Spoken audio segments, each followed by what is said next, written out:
let's That was like a not 6-4? do this. Yeah, 6-4. So you don't opt for the Hossie, you go for dealership. And one thing we've talked about Ultra in the past, really throughout all of the CDL, was sort of their land preparation. And the big thing is search and destroy. We'll see if they can prep today. They got to be prepped. They got to be dialed because you were trying to bounce it back and tie this one up at 1-1. But you see the Lanimal, Shotzzy, even though you haven't had the results for the team, when you talk about S&D on land, he has been terrific. We'll see if he can have that impact here for them. Because you can't take too much from this stat in the sense like you haven't really made any runs at tournaments. You've been playing not maybe on the stiffest competition because you've only made it, what, like you're losing round one, or there hasn't been like tough matchups really against like some of the top teams. So that needs to be shown here in this matchup and as you get deeper into a tournament. Yeah, but it just shows the type of player that he is, right? When he finds an opening, if you are Ultra, you can't allow him to find that. On dealership, a little bit tough to do. But what we've seen from you can be that mid-map Reaper. No, dude. that's what I was gonna say, right? We've seen a lot of creativity out of Optic on this map, throw wall base spots, and really setting up shots even through the middle of the map. Yeah, no, he was definitely teaching in some of those search rounds. Him and Hook, yeah. Map 2 now is Optic Texas on offense, look to increase their advantage in this series. Throwing some utility out mid-map, trying to keep Ultra honest, showing a presence over here towards A, just hoping to maybe over-rotate Ultra and then capitalize on B. Nades hit though, Hook tagged up and weak, so they'll wait a second here. And for the most part, you've kind of held your ground if you're Ultra. No big rotations coming in yet. Insight going to be a key player over towards A as he's playing kind of back courtyard, and well, that is the exact thing that can happen. You see players like Insight, Abuza, find angles there, Celium, and just line you up. Well, now you have Mercury who's able to push on up. Number 4, though, Kleenex should be there to help him. But the time, you don't expect two to try to solo push up the street. But as I said, Kleenex was right there. Isn't going to find the last bullet to take him down. And now on rotation, Optic starting to move towards A. Oh, good shots. Good shots. He is shooting. Beans is really pushed forward here. And he's going to get dropped. Now maybe find an opener. Kleenex though back into the vent. Able to get one. Finesse for now. Hook on a bomb. He's got cover here from Hercules. You're going to spot it though if you are Kleenex. Down to a 1 versus 1. Able to get out. Bomb planted. Kleenex. Hook for the round 1. They just thought he was going to run away, right? Like Mercury's is sort of shouldering that. He ends up getting caught. 30 seconds to go. Why are there so many insane plays from the vent, Broad? Always. Seems like it'd be the easiest spot to deal with. Sometimes it is just not. Hook though, hitting the shots, winning the 1v1 off the monster map number 1. Hook dialed. And I don't know if it's just a timing thing, if he hears a slide, whatever it is, but Hook just pops up right at as soon as Kleenex gets near that bomb, able to win the shots. But that is all. Just Mercury's finding that on the Insight, and them, well, being able to play his life. Beans gets nothing in that corner. Dashy was able to spot him. So good stuff there from Optic, down in a 3 versus 4. Yeah, incredible play for you're right, because like, Insight's just not expecting that at all. Just laced from behind after getting a fantastic first blood for Ultra. Ultra just want to hit it. They're not showing anything towards B. They're just flying out towards this A site, trying to catch one early. Mercury's though able to get away. We'll see if the vert nades are going to connect. Big gunfight win there from Kleenex, not allowing any funny business from the vent, and he's just going to slide on through. Wrecking ball is Kleenex. Last up is Mercury's, who scurried away early in the round. Best of luck in this 1v4. Yeah, it's just Joe Deceives right next to him, right next to Kleenex, but you love to see the confidence out of the SMGs of Ultra sticking to their game plan. And yeah, maybe just deal with Kleenex inside of the vent, man. Don't let him get there. Apparently he is the vent reaper. Poor Mercury's like just trying to get back to full HP and maybe have an actual chance to chow, but every time he tried to wiggle away, took more damage, never actually got to 100 HP to give himself a square one-on-one. Would have been so difficult to do, period, but incredible round there behind the aggressive play from Ultra. I'll see how things change now. If there's any early adaptations with Optic back to their offense. Yo, that crowd is wild. Let's say it's just going to be an 8 hit, so it should just be on Insight, just playing his life. You do have Kleenex event again. Shots going to open that up. He's just going to go for it with the slide. Doesn't matter. The vent reaper wins it again. Yeah. Oh, that is Kleenex's vent. Oh, well, that's going to be painful. for the Optic push. The team kill comes in as Nade hits Car hits Human. Human goes bye-bye. 2 versus 2 though, down to a 1 versus 2. Dashy, the man with the ice, not going to give opportunity to make the play. Gets shut down. That's back-to-back rounds for Ultra. Yeah, you lose forward progress, and then obviously the car blowing up doesn't help you It certainly does not. Dashy almost brings it back with the shots, but yeah, the first blood there from CleanX on a Shotzzy gives them everything that they need to secure the round. So how do you improve your event play on Maybe both just sides? avoid it. Maybe try the other side of the map. I guess. No, I'm sure. That team they kill do it at fucked some us. point, but 5-2 start for CleanX. He has 2 first bloods through 3 rounds. It is Ultra with all 3 first bloods. They lead this 2-1. Optic need to try and improve in the opening. Granted, they got around bringing it back into 3 versus 4, which will always be possible, but they need to stop this trend, find some early kills. Yeah, we might have, put a little stats curse there for Shotzzy, right? 0-3 right now, just trying to get going after showing off that graphic and what he's been doing on land. Oh, hello there. Yep. There you go. You talked him right back into it, Joe. Shotzzy does get traded out. Same can be said for CleanX after he gets that trade. So numbers stay with Optic Texas. Bomb planted though. Insight and Beans. Yuri Hours trying to hold this off in the 2v3. Optic Texas flying together. I say they're clearing this, so they're going to have an idea of what Optic are doing. They're not going to retake from their side. It's just that they go from middle, so they go all the way through here. And, well, Hook and Mercules and Dash, they're pretty split. So it's a 2-1 split right now here for Optic. Yeah, I mean, Insight should have got a ton of info. That shot's in from Beans. He's actually able to get a kill after the tags into Hook. Hook sends it. Beans gets another one. That is ludicrous from Beans, but it's a 1 versus 1. Mercules, Beans, 10 seconds to go. Beans plays it beautifully. Beans takes the round. What a magnificent play from Beans at the back shack. He's enjoying that one. Yeah, now you're getting individual moments from CleanX. Now you're getting it from Beans. Hopefully some momentum to keep it going here for Ultra. But yeah, beautiful stuff in the 2 versus 3. And I just think the fact that they take the risk and push on forward gives them so much info on what Optic are doing. And then they just have to try to find you. And well, not able to get the trade onto Beans, right? You have sort of a 2-1 split. It turns into 2 1-on-1s. That is not what you want if you're Optic. And Beans has had some brilliant doubles, triples lately in Search and Destroy. Western here, well, not here as much, but Rewind. Even some moments here where they've lost, he's had some terrific plays. He's on 5 straight after dying first. It's been nothing but glory for Beans. See if he can work forward for a streak. Shotzzy's either been caught early or finding the first blood in the last round. Car in play. Don't get caught by it. Basically stop this push towards B.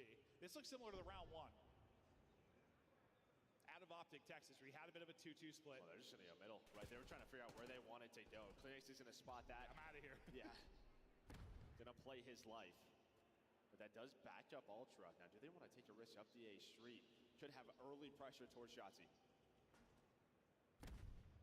We'll see how it develops for Ultra on the A side, but it will be B side control for Optic Texas. Plant getting in, looking like a 4-on-4 retake, but yeah, Shotzzy is going to be He's all the way back. He's so far deep. Can we see where he is right now? Well, he's going to get a first Ooh, blood. good shot, Merc. Insight trying to trade, and well, it's so difficult to trade that man. Not to expect a second, though. 3 versus 3. You still have to retake if you're Ultra. Yeah, not a ton of time. It is ticking here quickly. Under 30 seconds to go. Joe Deceives gets some info, gets some tags. That's going to be the go for Beans to fly on board. He's going to lose that fight, though. Dashy not able to change to a second. Trade is in. Now 2 versus 2. Time ticking. 15 seconds now to work with. No way. Another 1 versus 1. Info on the player. Joe Deceives trying to dance. How fast can he dance? Chasing it down. No. Get back to it. Hook. Shoulders for the Damn. Again, just another great play out of Hook. Very disciplined from him. Just takes his time, plays his life. His teammates are letting him know 1 more second. Gets very close if you are Joe Deceives, but just not able to find him. Shoulders on point. Yeah, and you thought it might come to time when you think about it, like that first engagement, with Shotzzy on the flank goes down. There's like, 30 seconds left really at that point, or 22.5 to actually work with for Ultra. And they still had a lot of map to actually cover. Honestly, a great retake, just needed a few more seconds. Yeah, and I think, the first one from Dashy on a Bean just really slows things down, right? Because you're hoping Beans can help out Joe Deceives, but that never happens. And after Shotzzy struggles early, he is 2-5, but he's got back-to-back first bloods for Optic and starting to maybe be the difference in some of these rounds. Aggressive from Ultra towards A, but now quickly wrapping it out, and while Bomb has been this side. Mercules will be the first to get an angle here from the back shack, where we saw Beans make the incredible play. Well, if they wrap back towards A, and that's going to be the play call, this could be down to Hook. You see him. They had a lot of early A aggression from Optic, but they left Hook inside of office. You have to find him quickly. Nice. Where is the trade? Nice. The man is locked in himself. You got to trade that out. 16 HP, and he There it is. Unbelievable. From Hook the Nuke, the clutch in the last round calls game here early in the next. Let's go, boys. Hell of a series out of him so far. Yeah, a couple rounds in a row now for Optic, but that was all off the early A aggression. Then you leave him in there. We've seen a little bit for time, from teams from time to time, but then you have to find that player. But as you said, he's 16 HP. You just get caught sprinting on the slide here if you're inside. And it's just, he repositions. You think he's in the corner. It's a great play from Hook, but that has to be traded. It's just got to be traded. I know you die quickly in Call of Duty, but he's a bull. It's got to be traded. And I'm sure the timing was probably just sick for him. He just is trying to slide and catch him in the corner. Not trying to discredit the play from Hook, but it's just got to be a trade. 3-3 now. Lone man on the offsite is Dashy for now. Insight looking real active. He's trying to get back to Courtyard. He got a pick early in this game. But Mercules able to get forward. Now you gotta dodge all these nades. Yeah, best of luck. Insight gets back into Courtyard. The nades hit. Mercules gonna get caught. That's one where you're hoping to get a clean kill and maybe get away with your life. Just not able to find the kill, well, or extend his life. So blood to Ultra. Still gonna have to retake though. Bomb being planted. I'm not sure what you have left utility-wise. Yeah, maybe some stuns, because I think you threw all your nades to find that one kill.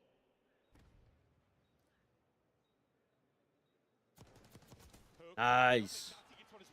Nice. Suddenly you've got numbers. Pressure on Insight. Beans gonna try to make the play through Vince. Beans is one. Yes. He shuts it down. They bring it back again in the 3 versus 4. That is 3 straight rounds advantage. Now to Optic. And yeah, you have Let's go. Numbers, but again, you threw all your nades so early in that round to find the first blood. If you have nothing left, these are still tough gunfights on these cars. You can see that right there from Shotzi's POV, but these are kind of the rounds we're talking about with Ultra right now, man. Just some of the fundamentals. This is something they normally thrive in. They do. And definition of a team effort right now for Optic. Every single player 5 and 5. First blood-wise, they brought it back after going down early in that regard. 3-4 advantage still to Ultra, but round count advantage to Optic Texas. Can they extend this? Well, looking difficult now as Beans is able to get that opening pick onto Hook. And where did he get caught? Yeah, right on the B-bomb. I don't know what sort of angle Beans had. You got the wall bang, you're able to find the kill. And yeah, now you have a minute 10 to work with man advantage. And this is one of those rounds that Ultra typically can be good at closing out, but maybe has not been the case so far in this map too. And they have so much time. I think they're just hoping to catch someone maybe overstepping on the Optic side, someone trying to flank. Not get caught. Yeah, not get caught. But the problem is, the timing is right here for Optic. They might be able to take this into a 3 versus 3. Well, there's a team kill, quick trade. You check the vent, of course he does. Kleenex once again. Dashy 1 versus 3. Can he add another clutch to his name? Bomb, you plan to make this a little trickier. Trying to get the timing. Hit through the had it won, but can't quite win it. Beans and company slow down the momentum from Optic Texas. Beans now out to 9 and 4. Having himself a hell of a map. 1,100, nearly 1,200 damage to go with that. Beans is everything right now for this Ultra roster, and they're going to need him late as we're tied up 4-4. Yeah, I mean, we're hyping up Hook, but somehow he gets caught there on that B-bomb just 10 seconds into the round. I wasn't even thinking about gunfights at that point. Honestly, when I was looking at the map, it wasn't even crossing my mind. He's like, disguised into the B-bomb on the minimap, so you don't even see where the gunfight is.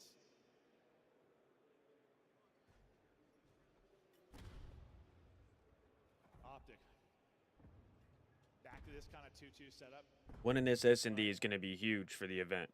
Not really huge. Where they're getting aggressive over towards A. You just have Shotzi and Mercules kind of playing deep, watching the push through, watching mid-map, and they're kind of grouped up mid, maybe trying to isolate Kleenex if they can find an opening there. Or, yeah, that's exactly what they were trying to do, but Kleenex gets the angle, nearly takes out Shotzi, so not able to find anything up the gut. Yeah, maybe that allows, though, Bomb to cross to B, right, just to deal with that player mid-window, but they don't opt to plan it. So Hoot just gonna watch his own cross, just continue to find this info. Then you have Shotzzy lurking deep in spawn, and well, I think the call is just gonna be right back towards A. It'll be on inside early. If he can find that opening blood, or does he get isolated and caught? Look at eyes in his position. They're gonna try and chow him with utility, chow him with a couple of ARs, but it's sort of the subs in position so far. Haven't been able to get an AR on it. Shotzzy gonna get some info and back down for now. Plant is going down and nearly secured. There it is, plant in. 4-on-4 retake now for Ultra. The first blood gonna be through for who? Kleenex Nice. as he opens the garage. Can they make a play Watch through the vent, watch the vent. Trying to find it. Be able to find one and back up and play his Nice. Goes to reach out and drops. Now just to insight. 1 versus 2. Plenty of time to work with. But heavy tags from Dashy from deep. Shotzzy gets across front. Beautiful for inside. Hold up. No way. Just time. Yeah. And where did he go? Where did this guy go? He is so fast on his feet. Gonna have to shoulder it. Are you going to read this? If you're inside, Let's go. doesn't matter. The SMG wins it. Almost an insane clutch out of inside, but Shotzzy I think takes the round. Yeah, just enough time passed that he's thinking, Shotzzy. He probably took a route, but you got the advantage here with the SMG when you get to a position like this. Garage opens. Kleenex will see you later. Allow him to stop making plays from vent, from garage door, and then just catches it. That nearly is real awkward. He gets hit down to 31. Come on. Inside has a sub there, probably wins it, but you got the sub advantage. You put him down. Big clutch there from Shotzzy. Match point now. I mean, in the game too. We're talking this Optic team. They have not lost their control in a long time. So this is almost must-win here for Ultra. It's feeling that way.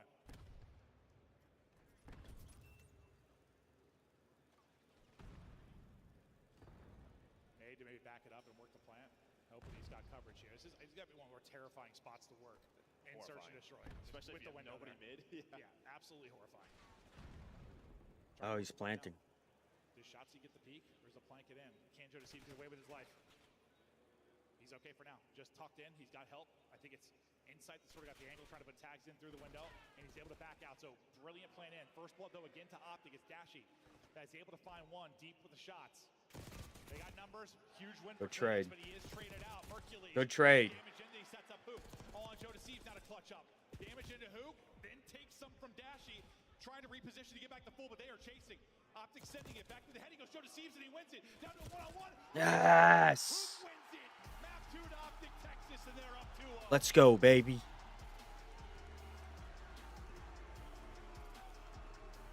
And again, Good shit. Fight, though, is a 2 versus 1 for Optic, right? They're not giving up any 1 versus 1. Going to get a They beer. they're putting some shots. Boys in are the frying. Just great stuff from them fundamentally. We saw in map 1.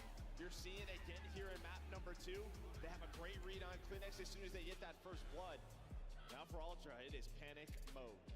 And yeah, I mean, for Optic Texas, listen, it was going to take me a little time to be a believer just because the year that it's been, right? And, well, you lost to an LG. You lost to Breach when you first had Hercules get in, but I started to sort of believe with that victory over Ultra Online. I just wanted to see it here on LAN, and slowly but surely, it's feeling like this is a team that can make a run of the tournament. That aren't going to be a dark horse. They're going to be an actual contender to at least get into a top 4. Who knows, make a run to a final. Brilliant stuff, despite the fact that you get double digits out of Beans and you win the first blood margin early on.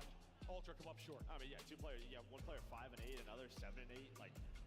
And you're winning these rounds, right? Yeah. Just some great stuff over on the A Street where they're winning 3 versus 4s. If you're Ultra, your A retakes have to be better. It felt like if it wasn't for Kleenex through the vent, they had nothing else. Well, we thought that was going to be a tough one when you just talk about how they've been. Ultra, 1 and 5 on that particular map. You didn't feel great about it. They really wanted to get that Vault 1 win. Weren't able to do it. They're down 0-2. They've got to pull off the reverse sweep against who's been maybe the best control team as of late. Optic Texas will look to put it away. But before we get to the map 3, yes, break down the first map 1 and 2. That was fun. A little faster than I wanted. Yeah. Unfortunately, my Toronto pick and Miles' Toronto pick is down 0-2 right now. Yeah? Allie's cash money, all guys. smiles over here. Why is that, Allie? Because our producer came and asked me for my prediction, and I went, Optic Texas. All Yeah, right. mine was instant Optic. You guys are welcome that Hook is taking over right now, but we still have a second half. Before we get to everything that we saw, though, in games 1 and 2, we got to give a shout-out to Hook's former teammate, a world champion from Dallas Empire, is hanging up the controller. Nameless, walk me through this. Yeah, I mean, a world champion, obviously won a championship in his time on Optic as well. One of the greatest search and destroy players of all time and beloved by the community. I mean, Illy came up from the search community, man, and, you know, is one of the players that when he came in, you knew he was going to be a beast. Instantly translated that into success in the league. So shout out to Illy, and I hope he has good fortune whatever comes next. Yeah, if you're here in DreamHack, we'll buy you a beer after the show. Great stuff from you, great highlights throughout your career. To take a look at some of the highlights from this series, though, there is a throbbing poner on Optic Texas. He goes by the name of Hook, and he is just bobbing, weaving, popping. He's doing it all, Miles. Ali, you're too young to understand what that even means. Yeah. It's totally fine. It's a classic here at DreamHack, but yeah, I mean, PWN, Ali, get a grip. Miles, the culture, Allie. I know the culture of Pwn. It's Just like my if dad you were did doing Sonic good, you were Zombies. poning somebody. Yeah, I think get it's pwned, born of a dude. typo. Get it. It's born of a typo, but no mistakes made, though, from Optic Texas. I mean, when Hook is frying, when Hook is making great plays, when the crowd goes, ooh, everything just feels right in the world. I am Yeah. such a fan. He's got such an exciting POV, and when he gets it going, man, it's just such a treat. Now, who closes out this game? Beans had some good moments for Toronto. Talk to me purely about the search and destroy. What was the difference here in the final 2 rounds? Well, I mean, in the final couple rounds, Dashy had some huge plays. I mean, in the very last round, he finds the first kill, follows that up with another one right after to give them the edge, and then it's Hook with the final strike. It's just Optic playing more as a team, right? And, you know, this is a team throughout this split. They went 3-2.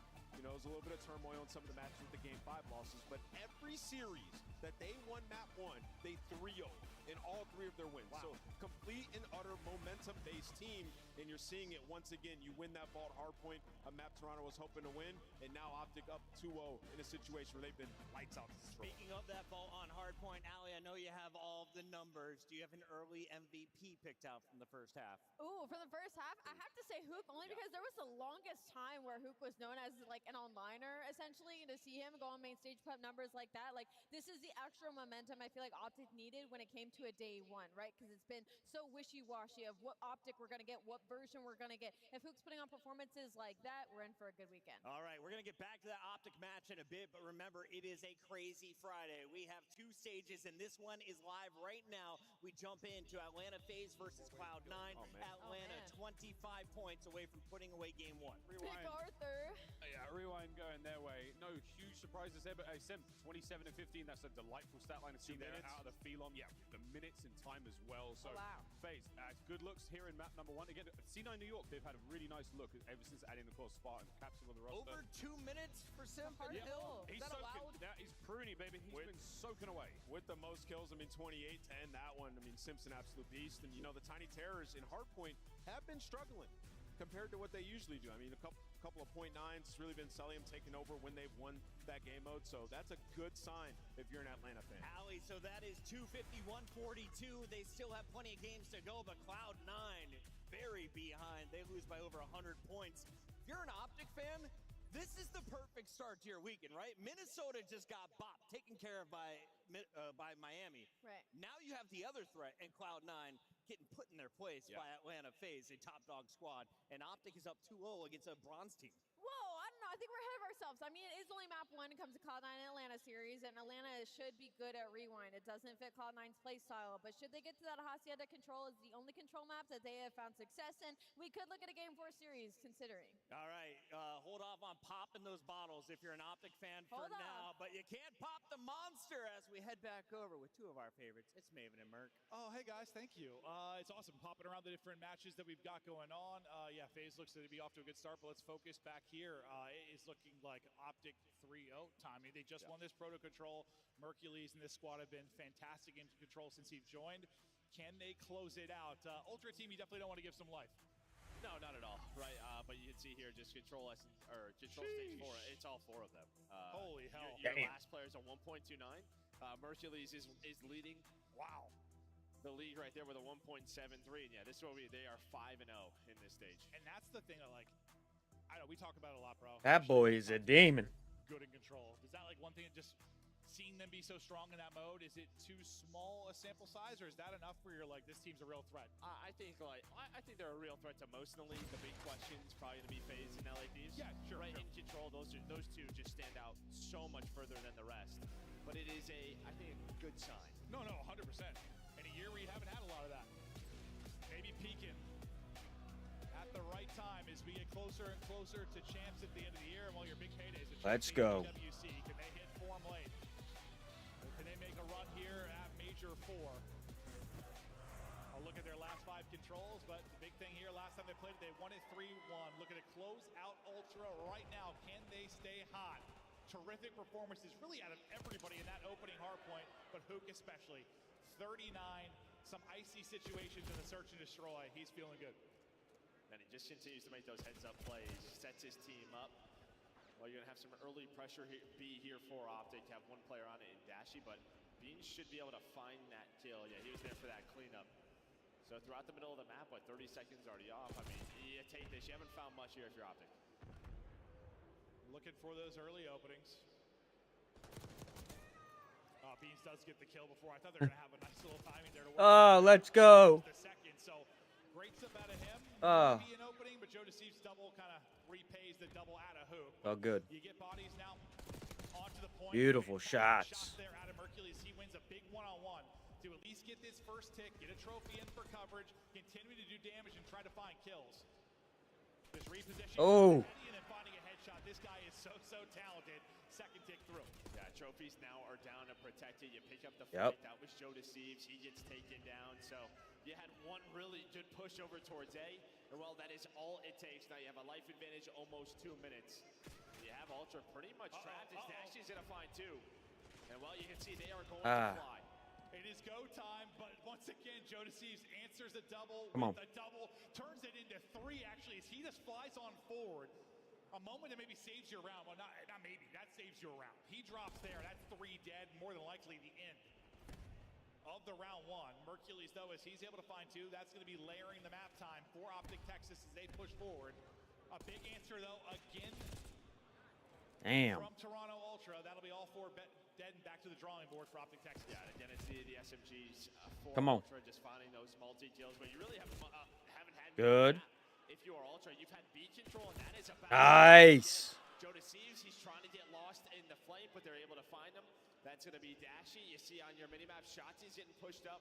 I think Beans was able to spot him. Maybe Insight. He's gonna turn that into a clean double. 40 seconds to go. Live's interesting now. Nope. Not it. Come on. Advantage for Optic Texas. Every gunfight so crucial this deep in it. Kleenex gets the information. That'll be a grapple up and away for Optic. Nice. Shotzi able to take that. Numbers to Optic, but still trying to find the opening. Joe Deceives multiple moments where he shuts down the push from Optic and trying to do it again. You get a body on the point to stop the clock. That body is going to get clotheslines. It's Shotzi that gets shut down. Finding position forward is Kleenex. No opening for Optic Texas late in this round. You got your 3 ticks. That might be all you walk away with. It's an S&D round now, though. 4 versus 4. Body on the point. Clock stopped at 7.4. Waiting for some help is Ultra. Mercules trying to play forward. The help comes in the way of Beans. It's traded out, though, by Dashy. Still life. 3 versus 3. I would say Beans just flies. He just goes by himself. Tries to take that gunfight. Able to. Now 2 versus 3. Inside Come on. Find 1, but you are staying alive. Now all almost comes down to a 1 Good try, versus good try. 1, but you stay up if you are Toronto. Come on, boys. It felt like you didn't have a ton of map control, but they didn't allow Optic to the B point. Every single time they got there was someone from Ultra waiting. Joe Deceives is able to find a big double. As you said, turns it into a triple. Then it was Kleenex's turn. So good stuff by Ultra to slow the map down. Yeah, I mean, a 12-7 performance there from Joe Deceives. A terrific defensive round, but sometimes on offense, man, you're just looking for a couple of moments where you've got a chance to take it. Really, I mean, you'll take your 4 ticks. Opportunity to take that round if you're Optic. Now you just have to flip the script and get it done on defense. We'll see if they can do that. Hook has been so strong. Not the greatest of round 1, 6 and 10, but now we get to the defense where he's got a chance to maybe get forward and find more openers. The break's so crucial. We'll see how it plays out. Nice, Hook. Yeah, now can Hook get lost sort of in the spawn? Change that scoreboard around as well. A great start here for Optic. They're able to find 3. Beans the last player alive. Nice. 4 dead, and now you're in the trap. Yeah, this This is where Optic live and Oh, thrive. yeah. Toronto Ultra in hell immediately. How clean can they get out of this? Oh. You've gotten so far pushed up. You've got all the map control in the world. Just creating chaos. Oh. Great play there from Joe Deceives. I mean, just baits him in, has the knife ready, able to get his teammates out. He's just trying to pause this clock. Already 45 seconds off, and you have nothing. Even when you finally get Nobody's reading this. They're not reading this. The AR is starting to find some kills for Optic. So it's really just down to Joe. And, well, he's going to get taken out. You were just so staggered here if you're Ultra. They just got the mid-map height and position. The subs in hell, just no openings whatsoever. Sub 30 seconds now to work with. You get 2 dead, now it's time to go. 1 player remains, going to be Shotzzy. What can he walk away with? It's only going to be 1. Now you try to get body stacking the point. Trophy there for coverage. Joe Deceives gets loose, but, well, not loose for too long. Down in lives, so what can you do in the Tix department? Hey, my cap A. Here, if you are Optic, Shotzzy's going to find one on the flank. Does that allow his team to go, though? They're going to cap A. And the nades are going to connect. The trophy is in it. Well, you just give it up. So minute extension is there. So Optic, they were just playing for map control. Yeah. I mean, they're a team, I think, of this map that's been guilty of letting things kind of get away from them. Come on. Take one last crack at a point, then things fall apart. They've been more disciplined over this qualifier stretch. They play for map control here, and now can they turn this into a round win? Kleenex's double, though. This could be an opening on the point. Optic trying to go huge. Dashy not able to find it. Everybody coming off the spawn and trying to battle back. First tick is going to be done. Optic trying to fight back, but Toronto, like a lightning strike, might walk away with this round 2. It is close and it is done. That is textbook out of Toronto Ultra. Oh. Not what we need. No, like that's why I don't hate how Optic Texas play. Like, all right, let's give it up and set up for the kills. They just didn't get the kills. Yeah, I don't know. I think they probably go back and take one more crack at it. I think you go one more time after Shotzzy's kill. Yeah, because Kleenex died, Shotzzy got another one. You know there's only 2 on that point. At least try to put a body on it, but maybe with Shotzzy dying, they didn't want to. But as you said, that transition over to B was just so perfect for Ultra. He didn't get on the board at all. I mean, the spiral or transition you were trying to avoid is exactly what happened. Like that, I think that's what they feared would happen if they took another crack at it, and just it happened regardless. So all right, still a lot of game left to play. Gunfight wins. Get a 2 and 3 dead scenario and able to take advantage onto the objective at B. Might be a 2-0 advantage for Optic Texas in the series, but it's Ultra up 2-0 in the control.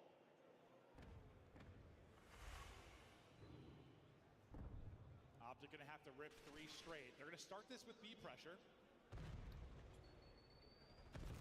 How much are they able to turn this into? Hook in trouble. Has a little bit of help, but his help is going to drop. It's all going to be on him now to make the play. He's just trying to get away with his life, and I don't hate that. I mean, there's not much you could have done on the objective. Take your 1 tick. Play your life. Reposition. What a beautiful... Oh, my God. Let's go. Absolutely lost. Come on, Hook. Well, and this is exactly what I mean. How many times in the past would he just chow that guy on zip? Come on. Like, what in the world is that? But he makes the heads-up play, that's B. Then turns it into something, and well, that is a B point done. A minute extension, lead continues to go on up. Now up to 5 here for Optic. Yeah, they just think he goes down to bottom computer. Not going to be the case at all. Finds a beautiful timing. Some key kills from his teammates really put that one onto Hoop. Now the easier of the points to work, and you've still got position on the map. Forward will be Joe Deceives for Ultra. Maybe he can walk away with a couple of kills, slow this down. Yep. Be able to get 1 and then trade it out. But you've got a foothold at mid-map. If Ultra are going to bring this back, you've got the position on the map. What's your biggest fear? They This lost. isn't a scenario we have all that often where it's like an early B capture. Well, they're so focused on Shotzzy. This might be your biggest fear. Now you don't really have the map control. He's winning gunfights. You have to worry about him flying So there was one player trying to play Shotzzy. He gets away, and out is 3 dead. This is your nightmare if you're Ultra. Well, I asked you your fear, and then we saw it instantaneously. Shotzzy, Hook, finding openings, taking names. Yep. He'll finish. Come on. The double there, 6 straight, and that is a quick one. All Optic as Shotzzy picks them apart late. Yeah, there was one player that drops bottom middle, puts some shots in, but you have nobody in top. Grandma's there for Ultra, so they couldn't trade that kill, and he gets lost. And, well, that is just this guy on your screen. You have to figure out where he goes and deal with him quickly, or this happens. The 6 spree comes into play. The round win for Optic. They stay alive here in control. Yeah, and this is where maybe we're starting to feel a little bit of momentum for Ultra after going up 2-0, but a round like that happens, Shotzzy gets going, crowd gets going, and maybe things unravel. Can they pull off a little reverse sweep here into control and close out this series 3-0? Ultra desperately just looking for a lifeline. Because even though red card will be like the Optic pick, like it's a winnable map for Ultra. They get to a proto, which is one of their better searches. Like, this is one that feels to me like it could be a 3-0 here for Optic, or we're going the whole way to map 5. We'll see. Round by round, Optic try to bring it back. But he's still on that streak if you are Shotzzy, so we'll see if he... Nice shots, Dashy. Beeman, well, already in your base was Shotzzy, but traded out. But the fact is you're taking these fights spiral on offense, not where you want to be. That's how offense started last time, though, right? That's how it started last time. Ah. And then they dealt with it. Oh, no. Yeah, they're dealing with it beautifully, but now they want to deal with the objective. They'll get 2 bodies on it, and Kleenex is still trying to find openings. Just a beautiful timing there from him. Rahuk looking right, not checking left, and Kleenex able to make him pay. He's on 4 straight. Second bit of progress about to be done. Beans wins his one-on-one against Mercules on that outer A street. Trying to Nice. here for a second. Nice. Comes in, finds the opening, and picks this apart. They're able to shut it down late, which they weren't able to do last time on A. Yeah, he just finds the timing through spiral and then just goes front door. Doesn't worry about top windows. Deals with the players on the objective. Gives his team the lifeline. So yeah, you were looking at the minute extension. You still have Insight pushed on up, but 40 seconds on the clock here for Ultra. Still very doable, especially with Insight's position. He's got a sub in hand, and Yep. while trying to just keep moving, keep fronting. Yep. Dashy wins his. Beans and Kleenex. Oh, no. Line right now for Toronto Ultra onto the point. Coverage there, just holding the window. Dashy just trying to maybe stagger the reinforcements. Gonna get it. Don't worry about the point. Just give this up and see if he finds kills. He's actually going to Yep. wrap the whole way back around because they cut it outer. There's the minute extension. Live still really, really close. On one side, you have Kleenex trying to make a play. On the other, you've kind of got Dashy. Yeah, remember, this is what Optic did last time, but in the transition afterwards, they didn't find a kill. It was 10 in a row for Ultra. You found the first 2 after A is done. Mercules hits it fall, but you're going to know where all 4 are and have mid-map control. 4 life advantage. Minute to go. Hook looks like Superman, but Joe Deceives is going to get the kill. He's a kryptonite, yeah. Dashy tagged and backed up. Trophy over the top to help Joe Deceives. Still going to take some damage here. Kleenex, though, finding the timing, pushing through. Everybody down outside of Hook. That's going to be everybody down, and that should be the map. 3 are on it. It is cruising. Players trying to fly in. Mercules trying to win a fight, able to do it. Will he extend it? Can they go nuts? Insight's double will seal it. Damn. That's the map to Ultra, and now we've got ourselves a series. Ooh, now things look a little bit different. A little bit different after that control win. The one little group of Ultra fans trying to get hyped as the venue is silenced with a big Ultra win. Yeah, well, I was just saying, we don't have music, right? But yeah. Yeah. There's the music. I was like, where's the map music at? Series. Going a little bit deeper now. Ultra showing signs of life, trying to extend this as deep as they can. Looking to get it to a red card, and now pressure to Optic. Joe Deceives, the man of the map, goes 26 and 18. So many multi-kills in crucial positions for them. This is just a different team when your sub-duo is playing at this level, right? I mean, this has been sort of their lifeline throughout the year. When Joe Deceives and Kleenex are playing like this, difficult to beat. When they have average maps like map number 1, yeah, it's what it's been. It's been average. So can now this be what they needed? I don't know what these guys are yapping about, but they're chatting through the map 3. Looking forward to the red card. We'll take a look at some highlights from this map 3. Some big plays really on both sides of it, but it's Ultra that get the last laugh. Joe Deceives just getting up close and personal with the SMG. Cheeky little play here to tuck into a corner. Be the Reaper there with the knife. And that's on a Shotzzy. Normally he's the one doing plays like that in those sort of situations in creative. And I think the single most impressive thing probably for Ultra, on both your offensive round wins, you were in hell early. Like, you lost the break, and Optic Texas had 2 or 3 people forward, like in your house, applying pressure. Both times, you deal you have what, like, I don't know, 45 seconds or so left to get out from then on forward. It was really efficient. It did look good early. No, and then I think what's even more impressive is once they got A, like Optic were giving up that transition. Yeah. Both times, like Optic were just like, let's just play from their base, play with map control, but Ultra hunted them down. Yeah, no, they really had the they were finding 3 to 4 at a time, and well, that just leads to a 3-1 map win. 3-1 map win, and now we get a little bit deeper. Red card, hard point coming up. Talk to me about the red card, Joe. Well, I mean, for Ultra, normally one you veto or you don't play. It's not one they play very often, only 5 times on the year, but I think they realize, like, we have to start entering this into the map pool a little bit more, so you've played it a couple of times throughout this. If you are Ultra on the other side for Optic, 1-1, but it's been pretty ugly on the year, as we know. For Optic on red card, a lot of just, I don't know, it's not the greatest hard point to watch. Yeah, listen, it's like when red card is ugly, it is ugly, and there have been some of those, and yeah, Optic's been involved in some of them, but this is where, yes, as much as you look at Hook and Shotzzy and their brilliant map ones, maybe this is where Mercules really helps you. If you don't have some fundamental plays, if the comms aren't on point, you're in position, if you overstep and don't really hold like an anchor type position, spawns can get crazy really quickly on like every hard point, honestly. Like, you need to be structured. If you're not, I mean, you can win this not being structured, don't get me wrong. It could be one of those messy ones that goes to time, but you can, but like, I think it's where Mercules maybe makes it so that's not the case. Well, I think it's just sort of like, if they aren't playing up to their talent level, then they're in trouble. But if they are and it gets messy, then they will be fine. Yeah. But I will say, from what we're seeing, especially from Hook, just how sound he is playing, might see a better red card here for Optic. Oh, just got an update that the Bravo match is now tied up 1-1. Cloud9 able to take the search and destroy against FaZe. So hopefully you got both tabs open, or if you're in venue or at home, maybe just watching the main stream. We'll try to keep you updated as much We as gotta we win can. this.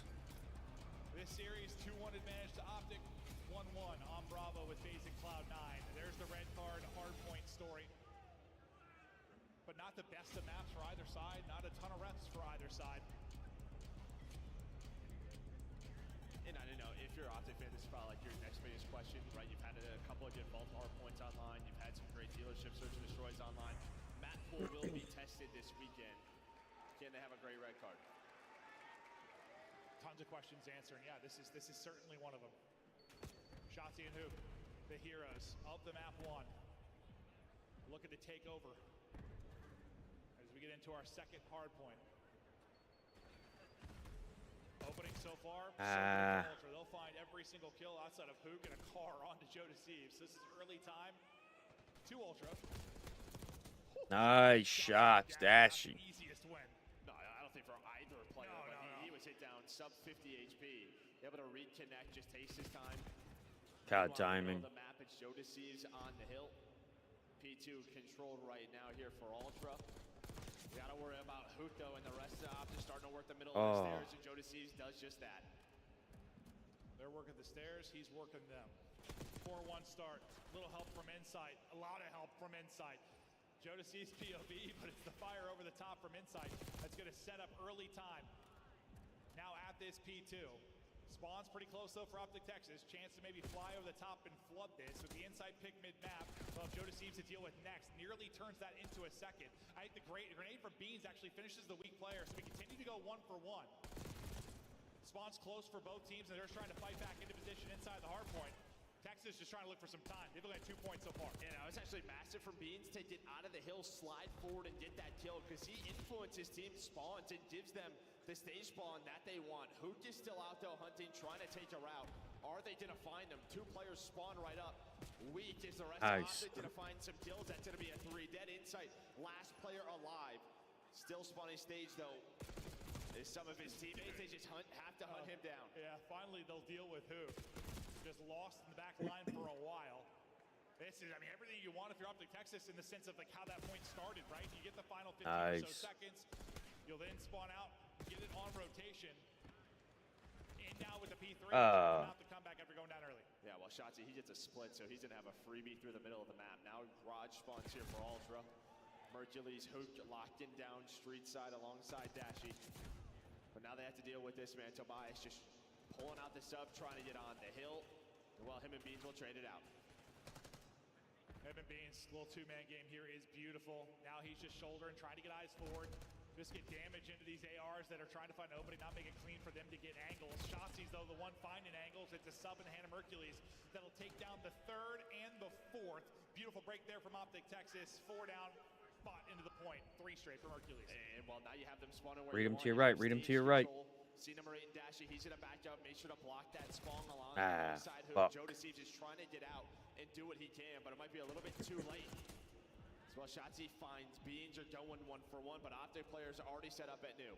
Joe Deceives, though, as he pushes through, he's going to lead to a split slump for his teammates. So a chance to collapse on this. A big pickup there by Mercules. He gets both on the other side of it. Makes this way easier for his teammates. Heads up play there for Mercules. Yeah, now one player going to spawn up so they know where Ultra is coming from. And as you said, just very disciplined is this man on your screen. Now 3 in a row, leading the lobby with 13. Just playing his life, making sure he's got the crossfire. Well, crossfire on point with some great shots. Oh, Not for the railing there. Maybe he takes that one, but gets a kill. Damage. Nice. His teammates to close it out. And so far, they're perfect at stage and now in front by 20, with 20 more to earn inside of the point. But yeah, that sequence, I mean, what? Joe Deceives gets 1 mid, gets 1 pushing out steps. come on. Has the chance to disrupt that, has a chance to break this early, but it is all Mercules early in the point. He's leading the lobby at 14 and 9. And they'll win that first rotation, up 30. And well, Dashy, I mean, he earned so much time on that. He actually has a Hellstorm behind 3 kills. So Hellstorm to use for Optic. And well, he's going to use it All right in. away at this P5. So we get a lot of discipline. This was a hill, that stage hill, where, I mean, they would let some spawn slip on through. All right, screw all right. that time. Much cleaner. And well, they're going to find a 4 dead behind the Hellstorm. Now Mercules on the point. The best we have seen this Optic team playing all year.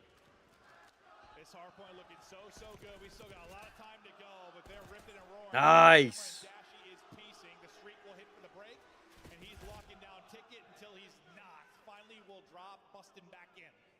There's Ultra now for some late time. Well, who was it? It was Joe Deceives' multi. That's been the key to the success.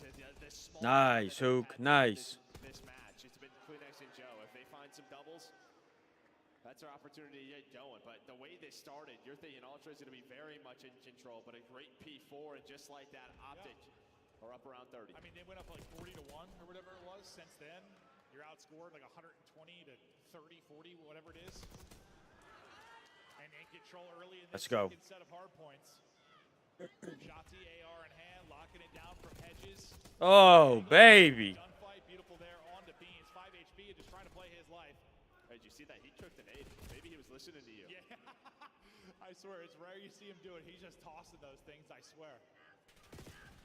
Nobody in the point for now, and Hook will be tagged up and backed up to reposition. Well, all of Ultra, they are just flying stage side. Just trying to get in that spot for P2. Well, it's still 20 seconds left. In the middle of the map is Beans and Kleenex. They're going to find that time, or at least try to. A lot of pressure to deal Nice, with. Dashy. Nice. Here for Optic. One player does split out, but Mercules reads it. Great stuff from him, and now you're up 60. You have P2 control. Optic Texas looking to close. Keep it fucking rolling. Spots where he's picking up spawns. Come on. It's been incredible to see. It's going to be a split again, and they're picking it up on both sides of it. Tracking back into the point will be Mercules. Extending this lead. 3 going to spawn close in the back. Ultra trying to fight back into the point. It's all good. They need some time, and they need it badly. Just seems like it's been this lull, this dead spot over the last several hard points. As Dashy gets incredible damage in. I think it's Joe Deceives barely staying alive in the back, but it's still going to be Optic Texas in the point. Winning it from the front, everything you could want on rotation. This is textbook from Optic Texas. Lead, growing and growing. They're doing everything right. This is what the Greenwall fans have wanted to see all year. Yes, sir. I mean, I'm going to sound like a broken record, but like this is legitimately the cleanest hard point we have seen from them. I don't know. Just a lot of the time, it is so chaotic. You mean on red card? Well, in general, it just feels like they're finally putting it all together. Oh, Get together, but trying to put down good Joe trade. Good Deceives, trade. Able to do that. 100-point advantage, so close to walking away. Good trades. Round 1 win and get them into the top 6. They'll continue to fight on this weekend. Dashy Continuing to put the pressure forward, just trying to deal with insight in the back. Oh. Shoot off his toes as the pistol connects under the Jeep. They'll get 3 through on the feed. Only one player really fighting up forward. It'll be Joe DeCeves again. Yep. He's going to get slammed. Hard point control again to Optic Texas, and they are just firing. Here, maybe your one last chance if you are Ultra. You have to get P4. Yep. They're going to find 3 kills. There going to be some split spawns. Hook and Dashier trying to lock down this position. They knew where Hook is. I don't know if they know that Dashie's out. Okay, they do. Beans just trying to get to the double. Great shots from him. He's on 4 in a row, trying to do what he can, trying to will his team onto this map 5. You see Joe and Insight starting to play stage. So can they find a full 60?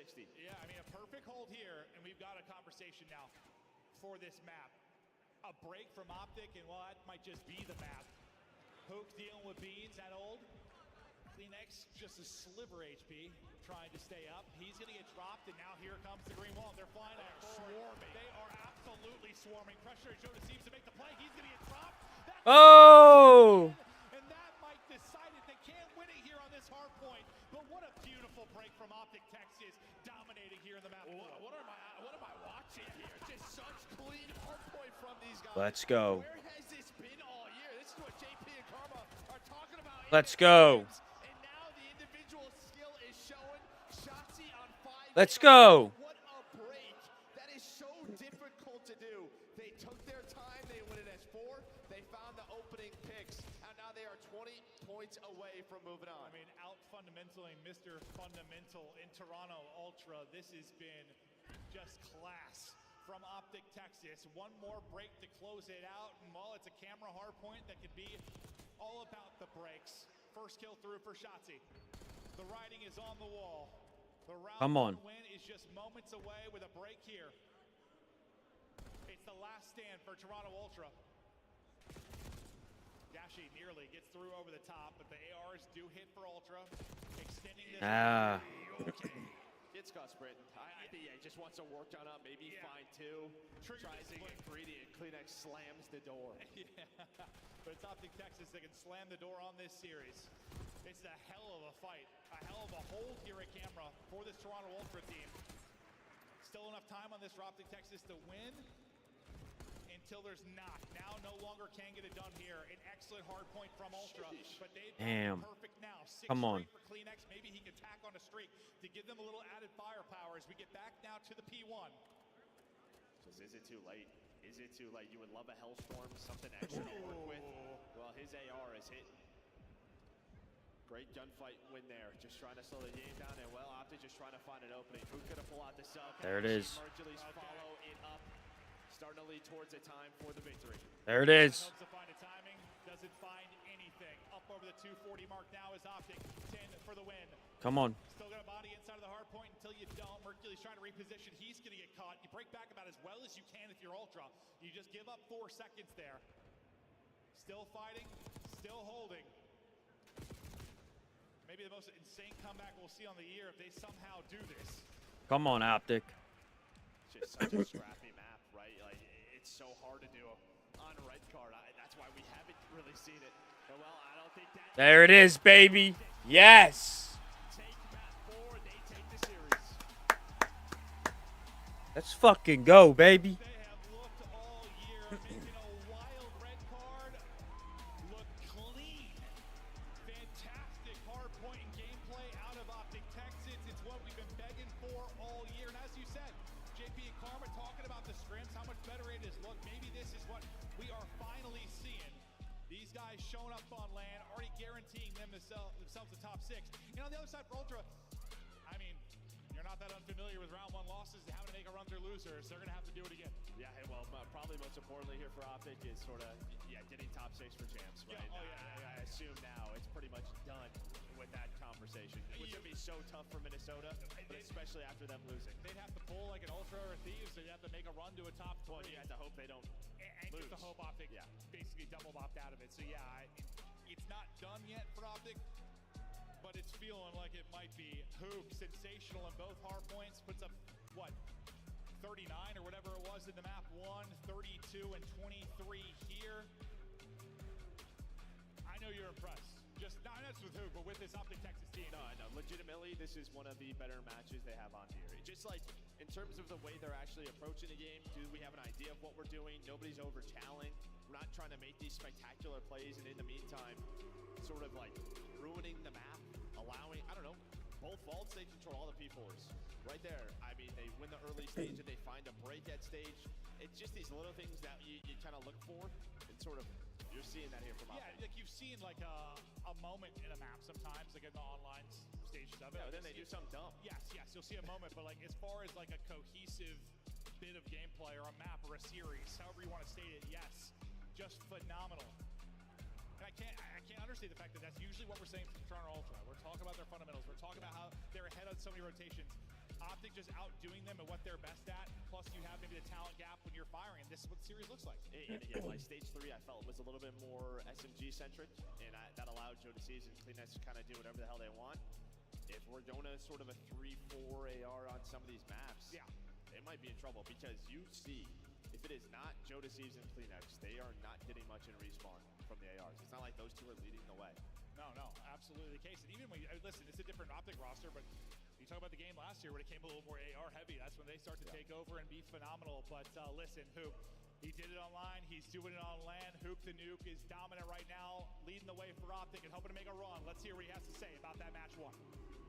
DreamHack makes some noise for Hook and Optic Texas as they continue on this tournament, the hometown heroes. Hook, we watched you guys 3-0 them online this past weekend. You come to land. They was trying to have y'all number, but y'all do it again in a 3-1 fashion. How does that feel to be able to get this win right now? We stuck to our game plan, and yeah, it feels great. Definitely does feel great, okay? Greenwall, you guys feeling great out there? They feeling good, looking good out there. Now, you know, we know about the newest teammates you guys got, Mercules. And last event, he was over there playing on an Ultra. Now, having him on your team, did he bring over some secrets? Did he bring over those fundamentals we heard so much about with the Ultra that they have seen the loss playing up against you guys now without him? Yeah, he had some cheese info for us, so okay. The info definitely does work out in these big matches. And now, when it comes down to big matches, you know, we heard you talking to the Destiny that you guys need to have resiliency to make it on far in a tournament, but also you guys needed a leader, more leadership and a leader to emerge. You know, do you feel like here in this first match coming to this weekend, you know, has a leader emerged here on this roster, making some more big calls? I think we've all been taking like baby steps towards that. So especially like me and Brandon. Okay. All right, definitely. And it's paying off and it's working out. We have seen you guys really hit that form, okay? And in hitting that form, you know, you have had this be one of the loudest venues throughout the entire DreamHack convention. Got these Greenwall fans on their feet. What you want to say to them, Hoop? Appreciate everyone here, and shout out the Green Wall, man. Yeah, you heard it here from me and Hoop. That's going to do it for us on the stage. Chris, take us away. I knew it was Optic all along. The Toronto pick was bait. Why? Toronto has lost in the opening round of Major 2, Major 3, and now Major 4. Now at Major 2 and 3, Not a they went streak you on want. to finish on the podium. But this That's is impressive. It's a weird run. On the other side, Optic took their time to figure out how to play as well as they just did. Can we break down what happened in that hard point? Nameless, you were quite impressed with the teamwork that was being shown. Yeah, I mean, just clean on the side of Optic Texas. I mean, even the map 1, right? Like, when you talk about the money hills, like good prioritization on those. We saw it back to back, and then amazing breaks as well. You're getting individual performances, obviously, from Hoop. Mercury starts to shine in this game 4. But everything that you have wanted to see from Optic all year long, you just saw in this series. Just clean from top to bottom. This team looks like a force. I completely agree with you. I mean, you talk about red card hardpoint specifically, like that's not really in their wheelhouse. Not It's at one of all. the maps that they prefer to get rid of in a series. So the way that they won this as well is red card's a very teamwork heavy team. You have to be on the same page at all times, and that's something we're not used to seeing from the side of Optic Texas. And a big shout from the side of Mercules. Not that slaying has ever been an issue for Optic Texas, but the damage he was laying down consistently through the entirety of this map allows Hoop to put up numbers like he does, allows him to drop the damage that he does. So clearly, some stuff gelling from the side of Optic Texas when it comes to respawn. For me, it's the 3 C's, Chris. It's cohesion, confidence, and chemistry right now for It was Optic Texas. chemistry, the third one. And it's all 3 of those things, man. I mean, really, right now, everything's going great for them. Really, really great spot to be in. And I think they know that their history will look very poorly on them if they don't make champs. So it's pull your socks up now, boys. or get a real egg on your face. It's not fair to call out one player, but in the first half, we said Hoop was in the early running for MVP. Was there a standout in the second half going into that control and then the fourth hard point? I mean, Hook played well the entire series, even to close it out in that hard point. Obviously, Mercules had an amazing start to the game 4, but I mean, everybody was performing. And, you know, you saw Optic, even when Toronto found 2-3 kills or multi-kill or setup, Optic was just confident and calm and just regained control. Like, that's what the world-class teams do. We haven't seen that from Optic since last year. Yeah. And the other C word there, Calm. Yeah, I mean, we could also go with camaraderie because they're all bros. Honestly, Chill? really impressive. What about chill? Chill's a nice Chill's one. nice. It wasn't very chill. It was negative chill up there at the rally. That was Miles, really great. who earned the scuff play of the game? There's 4 players on Optic. One of them got it. Who was it? I could have given it to any of them at that moment. It's the- It's Shotzi! Let's jump in. Please stop shaking the stage, Joe Brady. I'm just kidding. That's a photographer. He's the best in the business. Let's take a look at the scuff play of the game. It was never Joe, but Shotzi causing problems. He's tickling the belly button, opening doors and shooting you in yours. Yeah. I don't think those are comparable at all. Bars, Chris Bucket. I mean, how many dealerships have you seen now where shots are just making huge plays? Whether it's shooting people through walls, whether it's finding kills, loop in the map right here. This is actually Insight almost clutching a 1v2, by the way. But Shotzi with the SMG knows, I just need to close the distance, and I'll be able to win this gunfight regardless if he gets first shot. Shotzi's an absolute beast. What is Oh my happening? God. We got a very special We guest. got I can bring him in right now. It's the one and only Coach Karma. Hold The on, I'm legend getting shot. is joining us. Ali is going to let JP jump in here because we got the Optic Coaches crew joining us live. It's all about watch parties, and we're creating our own. Karma, congratulations. You can have a little sigh of relief now after that win. Yeah, you could say that. Not your first matchup against Toronto. What was the game plan coming in this time? I mean, the game plan was, well, one, get a win. I don't think we've been in this position since last year. I think the biggest thing going into it was, like I emphasized in our scrim before, treat the match like a scrim. This scrim is our match. You need to call out. You need to play how we're going to play in 30 minutes.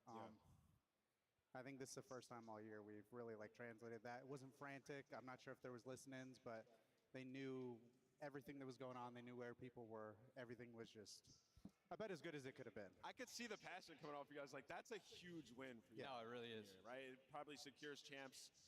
But I want to ask you guys, it's a balance. I don't think a lot of the fans realize how hard it is to balance individually talented players like you have on your roster and also playing the right way, right? Yeah. So how has that been kind of balancing that over the last couple of weeks since you brought in Mercules? Yeah, I mean, it's really big with a rookie coming into like that, but we had a lot of good VOD to watch. The LAG match was something that obviously we didn't want to happen, but it was a big learning experience, for Mason and for the whole team in general, because that was the first time we were in a situation where we were actually, dominating in some of these maps, like the Skyland and the Rewind.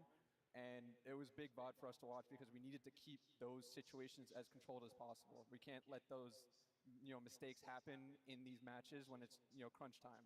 So it was making sure that we literally translated what we were going to do in scrims to the matches, like Damon said, and it paid off in this first match. JP, I've known you for over a decade now. I can normally get a read on you. Are you happy? You just got it done, bro. Happy. Hey, job not finished though. Okay. I mean, we came here to win the tournament, not to make champs. Stone cold killers when they walked up on this set, by the way. They're locked. Damon, I want to ask another follow-up to that. Who stepped up to be the leader? We've heard, with you guys, somebody's had to step up. In the Hook interview, he said, we were lacking that at times. So who's it been? Kyler. Yeah, really? I mean, I'd say it's Kyler, and I mean, as a whole, it's just a really big team effort right now. It's a work in progress. I mean, everyone knows the goal. You saw us a few months ago. I think Kyler's speaking up a little bit more, ago. A couple weeks ago was not good. It looks a whole hell lot better now. We're working on it, but it was a good first step, and I'm as happy as you could be so Comp far. Ops is telling me that your players are waiting on you, so I'm going to let you get back to them. But first, can you walk me through this bracket? What does the crystal ball tell us for the Optic fans at home? How is this weekend going to play out? Do we have an expectation of who we're playing in the next round? Because Cloud9 has taken the search and destroy going into that game 3. Well, I mean, that's not great for FaZe. That's pretty good for Cloud9. Because, FaZe have had struggles in the respawns, and search and control has been their bread and butter. So Bro, put us up against anyone, man. Our map pool right now, I think we can play any map. We're looking really confident. As long as we can actually, translate into these matches like we just did right there, We'll play anyone. Every team's going to be tough, though. You know, it's just one by one. We'll see where we go. Optic fans are already smiling here in Texas. We get you guys around for the next 3 days. Real quick, though, Karma, you have been around since the beginning of competitive Call of Duty, going all the way back to that Black Ops 2 championship. You were there in the AW days. Last time we were at a DreamHack was an AW. Oh, wow. What has happened since then in the last decade? What have you seen here on the floor? Because Call of Duty is just one of 100 events. A lot, man. Dude, this is crazy. You know, seeing an event like this, there's so many people you can run into here that we haven't experienced that in, I mean, 8 years maybe. I could be a little off with that, but Damon, this is like how nice to be back when we were competing. No, This is true electricity. Multiple matches going on. Yeah, it's definitely a treat for all of us. Gentlemen, we're going to jump in live real quick. You're welcome to bounce or hang out with us because this is your next opponent. It's either Atlanta FaZe or Cloud9. This is Game 3, Round 5. We are in control of this swing game. Nameless, how crucial is this? I mean, this is massive. And I believe Cloud9, when they beat Atlanta, they were able to take the control, which was a huge surprise to everybody. So if they're able to win this round, it gives them a great chance to take the series, as Atlanta have been struggling in Heartbreak. They just truly have. JB, for Cloud9, who is dangerous from that squad? Because they've had their ups, but a whole lot more downs this season. I think Kremp. I think old Bolins is an SND guy, but he stepped up and respawns for them a lot. Honestly, this is a really good match. I didn't realize it was 1-1. So this is Kremp and going to be a burner. Kremp and Dante have been doing really well this year, and I mean, obviously they haven't had a lot of time with 2 new guys, but they're making it work so far.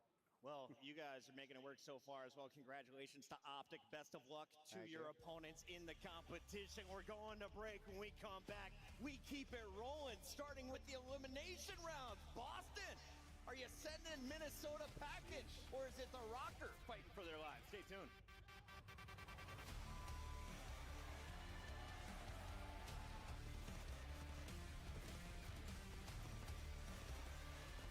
That Rocker match can be huge.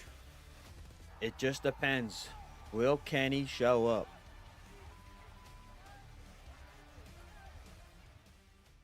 If Kenny shows up, that game can go either way. Chance to win the Scuf Road to Champs giveaway and join us at CDL Champs. Visit scuf.co/CDL to sign up now. The Arcade Wiz Tracer Pack is available now. Hit the map in retro glory with the Star Player Operator, pixel-inspired emblems, and more. The Esports World Cup is an official partner of the Call of Duty League.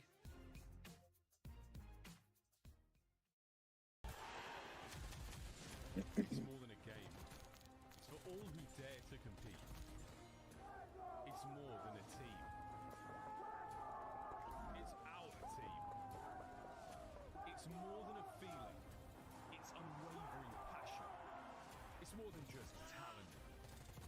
It's the grind that got me here. It's more than a moment. It's our legacy. One city, one stage, one champion. The battle starts now.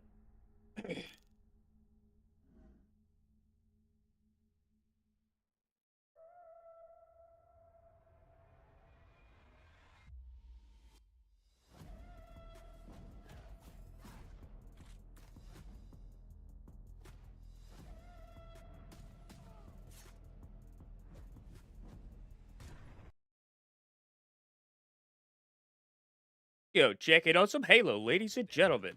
Bring up the bandit instead. Should find one to send it. Does indeed do that. Looking for the stick. Gets the stick as well. Snakebite looks locked in for this game. He wants to see this one go the distance, but 3 dead are SSG. Ball does get played. Oh, man. So it's a reset bottom middle. No trade from Lucid. Let's see off the respawn here how SSG handles this. Dude, Stellar's 29-9. Snakebite's 20 and... Oh, no. That's assist. I can't read. Never mind. Bad comms. Bad comms.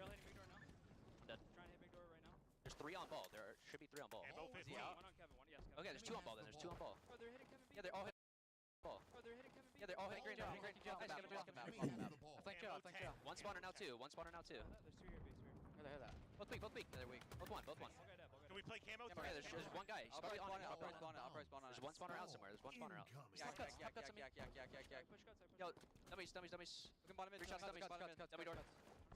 One more. And up, guys. Tower jump weak. One shot. One shot tires. One shot tires. One shot tires. One shot tires. I got ball. Got invis. I'm gonna die. Where can I go with this? I died. Two top mid. Damn. One is going cuts.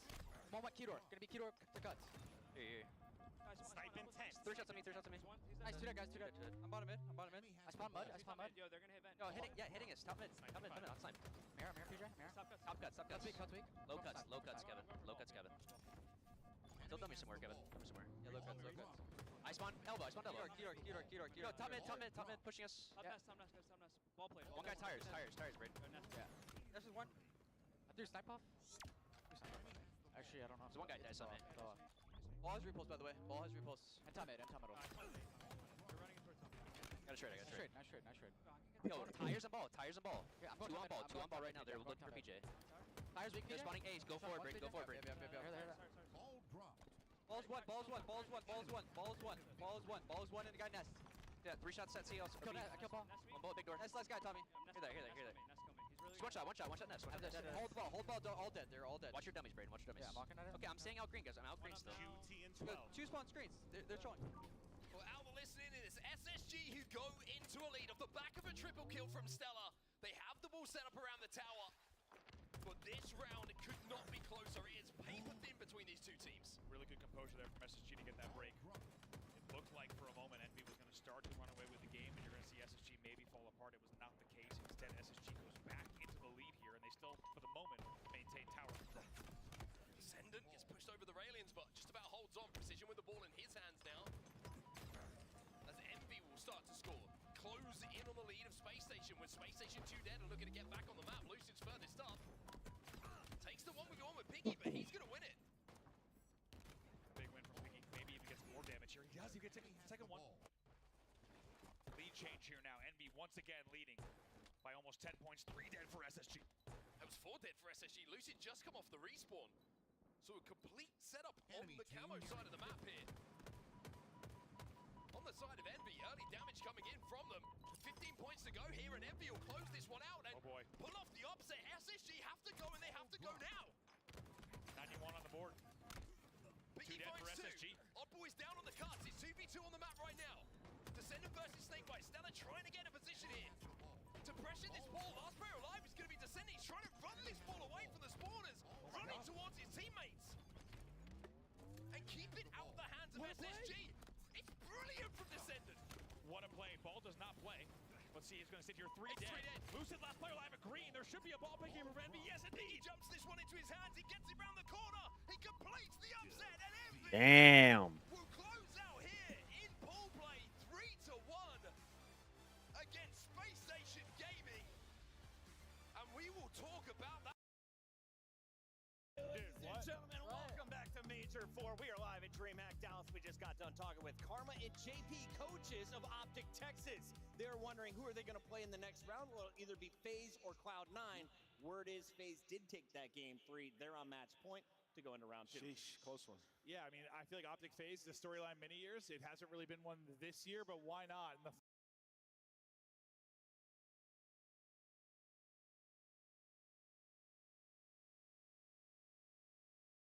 It's a quick scope tournament? What the hell? Good. Gets to read that there's another one in front of him. Not going to find the third, though, as Capsule is able to double up onto the tiny terrace. So see what's going on with this. Going up against the Breach, the perennial 6th place team in the league. They're good for an opening round in the losers bracket every single. We ain't worried about that. Instantly answered, so Cloud9's hit through the kitchen's going to have to be successful. And they'll have to on off for a moment and just try and drag these New York players into fights to favor you. Simple find 2 spots. Still alive through this. Gotta just keep an eye on that elevator shaft. Find Cell at least. And well, as he falls, at least an opportunity for some of his teammates to arrive and support. But I think Atlanta FaZe will walk away pretty happy with that break and look on forward towards his kitchen hill. Looking good. Easy to find the last one, and that's Capsule in the elevator shaft. It does maybe find an opportunity to get some good progress done in these elimination kills towards rotation. And that is indeed the case. So small edge here for FaZe, but Cloud9 with a setup they prefer 4P3. FaZe working on it by playing through this top hallway position. Nice shots from Drazah. Knows he's got another around the corner, and it's 2 for Drazah. And FaZe following up, able to get into the hard point cleanly. Beautiful break work, and you talked about it. They hit that top mid, they clear out bridge, and then drop in through to just set up that collapse. for Cloud9 at least. The one ray of sunshine you have right now is P4 spawn control. You can't get over aggressive and give that off here. And I'm a little bit worried once you see Capsule spawn on out. So where do Atlanta FaZe come in? Because if it's going to be bedroom side, and it won't matter for now because everyone's spawning in, you do get Cellium coming up bedroom side then. So Cloud9 have got a lot of work to do. It looks like they're going to try and approach it through that top mid push. Yeah, this is not what you want if you're Cloud9 behind the 8-ball early, having to play through P3 over to P4. And well, as you're calling to them to find some success, they do just that. They flip the map around. FaZe aware of this, though. All 4 members up and ready to battle for this next hit over towards P4. They've in some trouble up top. He will immediately fall. He's got Spark all the way in the back of Patio, trying to lock spawns up, but even that's not enough. As Sib will spawn out, the battle from the front still raging on as the Hellstorm gets called in, but Kremp has stayed alive this entire time into the hard point, but no, doesn't win the first battle versus Drazah. FaZe still battling 50-50, and the spawns are not locked by either squad.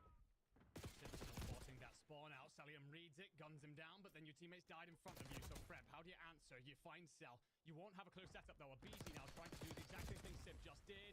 Doesn't answer back. Sib there at least. Drazah then. What can you do? Can you delay this at least? And a couple of kills in through bed, plus 1 player in through top plat will give you control again. So scrap time here likely largely being handed to FaZe, giving them a slight advantage at the end of rotation 1. So for New York, it's about setting up and trying to pin them in, find your exit kills. Yeah, not terrible in terms of Cloud9 playing recovery after what had happened throughout the first couple of hills, and more importantly, just trying to make a messy P4, trying to rotate late to it after how the scrap action had gone over towards P3, but still, an edge is an edge, and Atlanta FaZe are now looking at Simp on 6 in a row, 19-8, drop. Oh, freely there, it's insane. Simp, just gonna stay alive for now, throw his shoulder, let his teammates activate, give out the information. And just I feel like there's an audio delay with this stream. all red, Cloud9 sent packing, there's no way of getting close to Simp, and when he's just throwing little pot shots like this as well, just twists that knife in the back of Cloud9.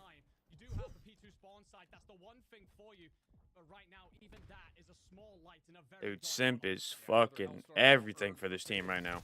Simp, ooh, nice shots on the Sport, who just came out of the sky in front of him. Follow-up is good as he's got an AR to play with, and no, will not continue ripping apart Cloud9, but has done enough for his team to stabilize behind P2 just before it opens. And Cell, these nades will give you the intention that, yep, he absolutely knows that this next hit's coming through P3, and it will be 3 down with Simp taking 3 of them in the 4-man feed. FaZe running away with map 4. Back-to-back-to-back breaks out of FaZe have just given them what feels like an unassailable lead right now. If it's going to come, Cloud9 have to begin to activate. And well, that's another 4 dead. See you later, boys. Simp 27 and 10.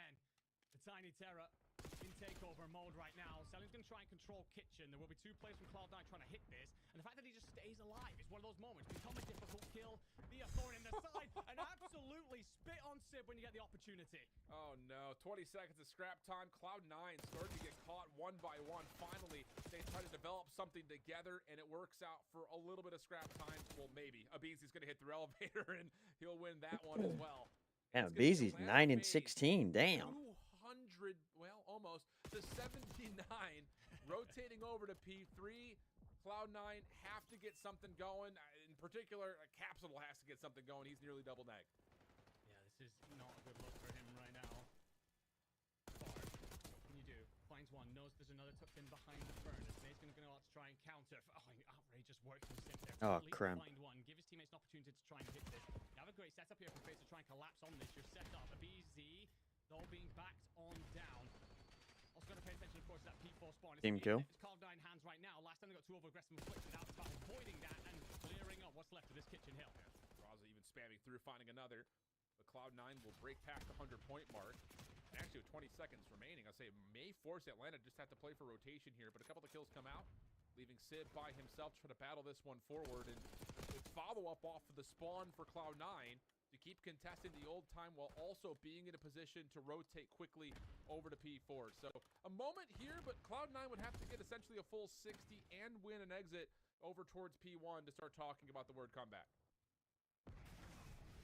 Oh, and that's just even worse situation for you. Hellstorm comes in, finds one. Second, going to be guided well into nowhere really because you've cleared out most of the opponents anyway. Drazah gets in through top plat, finds one, surely not. Sib will kill him, but just a pinstripe feed that doesn't really suit Cloud9 either. You're not going to get that great defensive hold in place. Last phase, another opportunity to hit. Now, assist down to can you actually find the corners that Cloud9 are sitting in at the moment?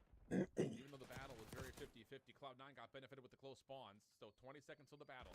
An important 20 seconds here as well. As Simp is just back on that BS again. 36 and 17, 2 for him, and now FaZe an opportunity with numbers, but good prediction. Dude, Simp is some of the scrap time and will allow Cloud9 Simp is going off. ground control as we head over to Hot Tub.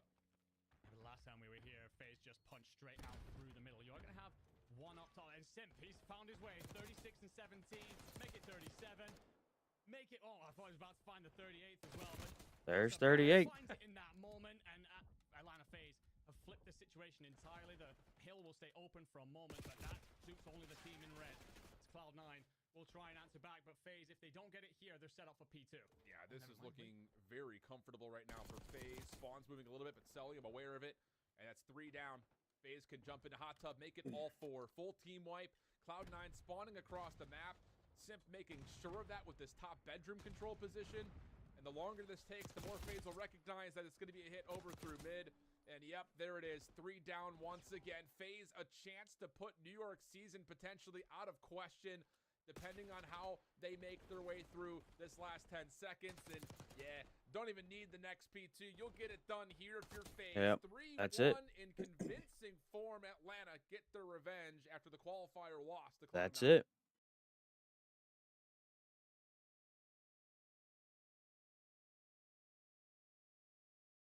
The hell's going on with this shit? C9 in New York. More on that later.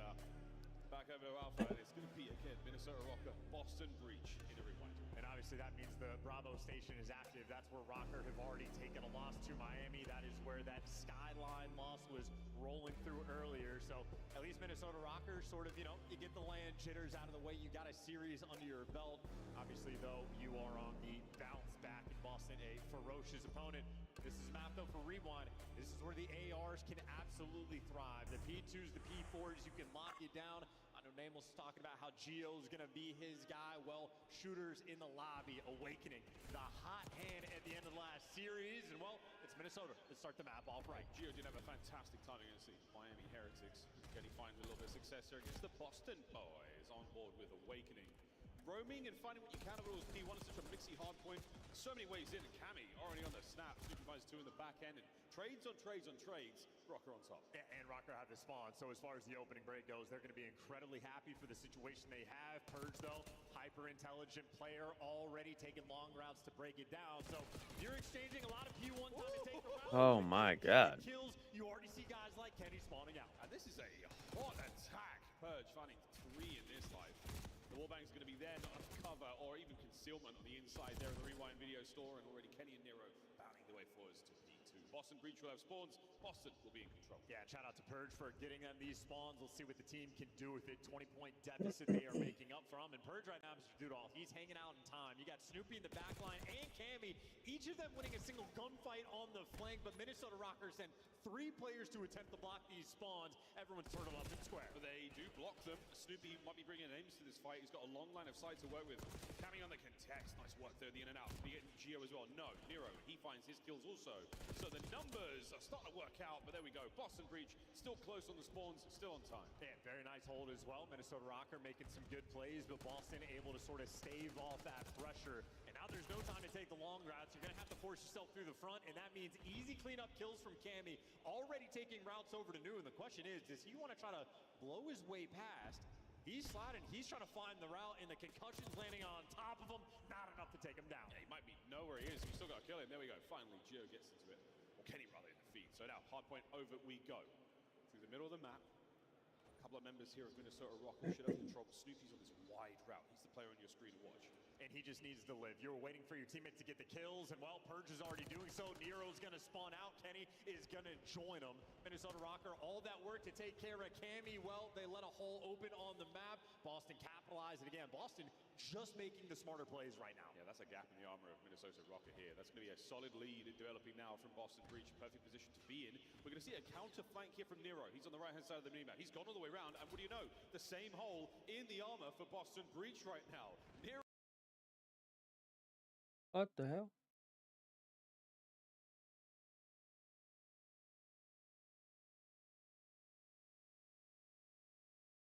rewinds.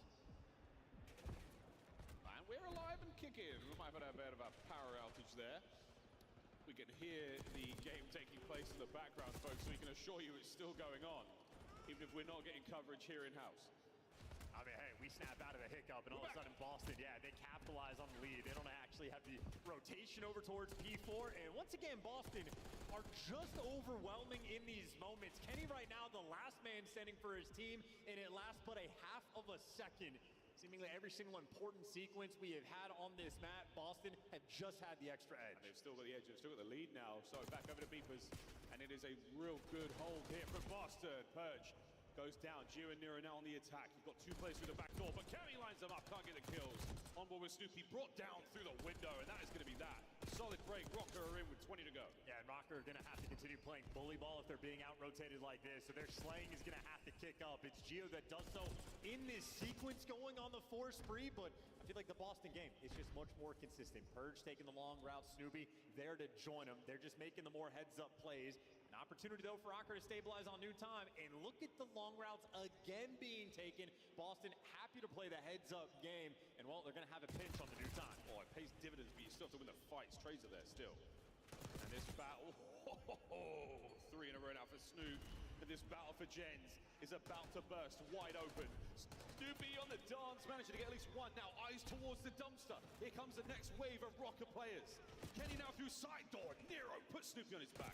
Yeah, but he's just going to get traded out instantly. That's Awakening able to pick up the big 2-piece. And once again, Boston just staying ahead of the game. Another long route. Snoopy doing a fantastic job of playing his life. And Estriel hops straight over top of the player. And Awakening just guns him down. So even when the smart routes are being taken by Rocker, well, in that moment, they just get outskilled. Everything right. Cammy finds the corner. The last man to be traded there for Boston. Still on time.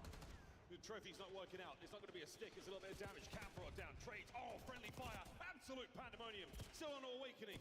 Boston still win the trades and hold time. Yeah, and that is just a P1 where Minnesota Rocker off the opening break get 26 seconds, and they get 40 on the next 4 hills. So they have been getting tucked to bed for the moment, but it's only the first set. They're back to their home inside of P1 and maybe happy to collect. Snoopy behind enemy lines. You trade him out, you're a bit more comfortable.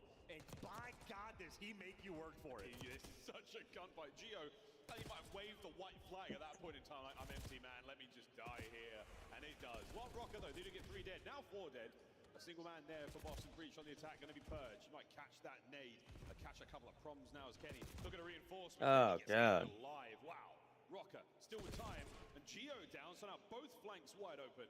That time is going to fall. Yeah, and Kenny couldn't even get a bullet off in that engagement, and now he's spawning out across the map. Number 2, Estriel, he needs to live. He has to be here to block these spawns, and he is getting overwhelmed. The teamwork on point, and Purge just toying with his food. Let Snoopy get the kill in another perfect rotation for Boston Breach. Boston Breach, whether it's the rotations, whether it's the breaks, man, they're doing it all right here in our hardpoint.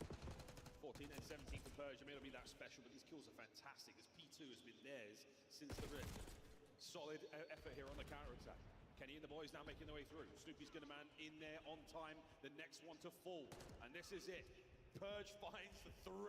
That's your point. Yeah, they're getting stuffed out and slaughtered. The SMGs for Boston right now playing an incredibly well-orchestrated game. Snoopy's been doing a great job of playing his life, and that is the setup for guys like Awakening to slam you to bed. The awareness and comms clearly on point. Boston hyper-aware, and this is not even a game. Minnesota Rocker looking like a collapse. Yeah, 100 point plus now. You're starting to walk away with it. Final 15 on 2. Go towards 3. Rocker in position this time round. We'll see one of those classic Boston Breach long routes taking place as Purge, the man who typically gets it done, under fire right now. Not able to get things moving. But Cammy and Snoopy find their kills through the middle of the map. So now, the opportunity is on. It might not be a wide flower rank. It might be an absolute headbutt. Yeah, and that's a ridiculous rotation. That is 3 different kills Boston players got, where Minnesota Rocker are fighting 2 at every single situation. The teamwork on point. It is not remotely close. Purge on a 6, and he's got the middle of the map. And this is worst case scenario. Oh, man. Have the funnel straight through the front. They managed to get towards the time, but they got a long way to go. Oh, once again. Back spawns right now for Breach. Close enough to the time. Purge still on that spree. The 6 is there for it. 7 denied by Kenny. A 30 seconds to go here as Rocker have done a great job on garbage, but bad news, Cammy on a pinch now through Diner. He's going to cause some problems, at least getting the boys off a time, and that's 20 seconds you sorely do not want to lose. Yeah, Cammy's got everybody turning their heads. Snoopy, he just gets to be the cleanup crew, the damage rolling through. Gio, last man standing on the time, gets dropped, and for Minnesota, nobody is able to get out. Kenny's the one now trying to take a long grab at Snoopy. For him, this is easy reads. That's a tragic minimap as well for Minnesota Rocker. The long, cold walk of shame across Rewind, trying to get in towards Beepers. You have 20 seconds before the game comes to a close, and map 1 goes to Boston. Well, I mean, an interesting spawn for Gio. This might be just a small sign of life for Minnesota players to get in the back line. But the back line's one thing, time is another, and they're just not here. Awakening, a brick wall of defense, final 5 seconds, here we go. Demon Joe finding his, Cammy in the feed as well. That is going to be that, ladies and gentlemen. Map 1, Boston Breach from start to finish. Yeah, dialed in, and Purge looks turned there on the main stage. I feel like we have seen the development throughout Black Ops 6 of the different sort of like angles of direction teams are going to be going on. Some teams are figuring things out as time goes on. And Boston, they're one of the teams, they're just playing a very smart game through and through. Minnesota have had nothing to offer on this Friday. 1-0 lead for Boston Breach, Minnesota Rocker. Your dreams of CDL champs starting to fade. Oh, they faded a long time ago. I'm still selling it, brother, because this series ain't over yet. Rocker still, that was a tough look from them. 3 players there in the 2,000 damage department. Actually, the same for Boston. The match didn't really go on long enough. And with plays like Purge making these great long routes, these great flanks, giving his boys spawns, giving his boys great opportunities to get solid chunks of time together, there wasn't that much quote-unquote action in that regard. Well, I feel like the situation for Minnesota Rocker is like after the opening break, they're in control of the game. Purge takes that single wrong route, picks up 2 kills, flips the spawns on their head, and then Minnesota, quite literally for the rest of the game, never got any semblance of control back. They are constantly fighting this uphill battle. And Minnesota trying to do the right things. Like that's a moment for Cammy where he's getting stunned, he gets caught. Well, Snoopy's there right behind him to break it down, but just a situation for Minnesota where they were never able to truly get set up on the minimap in any situation at all. And I mean, hey, if Boston are able to play with their feet up, they're gonna thrive. Awakening, that is a quiet 27 kills he was just able to drop in at the stress. Yeah, not at all. No problem, no stress, no issues there for Boston Breach. We know they've had their struggles there throughout this season. Even in the most recent weeks, they've not looked that decisive or that dominant in any of their matches. But regardless for Rocket, you have to pull some special stuff out now. The Search and Destroy has got to be absolutely pristine. The team morale is going to be wavering. The ability to see the victory starting to dwindle. As Boston, a raging finish there in map number 1. We put Rocker, we put everything, their warrior spirit to the test here in this series. It just feels to me, again, like the sort of skill gap has been solidified. We're seeing teams at the top look stronger and stronger as time goes on and really set themselves apart. And just like the fine details of the game really just getting tuned into play, because it's not like Rocker wasn't trying to fight back on both the P2s. They're making the correct plays. They're sending 3 players around Deep Street, trying to coordinate and have the teamwork. And even when they were getting close, you see on the first P2, still getting stuffed out, and they didn't really prevent a substantial amount of time. And the second go around, well, they get absolutely stuffed in easy reads for Boston. So they keep control of the game. They're good to go. That's the rewind. Now we go over towards the red card, another map where Boston Breach, they're going to be happy to see it. Yeah, very much so. I mean, they ban out Rewind when it comes to Search and Destroy. Hacienda gets banned out there by Minnesota Rocker. And now, Coach Sean passing on final few moments, final words of advice for the lads going in the S&D as we're going to get into this one a lot faster. The boys will be feeling confident as well. You fought hard this season to find yourself here at this moment. Can you keep it going in this incredibly decisive final tournament of the year, final major, and only 3 days to prove your worth here in the league? Yeah, and falling flat again is going to be a painful situation. EWC might be around the corner, but that is still, you know, a month and some change away. Actually, maybe just 2 months straight up. So you fall short at Major 4, you're going to have to sit with that pain for a long time. Also, don't forget about team changes going in EWC. I'm sure there's opportunities for players to shuffle things about a little bit, maybe make some crazy moves. That's where we did get to see this very Boston Breach roster come. Of course, Snoopy, the only surviving member of the roster from the MW3 season, but the very team we are looking at now, they were formed there in Saudi Arabia. an interesting comparison between these two players because neither of these stats are particularly electric. 0.8 KD, not great. 0.77 right next to it. In my mind, the difference between these two players is I know that Purge, even when he's suffering in the kills column, we saw this on his Vegas Legion squad from last year. His comms, especially in S&D, play calls are on point, and he is already motor mouth getting ready.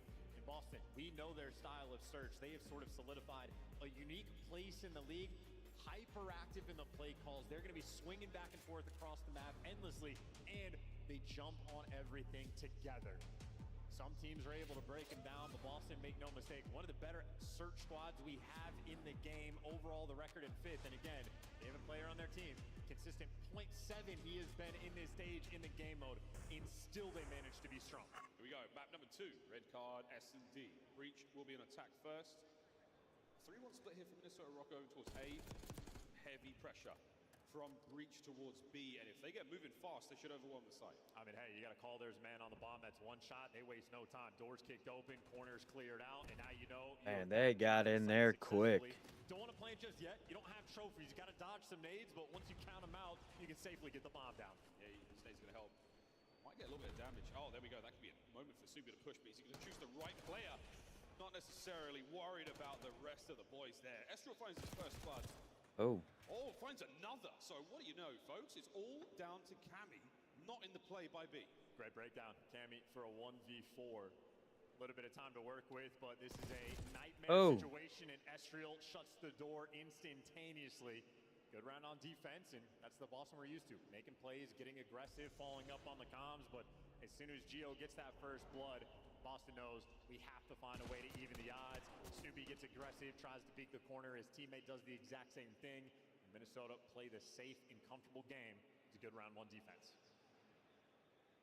Start of the season, the story really was that the B-bomb site was way harder to retake. This time around, no trophy system certainly helped get all those throwables through the windows, through those tiny little doorways, eliminate those players in those close corners.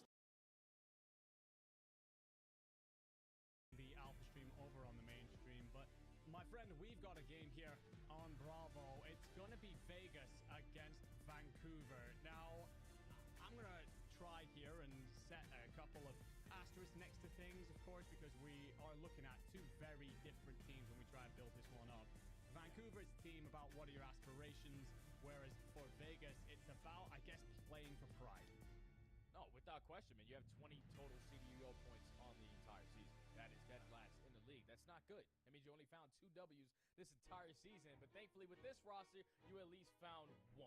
The only thing now, though, is you're going up against Vancouver, which Vancouver are one of the top 3 teams that we have in the game. I know in their alpha match they played against LAT, they got their ass whooped. It's as simple as that. It was not even close in that series, and that can only be more difficult now for Vegas because you're going up against a very, very angry Vancouver squad, and to start off on that map number 1 on a map like Vault, yeah, that's their bread and butter.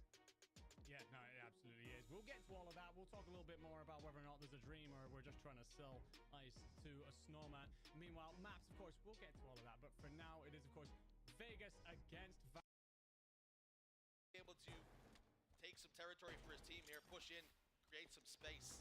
And he is the first point of contact, unfortunately for him. 2 guns trained on him. The rest of Z10 weren't able to get to him quick enough. FaZe take control of the hill once more. Trippy and Falcade working in tandem here and need to check their corners, check your P's and Q's, and they do find Jimbo lurking around the corner. As I mentioned, Jimbo, one of the key factors for Zero Tenacity when it does come to King of the Hill. Which is interesting, because when you look at the names on Z10, I don't know if Jimbo would be the first one off the tip of your tongue to be the one who's getting the kills, but Jimbo's really shined on this roster. Oh, wow. Good kill. How he's really held his own. At times, maybe been criticised in the past for not keeping up with the rest of the team, but I don't think that is a factor for him in the squad. Currently struggling right now is Zika, as FaZe put 2 on the board. 2, 5, and 9. Engaged in 7 kills. You know he wants to have more of an influence. Dying less, getting more kills. The fundamentals of Halo really sound so easy when you can just say it like that, but you're playing against some of the best players in the game. They're hitting shots on you. Suppresses hit the face with the shock rifle. Perhaps instead of ammunition. 4 go down. Jim just off the respawn.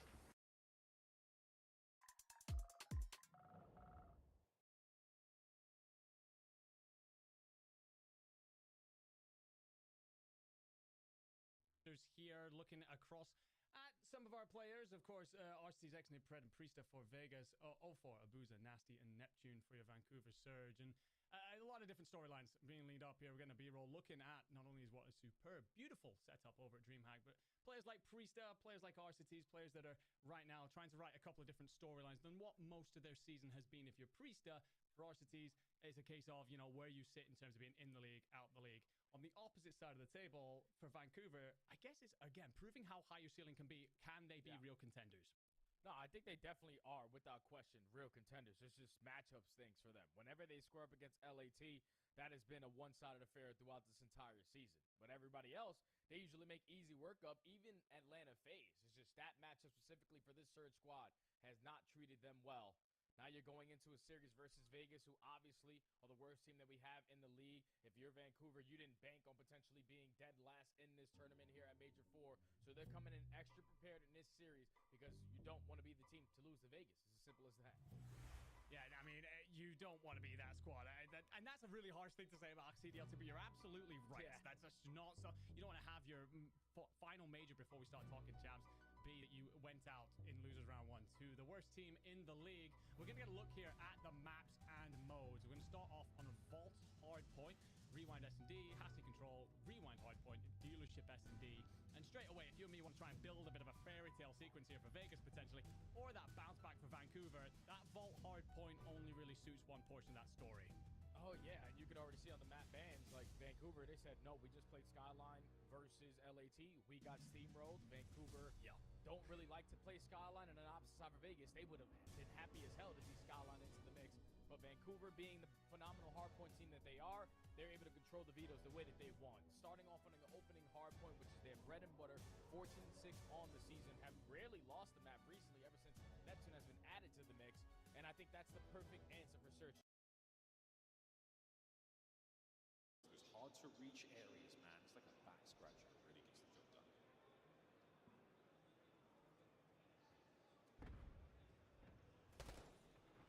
First contact, Nero. Trying to play this as slow and as sensibly as possible. His teammates now watching over him. The flank by A also covered. Waiting for anyone to show face. Well, the setup Boston have on the minimap right now, if Awakening starts calling out, hey, we're going to be a little bit overwhelmed, it's going to be aggression in. And back over towards Sight. Kenny gets himself his first. I was going to say, there's no way it was only on map on round 2. To make his way into this one. And Kenny overwhelms the bomb site now. Boston show a tremendous amount of numbers. They're positioning wide open. Estral finds a huge kill. Geo's flank done. 1v1, 15 seconds. Cammy is set up to win the round for Breach. Yeah, there's just no time. You're going to have to shred him with the Jackal in this moment, but not a hope, not a prayer. Cammy gets it done, and they get the first blood, and they execute. Boston battle back. You got Purge and Awakening combined 2 and 10. All things considered, they might be happy they're only down a round. Yeah, not bad at all. 3-2 now. Rocket lead. RCXD's come to play. Been and gone. And 2 sprees, all that Rocket taken in this next round. Yeah, and obviously mentioning Awakening at 1 and 5, but you know, angle responsibility, a big topic of conversation in the competitive Call of Duty world. But how about just your angle knowledge from Awakening? Kenny can't kill him from that angle. He's going to have to slide out, and he knows his teammates have him covered. So at least on a positioning front, Awakening on point. Awakening, whether it's his angles or his demons, he is something. Another classic RC spot. That's like Nero though. Perfect nade. He read that one a mile away. Perfect cook. Perfect nade. Gets the job done. No RC, no intel. Slow round though, and now look at number 2 on the minimap, by the way. Estriel is having to check every single corner over towards bleachers because of the previous setup. So Minnesota Rocker, they've been slowed down just because of the different presence that Boston's shown on the map. Boston, I thought, once they get going, it's going to be solid. Cammy and Awakening are shooting quite hard so far. The damage they should be able to output over those players like Nero up through street might be enough to deter the whole Rocket play. No one showing anything yet. Well, Minnesota Rocker brought back. Estriel's here now on the pinch. He's getting control of the top window, and that's the go button for Nero. Everybody in position, but Nero doesn't have the timing just yet. 30 seconds on the round, and yeah, a double pinch rolling through. Minnesota Rocker, so slow. Boston, they're everywhere in the right positions. Gio on the back line, him and Kenny looking for the clutch. They managed to open a lane now to flood through the bomb site, maybe get the plant down, but the time's ticking. Here comes Boston. They're looking for the counterattack. Oh, but the time is ticking. Boston cover themselves up. No one's going to die just yet. The round will end if you don't kill these players. And Kenny just doesn't have any help by the site. It's a 1v2, but you kill him off bomb. Now he's gone, and now Snoopy just has to dance. Wait for it. Oh, no. Just gets away. Run the clock down. Find the equalizer in a tense moment, but a veteran play from young Snoopy. Yeah, and this is one of the, this is the type of round you expect in stage 1. It is stage 4. This is the most important time of the year, and Minnesota Rocker just not able to solve this puzzle in too much time expended before they make the play, and then again, just a double flank rolling through. 2 different rounds on the defensive end. Boston, the pressure they have through bleachers has been winning them these rounds. Yeah, it's like fire superiority. You're not losing these gunfights, but you're not necessarily winning them. You're just getting more damage into the enemy team right now. That is showing statistically. Keep them at bay. Find your way into the play on your terms. That is the name of the game right now. And Rocker have had enough of this. They're going straight towards the B bomb site, or rather Boston are. Rocker on the swarm. Yeah, notice how Purge is with him now. He's gotten blooded in these situations in ticket every single time. So he says, you know what? I'll let someone else worry about the pinch. I'll just be here with the team. So Purge making the adjustments on the fly, and now you're successfully able to get the bomb down. Minnesota Rocker also adjusting. They're sending Gio on the deepest pinch you can. Other 3 players squaring up. See his timing wins out. It looks like Gio's timing a little bit better. Wait, Cammy's here as well. So the battle on the flank is still going down. The site is a bloodbath as well. Cammy opens up this lane. Back over towards site we go. All down terrestrial. He's got to get the kills quick. Has to get the kills quick. Doesn't have any time to waste. He's got Cammy back down, and the gunny is good. 20 seconds, but you just can't make it happen. Boston Breach again, always have time on their side. Ezra trying to make something happen. It's just such a difficult spot to be in. Breacher eliminating your chances, not just of the clutch, but of making any kind of solid entries on the bomb sites without taking casualties, without taking a man down, or at least running out of trophies, you name it. They are bleeding you dry in every department. And again, as noted, Purge, 0.77 KD throughout the stage. Not ideal, but the team overall strong in S&D. First couple rounds, he was just getting blooded. 2 times on the attack, working the B site. He just gets picked. The rounds get broken down. He mixes things up, and he's there for the final kills. The Purge might be 3 and 6, but you appreciate the S&D prowess. He knows when he has to adjust. That's another mid-map push. Now another show towards A. Rocker are going for it. They actually managed to get way past steps. So this time round, it looks like we might be able to get this bomb planted, get rid of Awakening, and yeah, that's it. That might be the turning point here in the moment in the round. You know, huge first blood on the pinch, though, is going to be number 8, Snoopy. So an opportunity for Boston. The bomb gets planted, so at least Minnesota Rocker this time playing quick, and their bodies are here. Whoa, okay, Nero. The dance is on, and Purge, if he throws shoulder, he's going to get eaten alive. Nero looking to catch the last man out. His teammates are there for the trade as well. Look, yeah, I wonder if Snoopy could have hopped the bomb there if Minnesota Rocker would have had it covered, because he was taking a deep route, but either way it works out. Giving credit to Purge for the adjustments. Well, there's Minnesota Rocker realizing we're just losing rounds because we haven't had enough time. And Nero, not a player with fear in his heart. You want him to get aggressive. You unleash that man, he will take full advantage. Rocker fighting back. I love the equalizer, 4-4. You walk away with 3 of your men up. And Nero again on a 3 spree of his own. I'm looking at another RC car, his second here of the map. And again, it's been a useful addition to Black Ops 6, mostly for intelligence. We've seen some shenanigans, a lot of team kills. But when it does work out, a thing of beauty. Here we go. They've conditioned him. So many B hits on the attacking round. Minnesota Rocker triple stack it up. Cam even makes noise that direction, but it's all a ruse. Little fake strat coming through, and now you get the bomb down in 20 seconds. They make it there. There'll be a pure 4 versus 4 for the retake. Minnesota Rocker grouping together for the hit. No nades either. Oh, there's the nade. It's a little late. Snoopy right through the line of Rocker he goes. And look at the dance. You're drawing attention. You're drawing aggression. He's got a teammate to back him up. Wow, Snoopy, what a win. Traded immediately. Down to Purge, who's banged up as well. He doesn't have the hit points here, but he's buying the time for his team. 24 seconds, 2v2. Holding together, Awakening now. Just try to watch over that ball. Cammy with a perfect angle.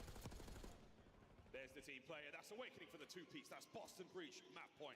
And this is what we're talking about. Rocker's got to figure it out. Game and Purge right there for Put the her going fumble. home. It is just the dance inside of those pillars, and it's just the information Snoopy's able to feed. One guy on sidewalk, one guy by back hedges, and he doesn't take the gunfight until he knows he has Kenny dead to rights with the Jackal.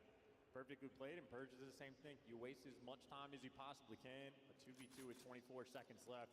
It feels miserable to try to defuse that bomb. A tough game of Search and Destroy for Rocker so far. Their attacking rounds have been a little bit better though. If they can get an aggressive plant, take that space as soon as possible. Don't let Boston work around you. Fortunate start there from Nero, but yeah, go for B aggressively now together as one. I appreciate that they're doing something.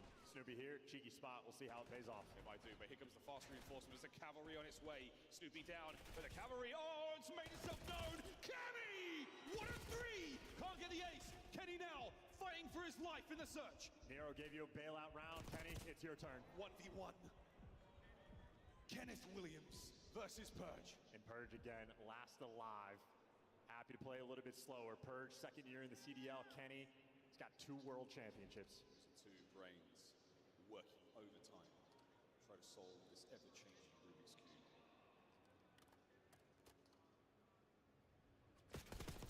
Oh my God, Kenny. Oh, Kenny. He has some unbelievable snaps. Nice job on the 1v2. Nero had the ace bailout round. That made it look like an ace from Kenny as well.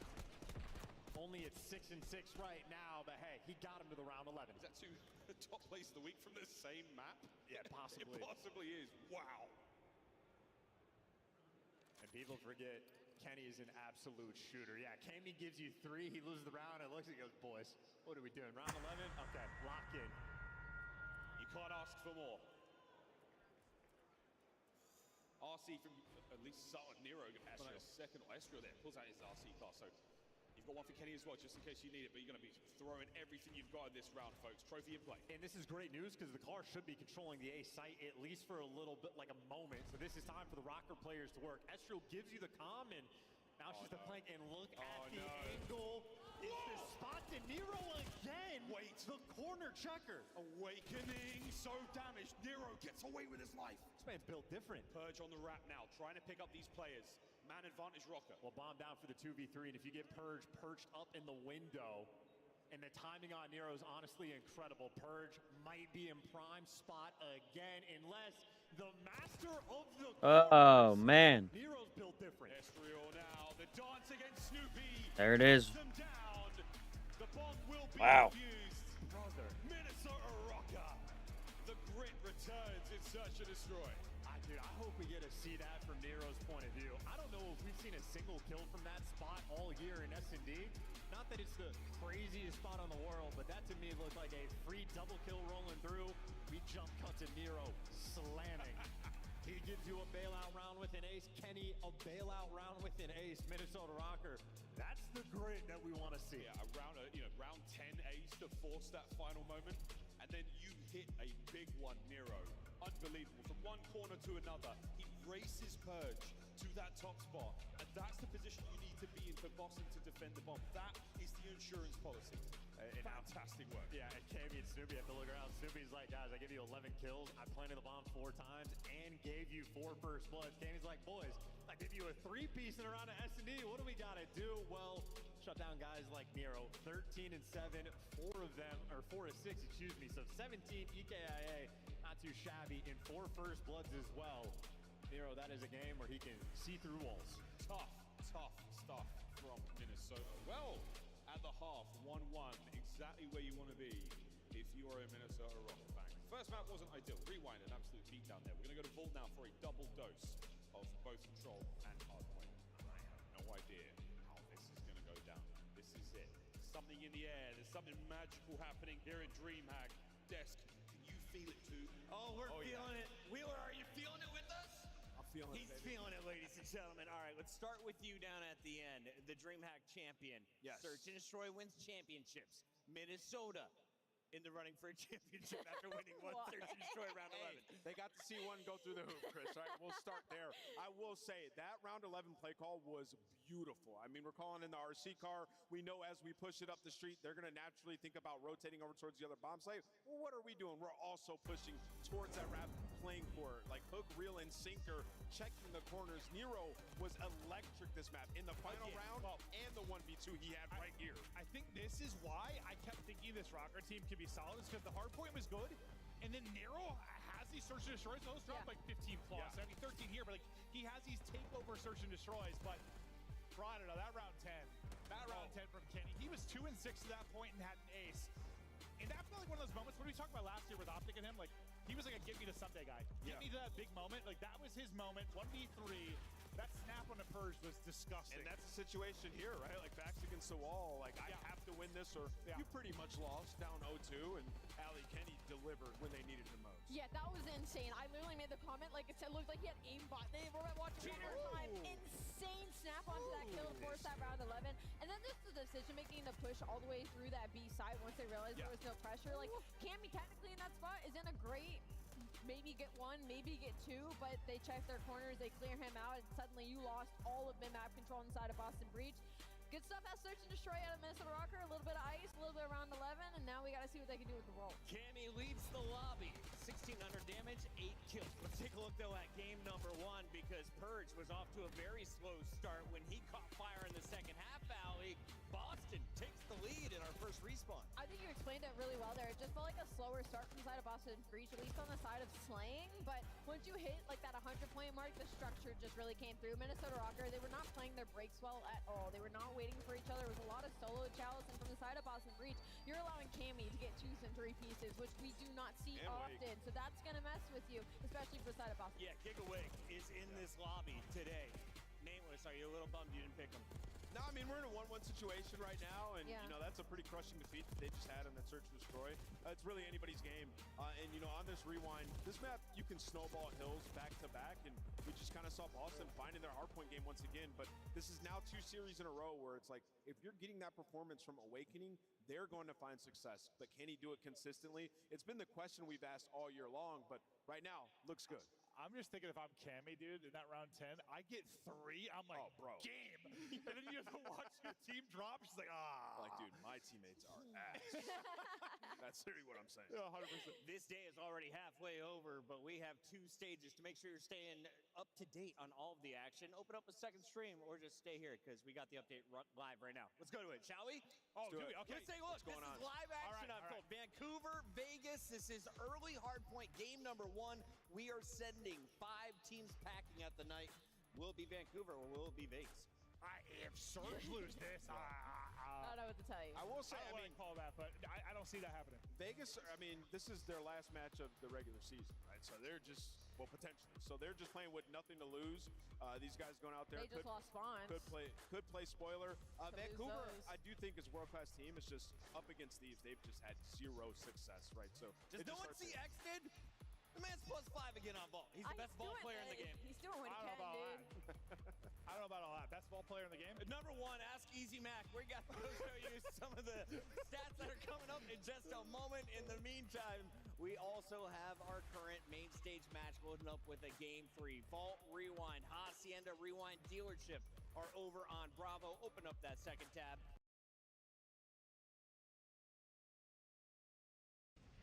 Down the numbers, though. Now he's prioritizing staying alive. 4 bullets left in the sniper to play with. You can hear some footsteps tiptoeing around him. He knows there's a player here. They both know each other are here. Gunshots go down. Trippy loses his life at the hands of Seekin. Frustrating when you have the sniper rifle and you can't really advance. Instead, you're on the defense. Had to back off, did Mighty, and there is this burst snipe on snipe action. It's going to be suppressed, taking Mighty down. He does fall as well, but I think this happens quite a lot on Bomb. You get this standoff for quite some time until the team eventually is able to get all 4 dead and really try and take some map. Yeah, you really see both teams jostling for position. Looks though we have a minor issue to clean up. Thankfully, score was at 0-0. What we will see when we come back is 2 fresh sniper rifles, so it's not too bad. What the hell? See it again, and we know now who's going to be picking them up. We said, is it going to be Mighty? Is it going to be Chick? Well, was Mighty in the end and suppressed. More than happy to take some faces to begin with. Chick, you asked the question. You got it that time, and you didn't do a whole lot. Well, Is it my turn? He hit some shots, but you know, could also come down to who spawns closest to it. Because if you want to get it fast and try and pick off a shot, get into a position where you can stop. Only thing about Halo, there's a lot of map resets. Do you often go for the sniper on this map? No. Never. I can't hit the shots. I'm going bonfire and I'm dying to a grenade trying to get the overshield. That's what I'm doing. Yeah, and it's probably my grenade and I'm on your team as well. Typically, I'm not usually the one that goes for sniper, but when I do grab that sniper, I find I just get out-angled by people who are playing it consistently, because you really have to know, in a sniper map where you are having to take many a 1v1, you need to try and outthink your opponent in where you might be playing to try and catch them off guard. Sadly, if you are not used to playing with a sniper rifle, you will fall victim to that. Wes giving me the eyes from behind, because I'm sure he's the one who's grabbing the sniper rifle all times in matchmaking as he nods. Especially now he plays mouse and keyboard. I mean, why wouldn't you? But I love that Wes's barometer for the LATAM teams was a player called Acid was giving him trouble in matchmaking, and now he respects him and thinks he's a good player. So in order to gain Wes's respect, you have to beat him in matchmaking. Probably reported him a few times for cheating as well. There's no way that he could beat me in the game. And then he sees him turn up at HGS and he's like, oh, okay, we'll pull that one back. I think something that we have to note as well, we could see Mighty's when he had the sniper rifle down, he was being pressurized and he was never really able to get comfortable. He was always worried there was a player around him, there was damage being put on him. So that's on the team as well. The rest of the team have to try and get some space for him so he can find those angles and find those shots. Felt like he was playing a tactical shooter, just listening to those footsteps, trying to check every corner as well, fearing that he might give away that sniper rifle, because as I mentioned, if FaZe Clan do get control of both sniper rifles, that's when Z10 may struggle in this one. I did say in the series, Lau, you know, if they can take this Fortress bomb, they go into Stronghold live fire, which is one of the better maps and modes for Z10. Again, Mighty, incredible statistics on Strongholds in general, and actually like genuine ones as well, like 1.81 KD across Strongholds in general through Arlington. Like, that is a good KD to be having. It's one of the better ones out of all teams involved. But it's about getting there. And then if they can get to a Game 5, then anything can happen, in my opinion. You could see a FaZe crumble in Game 5 if we get there, but in reality, you have to try and get this first bomb down. Otherwise, I think it's going to be a FaZe 3-0. If you're just joining us, you missed King of the Hill Solitude and Slayer Recharge. If you think you might have missed a close one, you That guy just vaped? What the fuck? Game 3 on the horizon, we've seen some fist bumps, so we were about to get into the action. I think we need almost a complete shift in mentality and focus for Z10 here, because they were so outclassed in games 1 and 2 that it almost can't get much worse. Only up from here. You would think we've hit the floor. Is a good motto for them. But as I was saying, like, you know, this isn't the game they would have been focused on. I think they are very firmly thinking about Cloud9. Maybe this is a good order for the games, because they can get warmed up, they can learn a little bit about the opposition of FaZe, and maybe taking something. Ali, do we say goodbye to Vegas? Go to Rocker. You've got them pinned in. There's no way they surely get towards A. Stop that clock and keep this one going. But a worthy attempt, Purge. He could make something happen here. A close corner from Estriel. Wait a minute, gets the kill. But 1.7 on the B. Dance battle by Estriel wins it. And, well, everybody in the right positions for Minnesota Rocker. No cheeky B hit rolling through. And Nero in the middle of just an MVP caliber series, at least for this individual one. 9 kills he was able to collect in round 1. Not bad at all. And 3. Good look there on the defense. We'll hit the O in a moment. Pit's popping. Here in DreamHack. Had a fun one watching Vortex's team play earlier. Team across the way from him, just talking crazy amounts of smack. Those not familiar with Vortex, he's been the Reaper in EU Challengers for years. Former pro, has some great placements under his belt. He's getting chirped like crazy. They beat him 250 to 40. I was like, oh, that other team just here to have fun. That's so sweet. That's the name of the game here at DreamHack, man. Fun. Who's having fun right Nero. now? Yeah, Nero. Absolutely Nero. Gio not far behind him in the fun department. Estriel. He might crack a smile if he can crack in towards B, and that's where we're going now. Purge has got a corner. 3, 2, 1.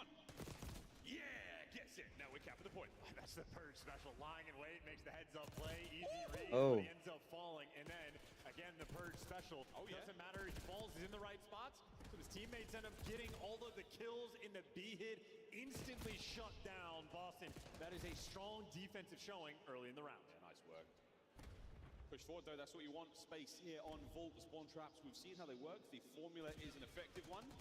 Nice nade there, forces Cammy out of the perch. That top window, but Kenny's in trouble now. Cammy, oh dear. You didn't finish the job, and he's still alive. And we showed you the Boston Breach stats on defense. They have not been good right now, looking like they are dialed in. Awakening on a 5 spree to kick off this round. Cammy pushed out over towards P2, and 2 players for Boston inside of P1, so if they were playing hard point, they'd be all over it, and even in control, well, they certainly have it. Still fighting out your spawn. Rocker suffocated so far. Very, very little showed on offense. Gio with a big win. Again, up close. Looking for a few more. Awakening was spotting him out. Again, perfect lineup here from Boston. The teamwork was great, but you lose the man down low. Awakening's now the only player on the inside of the A side. Find him, take care of that, and what an awkward run, but up close and personal is where Gio wants to be. Shame he gets traded, otherwise we could have seen a capture. I mean, yeah, this has been dominance on the defensive end. I mean, you had the one idea coming out from Minnesota off the break to just attempt to go towards the B zone. And again, for Boston, easy reads, they shut it down, and the round collapses. We talk about how, like, the skill gap right now is being developed. Teams really dialing things in. And, like, defense on this map has nearly been solved. The painful opening break often...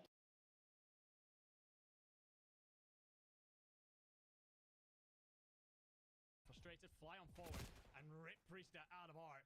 But RCTs for a good couple here will allow Falcons a moment to soak up some time and potentially set up for P4. Man, this is a lot of time that Vegas got here at P3, and now they're already stabilizing on the map. But as I say that, Vancouver combined for 3 kills. They step up in the aggression, and now it's on Priesta, last man standing. He is going to fall. And Vancouver now. Yo, Priesta's getting shit on. Money here at P4. They need 20 seconds to close it out. One opportunity here for Vegas. Vancouver with kills at the right moment here to give them this P4 control. And you can see why they are so damn good when it comes to this map. Know exactly what to prioritize and when. But 0-4 is going to be overwhelmed here as Falcons players arrive from every entryway and clear it on out. So Vancouver having to refigure out. Xnit having a good map. 40 and 29. That's insane. Priesta's got to go. You've got to go. Steps on the point and cleans it off. Finds a second no, and it is all done and dusted. Neptune managing to apply that final pressure and will, although not be the final player standing, at least find the end points and the map for Vancouver to go 1-0 up. Felt like a map, my friend, that we can talk a lot about, you know, where Vegas had standouts from Xnit and moments where they seem to set up and get broken, but it's hard to look away when we're going to look at this scoreboard. Priesta, it just felt like he unfortunately was a non-fact. Felt like a 3v4 throughout the majority of that map. Yeah, Priesta had a tough time. Priesta was getting shit on. But just the way that Vancouver played the map, it's how they always find success here on Vault. Everyone's sitting basically around even. You don't really have to outslay them to bits. You just do the teamwork aspect correctly. We're talking about winning a majority of your rotations. And then even when you didn't find rotations on your side, especially towards the P2s, you're still finding your first attempt breaks through the front side. And that's only going to allow them to continuously run up the score, had Vegas playing from the back foot. If ARs aren't shooting, you're not going to have a good time on Vault. Vancouver, answer the call. In that map, everyone, go up 1-0 in the series, and now you're feeling the pressure if you're Falcons. Yeah, you know, indeed feeling the pressure. You called it, by the way, at the start of the show. You said that you wanted to see the SMG step up in this map. Pred dropped 4k damage. The SMG most certainly doing their part. The one thing with Vancouver, we look across this team, and we know that all 4 of these players can contribute at such high levels. Buda has been, again, a player who's been so good for them in the hard points through the qualifiers. Neptune, we know what he can bring to the table. And those 4 Nasty also delivering their part as well. It's just too much in the end for Vegas. To be fair, we came into map 1. We said that this would be a map that suits Vancouver. This would be a map that they should take. So it's all about then how you answer back if you're Falcons. Of course, you will hope to come into a series where Surge were walking wounded, struggling a little bit. If you're losing that one as the Falcons in the way you did, has your win been taken out of your sails? Or are you thinking, okay, this was never suiting us anyway, we've got map 2? Yeah, I think it was never suiting them anyways, because you're going up against one of the best hardpoint teams in the game on their best hardpoint in the game. So it was just a tough draw there. We can talk about the vetoes for Vegas to have to play that Vault to open up the series, but now you desperately need the bounce back in Search and Destroy. This is where Surge have been struggling all throughout Stage 3 and Stage 4. Their S&D has been up in the air. I feel like when you talk about Surge and Search and Destroy, it's usually through the S&Gs. 04 loves to be that island player, to get lost, open up the map for his teammates, and when he's not finding that success, that's what makes them play a lot slower, and they don't really have strategies off of that slow pacing. So that's going to be tough to handle if they don't adapt quickly, because Vegas on the opposite side for Rewind, we have seen them so many different times with their SMGs. Pred and Exnid taking a lot of space through mid-DBD. If you allow them to dictate the way that this game is going to be played, how the pacing is going to be played, you're not going to have a good time again if you're surging another S&D. No, absolutely not. And I spoke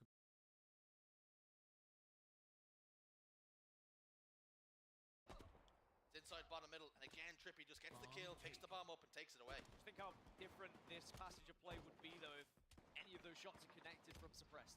Again, is that the difference maker with FaZe Clan? Well, Penguin set it up here on the couch, right? What the difference sometimes can be, one player hit 4 no-scopes. It can have such an impact on a game, on a series. FaZe Any game that's close. They know they can do it. FaZe have the players to do it as well, but they're just not doing it as often as Shopify Rebellion and Optic do.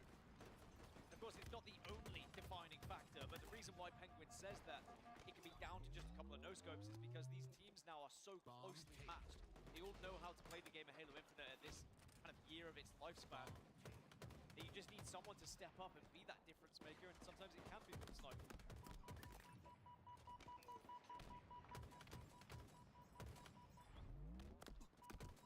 You can see now, Z10 have gotten the bomb over towards FaZe Clan's bonfire. They're fighting off the back foot. They haven't got a lot of shields to play with. Trippy's going to pick it up, and he has the option to toss it off the map if he gets pressured here. Happy just to toss over towards Z10's half of the field. He'll take the death there and just relieves a little bit of pressure. I think there was a consideration there for Trippy to just keep going. It's almost one of those that I'm going to start running it just in case the kill feed starts to show my team is actually finding kills, and if you do, you're in such a good position to move that bomb all the way to the other side of the bench. And I think it works both ways. I think if the kill feed lights up that your teammates are dying, well, you've got the bomb as far away from your side of the map as you possibly can. So a good play, no matter what way you try and cut it. But they're trading kills left and right, but again, bombs are resetting, and C10 just cannot get something together. 2 dead now. They're starting to just play a little bit more Halo where they need to. See whether Mighty can be the difference maker. Does put himself in an angle here where he's slightly exposed to some bandits if they do spot him, but to buy 4 boxes also a of all position like where hearts. maybe go unknown. He No. maybe notices that, and that's why he retreated a little bit. Why Now would he you has buy to them? position away, he needs to be careful. You say don't buy them? Said why? The concern is, like we spoke about before this map loaded up, Crazy. the meta is to push the armory and not let the other team spawn there, but Crazy. pushing from the other side, and it's more of a needs mush. We're pushing this side because we have to. Not I haven't bought any in like 2 weeks. That's good. But to start off the Search and Destroy with a massive 2v4 clutch. If you are Vegas, it was a perfect start to the round. You had Arsenal find that opening kill in towards Burger, which sets up Pred to be aggressive in towards Burger for the second.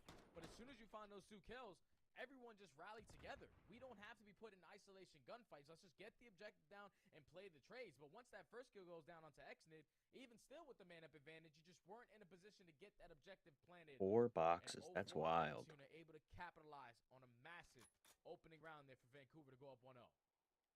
Yeah, I mean, you were an ex-pro player, my friend. You played at a level that I could never dream of. Really and trying to pull that I was signature, huh? Watching that one come on through, so I can't imagine how you felt. Just get yourselves together, play that numbers advantage. They never do. You've managed to get your way into You trying to the pull any game here. signature, or you want a certain card? Just backed on off, essentially reeling The from what? the shock of giving up that 2v4. Are you trying to pull any signature card, or are you just looking for a specific one? Signature card, more freaking gold stamp cards. I want it all. Apparently that signature card is selling for 5,000.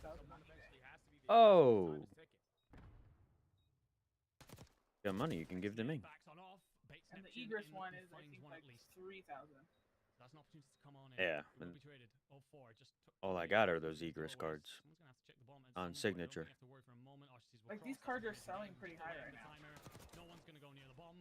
04 finds one. He's on his own. The signatures, or just in general? As well. Just delays, dilly dallies, tries to get himself around the ball, and Pred's just trying to find him. Pred can't get this cleaned up in time.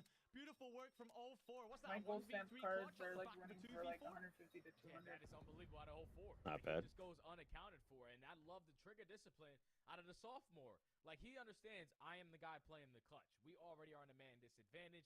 As long as I time this to perfection when I decide to chow, it'll work out in my favor.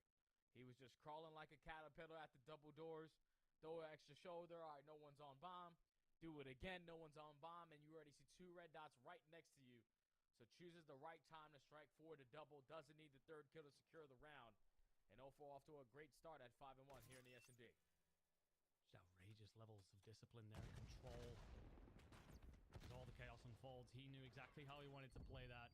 Delayed and bought time. The Falcons are probably wondering how the hell they're not 2 off and not being 2 down as 0-4. Goes a couple of shoulders, gives out all the information, and Neptune will pick up the first blood, but Priesta at least answers back. And Vegas now have all control of this B site. You just don't really want to get bad timing here. If you start to think about that objective, thankfully Pred with the AR in hand is able to locate Abuza. You have the man advantage, and you also have info onto 0-4. Let's not throw this one away. Here, you're going to get flanked from the right-hand side. Will be cleaned on up. No clutch this time. So the Vegas, it feels like they're getting off to strong starts in rounds. I think that on the defense, they were a little bit slow, gave it up for free, but they managed a pretty successful retake apart from the fact that 0-4 goes huge. They're initially, especially in the 1st and 3rd round here, they've done a great job finally clearing that up and seeing that round through. Oh, yeah. Those situations where they should come out on top, not letting them slip. I think that's the difference between a team in the situation they're in and one of those teams that's What you got playing for today? taking themselves into a champ spot. Nothing really. I just took a shower. Oh, very nice. Probably just gonna chill. Into this next round, all out aggression. That's my I plan. really wanted to go watch Lilo and Stitch. I was tempted to go watch it tonight by myself, and then still go with my nieces and nephews. Yeah. Because I really, really want to see it. Ay, ay, ay. Everyone just playing real tight in that situation. Just wait. But to be in a theater by myself with a bunch of kids. What, that doesn't sound fun?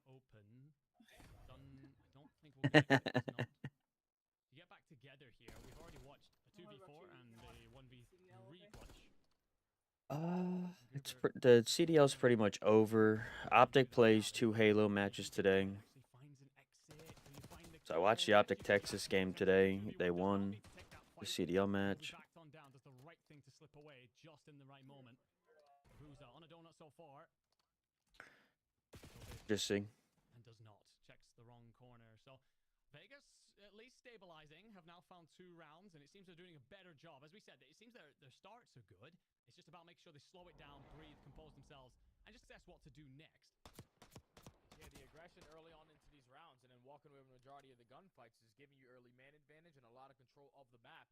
So far, that's been the answer in these last 2 rounds here for Vegas to tie the game up at 2. Communication starting to fire. Pred understanding what the setups are looking like. He's trying to be the IGL here to rally the guys back because he is on 6 in a row. If you're Pred in this situation, probably want to bait your teammates a little bit or invest that RC card because if you can earn yourself a Hellstorm, that's a massive game changer. Problem is you activate and, well, RCT's falls amongst it, so any sort of map presence you were hoping to gain is quickly thwarted, and then, well, 2 kills come on through for Vancouver, so Vegas here, you're getting nothing for a couple of freebies, and, well, you at least get one out of 0-4, but instantly traded. Yeah, now it's Pred left in a 1v3. Is going to be able to spot 1. Knocked down to 48 HP, still on 7 in a row. Makes us more capable. Clutching up in this 1v3. 45 seconds to go. Both players from Vancouver currently spread, but you got to expect them to eventually rally together for that army of 2 setup. Red will at least get the information. It gives him the confidence to plan today. You find a clean exit. I think Pred, yeah, is going to look to wrap this and get a little bit of a timing situation potentially. Do Vancouver just instantly jump on this bomb? You do. Coming in, he finds one. Do you slip away? No! Half a bullet was all that was needed there. As Abuza finishes it off. Felt like Pred had pulled it off for a moment. Works it so well on the exit. the fact that Vancouver as well willing to just dive that and force the situation. A lot of teamwork coming forward there to allow moments like that to happen, but damn, that recharge was just unbelievable.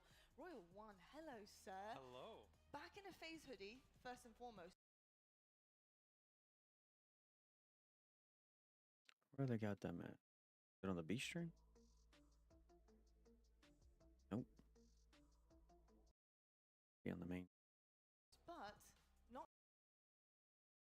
Must be on the mainstream. Players that I've known for a very long time and respected. They're all insane individually, and it's been cool to see how they work. And I'm having a great time coaching them so far. We've joked a few times that when or if you guys play against When. Shopify Rebellion, which probably a when, is there going to be a consideration in your head of, right, I know where Royal 2 is going to be on the map right now just from playing history, and like you start calling out where he might be? Yeah, he's just going to be in the back of his base, not moving, right? Yeah, there it is. Everyone knows that. There's only so many places he can be. All you have to do is hide his passport Where's before the you come out snipe? for an Where's the event. BR? You Like, can't let's be play. real. Now, Suppress, do you find it on your shoulders to when that matchup does come to fruition, like we all know it will this weekend, that you have a responsibility for Big Brother over here that's coaching you behind, that you have to be little bro there?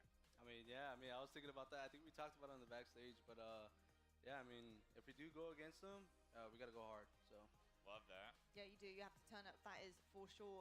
You know, I'm looking at the dynamic across the team here, and you know, Royal One, it's interesting to get a fresh pair of eyes, especially when you're watching every single one of them play and how they interact with one another. Yeah. How are you feeling about the dynamic of the team and coming in from what you're used to seeing, you know, in history's past years with the same team? What is it like kind of seeing these guys work, and what is it like behind the scenes? It's been really good. I've only been working with them for like a few weeks now, but like right away they have a really, like, they complement each other very well. They've got a good mix of play styles, personalities, like everything you want to see in a team that can, win chips. So I think this team has the tools to go all the way, and we're looking to do that. Now, obviously, this is Zero Tenacity we're talking about here, and 0.31 somewhere on that scoreboard. But let's focus on the positives. Falcated, 2.31, Suppressed, 2.00. I said last event, Trippy played out of his mind. That was the best we've seen Trippy play in a long time. You guys obviously only ended up at third. You want to take advantages of weekends and tournaments where your teammate is having one of those tournaments, right? Those are Right. few and far between. Trippy seems to not be skipping a beat here today so far. Do you find it as part of your responsibility, and I'm sure Falcated as well, as kind of the two big dog slayers on this team to really step up if you guys do want to make a grand finals, if you do want to hoist a trophy at the end of a weekend? No, I agree with that. I mean, last event I didn't really play too well, so I'm coming into this event, just locked in. Like I gotta pay it to my brother out there, Trippy, man. He had a great event. We're not gonna single out Zane as well, but those guys played Zane's a really well. Last commodity. event. I don't gas him enough. Every time it's on his screen, he's making good plays, hitting good shots. Of course. So That's just what I expect from him. yeah, coming Sunday. I mean, I don't want to jinx it, but Don't you know jinx what I'm it. saying? Don't jinx Yeah, it. that's what I'm saying. But There's basically, coming Sunday, hopefully, I come out strong. With Mike, and also playing with Joey and Zane. I know they're gonna come out there and play great. So. They certainly will indeed. Well, it was absolutely incredible. You guys are actually done for the day. You finished pools looking absolutely fantastic. Of course, got to wait for that open bracket team to come on in and see if they can actually counter you guys and give you a bit of a challenge, because I've got to say that was just absolute destruction on the main stage. So keep it up. It was. It really was. 0.31 destruction. Yeah, I'm about to go watch it Unreal. after this. Like, come on, Wes. Yeah, give yourself some confidence. Go watch yourself play, because that was just disgusting. Thank you guys so much, Royal One Press. Thank I you, guys. appreciate you so much. Here are your pool play, guys, and here's all of the scores coming in as we're filling in throughout the day. As you can see, FaZe 2-0 in Pool C right now, looking so good. Can they be slowed down? That is the question. We'll have to find out who that open bracket team will be. Can they cause a road bump for them, or are we just looking into that championship bracket? Because just the way that these guys are playing right now, it doesn't seem like anybody's going to be up for this task. If there is going to be somebody there, they have to be extremely special coming out of that open bracket, because FaZe, they are certainly that team to watch out for. Folks, we're actually going to head to a quick break right now, but when we come back, the Green Wall are going to be very, very happy with this one. It's going to be Optic Gaming versus Gen G, and we'll see you right after this.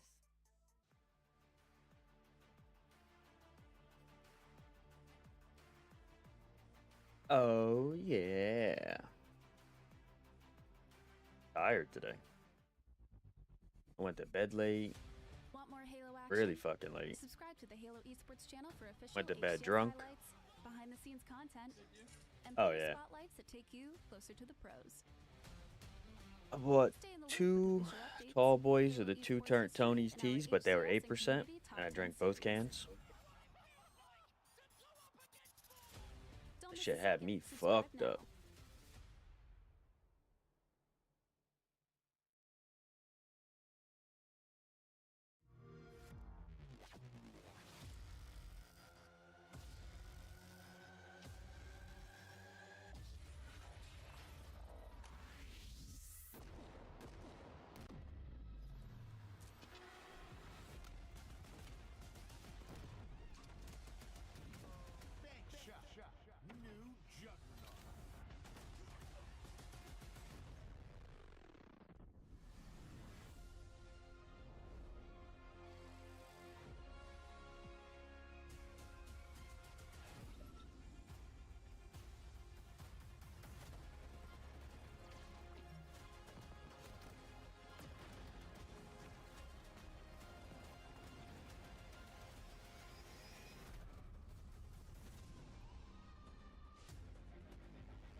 And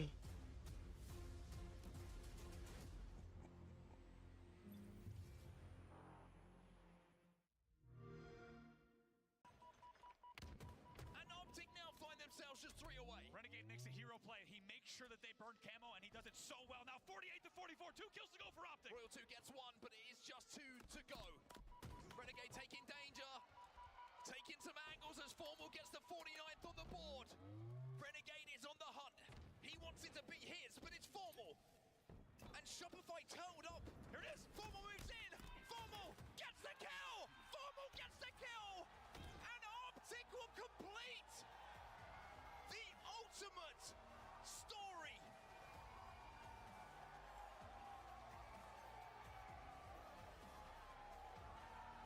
Champions here in Arlington the hard way. The most difficult way possible. But they reset the bracket. They break the curse. And they can call themselves champions. And Formal wastes no time. Picks up that trophy because Optic Gaming has earned it through an arduous offseason and an unbelievable weekend run that will never be forgotten from the elimination bracket. To take the title in a bracket reset, Game 7 down to the wire. A lot of teams would not have made it back from what happened at the end of that CTF Forbidden. That would have broken them. Not Optic Gaming. This roster is built for success, was built to win. And as you can see on your screens, justified in making the changes. Your HCS Arlington Major 1 champions are Optic Gaming.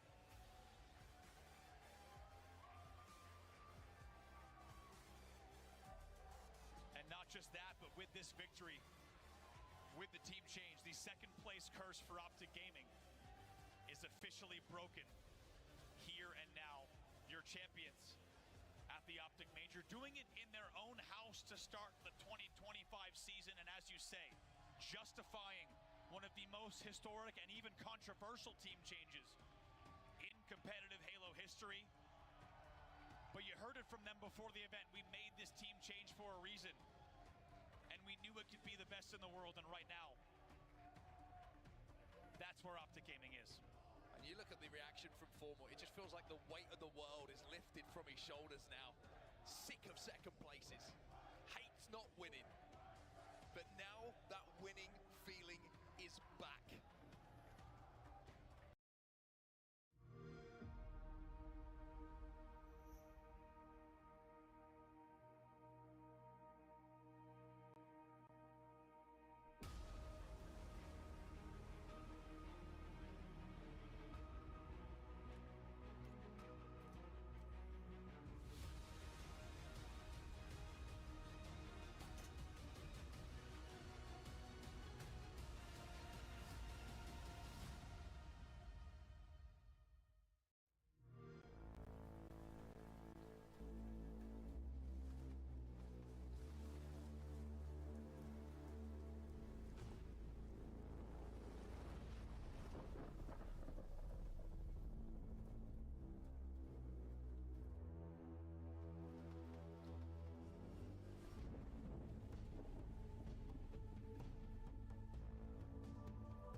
folks, and welcome back to the HCS Open Dallas 2025 DreamHack. We have had some crazy things happening on the main stage and some not so crazy things, like FaZe just stomping the competition in their pool as they did the event before in Arlington. They are looking so good in pool play right now. The question is, how will they fare going into the championship bracket? We'll have to find that all out tomorrow. But more so, we have Optic Gaming taking the stage. The Green Wall are going to be awfully happy about this because they want to see their boys back in action once again. Now, they had a little bit of an uncharacteristic start to the last event in Arlington, and I can't wait to talk all about that and what they potentially can achieve this time around and how the journey will look. My name is Lottie. I'm joined by Clutch. I've got Onset and Brav as well on the sofas with me once again. Now, I'm getting nice and comfortable up here, folks. I don't know if you noticed this, but I'm just finding my groove. But I'm not getting too comfortable, and you guys shouldn't either, and I'll tell you why. Because last time, things looked a bit dicey for Optic Gaming. They didn't quite get it done the way that they wanted to. The journey was very difficult, and they made it hard for themselves. But this time around, I think they've learned a thing or two, maybe how to pick up the pace, maybe be a little bit less lazy. And, you know, we're looking at some old habits here, but I do think that they're just going to be faded off into the distance. I think Optic, having that taste of victory, is only going to awaken the monster within this team. No, I think that's exactly what it did. I think the way that they did it, the downs, like the downs that they had to experience in order to really evaluate and get to where they needed to be was the reason that this team is going to be the best team this year. Optic Gaming want to go through, is expected to go through winner's bracket every single tournament. The fact that they lost to Nemesis last event in pool play and then had to play Shopify and lost that series, it was almost a culmination of even losing to Kason LAN, in all honesty, where they had to question themselves and really get on the same page. But ever since that elimination bracket run, this team has been the best team in the league. This is the team that you want to see from the Green Wall, and this is the team on the other side of the stage you fear. And I love the idea that Optic's going to come in here fired up, but also knowing that they cannot take any series, any game for granted, let alone a life. So I'm stoked to see this Optic Gaming roster, even in pool play this weekend. Onset, whether it's individual skill, teamwork, the chemistry, strategy, what is it for you on this roster that really stands out, that's just a level above other competition? Individual talent. It comes down to sometimes individual players, individual moments that everyone on this team has the ability to do something special, right? You look at that elimination bracket run back in Arlington, you look at what Renegade did in some of those big series, those close moments, those big games where he had to perform, and he dragged them through some of those series. It's insane to think that Optic were a Slayer away from finishing 5th, 6th back in Arlington against Nemesis. They have to pull off that reverse sweep, go 3 games without a response to stay alive in the tournament, then reset the bracket, then win that second best of 7 in that game 7. It could have been a very different story we were talking about coming out of Arlington into this event. But the story is, it was never going to be easy for them to get that championship, to break that second place curse, but they did it. And I think that's the biggest thing for them. Now they can stop worrying about second places, they can stop worrying about everything. It's now just about winning and continually going on to win. 100%. I think they knew they had a point to prove last event. They knew Shopify were coming in as the favorites, and rightfully so, right? They have been lights out in scrims. They've been lights out the Kasan tournament. Every single open, you name it, had their name all over it. And Optic were like, listen, it's our turn to shine. Falling flat so early on in Arlington, I was worried. I was nervous about the mentals for these guys and how they're able to bounce back. They showed us that they can do that. That is a huge achievement. Not only did they win the event, but the fashion they did it in. It is such a confidence boost coming into it. So a lot of pressure relieved from the shoulders of these players now. And they can just have fun here. I think they can have fun coming in as the tournament favorites and just showing us exactly what they've got. There's not as much pressure as there was before. My question for you, Brav, though, is when it comes down to slip-ups so early on in the tournament, we see them go up against Nemesis, and it seemed that Nemesis had their number a significant amount of times despite the reverse sweep in the second series that they saw them in. It's really difficult in the beginning of a season to know whether or not is that an Optic just not playing up to the potential that they have, or is that a Nemesis just knowing how to play a team like Optic Gaming and knowing their number and matching up strong against them. In your opinion, from what you've seen, which one would you say that was, you know, for us to look out for here going the rest of the weekend? Yeah, I'd say if I had to choose which one it's more of, I think it's more of Optic Gaming finding their form over the course of the season, but I do also think it's both. I think Nemesis, in terms of matchups, matches up well against a team like Optic. We've seen in game type-wise, especially when you look at the FaZe series, right? The FaZe series was a wipe for FaZe. So I think specifically Nemesis is a very good team, and they match up well against Optic. Now, I think also on the other side of that, Optic is finding their footing. I think Maniac at APG had the nail on the head when they said with every LAN series they got better. I agree with that as well.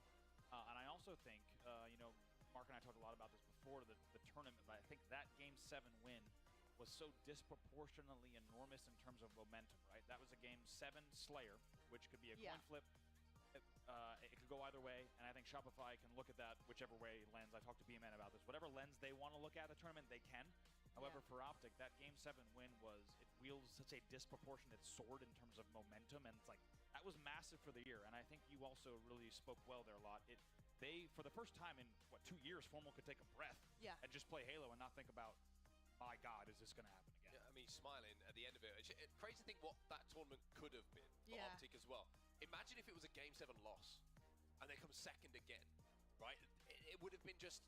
Imagine the online discourse about the team, what the reaction would have been. Second again, oh my goodness, are we ever going to get past, over the line? Are we ever going to win that championship? But I think the mentality thing is so big for this team. I mean, even looking at them now, like just sat on the stage, just smiling, look very relaxed, looks very different even in this first series to what we would have seen back in Arlington, where I think they would have been thinking, we have to win. Like, we have to win. The pressure is we have to win. No one was going to accept anything but that. And 100%. Now I think it's just about how many we can win 100%. Instead of can we. 100%. I think, honestly, when it comes down to the top 4, not to harp on this conversation, I do think it's an important one, though. When it comes to the top 4, you have so many different players who have won world championships or who have tournament upon tournament wins under their belt.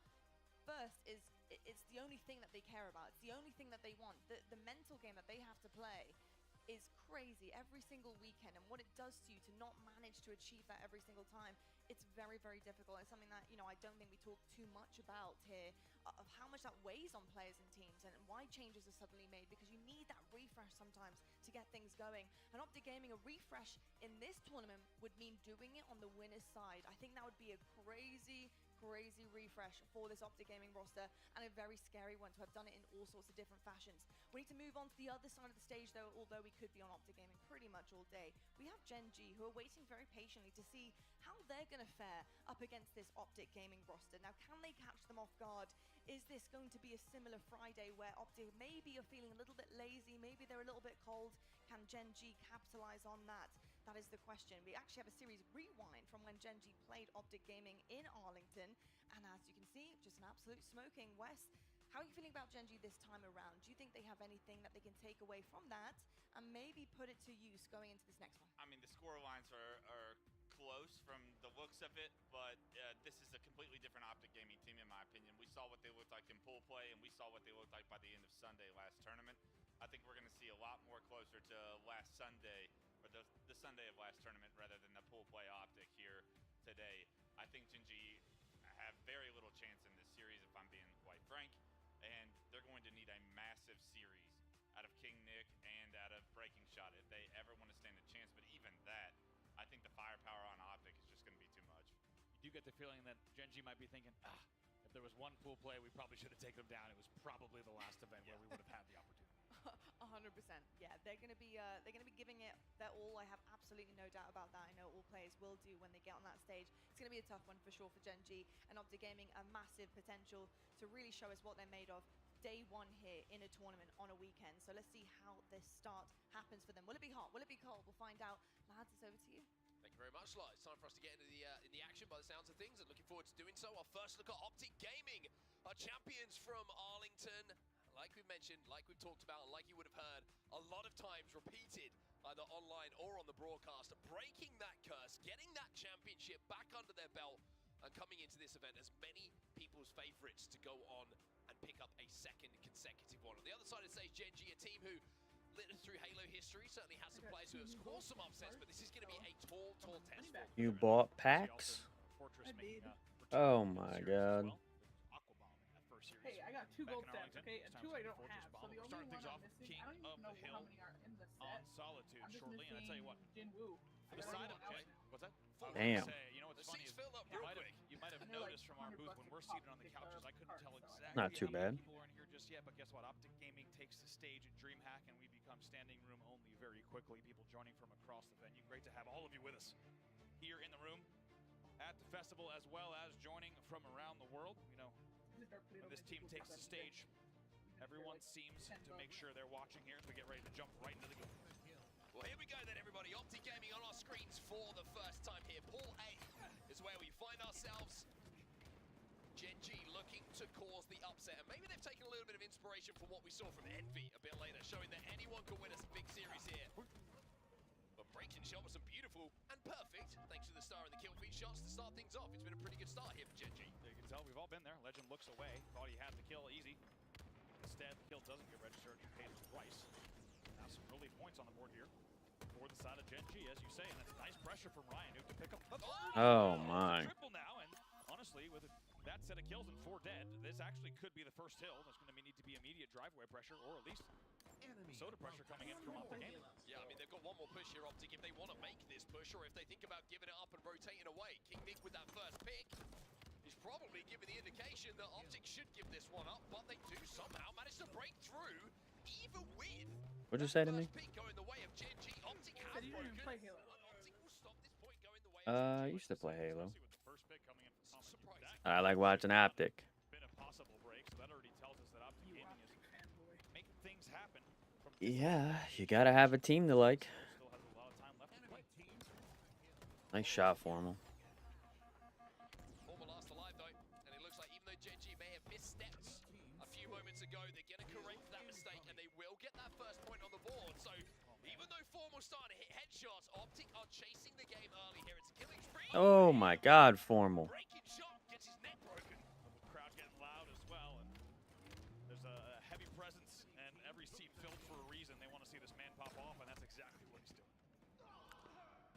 Off the back of the run, it looks like the rotation is still being fought for by both teams, and it's going to be Gen G who get 3 dead on the Optic side again. Bound last alive, trying to escape, trying to buy a bit of time, but Common's chasing him down, and trade in this situation would be good enough, but somehow Bound does even better than that as last player alive survives, gets a kill, and Optic get back on the map, but it's going to be Gen G who stand inside of that second hill. Interesting series of events here. Take a look at the numbers. You've already got 7 and 4 for Ryan Nuke, formally on their side 7 and 3, but as we said, that hill a pretty convincing one. We'll see what Renegade can do here. Fights off a trade and hopes to hold off the blue pressure. All the spawns are staggered here, and they are all collectively happening in and around blue for Gen G. So if Optic Gaming can get in around that hill and force them to these choke points, then they should be able to not only gather some time here, but pick up the necessary slays to keep Gen G at bay. Now trying to push forward to put some more pressure on. Has that thrust as well, just to back out of these fights. Gen G going to try and brute force their way through.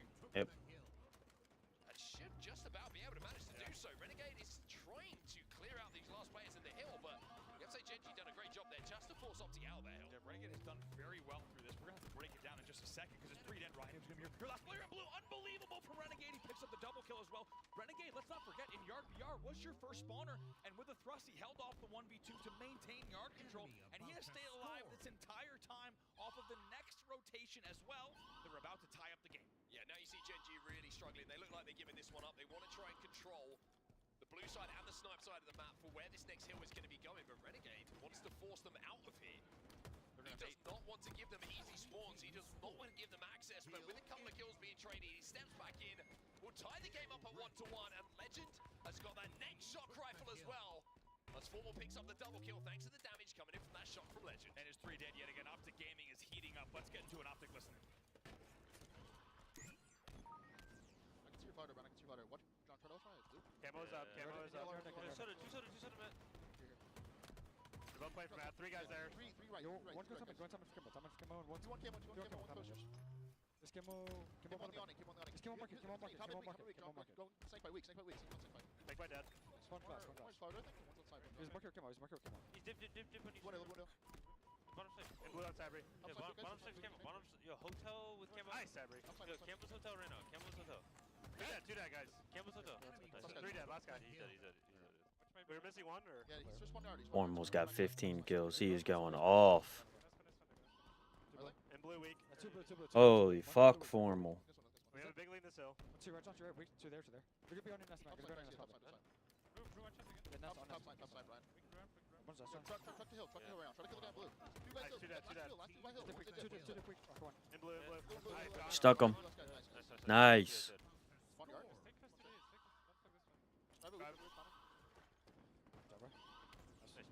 Running Pushing loop, probably. Yeah, loop, I think. That's one. That's You got a hill. You got a hill.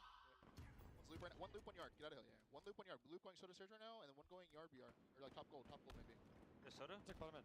Probably Soda one. Trust Soda. Could be fodder, big fodder. Two guys Soda. Watch out, green stairs. Watch out, green stairs. Okay, it's fine. Just Soda. Yeah, and dip. Watch out hill. Got Sky. Wow, the comms is going to be Optic Gaming who get the second point on the board now, the second hill in their favor. They will now be up 2-1, having turned this game around. Really nicely done. Also, just love the style of the comms coming in there. Really not panicked, just full game control. You can tell it, you can feel it in the communication as well. By the way, Formal is 16-8. Last time we checked in with the scoreboard before the listen-in, he was about 7-4. So the man is on an absolute tear here. He's double positive.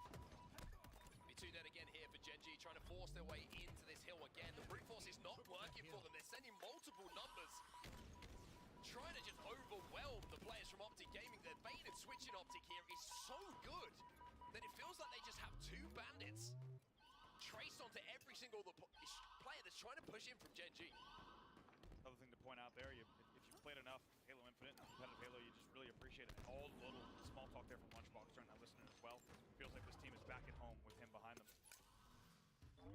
Renegade showed last tournament, showing now as well. Yeah, Renegade gets the next shock rifle as well, and with the camo as well, should be able to go to work here. 2 dead on either side. Gen G are inside of the hill, but that Nice nade.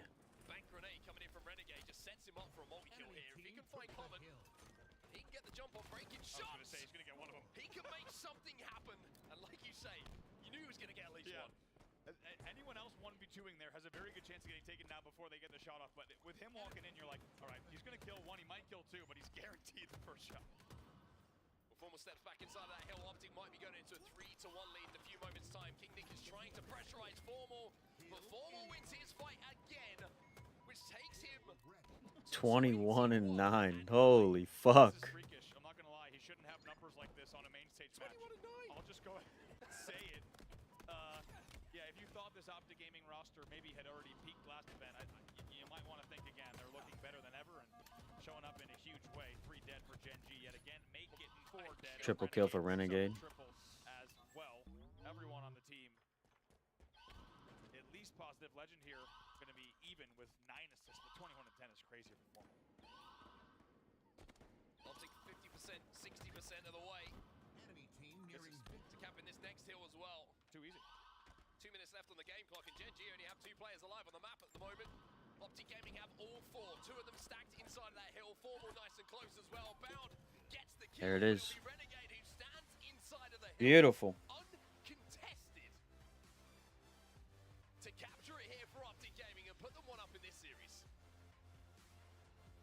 Well. Quite the opener for Optic Gaming on the main stage, and as we said, the crowd here has only gotten bigger and bigger, and now I think when they see something like that, they're like, maybe we'll stick around for this series, actually. And we can't blame you. What a start for Optic Gaming. Certainly what the crowd would have wanted to see, right? That kind of dominating performance. I mean, especially with Gen G getting out to a pretty hot start in that game as well. Remember that they were up 1-0 right at the start of that game, but as soon as Optic started to find a bit of rhythm, started to find a little bit of control, and most importantly, I think the first time they got 3 or 4 dead, it felt like Optic were in complete and utter control of those hills moving forward. Looking at the stats you can see on your screen right now, like you say, even Legend managed to get into the positives in those final moments, going +1, but it's the Formal show, 21-10.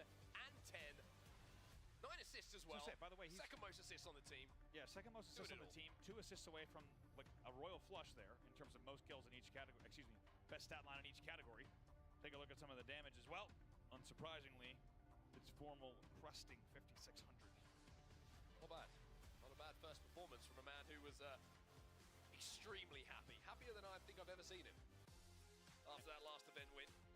He brought the smiles here today too. He certainly did indeed, and he was understandably feeling pretty happy up to how he started the game as well. Some beautiful headshots with that shock rifle to just get himself comfortable back on this main stage.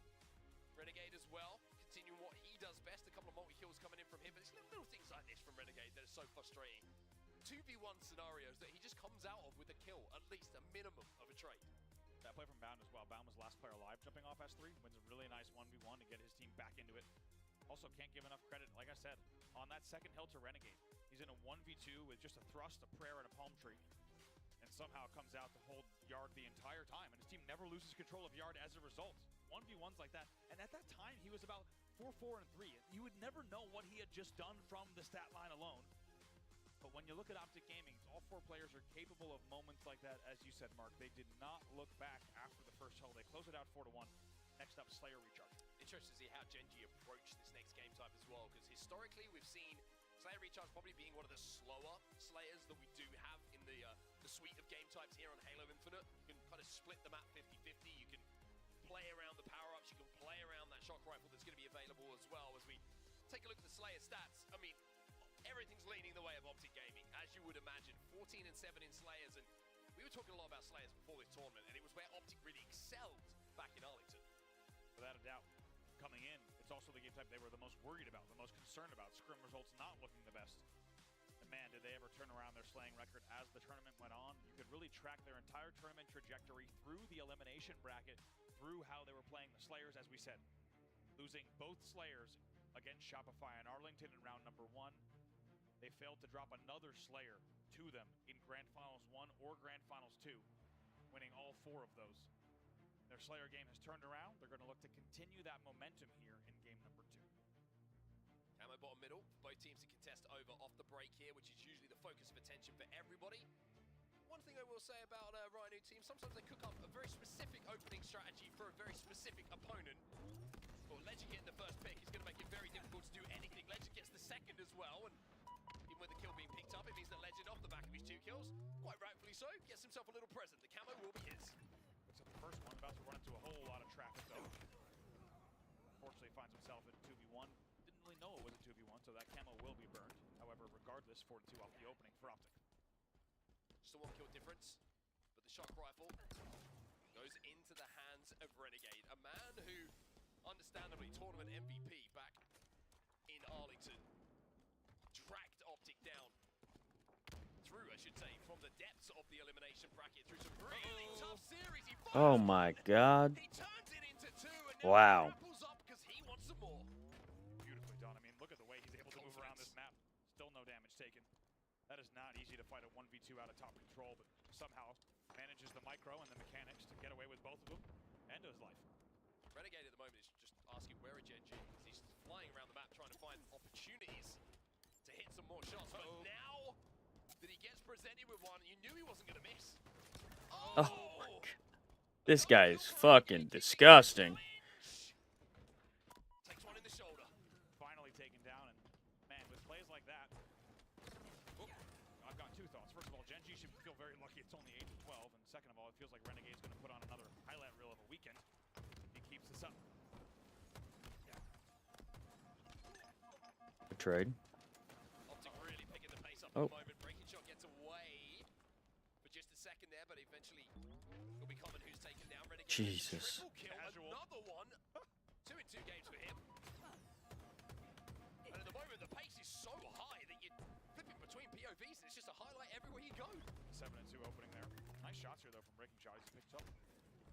They try to keep Common alive with camo. He gets taken down, though. So just like that, it's 14-18.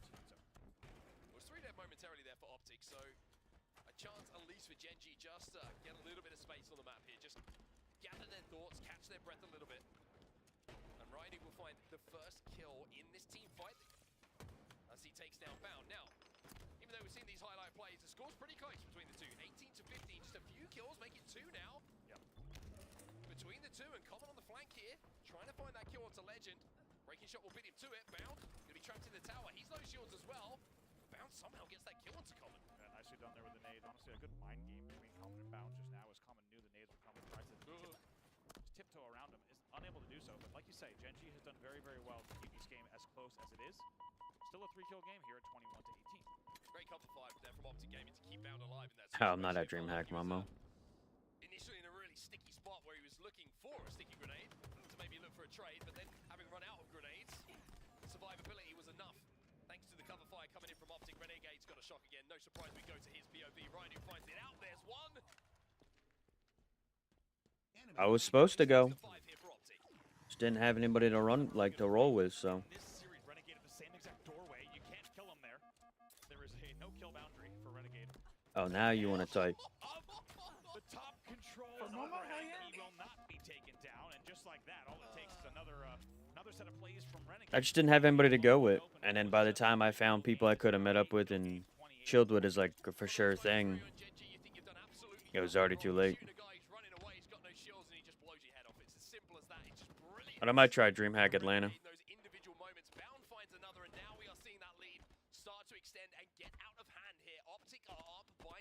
They're ornamentally hanging the bodies from the rafters now in the doorways. It's getting a little bit celebratory on this side, as you said. I don't really like flying, so it makes it a little easier on me to have someone to fly with, so I could drink a bit at the airport, drink on the plane.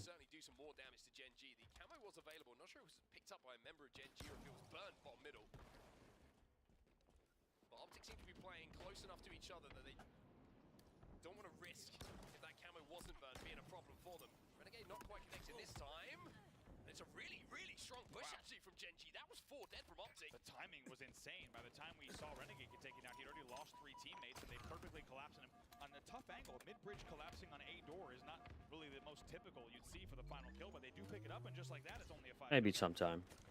To make the most of this situation, though, and they don't. Give me Renegade and Formal to get the first kills. That's 3 dead on the side of Gen G now, so make it 4. Staggered spawns now coming in, and split spawns more worryingly here for Gen G. 2 players trapped in the pipes, and there's 3 Optic players flying towards them. There's 1, there's 2, and the other 2 players from Gen G spawning all the way across the map. An Optic, if they want to at the moment, can fly across as a 4 and just collapse. That was clinical.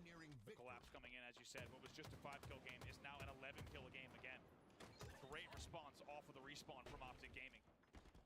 And they don't even give Gen G not even an inch nor a moment to get back into this game. Oh, God. Beautiful. He's 9 and 6 with 10 assists. He's 9 and 6, but it's Renegade, who's 15 and 5. Plus 10 in this game. Legend finds 1. Rynoob and Common will be in the death screen. King Nick might be next. Here for Gen G as Renegade is hunting him down. It's 16 now for Renegade. And it's only 3 to go for Optic. Optic is frying. I'm sure you just heard it. They're erupting in the arena as well. They're 3 kills away from closing out game number 2. Shock rifle coming up as well. Renegade's going to be able to grab this one. I think he might want to finish this one off in a little bit of a way to remember. Gets the camo. Immediately holds forward. He wants to find shots to take. Breaking shot. King Nick in front of him, but the grenade damage is big. Oh. But it will GG. be who moves in and gets that final kill here for Optic. Optic up 2-0. Go take a piss real quick. And I think Optic fans, after that long off season, this is the team they were expecting to see. Now, it might have taken a little bit of time before we got there, and let's not forget, pool play's not over. Neither is this series, but Optic Gaming currently showing that they picked up exactly where they left off. Coming off of Arlington, showing out here for the crowd at DreamHack. Standing room only. In the room here for Optic, and certainly being entertained by what they are seeing from the green wall right now. 50-38 the final score in that game number 2. Renegade 16 and 6 in that game. He looks across at Formal, says, good game 1, sir. This is what I'm bringing to the table in game 2. Exactly, just a battle of trying to outdo one another. 12 assists for Formal as well, leading the entire game in that category. And it's a punishing 50-38 win. We take a look at some highlights from that game number 2, and you're right, Mark, it did play slow, but not slow in the way that Gen G would have wanted. It was more Renegade's gonna hold Shock at tower and elevator, and good luck pushing. Yeah, I mean, some of these shots from Renegade, I mean, it was almost a surprise that he didn't hit that one. Yeah. That's the level that Renegade's been playing at very recently. That kind of shot usually connects to make the triple kill happen. But when Optic are playing this well, and that's the kind of shot, it's just like, I've done nothing wrong. I'm shooting a guy, I put him no shields, I'm backing down from the fight, and he still comes out with that kill. It's just phenomenal. Phenomenal for Renegade. I know we joked about it, but there were multiple times in that game where you had the body hanging from the ceiling glitch at both top elevator and top control doorways. It was symbolic. Symbolic, just hanging the bodies of their opponents from the punishing doorways they tried to get through time and time again. Next up, Neutral Bomb Fortress, and Gen G's going to have to dig deep if they want to find any success in this series. One thing Optic Gaming Momo, you ran away from home or what? Taking train rides random ass places? Series against Shopify Rebellion that we've seen in the build-up to that kickoff major, when certainly on the losing end of the majority of those game types, but they certainly showed a marked improvement, especially here on Fortress, in comparison to what we saw before the season got underway. And for Gen G, they're going to have to find something special here. They're going to have to control those snipers, and I think they're going to have to stop Optic getting those overshields as well. Because if Optic get overshields with the way they're shooting at the moment, this could be a quick one. Without a doubt. Greenwall fans, you just heard him in the building. You just saw him. Yeah. I don't really like getting out. What they have seen so far. And it really does feel like Clutch and Lottie summed it up perfectly. It does feel like a different Optic game. I do got to get beer, though. There is a certain shoulders are dropped. I am going to have to run out for beer. There's a certain relaxed confidence to this team that I think anyone watching can feel. As we said, it's going to be a long weekend of Halo, but in these games, in these listen-ins, take a look at the crowd here at DreamHack. As we said, packed house. Great to have everyone here. In these games, in these listen-ins, you get the feeling that Optic is playing it just a little bit more confident and more relaxed, which spells even more danger for their opponents. Staying at home is great. You don't have to deal with people. Oh, well, they probably don't miss you. Stop being an But they got to get this series done first. The newest of the maps that's been added to the Infinite Suite. A little bit of Fortress here, 2 sniper rifles. If you haven't watched so far this season, you've got that bomb middle as well that you're going to have to take into the base. And Arm, and of course you got that overshield to play with as well. Formal just picks up a double kill off the opening there. He'll add 2 to his tally for this series, an ever-growing number. Runs into King Nick on the elbow. Let's see how he manages this one. Trade the King Nick will be happy to grab. 2 dead for both sides. Going to be Renegade here with his sniping. Here he goes. Right over again. Peaks tries to make the shot as difficult as possible. And Oh my god. Oh my god. But I certainly saw Ryan Noob, and so did Renegade. What a run that is from the Optic Gaming man. Jesus. Here we go. It was guaranteed to happen. Now he's going to look for even more here on the spawners. They're going to toss bomb bottom base. They know they need to slay just a little bit more, but I'm excited to watch the rest of this show. I love this show. Sit back and enjoy it. Doesn't matter how many times you watch it. Renegade, when he's on fire, is difficult to stop. Optic still trying to move that bomb in towards the base at the moment, but Renegade is not only hitting bodies, he's hitting heads, and Gen G, 4 dead off the respawn. Breaking shot the first. Understandable. I would say in the most brave to challenge. This fucking guy is insane with this sniper. Unbelievable. The bomb doesn't arm, but the show continues. 3 still dead. He might have to run in. Let's see. I'll do it myself. You know what, guys? I'll take this one. Renegade kills everyone. Renegade goes for the bomb arm as well. He's going to almost get it. The tick. Good work that's been done. Legend is going to have to touch that bomb, and somehow Where's Formal? We'll try.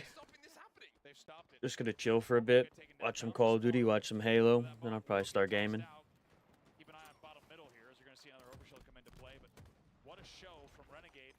He goes 6-1 off the opening. However, as you say, it does not result in an arm. Ryan, who I think might also sneak away with an overshield here. Yes. So all of a sudden, what felt like an indisputable lead for Optic Gaming actually is going to keep us neutral, and now a slight opportunity and advantage for Gen G. Sure, Renegade's just like sitting there going, can someone just on the bomb? Someone on the bomb, I'm just killing everything. Unfortunately, shows how this map works sometimes. You've got to do a lot of heavy lifting sometimes to get that bomb armed. As the bomb will be reset now to bottom middle. Gen G, you have to give them a huge amount of credit, even though they were on the receiving end of some disgusting quick scopes coming in from Renegade. They were able to hold and stagger those spawns just about enough to keep a presence on the map to stop that bomb going in. I agree. I think you have to say Optic Gaming played a lot of that right. It's much more, as you had mentioned, a factor of the game type than it was Optic Gaming making specific, say, team shot decisions, timing decisions. It was much more about simply just how difficult it can be to arm in this game type, regardless of just how much you've slayed. Renegade's like, I will take that as well, and tries to stay alive with his knife. Not going to be easy here. This is the Gen G sniper as well, so it's important that Gen G managed to shut him down, because it's one thing going up against one player from Optic who's got a sniper rifle. You can't give him 2. Double kill here for Bound, and Legend has a sniper rifle himself. Bound turns his attention now towards that bomb. Knows there's one player to deal with bomb. Middle, King Nick. Oh, he's weak. It's a really important win from him. Renegade finally cleans it up. 9-2 for him, but Gen G frustrating Optic a little bit here. It feels like they've been controlling the game for 99% of it, but they just can't get that bomb armed. Legend tries to put on a show himself. himself. He'll eventually be taken down in the bomb. I agree. Formal now sniping as well. We get to see a little bit of a Formal show. We'll see what he can do with the rifle. 6 shots left to his name. Uses the bandit first. Gonna back away smartly here to not only avoid the grenade, but make sure that he's keeping that sniper rifle in the control of Optic Gaming. A couple of seconds until that next overshield comes up. Remember, Gen G managed to steal it away last time, but with the kills going in the favor of Optic here, it will be Formal who moves in. Will get that overshield, and they will move that bomb forward. They're going to leave Common here. They got that call out where he was. They know where Common was in their base, but they're going to try and force this bomb instead. Formal does not go porch right away. They look to Slay to make sure they get the kills. Maybe there would have been an opportunity there to throw the bomb porch as he slayed. Instead, going to look for some more kills. It's almost a horrible spawn. And maybe it will be a horrible spawn here. King Nick not going to be able to survive here on the front of the base. Perfect shots coming in from Formal. Ryan trying to be a frustrating. Oh my god, what a fucking no-scope by Formal. He'll turn 3. 2 dead here for Gen G, but where That's nasty. still can't get it on. Sound picks up another one. Essentially, that's 4 dead. So Bound tries to fly into the elbow, pick up a few more extra kills, but they're now going to have a few more spawners coming out on the BR side as well. No problem. Bound's going to pick them up before I can even mention them. Surely, Optic now move in. 4 dead. As it's 4 dead for Gen G. Bomb does not get reset. Bound will grab it. Rhino first up. King Nick is alive as well. The grenades will come in. Is there the support here? Finally to get that bomb arm. Should be they right run here. it back in. The fuse is still lit. Surely. Formal grabs it. Formal arms it. There it Optic is. will finally be up by 1. Look at the slays that were required. Take a look at the kill category for the side of Optic Gaming. 17 for Formal, 16 for Bound, 13 for Renegade, while Legend has 11 assists to arm the bomb once. Gen G putting up a very good fight, but they now trail 1-0 with 6:40 left. It's a lot of kills. It's a lot of kills on the side of Optic. And how this game time works, sometimes you only need to sneak that pull through once, sneak that bomb through to the opposition's base once, quick 4 dead and you get a sneaky bomb arm. But with 2 dead once again, it's going to be Legend moving that bomb to a frustrating position here as the overshield is coming up for both squads. Overshield popping right now. Looks like Formal might have grabbed and stayed alive, and with the help of... Oh my! Did not pop! Did not pop. Goes for a late pop on the overshield and pays the price. King Nick's going to brain him and steal the overshield as well. And what felt like it was going to be a very clear Optic Gaming advantage now goes to Gen G momentarily. 6 minutes left in this game for Gen G to find a way to get that bomb towards the Optic base. King Nick set up here on the sneaky, trying to find some angles, but it's Formal in the basement who manages to slow down this push. Nice little beatdown coming in after the no-scope from King Nick. They need to link more kills together. And look how difficult it is to find an Optic player without a couple of bullets being peppered in from one angle. Optic doing a great job of providing each other with coverage. Still blown away by that sequence. Really don't see Optic make kind of timing mistakes like that. 2 dead here for Optic momentarily as Formal tries to connect with a bit extra. Exchange the shield break with Common and win the battle in the end. Just about to highlight here, but everybody, you're not reading that wrong. Formal is 23-8. And they lead 1-0. With a bomb arm. Playing some pretty good Halo.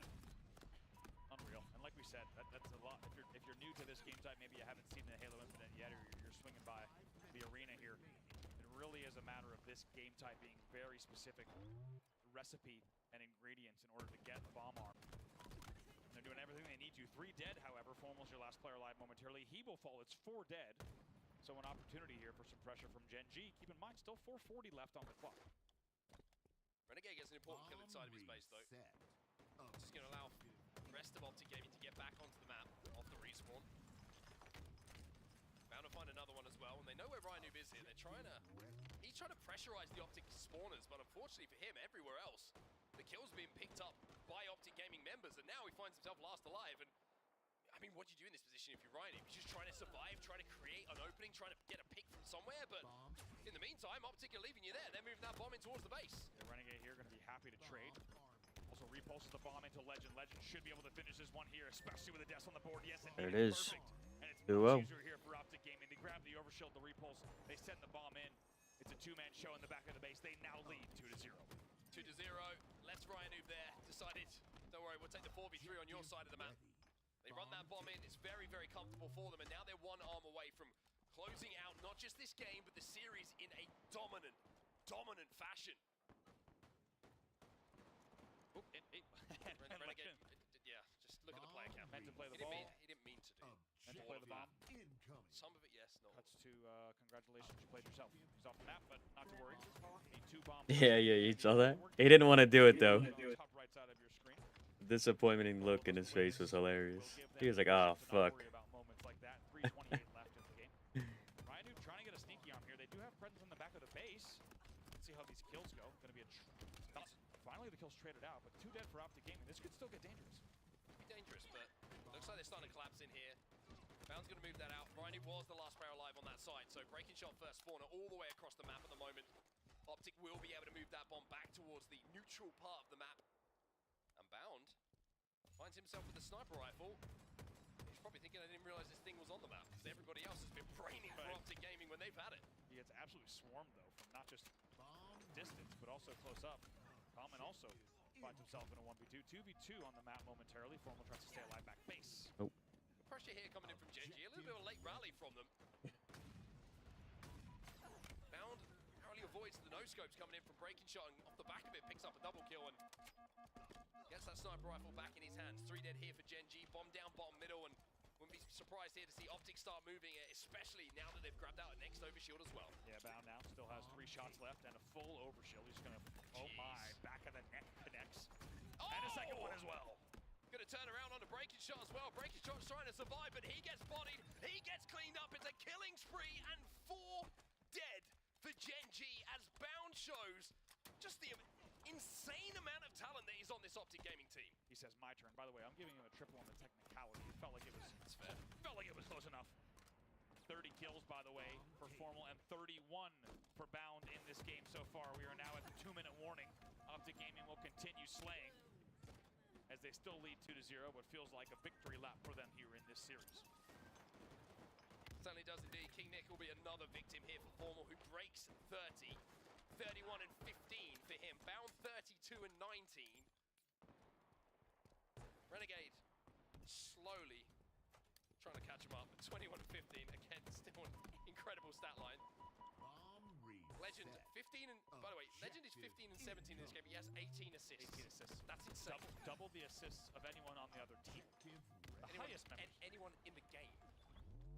That's crazy stat line. Maths has never been my strong suit before. Say, you really showing what really his strong suit is here at 31 and 15. 1 minute remaining. As we enter the last 60 seconds, and like you say, it's quite simply a victory lap now for Optic Gaming. As long as they can keep Gen G away from that bomb, keep slaying out, they will be taking this series 3-0 in a fashion that will, I think, certainly make everybody else in this tournament stand up and pay attention. I'll tell you what else, other pro players in the building who are having their stats tracked are thinking, can this game end already? Because this is completely inflating the padding of the stats for the side of Optic Gaming. Everyone at Halo Data Hive, as well as Buffer Stats, are going to have a lot of new stats to track, and Bound, of course, gets the timing in the killing spree. 25 seconds left on this lap. It's 36 and 19. Oh, man. Right now, because Optic are just spawn killing them over and over and over again. I need 10 more seconds for them to have to subdue themselves to this here, Gen G. And it will be Optic Gaming as another perfect comes in here for Bound. He's 38 and 19. And finally, Gen G will be put to bed, and Optic Gaming will celebrate a 3-0 series victory. The Green Wall debut on the main stage, and they made it a good one.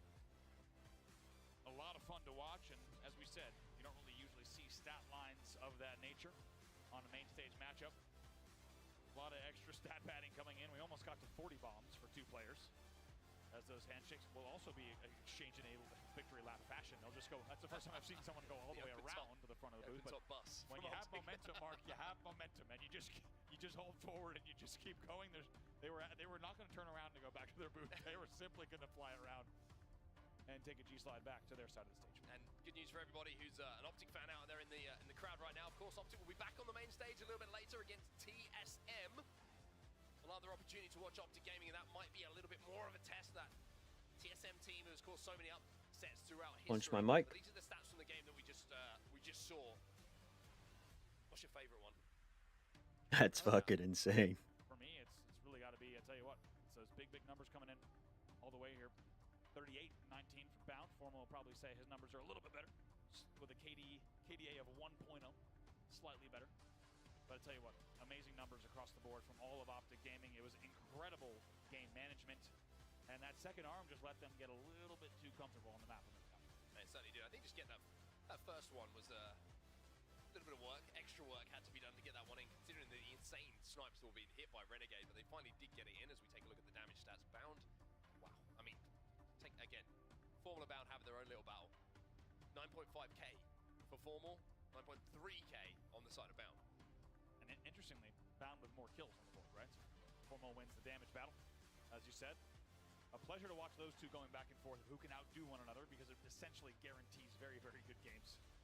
The green wall goes brick by brick, 3 in a row, 4-1 King of the Hill Solitude, 50-38 Slayer Recharge, and 2-0 on Fortress Bomb. A very, very comfortable win from them, and even more comfortable than their prior Gen G series in Arlington. Two people who are looking very comfortable watching that, Lottie and Wes.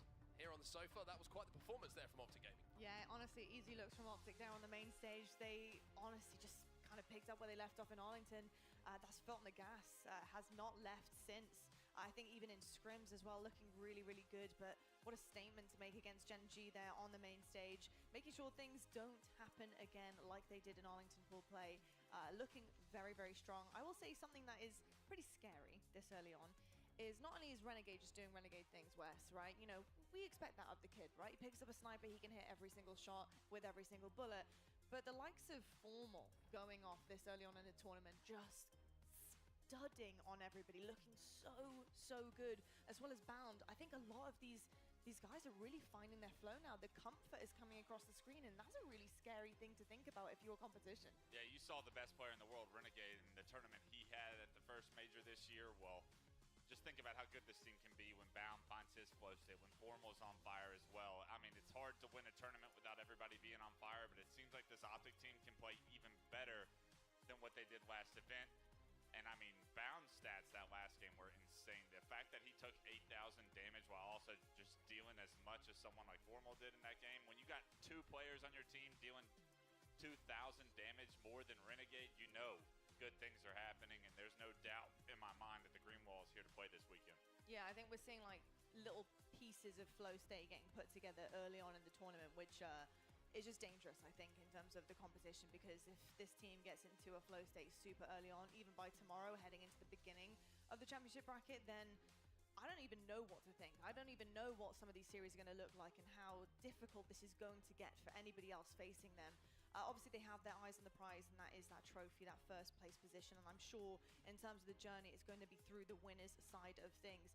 And I think as well, Wes, you know, when you're looking at some of the stats, you may have noticed that Legend obviously didn't have quite that kind of outstanding superstar statistic line as the rest of his team have. But why is it so important that you have a player who is able to get the kill or pick up the pieces or do what needs to be done in terms of the route or playmaking style that really just puts things together objectively for the team? I mean, he's probably the only player we didn't really see with the snipe in the last game, and I think that that goes according to the kills and the damage, right? Especially when everybody is having so much success with the snipe when they had it. So Legend just didn't find himself with the power weapons this series, but he'll have his time. He's due for a couple of highlight reels, and if I know anything about doing top 10s, which they have me doing religiously now, we hear him too. Legend finds his way into them every series. Very true. There's only enough Spartans on the map for a few of the guys to be popping off. But speaking of, why don't you share some of the love? I do have two of them on the sofa right now. It's pretty much a stacked setup here. Hello, fellas. What's up, Formal Renegade? Nice to have you. GG's. Congratulations. Great start to the tournament so far. Formal, you're frying right now, bro. Like, my goodness me, early on. Yeah, I mean, it's just a Ryan Noob series, you know. Gotta like gotta lock in for Ryan Noob series, so always go hard against him. Yeah. Just don't know what's up his sleeve. You know what I mean? You just gotta make sure you're just getting him off the board, just so he can't work anything out. Yeah, you never know with that guy. So gotta come locked. You never know. Formal, I haven't got a chance to speak to you after your Arlington win, and I think something that replays often in our heads, especially as broadcasters, is winning moments. But for you, yours was very special. The relief that came across your face on that stage is something that honestly I don't think you can really put into words. You could tell how much it meant to you. How has that now changed things for the team going forward? Because that pressure that you felt in that situation, it's off your shoulders now. You can have fun here. Yeah, I mean, we made this team for like one reason, and I mean, I talked about it a little bit with when we won. I never really go and touch the trophy. I always let my teammates go, but like that event, I just went and grabbed it because I was just like, it was a year of just horrible losses, so it was very relieving. And yeah, it's hopefully the first of many. One thing I've kind of been saying from an outside perspective on y'all's team, and I'd like to know more about the inside perspective of it, is I think the way that y'all went through Arlington actually made y'all better. Like actually like going through like hell, kind of like having to go to war and having to dig as deep as you did. You guys kind of like came together in a very like back against the wall moment. And then from there, every single series, it felt like we saw an even better Optic Gaming. Do you guys feel the same way, or would you prefer to have just gone through winner's bracket and have it a little bit more lackadaisical than the storybook writing that you did the first event? I feel like, especially having like us as like a new team, I think every new team has to go through like battles. You know, no matter like even if you win the first tournament, like you're gonna go through a battle eventually. So I'm glad we got it right away, like out right away, and I feel like we're really confident in each other. We know what each other like bring, like to clutch the moments, and yeah, I'm ready to win this. Renegade, I have a question for you as well. Obviously, knowing your playstyle so well now, watching so much of it, and seeing you transition to so many different teams and seeing different versions of yourself, what is it about this team now, especially at this point in time of the season, that's just unlocked you as a player? Because I feel like you look so much more comfortable on this roster, which you could have argued maybe you wouldn't heading into it, with how incredible these individuals are. Sharing the love in terms of the superstardom can be really difficult, but you're all piecing together, you're all looking so great. So how are you feeling about that dynamic and your transition onto this team?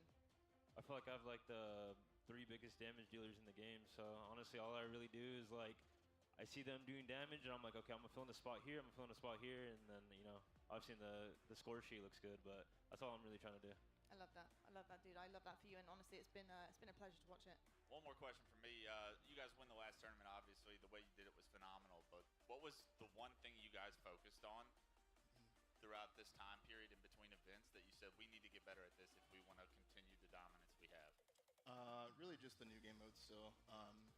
We've gotten better at like the Origins and the 2 assault maps, but we still could get better, and that's kind of what we've tried to hammer forward, just like every single time we practice, was make sure we're getting better at those game modes. Yeah, I feel like Shopify is definitely, obviously, you view them as your top competition. That's a strong, they're typically strong at those map mode combinations for sure. So yeah, they're really good at the new game modes, so we've been working on them. Love that. Deep in the map pool, it's really important. You guys are looking formidable right now, and it's going to be difficult to stop you. Best of luck going forward for the rest of the weekend. I hope to see you guys on my sofa again very soon, because if you are, it means you're winning. So GG's, guys. Look forward to watching you play again. Folks, we're going to head to a quick break. When we come back, though, we will see that Shopify Rebellion go head-to-head with Nemesis. We'll see how these two fare in just a moment, and we'll catch you right after the break. Oh, fuck yeah.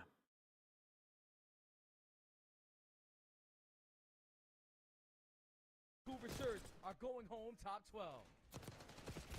So much has been said about not only the Falcons organization for the struggles they've had through this year, but the players on all of the rosters they've had. And in particular, this one. This was the one that was brought together to give them a bit of pride to see out the season. And it hasn't really worked.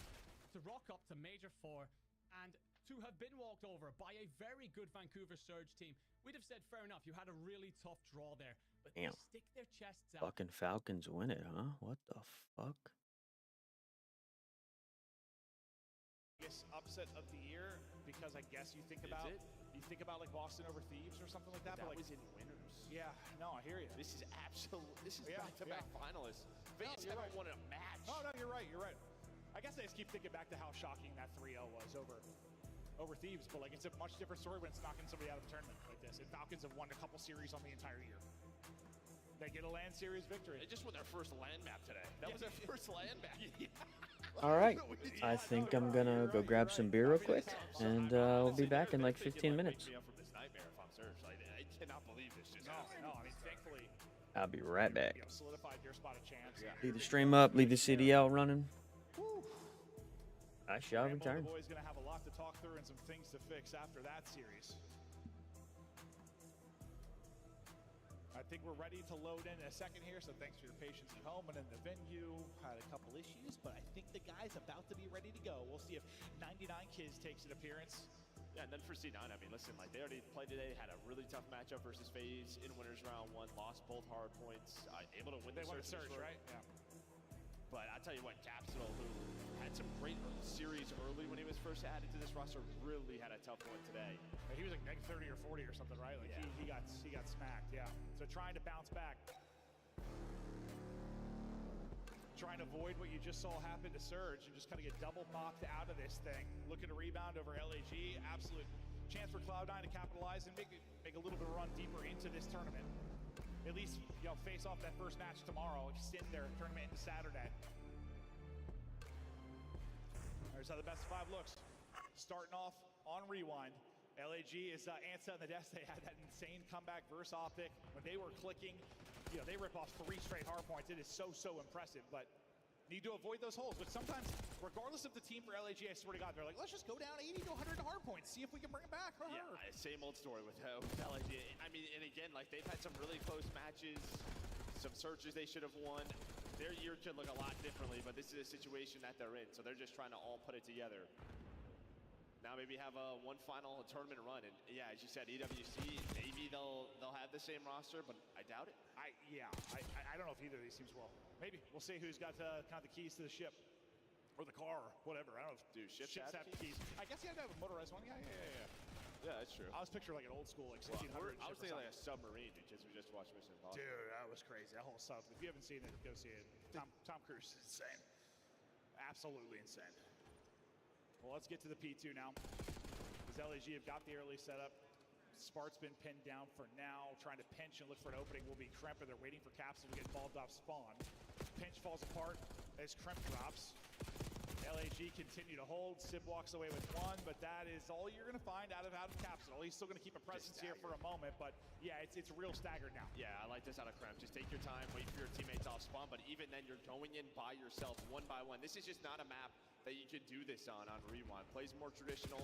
You have some close spawns, so you have to wait for one another, and you're just not getting that at all if you are Cloud9 New York.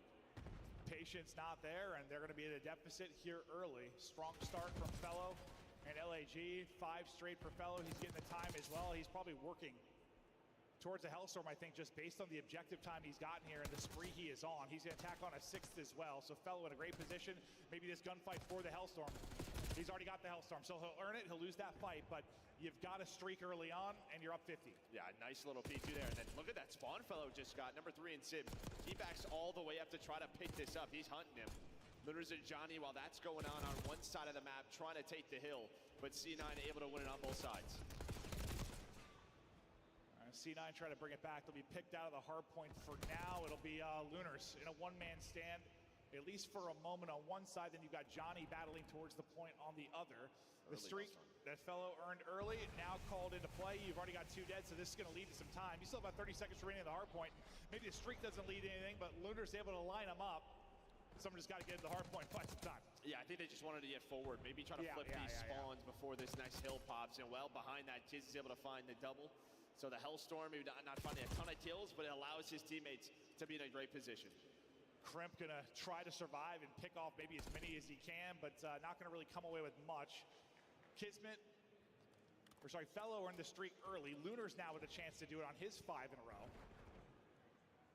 Still a ways to go though, but he'll be inside the point. If his teammates get the kill around, purely the objective time gonna work him closer and closer towards it. I mean, this has just been so good out of LAG, right? Using that Hellstorm, able to just connect this into now winning P2 and P4. This lead going to continue to grow. That's going to be another streak in a couple seconds here. And yeah, I mean, we saw the big comeback, but you see LAG have a great understanding of Rewind. There's another Hellstorm. Good job staying up inside. Repositioning, hitting shots. Lunars on a tear. 8 spree now for him. 11-3. Nearly a minute to go in the hard point. Up 100 points. Just dominant stuff. Early on the other side of it will be Kismet. So we'll hop to his POV. He wins a big one-on-one gunfight. That's going to allow them to pinch this out and spawn out Capsule at Old. Kremp will spawn out Old as well. This is just perfect from LAG. Quick break, right into the point. Spree still going for Lunars. And on one side where you're not waiting for each other, you have a lot of patience right now if you're LAG. You're taking down trophies. You're setting up pinches. They're leading up breaks. This could be a blowout. It is looking that way. Barring some kind of run. It was the spree from Lunars, now the spree from Kismet. He's 17-8. Wonder if we have 99 kills. Well, we sure as hell do. 18-9. Finally, a string of kills on the kill feed for Cloud9, but Lord, it feels like you've got a mountain to climb. Yeah, I mean, they do a pretty good job here, right? Finding a good chunk of time, getting back into the game. Sid pulls out another sub, starts to get into the mix. Still 17 seconds left, so LAG are gonna try to contest and find what they can. But maybe a great timing here for Tapsol. He's able to hop the wall. His teammates able to find the kills though. So you fight back a bit if you are C9. A bit, but yeah, still in a big hole. It'll be 90 as we get back into DVD. Things have got to swing their way. They got to swing them quickly. And for LAG, I mean, you know the capability of a comeback on this map because you've quite literally pulled off a 100-point comeback. Trying to not allow the same thing now to happen to them. Spart, I thought tracking pretty solid, but Lunars will hit the slide and he'll win the gunfight. Still a presence inside of the hard point in the form of Kremp. He's double negative right now, but trying to get something going through the second set. And he's doing exactly that. Gets two inside. Capsule running by one, hits the dive, but Hold on. That's able to pop three. And the help comes in the form of Johnny. Great play from Kids to slow down the momentum from Cloud9. I was literally just about to start talking about how C9, they're starting to win a couple of more gunfights, chaining some multi-kills, but then Kiz pops a play like that, flips the spawns for P2. Gonna try to break this early if you are C9, flip them out before P2 even spawns on in. And while you're able to find three, you just have to find Lunars, the last guy alive. And you can see you're still getting the spawns if you are LAG. Can they get out of that spawn and actually apply pressure forward? They're able to deal with two of the Cloud9 players. Now they have a 3-on-2 towards the point here momentarily until the help comes in. Spark gets, I think, stunned to a different planet. But his teammates get there, walk away with enough kills to at least keep the hardpoint white for now. Yeah, but they still have, there's always been one more player. You haven't gotten the 4 dead, you haven't been able to push on forward, so the presence is still here from Gorillas. They're gonna find the 3 kills. You were so close to breaking that if you are Cloud9, maybe getting back into the game, but that one's gonna hurt. Yeah, so close. Like you said it perfectly though, always one more body it felt like to trade it out for LAG. You got the lead down to what, 50 to 60? Somewhere in that realm, and now it's been pushed out again. Yeah, and it's like that last player, it's not even they were getting trades, they were just alive. Like just the fact that they're alive influenced the spawns, that's all that they needed. And now you can take your time, maybe try to flip this streak, and well, at least secure the win at that B4. Splits for Cloud9, but it gets picked up on both sides, and now that second streak you earned early in the game. You got 2 through the first rotation. This one's gonna lead to a kill. 2 though, spawn Burger. That's a lot that Johnny's gonna have to deal with. Not able to do it, and they'll fight into the point. Cloud9 again, trying to make something happen. Huge. Nice gunfight win there for Fellow. It's massive for the upcoming hard point. Gets him out to 5 straight. Just feels like somebody's streaking at all times for LAG, I swear. And again, just chaining that Hellstorm. They did position at this P4, flip the spawns. It was a lot cleaner that time around. Fellow was ready for it. C9 trying to fight on back, but as you said, the sprees continue to go. Lunars able to snap on a spark, but was still weak from that previous gunfight, but hanging on to that lead. Hanging on to the spawns, hanging on to the lead. Johnny winning fights at old is just kind of keeping the pressure from his teammates, and they're able to pick up Spart, who is kind of pinching out that next upcoming spawn. Up 70, new hard point going. All the position in the world right now for LAG. They can seal the game here. I mean, if you're C9, you just haven't had anything. No spawns at P2s, at P4s, always having to break. And, well, I mean, it appears in the scoreboard just how difficult it is to break some of these hills. You need perfect teamwork. And even when you have that, the spawn still might hurt you. Spark trying to do what he can. Hold up. He's able to find the double, but just like the previous P2, there's always one more player.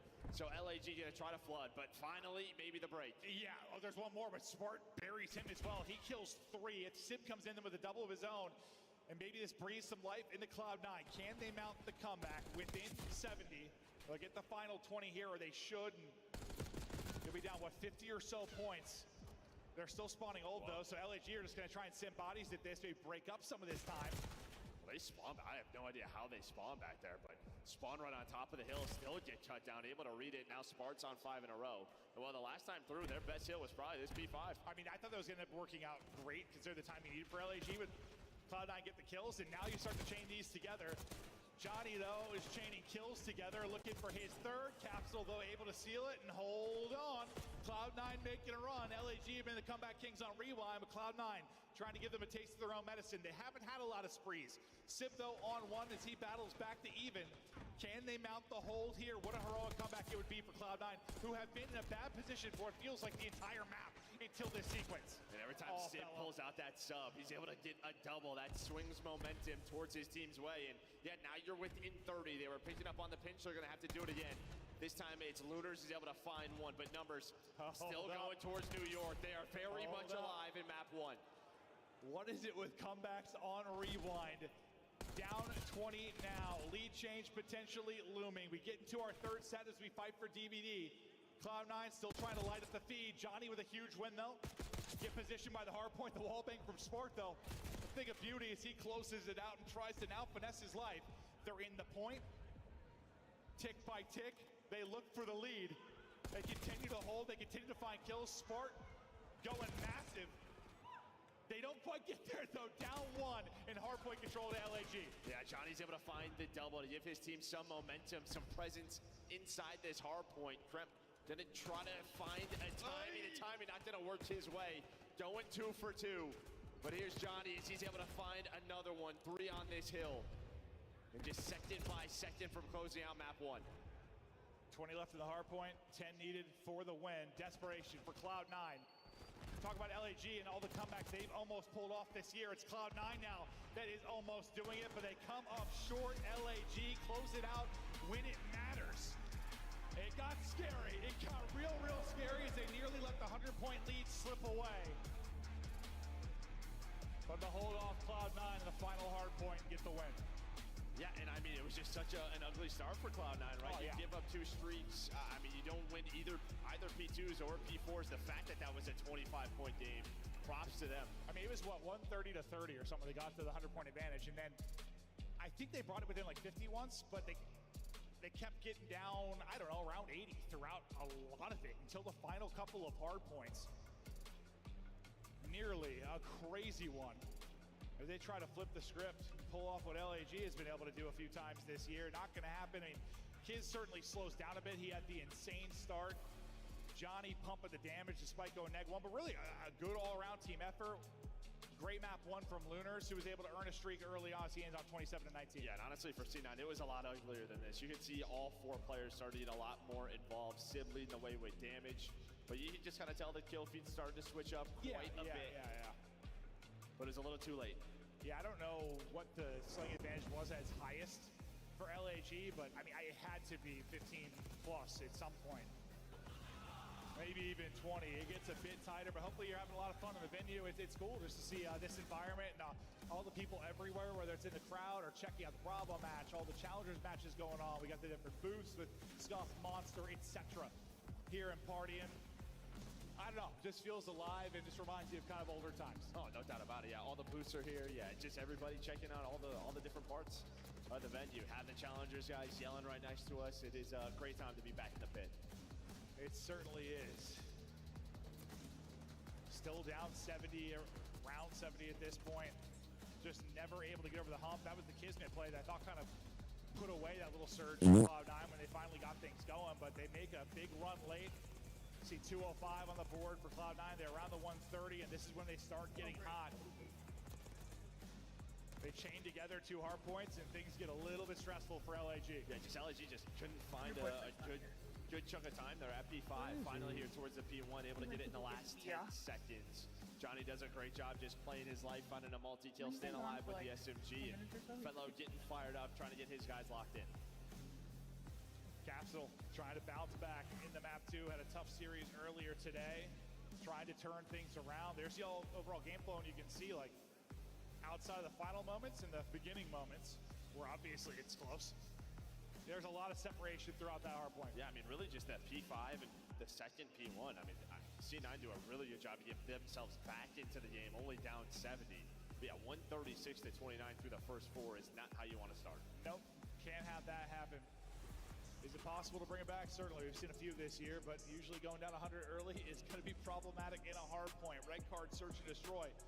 The next up is Cloud9 will try to answer back. And as much as, like, yeah, they're the favorite versus LAG, it's not like it's that wide of a margin. I know LAG don't have any wins on the year, but they have been very competitive in a lot of series. It would be an upset, but it wouldn't be that astounding. No, not at all. We had the LAG fam in the crowd as well, hanging out, watching the match. Hello. So, yeah, everybody's showing up here at DreamHack Dallas. Oh, it's cool just walking around. I honestly got blacked out. I don't know if I've been to a DreamHack or not. I don't think I have. Or maybe I have. I don't know, Joe. But it's been awesome to walk around, just check out the different games. Right? I feel like I had to have. They all blend together, bro. I've been doing this a long time, man. It's been 10 plus years. Like, that's the problem. Like, in my head, like the Gamescoms, the E3s, like, DreamHack, it all blends together. All the same thing. Just people everywhere. A lot of booths and stuff. Yeah. A whole lot of booths.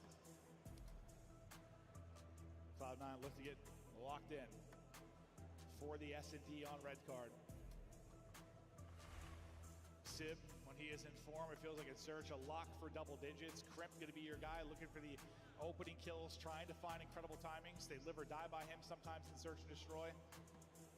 Yeah, it feels like he's got, like, now with Capsule, maybe a little bit less of that. Or Sure, at least someone, to entry a little bit more for him. Maybe he could take some different routes, but on the other side, it's really Johnny, right? For LAG, just feels like when he has a pop-off map, a guy just, like, 15 per search. Yeah, I mean, he's alleviated some of the pressure from Kiz, I think, with the earlier forms of the roster where it felt like he had to do so much. Trust me, you'll take 99 Kiz anytime you can get it, but I mean, he was having to make insane plays in Search and Destroy for them to maybe win a map. Johnny now, definitely the takeover potential, but all right. Offense to LAG to kick things off. We'll take a look at the opening look. A little three-man game. Out towards A, and the off-site guy will be Fellow that maybe looks for the aggressive push through or a late flank, depending on how things go out towards A. Yeah, so Nade's going to give some info over towards C9, so you're going to immediately kind of rotate Capsule through mid over towards A, so maybe that's just the call for LAG. Let's go B. They hit us with nades. Maybe they over-rotate, and that is the right call. This is all down to Crimp. Crimp able to win one. Thought he was dropping. He gets the first blood. He is traded out, but he's done his job. Now pressure to the remaining three to retake this. Bomb plant has not started. His bomb has still got to be picked up. Lunar's able to find another. They've got site control. They've got numbers advantage. Fellow, I thought there was life away, and he actually did. Lunar's at least able to trade out one. To a 2v1 we go. Spart last up. Good job playing their lives. LAG close it out. You and I have talked about kind of wanting to see more of Lunar's, right? Maybe in a different situation. It feels like individually he's shown some bright moments. Did it there in the map one, and just some excellent picks here in this map too in this first round to get them going. No, and like, listen, this isn't going to be the best example of it, but like, we've seen it so many times where it's very difficult when you come into a bad team, a team that is struggling. Like, if Lunar's had the Mercules route and came in and played with Toronto, how would he have looked? I don't know. It's so tough to tell. Listen, I think Mercules is a special talent, don't get me wrong, but it's so hard to tell when a team is bad, bro. It is. It's so tough. But he has had some bright moments between the hard point, now the Search and Destroy. Yeah, maybe we're going to finally get one of those series we've been wanting to see from him. We have. Just all the hype you heard about him. I didn't watch him too much in Challengers, but he's like heard how excellent he was. Just trying to find his footing in the CDL. Starts out 2-0 in this. We'll see how they can hold on the defensive side, but watching Crimp for now, the first blood will come behind Fellow. He gets a deep pick all the way from stage. Yeah, I mean, near bus. I don't even know what that angle is right there, but he gets the headshots. Yeah, he plucked somebody. And now it's just pressure towards B. Here's the thing, though. Capsule has bomb, and he's still just watching the flank. So even if they take the site, they have to get Capsule here. Whoa! I'm not really sure what the play call is, but they're just going to get mowed down. The play call is keep Capsule bomb, set him up for a 1 versus 4. Yeah, I mean, honestly, I didn't know if he was going to try to go A and maybe win a 1 versus 2. Or find a timing pinching mid if they find success. I don't know. Good luck. Holding the door is Fellow. Closing the door is Fellow. Got the first blood from deep in the round, LAG. We've seen these moments where they look like a strong, cohesive unit. Yeah, they've been far from in between, but... No, there's some moments for definitely. There are moments. I'm just like, hey, they look like a pretty good roster. But so far, so good here in the Search and Destroy. Just finding the early pick there is Fellow.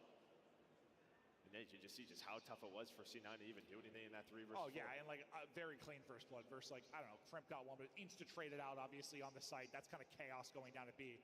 This is just a gimme for Fellow to start the round, and they play behind that. Fellow 3-1 now. Massive round there for him. You check out the Scuff controller cam. Sib just sends it across it. Similar, though, their first blood instantly, well, not really traded out as Sib stays up, but you get to a 3v3 quickly, so you don't come away from it clean. I mean, that is just a round and a half there from all of C9. Just 4 hitting mid, trying to take the gunfights. Well, you get what you want, but as you said, now it's just down to a 3 versus 3. Hoping that's a little bit cleaner, or you find multiple, and Fellow almost nades himself. Yeah, I was about to say, that door is closed. Crimp with some lovely shots. Spart had a worse nade than the other one that we saw. Suddenly it's Crimp by himself. 1v2. What? Yeah, I don't know. Not really sure. Maybe the door was closed on him. Yeah, for him too. Yeah, I didn't see how that one happened. Bomb getting planted down. Can Crimp pull this off? The answer quickly is no. LAG continue to cruise. 3-0, and yeah, 2 first bloods technically to Cloud9, but yeah, both kind of instantly into 3v3s. Hey, Fellow's asking, I mean, he's on the stage saying, well, what is happening here? What's going on the C9 side? But yeah, that you had the numbers gone from that nade. And then you think about the last offensive round, you're kind of like, what's the game plan here? It just feels like they are not playing as a cohesive unit. They need to get Lamar out. Give him a controller, put him in the comms. Yeah, put him in. Let him direct troops a little bit. At least in the search and destroys. Fellow spree continues now up to 5. Capsule in trouble, but popping and finding one. Gets the first blood, and this is the first blood that's like actual numbers, actual control. They got to turn this one into a round victory. Thought for a second it might slip away. If Sib gets caught, Capsule pushes on through, gets his second of the round. Things I thought slipping away for a second, but they stabilize. Fellow now 1 versus 2. Sib able to pop and win it. Now 3 first bloods to the count. And finally, around on the board behind one. Yeah, the LAG players, you saw they were going in for the trades, but there was no one to follow them up. So every time they made it like a 3 versus 3, there was an immediate trade. There was nobody there from the LAG side to equalize numbers. You're just hoping for a 2-piece in that scenario, maybe a little like pop-up from Lunars there to find that second. Hello? But Sib was there for the gunfight and then able to snap on a Fellow. Great play from Capsule. I thought he got caught kind of out camera. Yeah, just staying alive. But had some help and just stayed alive. Got a little pop and play out of Capsule. Got me some Burger King. See if Cloud9 can string anything together off of What's that. up? I might have someone buying my one 2-2 PC setup right from now. Cloud9. Really? Some kid I went to high school with. Nice. Pretty passive so far out of LAG. Outside of Kiz, and Kiz So I nearly might be pays for it. Resetting this But by Lunars myself. gets the pick. I was gonna say Sib stays. He stays there, Oh, so he's looking for another gunfight. Which PC is he buying? Yeah, he just baits it out there. And, What's well, up? He's able to find the kill. So great first Which blood. PC you selling him? Yeah, Kiz's ability to stay alive. The one I bought recently. Oh fuck. Starts all of it. Yeah, I mean, I thought he was dead. The the big right boy. time. I didn't think he Okay. reacted that quickly. Like it felt like time for the kill to happen for Sib. Like, right? Like Kiz, I thought he took. Did a you few see the goes, Halo "Oh, I match? should probably move." No, I didn't want. I was out. But Bro. for I was SBOB, maybe you fucking see a at Lunar the swing, shop whatever the talking result to is, one a buddy first because blood there's for a shop LAG. down the street that They've like not had many, but they're still up 3-1. tunes Kiz, though, is going to get dropped, B-dubs and and shit. So I was That's talking one. That's to one. Maybe those like hero plays. It's like They you find fucking those, swept them you're 3-0. able to call it around, you get caught, and maybe things fall apart for your team as they're happening right now. Yeah, They it's like played your front Gen man, Zing right? I or mean, Gen bomb G or beat something like him, that. So Johnny's not able to help And you. then Give him a one singular last jump, map, but now Formal another. and Bound both almost Johnny's dropped gonna get 40 picked 2 kills. versus 3, 20 seconds off the bomb though.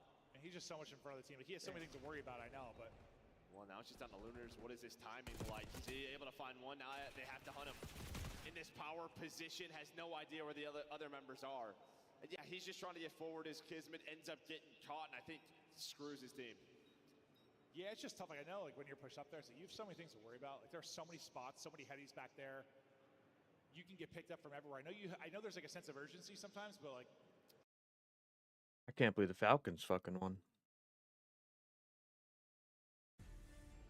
Sent fucking Vancouver home.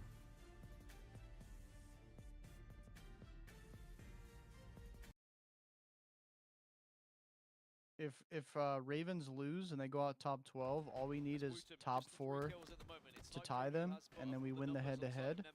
or if we place top 3, we just go instantly ahead of them. Johnny. I mean, we look good today. So. Was it 3-0? 3-1. Capsule in a world of trouble. He is. I just looked up and I was like, how is he here? Yeah, he's aggressive up through mid, and he is in no man's land. There was no opportunity for help. Again, just these hero plays getting caught right now by C9.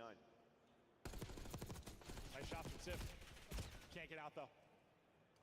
Fucking Hook was frying. Bomb down, pressure is Spart. Good, man. We need 1 that. versus 3.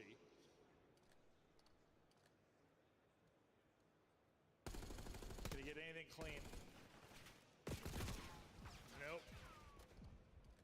He is a bullet. Our control looks sloppy today, though. Just gets back That's the map we lost. We lost protocol control. Turn that into something.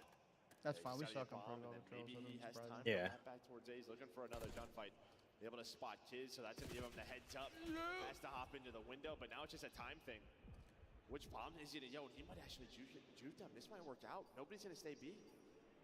Nobody's going to stay. What a route from They're Spart. coming back. They're coming back, though. Timing's He might have that.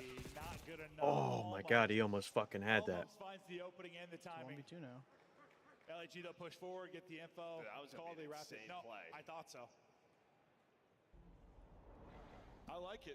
Because I think logically they're thinking he goes A based on the info he's got, but Yeah, maybe they Even saw the rapping, doors he were gets his closed or plant something, down. turned around. Never yeah, mind. I'm not sure. He's about to get picked. They saw in something 3, that 2. they realized what was going on. A 4-2 now to LAG. They brought it back in the first blood department too, so we 3-3 through 6. Lunars still lead the way, got off to a pretty hot start early, and he's 8-3 now. Oh, speaking of Lunars though, we'll stop his POV for a second. Just kind of stunned up, looking for info, trying to cover his bomb carrier, who's their forward man, Kismet. Always wanting to get aggressive. Fellow gets one from deep again. He finds a pick on the offsite at B. And that's what I was going to say. Do you want to wrap out of no, this? oh no, oh no, oh no. In another round where with first blood, this could get real ugly. But 2 versus 2. All down to Lunars now. Just trying to find a timing on a Capsule. Hold He up now. will. Another 1v1. Lunars having himself the series. Fantastic map 1. Goes on an 8 spree. Now 10-3 in the map 2. We've been looking for a takeover series out of him, and maybe it's happening right now. Can he clutch up in the 1 versus 2? Lunars. Spart. 30 seconds on the clock. Well, these players know each other very well from their time in Challengers, so know how they like to play. Well, Spart has a very good read on this. I just don't think he's going to see him from here with where he's planting. Saw him. He saw him. Advantage now to Lunars. He knows where the push is coming from. Spart going to have the world's arm. Oh. Clutches up for the 1v2, now on 11. What a series for the young man so far. Yeah, and I mean, Fellow gets that first blood, but then they just commit to the bomb site right up sidewalk, try to take the fight to C9. The problem is that all 3 players were here for C9, right? So Fellow ends up getting traded out in the middle of the map, and then everyone is here, but down to Lunars, the timings work out well, and as you said, spots him top window, then puts himself in a great position to watch across the bomb. Yeah, I was just hoping like enough time was going to go by that he got antsy. Like, you know, it's like 20 seconds pass and you just start to overthink things. I think he did get a little bit antsy, but thankfully he had the timing. Dude, they have 2 separate stages for Call of Duty and Halo. Yeah. Leading the map 2 by a Because wide they're doing margin. winners and losers on 2 different A streams. round away from a 2-0 edge. You've not had many series to chalk up as W's this year, but LAG trying to get another one through. Maybe make some kind of Cinderella run this weekend. I mean, who would have thought, dude? We get a run out of like Vegas and LAG. And LA last tournament of the year? Yeah. I'm in. Why not? Go 1 for 1. Oh, Capsule's timing is something. Funnels him right into Sib. Capsule, I think, can get a push forward for the kill, but he's kind of chilled for now. He's last alive. 1 versus 2. Can Capsule clutch up? Dude, these times have been so crazy for him. Yeah, no, honestly, his POV's been absurd. Just so close to all these players, but now Why not? another 1v1, and Lunars trying to call game. Maybe 13-3. Ended on a 5 spree. Just got the spot. pressure to Capsule to get the plant. And he's thinking kill, or he's What the fuck? through. What is going on in this one? Is he going to get there? He should get there just in time. Yeah. I thought it was going to be a little bit closer. Oof. Hopped off there for a second as Dude, well. yeah. Got to be sweating. Gets it in with a second to spare. Lunars plays the 50-50. He'll guess wrong, and now he's got to retake this site. Capsule's got the advantage with the SMG at close range. So for Lunars, can he just get some damage in? Well, he just doesn't want to run through the door, give him that free info. As he has stayed, if you were Capsule now, it's just a throw in the shoulders. Now it's all about the gunfight. Jesus. 13, a couple 1v1 clutches. What a series out of Lunars. He is feeling himself. This is the Lunars we have wanted to see, and he is doing it on land right now. Incredible performance through the map 1 and map 2. And a couple of clutches to go with it. LAG are up. And yeah, we've seen the moments. We've seen Oh them my at God, times. Lunars is Putting it ridiculous. together right now across modes. We'll see if they can close it out in control. That's where things Fucking are insane. On the other side, just individual from Cloud9. Just doesn't feel like they're on the same page at all in that search and destroy. There's just a lot of moving pieces. Dude, 13 and 3, 1,500 damage, bro. He's put up 700 damage around. That was a map from Lunars. And then Fellow, maybe not the same kills to go with it, but he had his 2 first bloods were like picks from deep. Like they were some crucial ones for him. I'll say 700 damage around. That'd be insane. Oh, yeah. No, it definitely I saw that says right. that. I don't know what. I don't know why it just said that. I read that. I was like, wow, but that doesn't make any sense. That'd be 8 times 7. That'd be a lot of damage, Joe. Yeah, 5,600. That would be probably the record. Dude, I just looked at it and saw how much I stood out from the rest. And I was like, wow, what a stat. I was like, man, that's a lot. No, thank you for calling me, so I don't have to get tweeted a million times. No, I'm not calling you. I was calling out the No. stat, 'cause I don't know what that that's stat saying. makes no sense whatsoever. I just got fooled by our scoreboard that has not worked for years. Shout out Call of Duty Esports. But hey, it's 2-0 for LAG. They're looking good. Incredible play we're seeing out of Lunars. Want to see if they can close out this series. Cloud9 on the cusp of a real tough stretch. Des, take us through the beginning of this series. You and your digital numbers, they're all analog here. Pen and paper, baby. Let's dive into what we just witnessed because LAG is about to pull Vegas Falcons. Another upset in the elimination bracket. It took 4 majors. Why not, Chance? I don't know. I'm looking at the roster and I'm just like, reimagining. I picked C9 to win, and I'm like, okay, Kismet, I'm never gonna doubt on lane. I think I forgot about Fellow, and he always upgrades and levels up, and apparently the young duo in Lunars is the exact same thing because he was lights out map 2. And I was looking up the numbers. Fellow is 28 years old. Slasher is the oldest in the league at 30. So Fellow is up there. Yeah.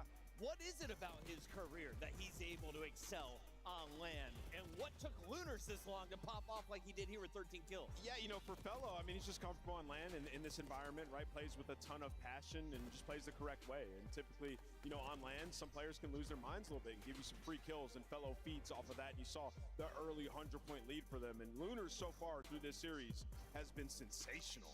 Yeah. When we talk about the challenger players that come into the league, you can typically tell, even if they're on a bad team, when they have big series, that they're going to be here for a little bit, that they have what it takes.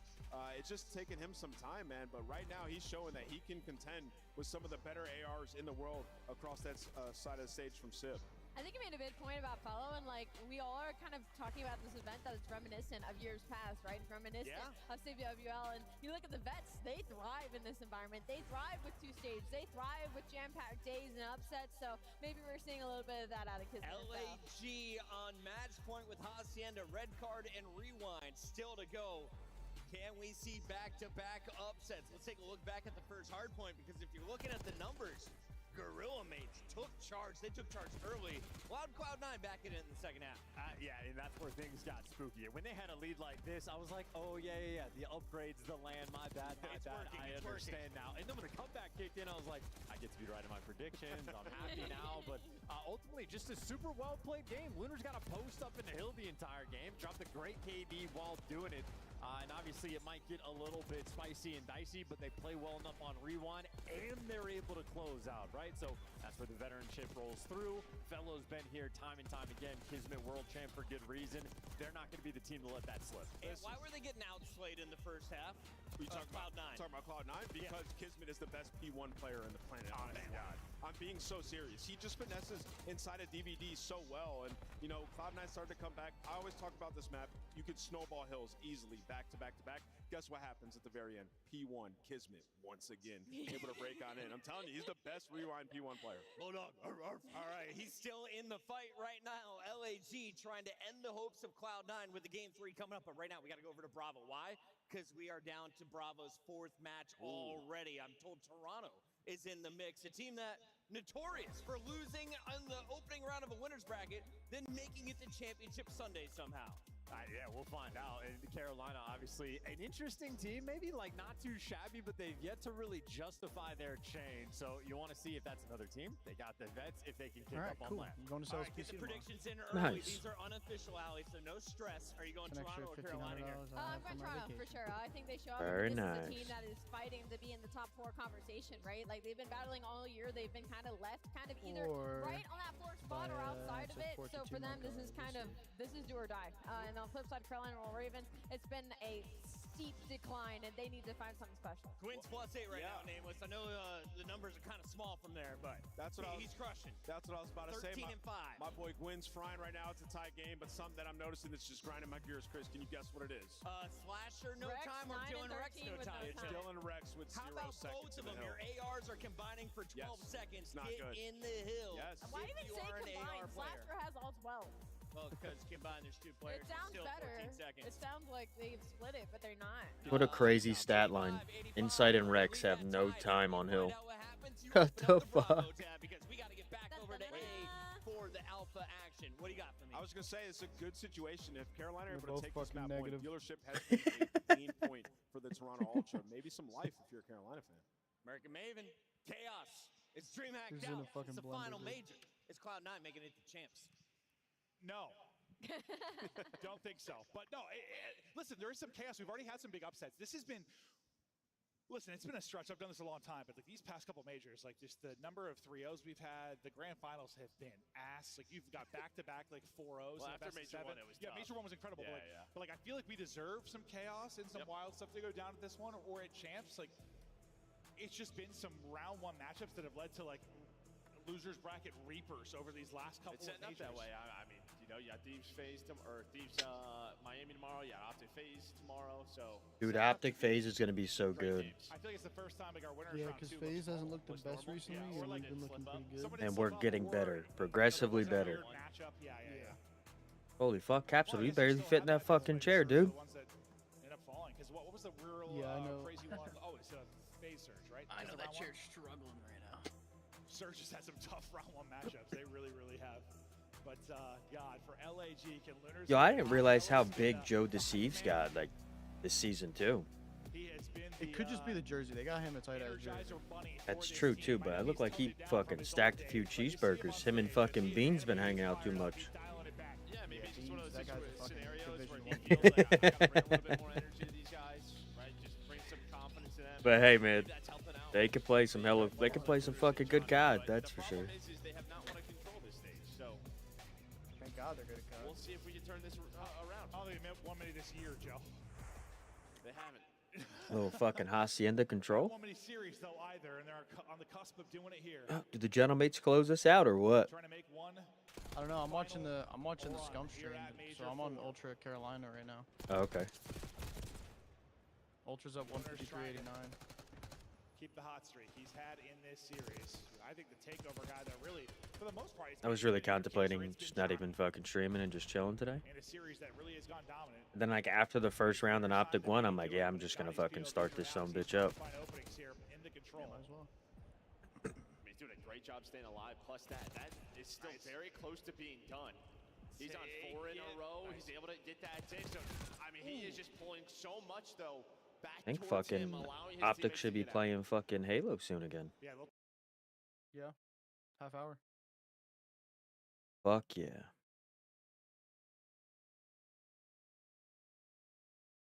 Trade out the kill on Sib, and then the out of the map route there from Crimp. His teammates, I thought, going huge. They do go huge. I thought it was even cleaner though for a second after you lost kids. You only lose one more player, and you keep 2 players forward.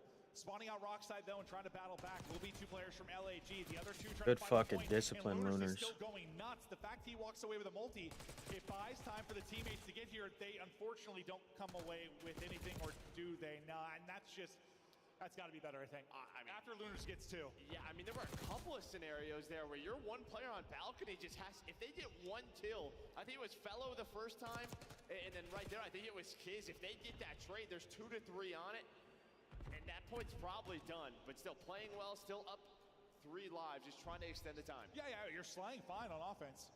Just looking for the extension, and you're able to get it. A's going to be done. Wow. And that happens with no kills, really. So I mean, Philo's struggling. He's 1 and 5 right now. Cloud9's going to post up and try to thwart things over at B.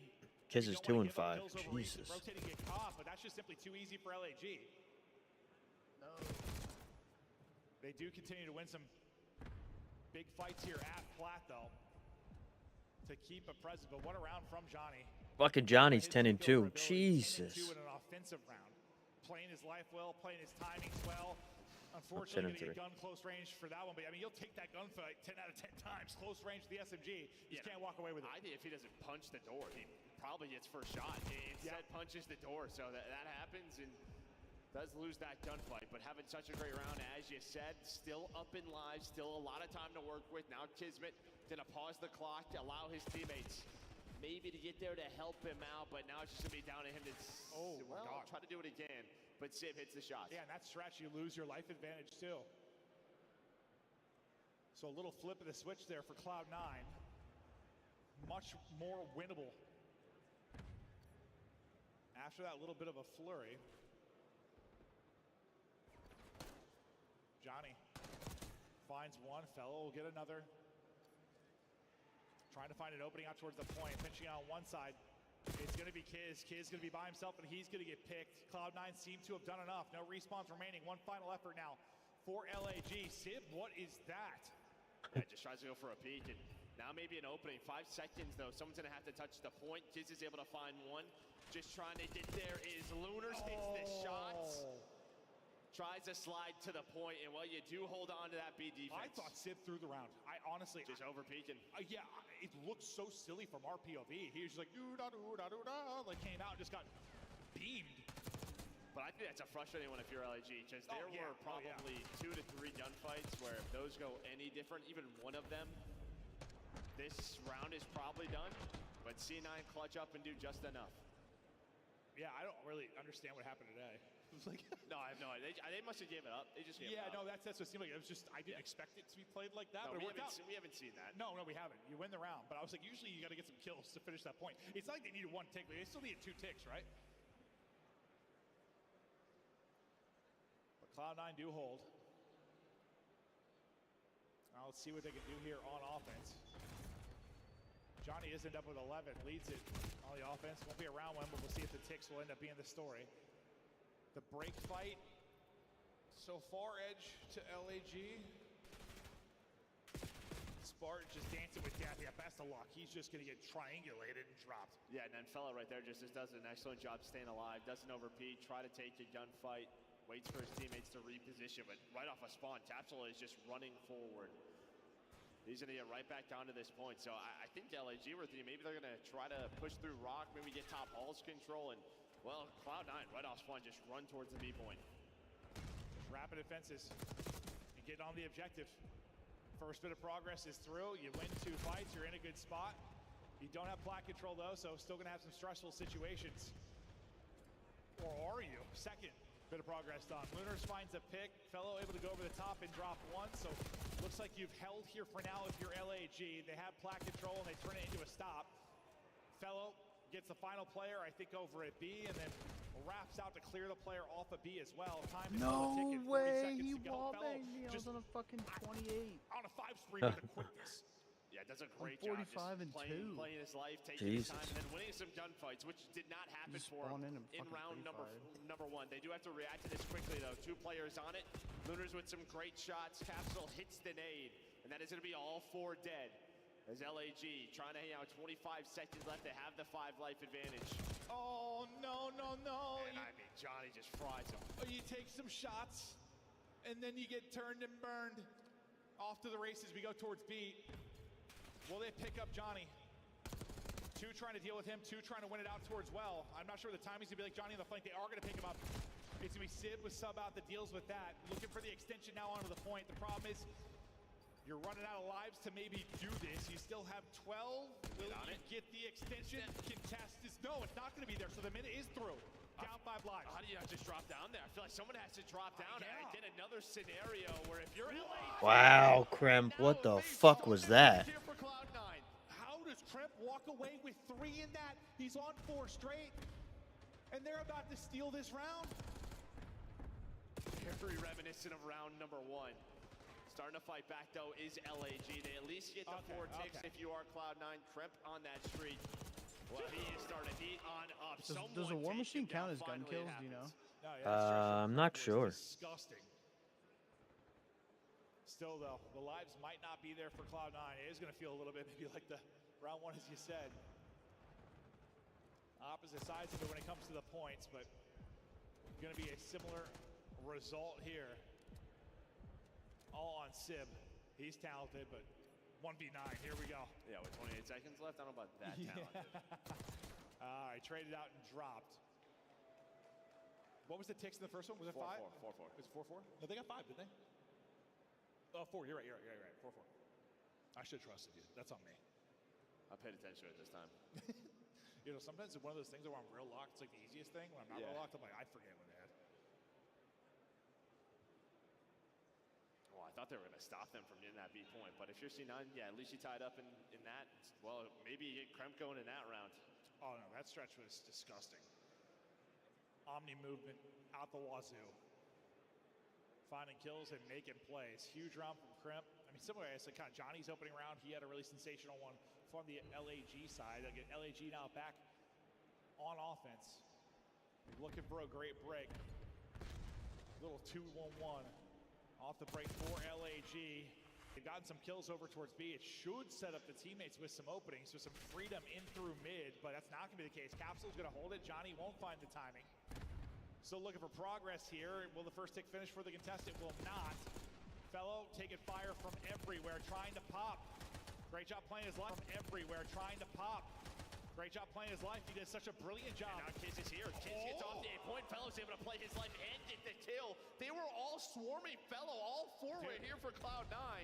Then there's a transition, and Nate is going to connect, though. That's a huge nade, though. That's a huge nade. Yeah, gets one off of it. Yeah, that point might be done if that nade doesn't hit.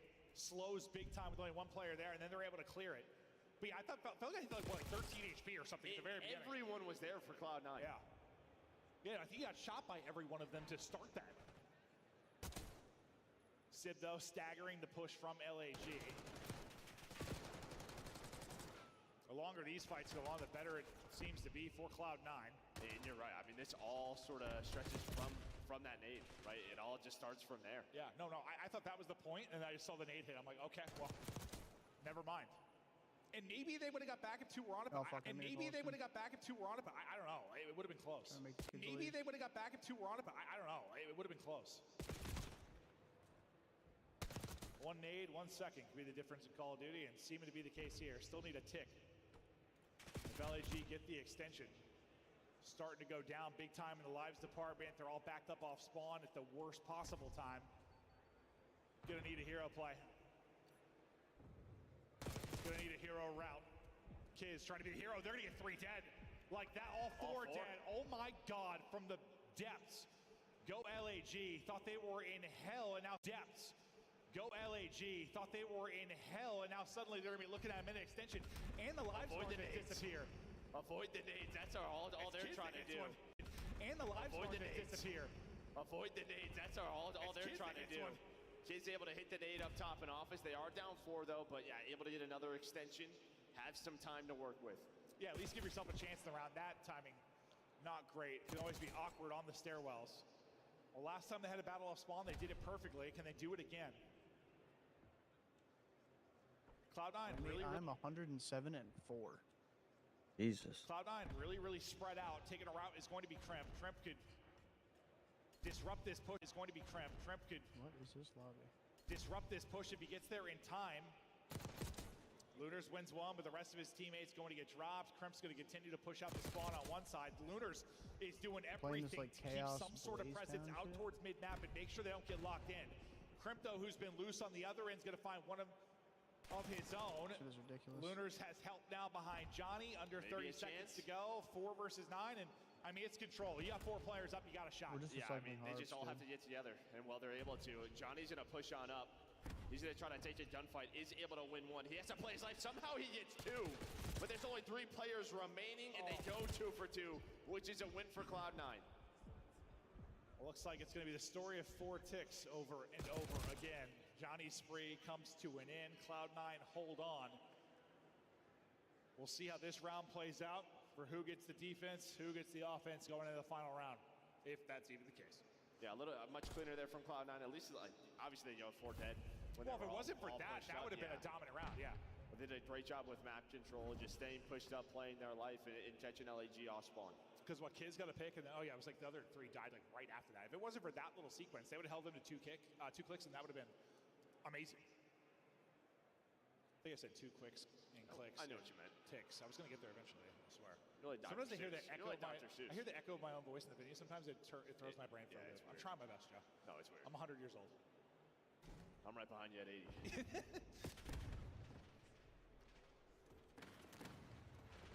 Capsule doing pull-ups, and I thought the centering was going to be a little bit awkward, but he popped up, but he does walk away with it. I didn't think Sib was going to get away with his life, but he does. No, yeah, sometimes he's getting chased too. Johnny able to chase him down. It deals with the 1 player on the point. He's just going to cut off the reinforcements, allow his teammates to contest this, and hopefully trade out Capsule, and that's what they will do. Don't quite finish the first tick. Sib still forward, because Johnny ends up pushing all the way up on the other side of it. And everyone's going to wrap out like rock slides. I don't know if Johnny's going to end up... Johnny is going to have taken 1 fight. He's going to get caught. That looked like, on the minimap, that looked like sick timing for Johnny. And how many times have they found, that 1 player sort of lurking in the spawn has Cloud9, just doing a great job, calling out names, picking up those players lurking. Well, a number of times it has been Johnny. Progress, still working. You get 3 down. Let's continue. That second tick was nearly done. They're going to try and get on it. Fellows got to be a maniac. And Fellow is a maniac. Will that 2 be the difference? Nope, there's still 1 body here. I mean, that's going to be the reason they don't get the point. But they'll still get the second tick. A double from Lunars, a double from Fellow. Keeps the defense alive and well. And I feel like a lot of the times that's when we see that the last couple of players today maybe transition towards B, but it doesn't happen. They try to get the A point with as much progress as possible. The issue now is 30 seconds. Don't have a lot of map control. It's just Capsule who's out. Where do they want to go? I'm sure that's the conversation right now in the Cloud9 camp, because you have 2 ticks on A. You'd love to finish that. Can they kind of run up and close it out like you saw LAG do in that opening round 1? Well, they're not going to, no, they're going to go 4 dead, so no opening. And this is that worst case scenario. Like, you just get a little bit of progress on both points. You're never actually able to work the extension. And now you're just getting fried on spawn. The crossfire trap is up. No opening anywhere for Cloud9. They never get out. They only get 2 ticks there, so it'll be defense again for LAG. Round 4. And again, just another respawn where you are getting heavily outslayed on the C9 side.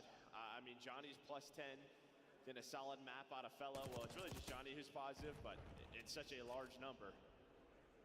Dude, Johnny's 31 and 21 in control. What the hell? He's having a series. He is 23 and 24. He has 18 assists, and he's leading the lobby in damage. But 18 assists is absurd compared to everyone else, by the way.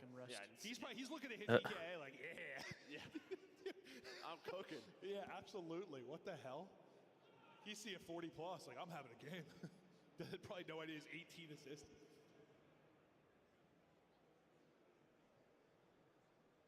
Could be one of those series for him. Maybe one of those weekends for him. But to round 5 we go. Cloud9's tournament hopes hinge on this round 5. They're trying to pull off the reverse sweep. They got to get a nice break off here and get some progress early.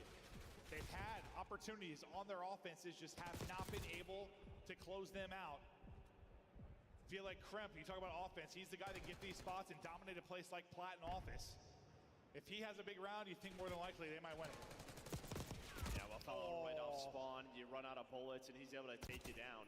Yeah, that's just kind of, you haven't had a great break off if you are C9, but, well, maybe this is it. Three gonna go down. Sib, what does he want to do? Does he want to get on the point with his teammate or just leave Capsule? He's just going to leave him. Try to deal with the players off spawn. Kiz gets one on the other side, so staggers this a bit. There's just only one on it. It's going so slow. And Fellow just reads the corner.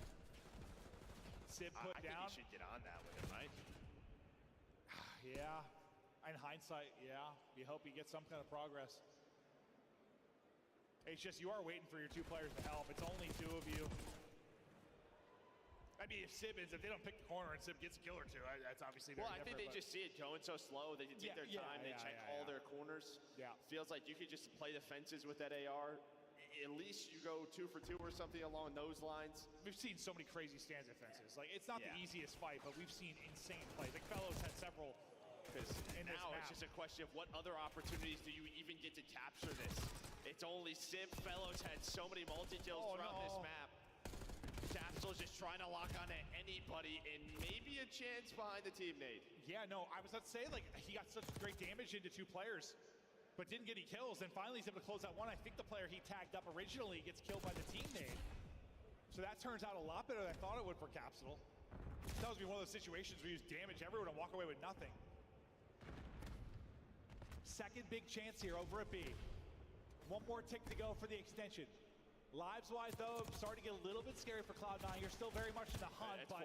It's over. No, that might be it. That might be it. I don't know if you can get anywhere. There, just you see all the white arrows just sending it forward. No time to get there. LAG go back-to-back on defense and shut it down. Cloud9 out of the tournament. Cloud9 is going home. LAG and Vegas won a series on land. Yeah, started to see maybe the best series because they just beat Optic, obviously, but like that's it. That went to a game 5. This was like a 3-0. LAG, they don't have 3-0s. That's a great win out of them. Maybe the better series we've seen from Lunars on the year. We keep it moving here at DreamHack. Didn't expect that one. I don't know what's going on, bro. This is going to be the story of the Gorillas or the Falcons. Who makes the run? Cloud9 officially eliminated from champs. I mean, we've thought that's the case for a while. It's just now official because they literally would have had to win the tournament. Cloud9 officially eliminated from champs. They are done for now. They'll hinge their hopes maybe on EWC. We'll see if this is even the same roster that will make it there. Doubt it. No, probably not. Probably not after this result. Not at all. No. Not at all. It's LAG, a big match win for them. For these 4 guys, it's been through a lot, right? It's been an up and down year. Yeah. Finally, some positive momentum. No, and you just have to feel good about it. I mean, everyone loves like an underdog story. Listen, it's been a nightmare year for Gorillas, a nightmare year for the Falcons. Maybe they make something special happen. They're playing with nothing to lose. It's their last chance to get something done. We'll see if they can make the run any further. But there's the final scoreboard and breakdown. Yeah. So what did he end up with? 21 assists for Lunars. That number looks insane on the scoreboard. Great Absolutely looks insane. Yeah, I mean, he was a beast, a monster this series. Absolute monster mode out of Lunars. But Johnny, I mean, he sends it with the 35 in that final map, and this is how it breaks down. Listen, the series looks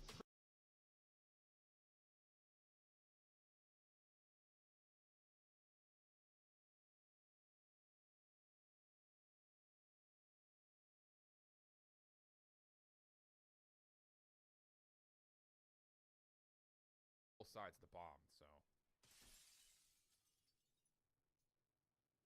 Now they're going back on their attack. Slow and steady approach, the same thing they did in round number 1. The 3-for-1 split. Win just making sure no one is getting aggressive through that B street, but Jodeci takes a lot of space up through A. He gets caught. I actually can't believe that there was no trade there onto TJ. These nades could still land, though. They don't quite touch. Slasher's going to watch the corner. Make sure that TJ stays safe. Insight will see Slasher still hanging around hedges. They going to double chow this? Nope. Well, maybe now they do. Yeah, nicely done. TJ's going to come away with 2. And now in the 2v4, Beans and Klinex left to try to clutch on up. Carolina know that they have the numbers. I just feel like sometimes we don't really like slow the game down. Okay. And I feel like we kind of just get like stuck in the moment of just like head bashing. I think like we really focus like scrims in this stage on just like slowing the game down. Okay. Letting the game come to us. I mean, honestly just working on our comms as well. It makes the game so much easier. There you go. Okay, great answer. And we saw how easy it looked in this series. You know, a solid 3-0. And then, you know, even with you and yourself, you dropping 21 assists. You let the whole game come to you, right? Did it feel like you dropped 21 assists there?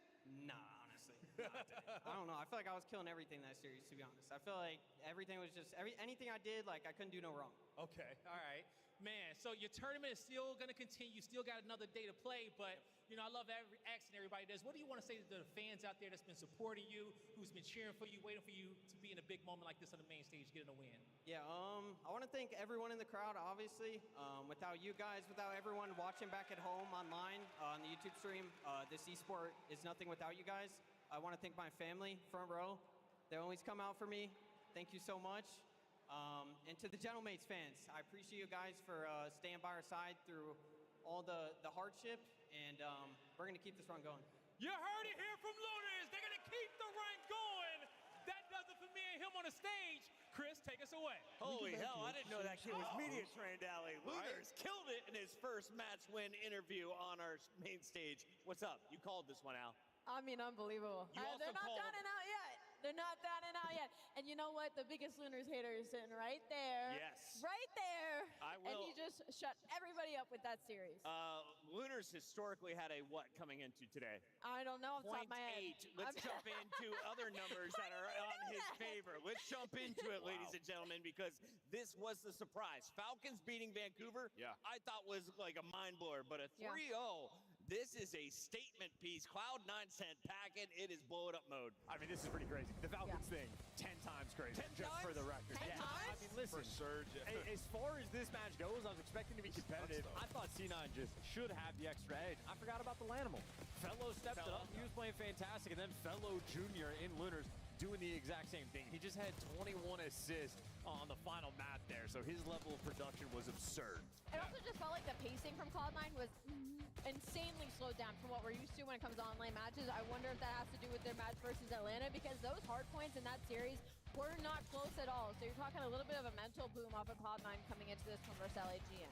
Yeah, I mean, I think Cloud9 obviously knew they had a mountain to climb, right? That wasn't the best Call of Duty that we've seen from them. But, I mean, LAG, they had glimpses of, like, this being an actual team in the hard points throughout this split, in the comeback that we saw versus Optic. And obviously, they strike early with the big lead, with the momentum into the search and destroy. And then coming into this control, I was really thinking it was going to be a reverse sweep. I mean, it's set up for Cloud9. I mean, LAG had lost 10 controls in a row. Cloud9 love Hacienda, but it just doesn't matter when you have that type of energy on the stage. The AR is playing so well on the side of LAG. They performed that. Yeah, and then the ARs on the flip side, like Sid was struggling. Like I'm watching him on top plat on the Hasi. They get like the clean 4 down, and he's going back and forth, has no idea what direction looks, and then he puts himself in the corner. Sid's not the guy I want in the corner. He's the guy I want channeling constantly. Yeah. So yeah, I think C9, they just got broke. Quiet series from Kremp as well, especially in the search. I just, you know, him and Cap, it just hasn't worked out in that game mode. Tough for them. Yeah, I would love to see them continue and go to EWC, though, with a little more time. What did work out was your scuff play of the game. And, Ali, can you guess who it came from? I have to go with Noah Lunars 100%. I mean, my God, that map 1 was already pretty shocking enough, but when you go into Search and Destroy and he's just able to continue this dominance, I mean, this was not a strong game mode from the side of LAG, and it was just a lot of ones he was not losing. Yeah, he had a couple of huge rounds. Back-to-back rounds. Yeah, back-to-back huge 1v1s. As Chris mentioned, he hadn't seen him win a 1v1, and then he wins back-to-back 1v1s to close out this game. Just excellently played, and nice also played with a lot of confidence, man. Yeah, and when players come up from challengers, one of the first things we look at is in the CDL, do you fold in your 1v1s? Dylan Rex, he folded his first 1v1s that we caught on camera. Lunars today does not fold, and LAG is powering forward. What is this Challengers bracket? continues to give us more goods, and you look here, we could see all of our blue teams eliminated on day 1. It's up to Royal Ravens to take down Wait a Toronto. minute. It's a spicy match. Wait, the story is writing itself. Down They of flip. Optic That's what I was Days. gonna say. Optic play Minnesota Rocker if they lose to Atlanta. And if Oh, Rocker the wins. story couldn't be better. The script could not But be then better. they'd still have to win like 2 series more. after Yeah, that. So we'll like, get it's, there. come on. We'll get there on Get this guy Sunday. For outta now, we're here. going to a break. We've got one more match. It's DreamHack. It is Friday. Dallas, you guys have been awesome. Don't go anywhere. It's the Call of Duty League.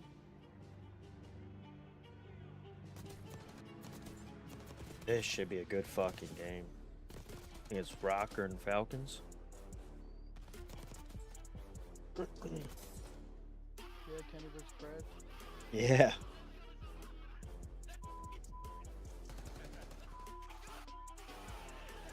Dude, you know who's like come up big like as a sub player this year? Fucking Exnid. Yeah, he's gross. That guy fucking fries. And it's his first year in the league, which is insane. He was the only team from the original Falcons that didn't get dropped. Well, everybody else was dog shit. Yeah. Like, Exnid's doing his thing. I think him and Pred as your sub duo, I think that you got to get people, you got to get 2 ARs around them. I don't know if they'll have the same roster rolling in the EWC. I think a lot of teams will be, I don't want to say a lot of teams, I think some teams will be making changes. Cloud9 making changes, that's probably a guarantee.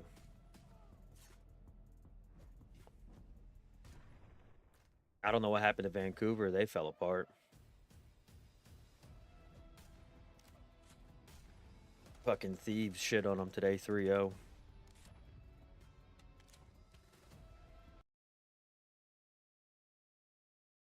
Let's go check out the other game. To win Major 3 quals head start. That's not good. You know, believe it or not, 2-10 in the mode, not good. No, definitely not good. And now you're going up against Toronto Ultra Squad, who already have success so far throughout this weekend on a map like Protocol. This was their shining light in that series versus Optic Texas. The SMGs just continuously got lost, and Beans was frying with the AR. But Carolina are no slouches on Protocol. I know in their last 5 attempts, they only won it once, and it was versus Minnesota, who are not really the best control team that we have in the game. They don't really struggle when you talk about the slaying on either side. It just comes down to like certain situations on the map that they realistically cannot lose track of, and that's all about the SMGs. You lose focus on where Jodeci's is or where Kleenex is, they are going to make you pay for it because they're usually running an SMG, but if you give them an AR, they're also going to hold you down in those long distance gunfights as well. So Carolina, bring the slaying like you usually do, but the game plan needs to be a lot more team-oriented for some segments. Yeah, absolutely. I mean, just have to work together. I feel like when we often watch Carolina on this map, they just get a little too split, a little bit too isolated, and teams just go from 1 kill to a second to a third. Usually they can snowball form. So just need to see a little bit more communication, a little bit more patience for things to develop. And that's not a bad start whatsoever. Rex was trying to hold down the lane over towards A. Does get shut down, but it creates opportunity for Carolina to get onto the B point for what very well may be an early first hit. Gwyn was the only player to make this individual play on this side of the map, finding 3 kills successfully initially off of his respawn and securing at least 1 second there at B, drawing the attention from the Ultra players to split on their defensive approach. And now you put all the focus on the A point. First segment already going to be locked. Toronto trying to respond with all the mid-map pressure. Joe almost lines up 3, but leaves the last man standing in Slasher top trips window. That segment does not get complete, and now everybody off the respawn. Yeah, Beans is going to make sure that gets completed a touch as well. Kleenex working with Insight to clear out mid-guns. Allows Joe to stay pretty comfortable on the A zone as the sole defender, but now Kleenex, after that stun lands, is looking to see if they can isolate a little bit further. Rex in trouble, but Slasher there to help. And honestly, I mean, even though there hasn't been a lot of ticks of progress that have come through, Carolina are doing a nice job finding winning kill feeds. They just can't turn it into objective pressure yet. Yeah, they just need segments, man, because there's only 29 seconds left on the round. You're showing presence on both points. You're forced to back down off of your power spots at this B segment. But now you continuously are trying to find trades around that mid-map area. Oof. The only thing is Kleenex and Joe combined for 3. Last man standing is Dylan Rex on the A point. Gonna be knocked down to 1 shot, but finds the kill and the segment. And his teammates off the respawn also find every single kill. So this is a massive moment for Carolina. Yeah, TJ scaled the ladder and now made his play not only to B, but around it. Problem is he touched the zone, and Insight will try to keep him at bay while the rest of Ultra try to play forward to clear off this contest at A. Yeah. They will not get there. So extra 60 seconds comes up, and now that life lead that we were talking about becomes a major factor for this opening offensive round because Carolina are up 5. The champs. Up 5. All the map control in their favor as well, with Dylan Rex showing a lot of presence through the top mid area. Now you're banking on your teammates to find openings through the spawn. TJ and Slash are already combined for 2. Now you're all around this tower side. Only 6 lives remaining for Ultra. You need to stabilize. You need to get a clean 4 dead in the feed. Well, not happening as of yet. TJ's on with a little bit of help from Gwyn. A little bit of clearance coming out of Kleenex. He's traded. Diving on into the side is Insight, but can't do much there. So second tick done, 10v2. Should be a round win here for Carolina. It just comes down to which method do they win it by, and it will be by elimination. So 5 ticks of progress as Carolina start us off with an opening dub. Yeah, that's so well played right there from Carolina, because I thought that they were going to be trapped into their spawn when Toronto were able to clear out every single player over here at B. But Dylan Rex is playing his life at A, keeping the game clock paused, and then as soon as it's off the respawn, finding every single kill. Be able to pay attention to the mini-map there, but if you're Ultra, that cannot happen. You need to basically creddy up in the corner when you stabilize on the map, force them to run into you, but when you gift them those kills, Carolina with the life lead take full advantage of it, extend the time with the A point, and then have the lives remaining to close out the round by kills. They secure 5 segments on the opening round, and now Ultra have a lot to make up for. Yes, they do. Heck of a start for Slasher and Gwyn in this map.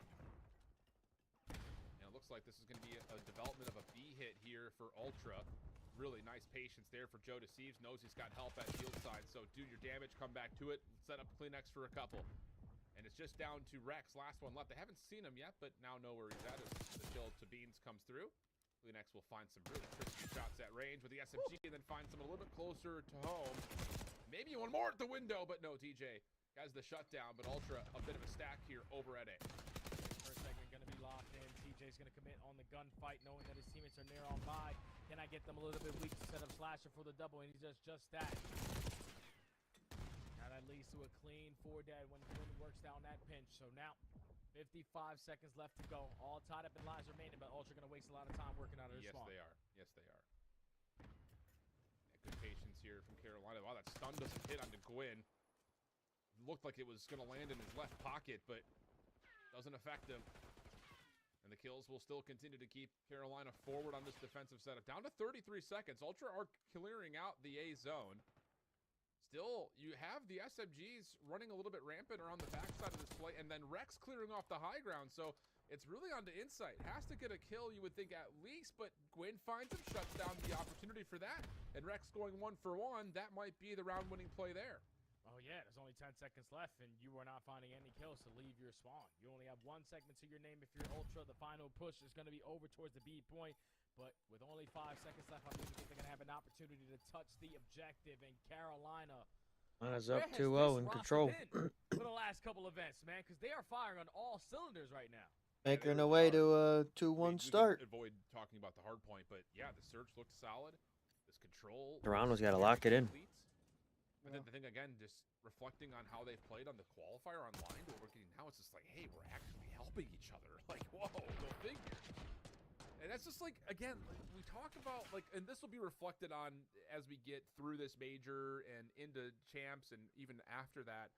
Like, you made this move from Vivid to Rex as a way to improve the team's stock. It was a team that sounded in the comms like they were clicking pretty decently. They just needed a little bit of help in the slaying department. But since adding Rex, it just kind of feels like everything has fallen apart. And who knows, this could be where the switch is flipped and things can start to come back to what we had once known.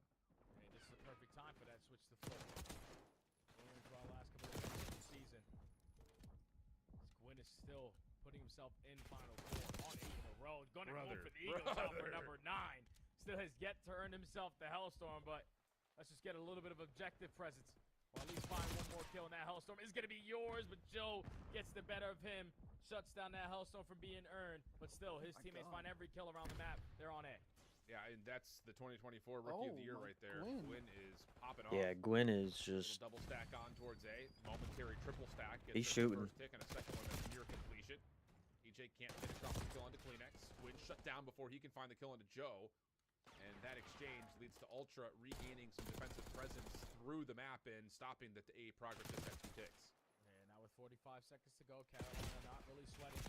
No need to be nervous in this situation. We still have a lot of time to work with this 1 segment here at A, and it all starts by clearing out their spawn. Slasher, you're not expecting them to work that pinch, especially with an SMG in hand, but now that puts a lot more focus for the rest of the players on the side of Ultra as they were trapped. The third segment is about to be locked on in, and Ultra now down by 4 lives have to hold down B.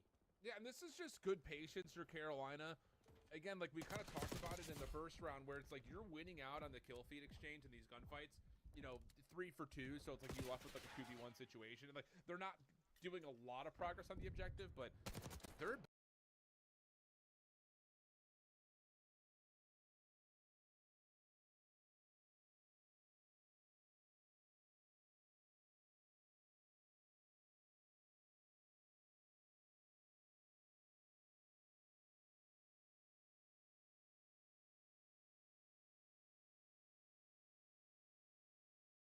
Are you gonna sell me right now? I'm gonna go with Minnesota Rocker. I'm 3 behind. I swear to God. Yeah, I'm going with Minnesota Rocker in this one. I think they take this one handedly. Guy Blaze, it's time for the chaos. Let's get it started. I'm so ready to get this chaos started. This is our last series of the day. We still got to send one more team home. And what storyline we're going to get? It's time to find out, because the first squad coming to the stage is ready to heat up the main stage for the first time this weekend. Get ready for Vegas.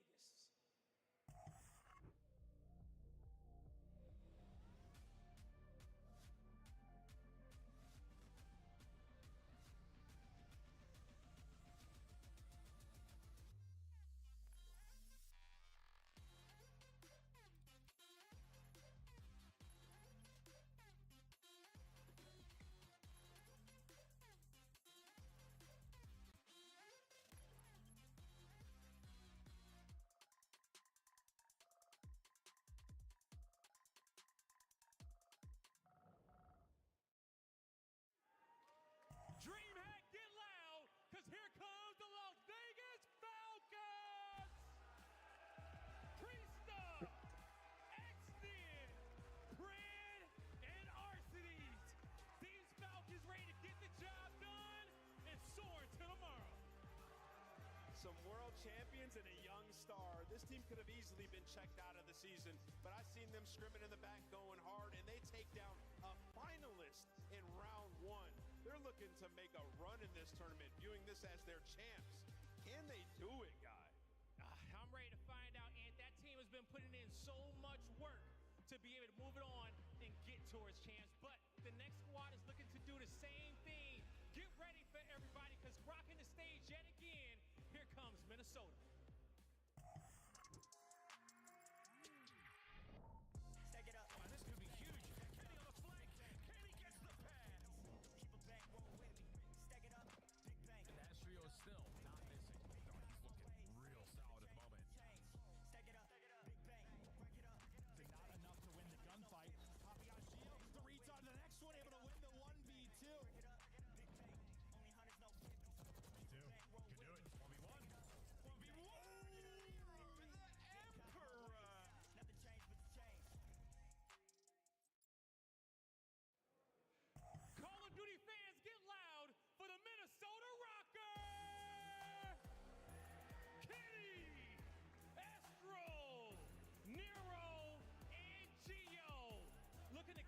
Cinderella run going and make their own fate.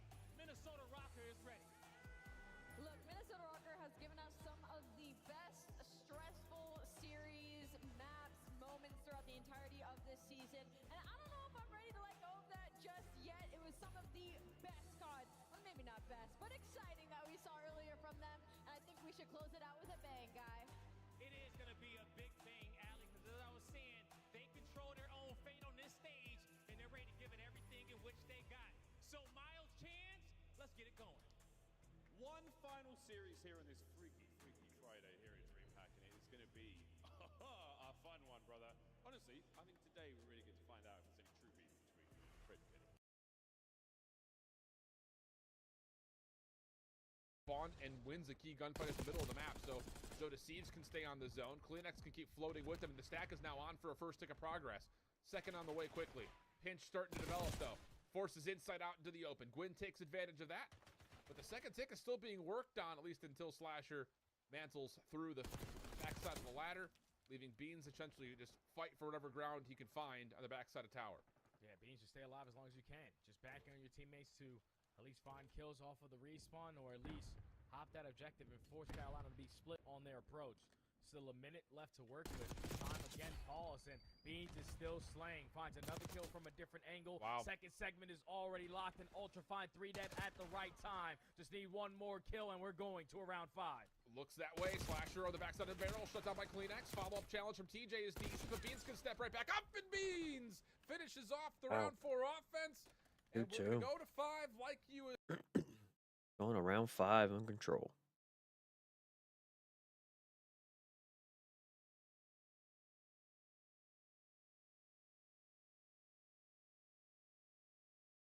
Let's see how this one goes. Loser goes home. Winner, the dream of champs for Rocco. For Falcons, just happy to be here. And happy to get some wins, steal some hearts, and ruin some people's days. And of course, on a map like this, we saw Rocker play earlier. They were out-rotated like crazy. Pred and Exnid. You can play Ratty. You can try to run it down. You can maybe run into Nero. Last man saying he's going to be Kenny. He gets dropped, and you have Falcons winning the opening break. Yeah, Falcons will be the white arrows on the minimap. Minnesota Rocker, that lovely purple. On board with Priester, who honestly has had a fantastic day. A couple of moments either way, but he keeps himself rolling and alive in that play for as long as possible. Minnesota get back in time here with 25 to go on the clock, and at this moment, you're happy to find those kills. You're happy to think about P2. And speaking of Ratty, yeah, an SMG player, L triggered on a heady inside a burger is unexpected, and he's going to slow you down just enough that Pred able to make it to the back line. They are playing depths, and I mean, that's Falcons. They had 3 players eyeing up that rotation, and they cut him down, and we watched Rocker play this map earlier. They did not win a single rotation. It felt like the entire map, and they're not winning this one. Falcons on the new time. On board with Exnid. He and Pred now finding kills. As Pred tags the life out of that player, but just a little too turned. Can't get the second piece there of that puzzle. No, and Falcons. okay. Okay! I was about to Fucking say, the Nero. is going good, but now a single man in the back line. Arcity's hiding amongst the trash. Springs to life. 3 dead immediately. And all a teammate is to Nero is someone to collect his time. He just got a quad feed, and they get bullied out immediately. Someone help this man. Geo can start with the kill. Fucking Geo's 0-6. 0-7. Oh, God. Yeah, next hill will go to that in 15. That is dude, Nero legit might have 5 of the top 5 plays of the weekend. He's done it in 2 series, and they didn't even get the time. Or we could do a Nero top 5 alongside the tournament top 5 just to squeeze them all in. Content team, are you hearing me? It's just gas. We're cooking with it. On board with Estriel now, trying to find his way to the top side of the map to join Nero, who does have time. 3 dead. Oh, Geo finally got a kill. Yeah, and Nero also flexing, pulling out the AR when he needs to, and they don't even block the back spawns. You don't have a kill, block the back spawns. On board with Geo now, his kills. Oh, there Oh, he just picks up the 3-piece. 4-7 now. finds 3. On a 4 spree now as well, so looking to get himself towards the Hellstorm and keep that hardpoint time ticking right now for Rocker. I mean, can we just talk about the insanity real quick? Nero's picking up quad feeds. Geo just got a triple, basically a quad feed, and they're losing. And number 5's in the back. Kenny, dude, like the conversations that have to be taking place in the background. He's gonna, I don't want to say it. It's not gonna be good. Minnesota Rocket though, they're taking the lead. 6 spree for Nero. Oh my He God. climbs off that Hellstorm over to Beepers. That's where the Vegas Falcons are, and you're going to get the guys out the back line at the very least, so hopefully able to cause some damage, but you're going to see number 8 as well, but RC's going to get these kills. That's 3 dead again. You get 1 out of that Hellstorm from Nero. A chaotic moment, but nothing as chaotic as the KDs of Minnesota Rocket. Yeah, if you love fundamental Call of Duty, you're going to hate watch the entire series, it feels Oh, like. Kenny's 3-10. Oh, fuck. And they won by a single second. He's got 17 and 6, and they're losing. He might have to drop like 72 kills at this point. It's provocative, and it gets the people going. Hey, Oh, Kenny's getting activated now. He's 5-10. I'll take my eyes off this match, Chance. League change on his way here for Rocket. They've got themselves beat. Yep, 6-10. Next is taking a bit of a route. He might be able to find a kill. Looking like a Carolina map 3 win. Really? This is a good one there. Missionary Impossible. Yeah, it went round 5. Reckoning over there. As Once I get to pick top though. truck gets another sweet kill. 4 seconds left. They hop on the B. 100 points now crossed. They're looking good. Oh my God, it's a collapse. There's 3 dead. And they're stacking. They lost the spawns for P4 twice in a span of 30 seconds. Rex and gets they 2 have the though. lead. Maybe they're going to be happy for it. You just need to stabilize a little bit, and they're getting And rid they of the save trophy. it So I imagine with 3 seconds left. Dylan Rex. on the entrance to this time. Well, not the best start. 2 ARs, at least in the feed. Able to win some gunfights, and well, the revenge of the trophies, the only thing helping Minnesota. Woo, they strike back. Ezreal with smooth moves. Again, one of the cleanest POVs we have in the 1v1 fight. I'm going to ride this one until it goes out. Good shots in from Freeset and Exnid. That's going to be the hard point in the hands of the Falcons. 30 seconds to go on Jets. Yeah, Nero going to be taking a long route. Minnesota accepting their fate. They got bullied out in the first couple pushes. Now you're trying to do something as a team. Well, Nero's able to pierce through Zig. He's going to find his way towards the time. Great damage, and the teamwork is there. Took a long time to orchestrate it. Minnesota do have the break. A little bit of pinstripe feed there back and forth. You're going to get in for the next 10. Going to keep this hard point very spicy indeed. And by that, I mean the entire map. Priest's final 2 there, going to clean up. P1 will be next. First set, absolute furious back and forth between these two teams. But the Falcons still, despite Nero's... Dude, Nero's fucking slaying. Still a close game. That's right. It's 22 and 11. He's going to have to be lights out the entire time. And frankly, he's built Oh, for it. Ezreal He's would going to be be able too. to do it. Priest gets the trade. Priest with 2 They bags. take now Rocker. They've got control. Ezreal, pistol in hand, and this is a shoot next level. Another 3-day. Yeah, SMG players in this Fuck, one. did that guy just die? Be out of control. I mean, and maybe rotations don't matter. We're going to find out. Everybody spawning on the right side. Gio at least going to be able to calm that to his teammates. And, well, Nero looking the wrong way. Doesn't quite hit this snap. And in spite of all the information you received, nearly everyone died. The information you received, nearly everyone dies. Kenny, last man standing. As well. And what a moment that could have been. B2 up, and we have got Rocker in position, but there's going to be a contest here. Exit working his way down street, cut down, no cover, no concealment, no nothing. And on board with Gio still looking for these players. Middle of the map is absolutely populated, and in all this madness, we're going to take a break and go for a Vegas Falcons listing. Actually, I'm hitting top card. I'm hitting top. Nothing top card, nothing top card, only top card. Zero time, guys. Yellow, 1 shot as well. Yellow, 1 shot. All around time. Just say that. Nice, Alec. Kenny's cop. Kenny's cop. Yeah, hit top. I need top. White, he's watch out. Kenny's cop on it. Nice. Kenny, watch out. I got Kenny. He's back. I'm pitching. That one shot. Deep breath. I'm laying down yellow. Everyone need time. Exnid's tweaking. Time Gio, 1 shot. We get top. Nate time, guys. I'll see him back left. There's a guy blue. I'll see him back left. I got stuff front. They might push me. Yeah, one could be out front somewhere. Yeah, he's front. He's right. He's out of RV. Out of RV in time. We got top. Yeah, one back. Maybe. Kenny was front. I have one left. I got left. You go left? Yeah, Kenny was left. Near dead. Nice. Okay, I'm hitting left. I need to show you towards I have the right cross. One more, guys. Let's start this one. I have one left. They can go through jet. I heard you. I'm just holding right. They're playing through all, guys. I don't see any guys. I'm on shot. Yeah, take your time. I can see you. Yeah, I just died. No one took. Heat check, passion check, comms check from one side of the stage, now to the other. It's a Minnesota Rocket. Exit on me, mid rest. Middle. Ivy goes in. Nice job, rest. I'm weak. He's down. He's in. I need him. I got him. I'm laying out close to you. I have the tail. They're both weak. Press me. Go. Dead. Nice. Press. On top. There's 2 top. I need help right back left. You're right, Alec. Alright, Alec deep right at 2 top. Alec deep right at 2 top. Dude, Kenny's fucking struggling. Take your time. Take your time. I'm on Subway Burger. I'm pitching 4. I'm on the pitch. Nice, take your time. Take it. They don't know. I'm down. Take it out. I'm down. I went through. AG did. Exit right. Exit way deep right out the play. He's deep clear. Alex, break deep right. One deep right. AD, top court wall, bro. I'm going right side left. Alright, court wall exit. Take our time. I'll look up your deep left, G. I have help. Pick it up. One shot, pick it up. Pick it up. Pick a shot, 1 shot. Freeze it. Out to the lane behind. Griffin left. I'm gonna pick a shot, 1 shot, bro. Nice, deep left. I need him. I have nade, D. He's one. Oh, he's taking it, bro. Just trying to stay alive on top car, bro. I have 2 right. They might push out EC. 2 right. I hate it, bro. I'm playing there. They're gonna go for it. I'll get. I'm deep right. 18, bro. He's actually I'll take deep right. I got Priest weak as fuck back left. I'll take court wall. Exit it. I'm in right. Take it out. Let's get time. We got time to do it. I'm deep right. I'm just holding. I'm playing first game right, bro.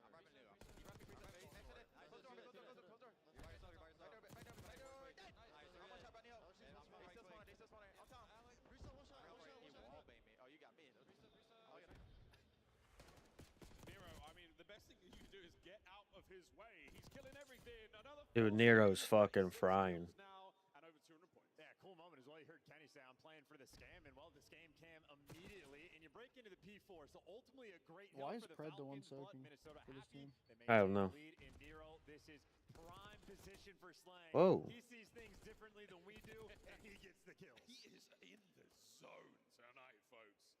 Gio, yeah, this is the ideal engagement range for you, but oh, Exnit for two. Estriel now fighting forward. A nice nade there. I do believe it might have been the trophy that got the kill there. And back and forth here on Jens. Rocker trying to close it out here. You've got to get the break once again. RCT stunned up, killed 3 down. He threw a trophy down. The fuck? Get it done, and they're leaving him in the time. You could win the game here, Falcons. You got to apply the pressure. Well, more than pressure, dealing with this monstrosity. Motherfuckers at 42. 21. Looking for another break here. Looking for a potential 2-piece. No, Arceus brings the aims to the fight. We will go to another P1, and we will see if Rocker can close it out. Operation Survival. Well, Rocker get the first 2 kills on the rotation, so they're going to be in a great position to make this happen. Gio, well, wrong gun for the job in this moment. Arceus gets the drop, but Nero by time, undeniable. Traded out. Falcons Bro, what's the kill record?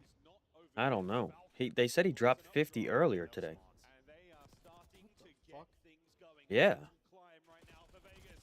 And I think they said he dropped 50 and he dropped 50 kills and they barely won the round. Pressure there keeps Exit out of the play. Waiting for the reinforcements, waiting for a clean break. There's a contest. He's going to contest, let his teammates get to work. It's a double pin trolling through, and you can't chow him, and Pred nades his teammate. Should be enough for Rocker to break him. That's it. Down. Minnesota Rocker now. It's a slight victory lap. You got to keep the last hit from the Vegas Falcons. There's the contest. Gio cleans them up, and that is Map it. 1. Number 1. A sigh of relief from Kenny Williams as they watch that 250 come across the screen. I do not think there is a player alive right now that can be here on a 1v1 gunfight. Dude, he is perma-turn. He's already dropped a 50 bomb today. He just went 47 and 23.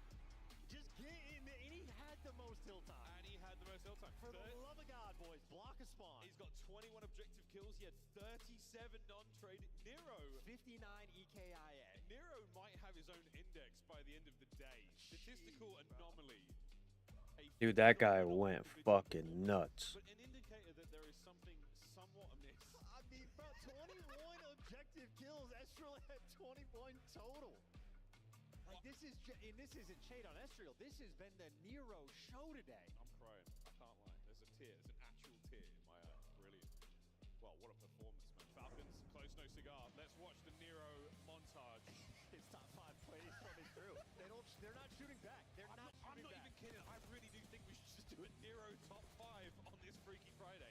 Because he's got like 8 of them. It blows my mind. I remember checking it coming in. He actually does not have the most 40 bombs this year, but like in this tournament alone, nah, he might have already caught up. Like, it's just been ridiculous stuff through and through. And you know, check what he had for breakfast, the lunch order, like get it all down. We need the sauce. It has been a ridiculous day for him. But keep in mind, for Nero wins, it's not Nero. Come on. You love when it falls in your lap like that. Either way, they're not dominant. Like, he's giving this level of production, and they're winning like 30-point games or 1-point games. Yeah, it's something. Well, this was a major turning point. This was the Vegas Falcons on the big comeback. They were definitely stunned here. The P1 was a good opportunity for them to get back in, but ultimately, Nero said no, and it may have been a narrow margin. I need Nero versus Hook on the main stage right now. Just let him 1v1. Just tell him for funsies. Nah, not even for champs. Don't put any money on the line. 0 stakes. Just let him go. No, Minnesota Rocker take map number 1. Again, there is a tremendous, again, the sigh of relief across Kenny's face. What has been one of the biggest issues for this Minnesota Rocker lineup has been winning a game, getting to the very end, and then falling over at the finish line and collapsing. They did not do that here, and that was that sigh of relief. The deal that we've made it, we actually crossed the finish line, and we go in a search and destroy up the map. Yeah, and Nero's going to break the kill record in the search and destroy, and it's going to be a round 11 that honestly the Falcons might win. But no, red card, I'll rein it back in for a second. Very good map. Minnesota Rocker love to play it, and Vegas Falcons have had a decent amount of maps on it throughout stage 4 as well. So both teams very well oriented, and it's just about containing this man. He can do anything. Beast. God, Wolverine. Demon. Maybe, dude, it's a Wolverine. It's the factor. It's like the worse their odds are to actually make champs, the better he is gonna get. Made of adamantium, or at least his will is right now. He and Rocker do a great job of cutting the Falcons up into pieces. Coach Clayster out there, one of the true living legends of the Call of Duty world, giving his voice and wisdom. A lot of rings on that stage. But that jewelry will not help you get a win here. It's going to take a little bit more than that. Oh, Clayster's the coach for Falcons? The fuck? Wonder why they're losing. For this side of the stage, it truly is all about one series at a time. 10 CDL points that they sorely wanted in the online qualifiers. Now, placement is all that matters for Rock. And then in the meantime on Bravo, from what I understand, Carolina's up 2-1 over Toronto. So maybe the battle of the North, the teams up top, both Vancouver and Toronto, might end up faltering in the Texas heat. So it has been an absurd tournament. Falcons already have delivered a dagger. They can end the champs run here for Minnesota Rocker. Obviously, Rocker, they got 3-4 more series to go. But this, in my mind, honestly, like the old school Call of Duty vibes, 3 series in a day. It's a rare thing for that to happen in the CDL era. And by the looks of it, we've been missing out on some Nero master classes. We've let this man get warm. I mean, what's the story? After 3 p.m., whatever time zone he's in, he starts to get going. And right now, later into the night here in Dallas, he's Search and Destroy, though. A very different beast. To see it from Young X next. Nero's behind him. Yeah, I mean, why are we not watching Nero? You know, obviously he's going to get the first blood. Obviously. Oh, they just got fucking shit on. And this is a round 1 defense where they just ran it straight up the gut, the middle of the map. And now Priest is near the bomb site without the bomb in a 1v4 and gunned down exactly how you expect that round to go. Nero just flying. Damn. And Gio for the backup. He's the one that actually got the 2 kills. Yeah, the 2 kills. Yeah, that was good job, Gio. Really, really big deal. Chance is riding high. That performance. Round 2 on its way. And Minnesota Rocker certainly riding the momentum from that first win. The red card SDs have been, I won't say hit and miss. The rewinds have been the ones that have been heartbreakers for Rocker so far. But so far, this is all good. Attacking round now, Falcons.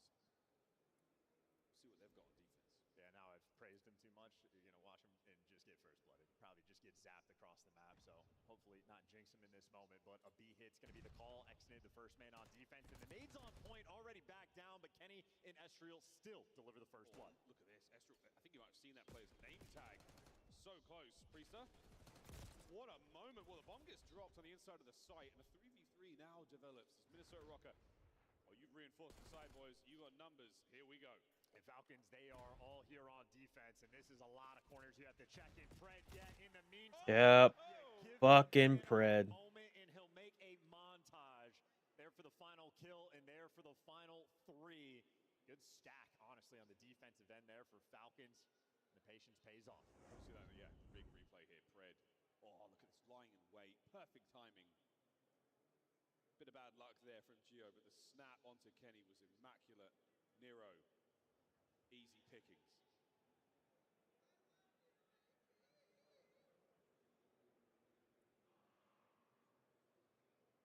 Drama-filled year for Pred, a world champion. The roster falling apart, finding himself here on the Falcons. What a story it's been. And his performance has returned, though. He's had some stellar series under the Vegas Falcons banner. Will this be another? Well, Falcons right back through the middle of the map, in through Ticket, a quick route to get over to the B site. Estriel lying in wait. He's got Kenny for support, but the other 2 teammates not in the mix, and Falcons running it down. Oh, running it down indeed. 2 clean kills.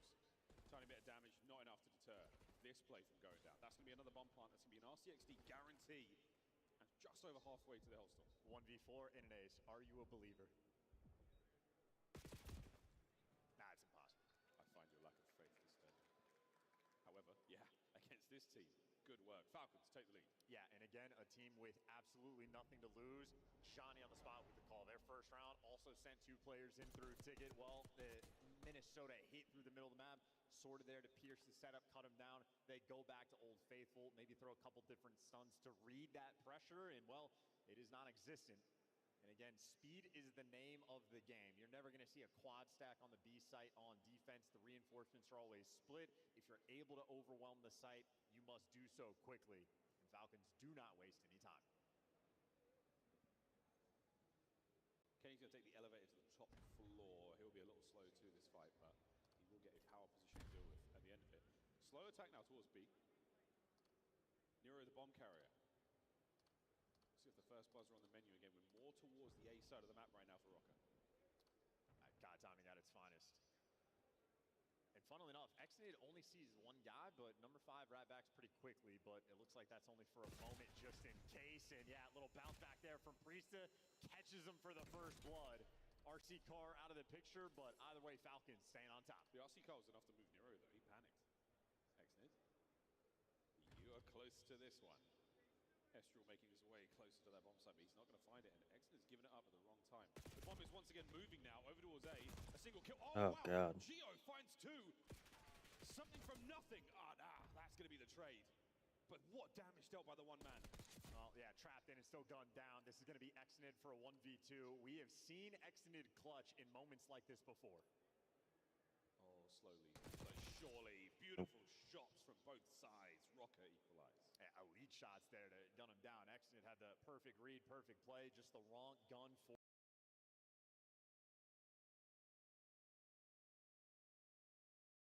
All right, folks, here it is. It's the absolute gentleman about to run it up in some Halo. Hello, Halo fans, and welcome back to the HCS Open Dallas 2025 DreamHack. We're here in Texas, and we're on the main stage because we've got Optic Gaming playing once again, but this time going up against TSM, and a slightly new look to this roster, which honestly we're very familiar with at this point. Many different iterations of this team coming and going, changing. They're always friends though throughout every single ride and journey each one goes on, and it's so good to have Manny back on this roster. Previous KCP, we've seen them in so many different versions of themselves in different jerseys, excuse me.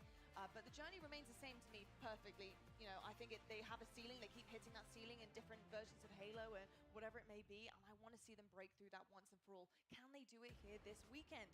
How good is this team going to be?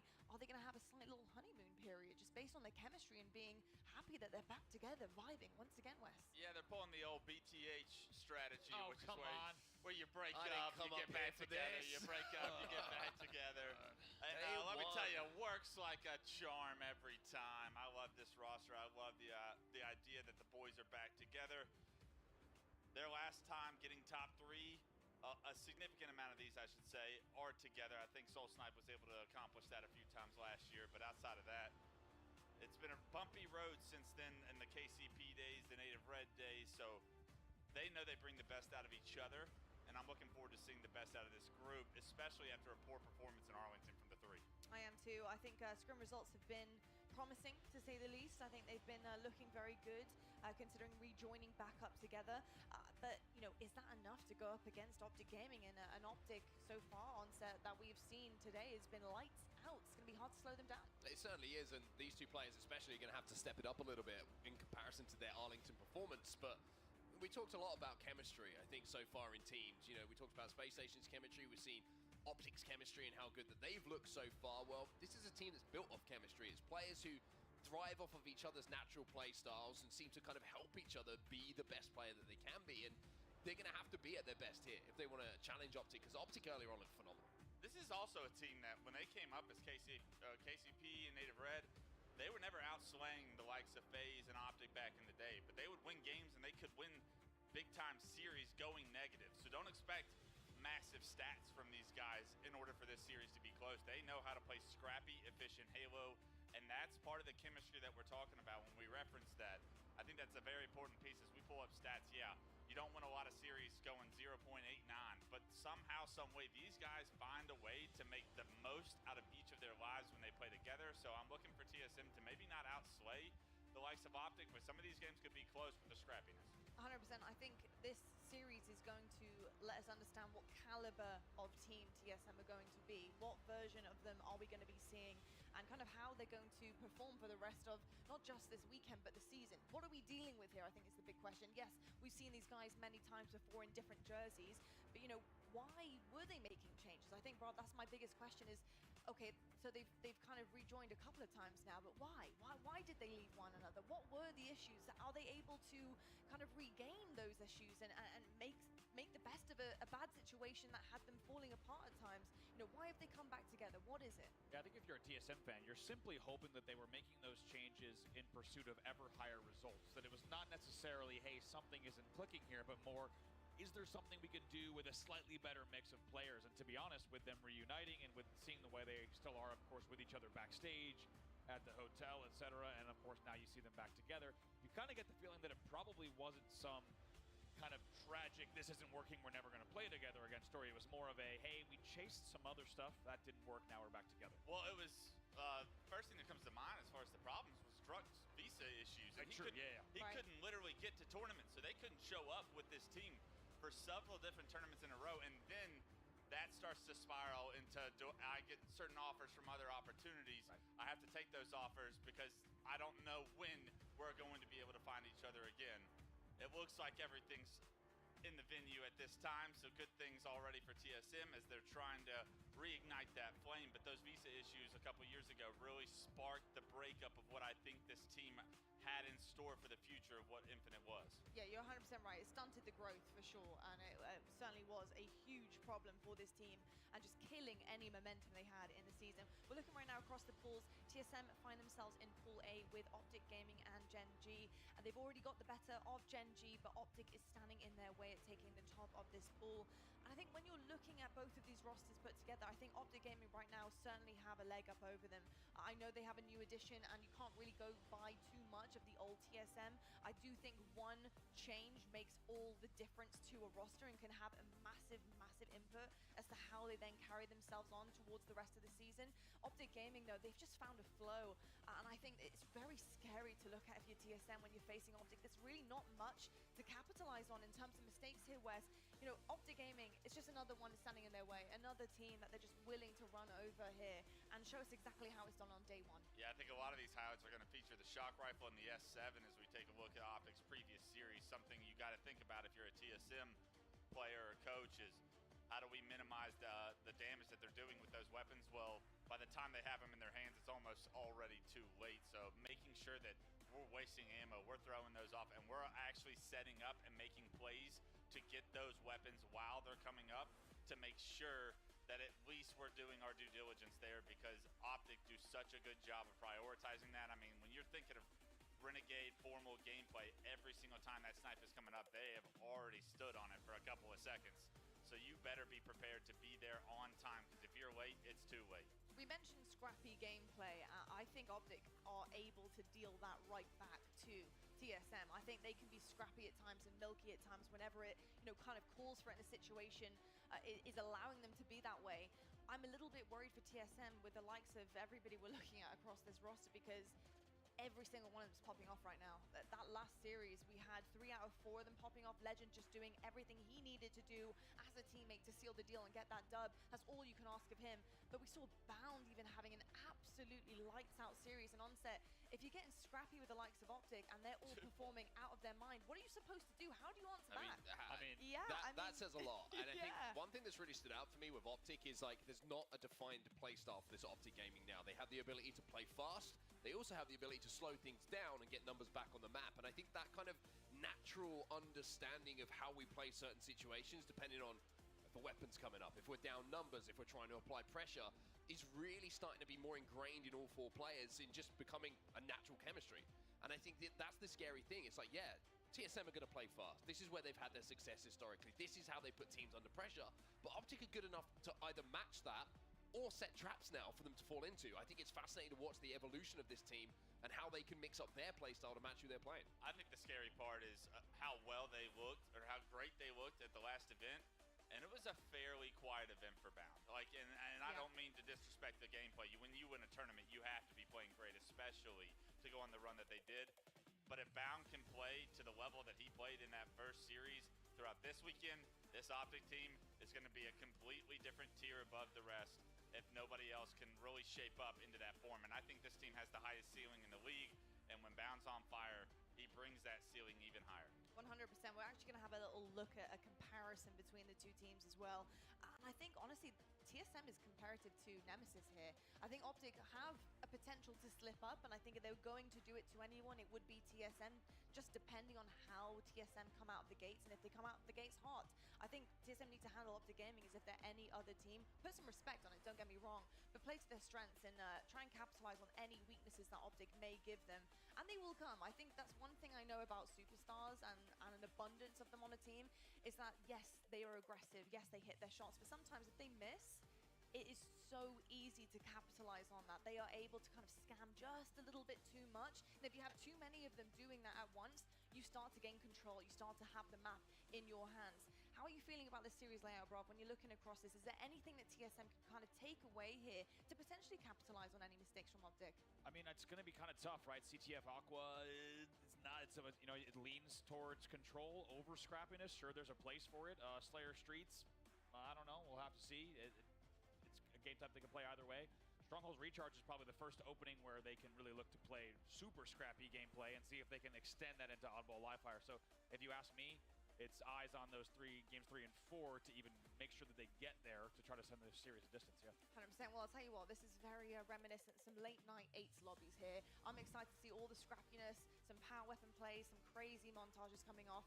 It is ready to go, folks. Last one of the night. It's over to you, Brav and Onset. Let's do our best. Let's see if we can give this the hype that it deserves, and let's see if the series is going to bring a little bit of excitement to close out day number 1 here. I mean, this is an interesting matchup, right? This is the Optic. I mean, maybe if we come into this series first game of the tournament and we haven't seen how good Optic played in the previous one, we've probably got a bit of a different feeling about this one. TSM probably thinking that this is going to be a series where they can maybe get into Optic a little bit early, but it's difficult to even pick away at weaknesses of Optic from what we saw against them a little bit earlier against Gen G. It felt like they were just playing at a different level. Yeah, I agree. I think that it would be a completely different story if people were asking questions about how's Optic coming in today? How are they coming into this tournament?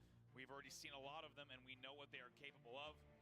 That said, I think you're going to need to see TSM playing the fastest, scrappiest Halo you can imagine to catch Optic Gaming off guard timing-wise. We'll see if they're going to be up to the task. We're underway with game number 1. Well, one good thing here for TSM is there's no sniper, there's no shock. Here on this first game type, we have Aquarius capture the flag. It's a game type where you're going to be reliant on those weapons you're picking up around the map, but mainly on your bandit. And off the rip here is going to be TSM, who are very much on the back foot. Legend already running that first flag, and Formal already with the camo as well. Things are adding up early here for Optic. Yeah, really well done. Also good trigger discipline. Going to just play this slow. Both flags, however, will be pulled. Look at this play from Formal. Oh, he doesn't get the beat down, though. He misses it. Doesn't connect. What the hell? How did he miss that beatdown? Opportunity coming in here from TSM. They get that one back to their base. The flag is going to be returned, and it's Watching the Halo match now. Formal had Invis and missed the beatdown. Well, TSM might have something to say about that. And so much to talk about there. First of all, on these monitors and PCs, Camels are eagle-eyed at that range almost every time. So it's interesting. First of all, there was no eagle eye. Second of all, wild to see that melee not connect. Not sure. We have to watch it again to see if it was an issue of the melee not connecting. If it was a range issue, not sure. But regardless, in the end, flag goes, and TSM with an early lead. What feels like only a 40-second run or so. It felt like everything was right for Opti to cap that first flag. They were running it, they were picking up some kills, they had Formal with the camo, and it's TSM who aggressively pick up kills on the right side of the map. But Legend turns it around onto Manny, bottom middle. That's a lesson. That is an unbelievable turn. You can't really let that happen, not gonna lie. And that could be something that turns the tides of the game pretty quickly if Legend keeps up plays like that. Well, Torlix in behind enemy lines here. Bounders get taken down running that flag. Formal's gonna look to rally this one home and get the secondary touch, but Legend has to deal with a couple of overextenders alongside Formal inside of the base, and it's going to be Torlik who gets that beat down onto Legend, who takes him down, and TSM, once again, with the overextension, make this scrappy. It's 4 dead for Optic. Soulsnipe's going to be able to get this return, and Torlik's already halfway across the map with that flag.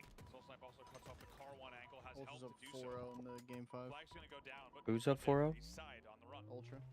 Damn. Kills here, TSM can't force this They one. playing Doesn't S&D? get one of those kills. It's 2 dead, and Drop has that camo top middle, so he's gonna be able to apply a lot of pressure to Optic Gaming. There's another kill. Tolik is still inside of the base, probably looking to get that touch on the flag. A double kill, not going to be credited here to Druk, as Tolik will pick that kill up himself, but surely that flag's got to be moving in very soon for TSM, and this should be 2-0. Really should. Take a look at the Shroom stairs here. Legend's going to be the only player who is the threat as they get the kill. Let's go now into a listening here with TSM. trying to break. Car 3. Car 3, okay? We can Car 3, we can smoke.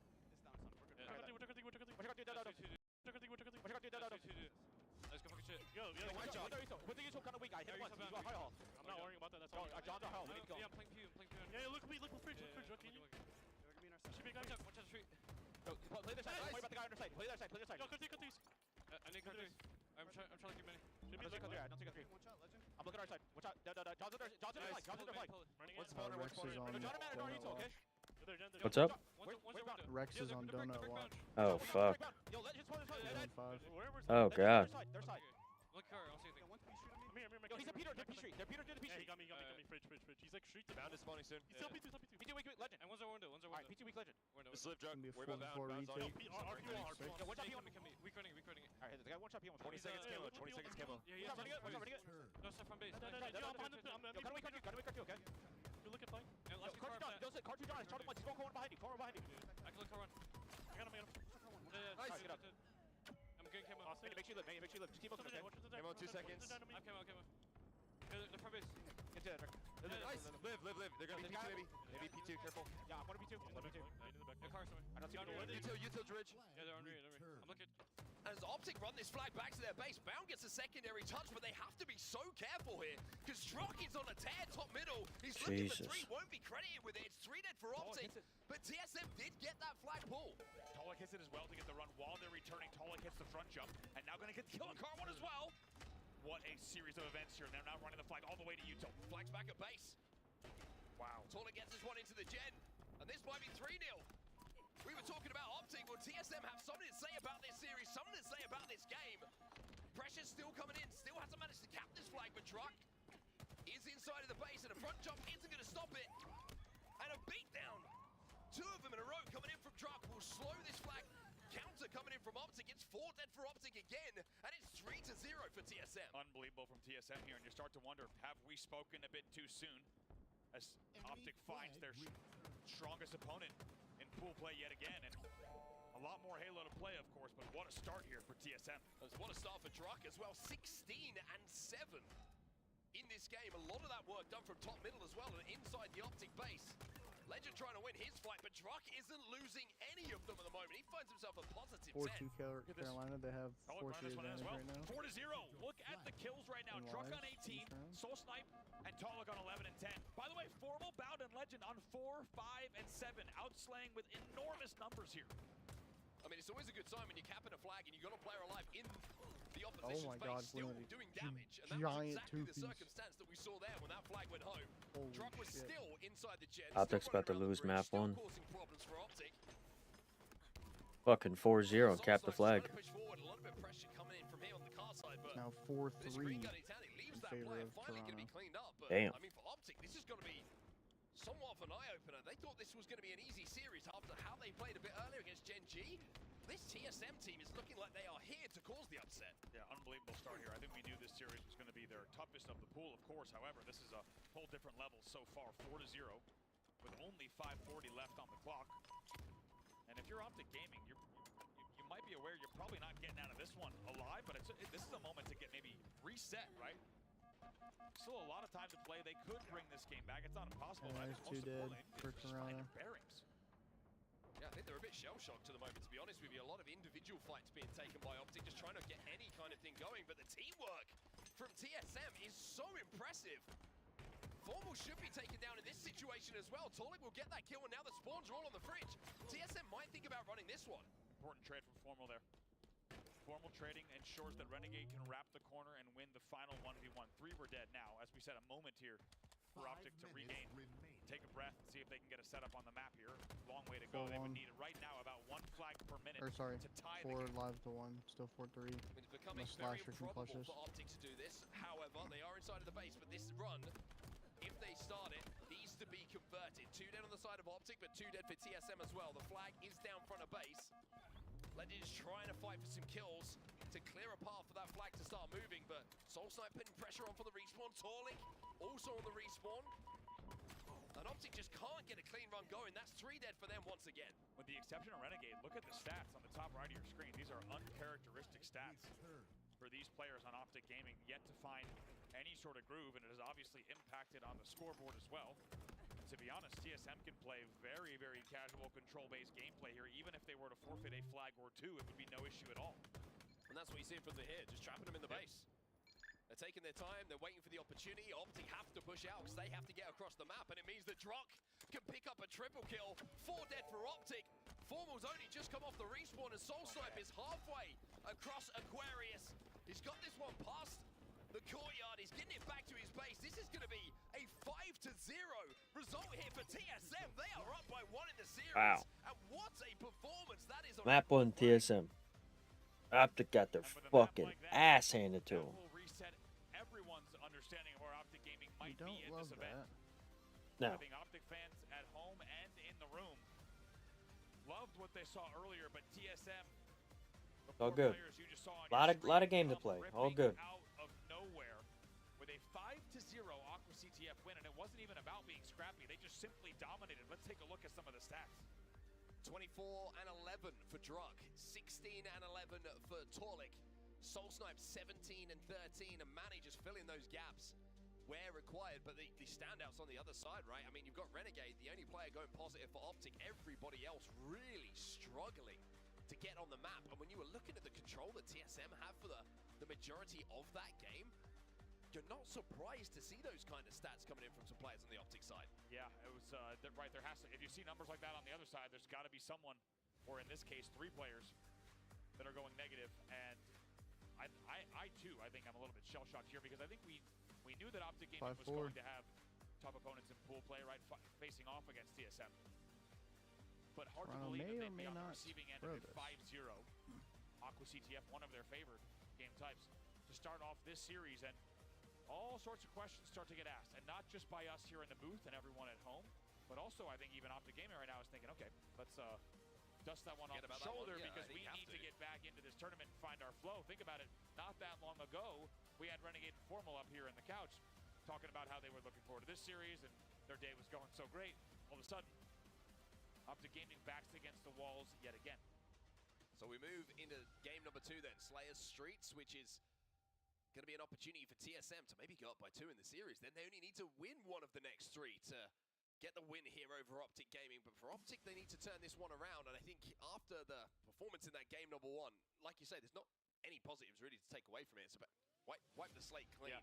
Come into this one with thinking this is sort of 0-0, and nothing really happened in that first game. But what a change in attitude, I think, from Optic after that first game. I mean, look at them on the player stage. Right? They were all stern face. There's no smiles. There's no laughs anymore. That's right. It was all smiles. See, Illy retired. That result, though, I think has. Illy retired? Yeah, he's done stepping away from Call of Duty. They do not want to have to What? Yep. the pool play errors of Said it's all. elimination. Made like a tweet about it. I'm surprised, but Right. Things like that, they're a little bit too recent in the memory books for Optic Gaming. However, TSM coming up out of nowhere. We also now have a chance as we get ready to load into game to talk about that listening. It was pure organized chaos. Hopefully when I come back, Optic's fucking turning this Halo match around. If not, it's gonna be looking good. That game, I wouldn't. I think the speed at which they played was impressive, but it was not a scrappy win, right? That was a dominant control-based win, but their comms were definitely scrappy. They were pretty insane. And you and I, as soon as we got done listening, you and I looked at each other. We were like, "Wow, this is round 11. And this is wild." They were up and that's how 4-0. they win the game, right? They love to play a fast, constant, chaotic pace of Halo. These 4 players have always enjoyed that across the rosters and the organizations that they've played for, and it showed in game number 1 as they take down your current number 1 seed defending champions with a 5-0 win. They're going to look to do it again here. Slayer game number 2. Okay, then everybody, lock in. Let's get back into the action. Slayer game number 2, like you say, 50 kills to win here on Streets.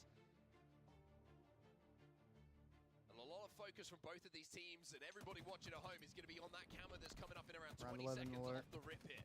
Rex, which to start off 0-5, is now 5-8. Double positive almost in that game number 1.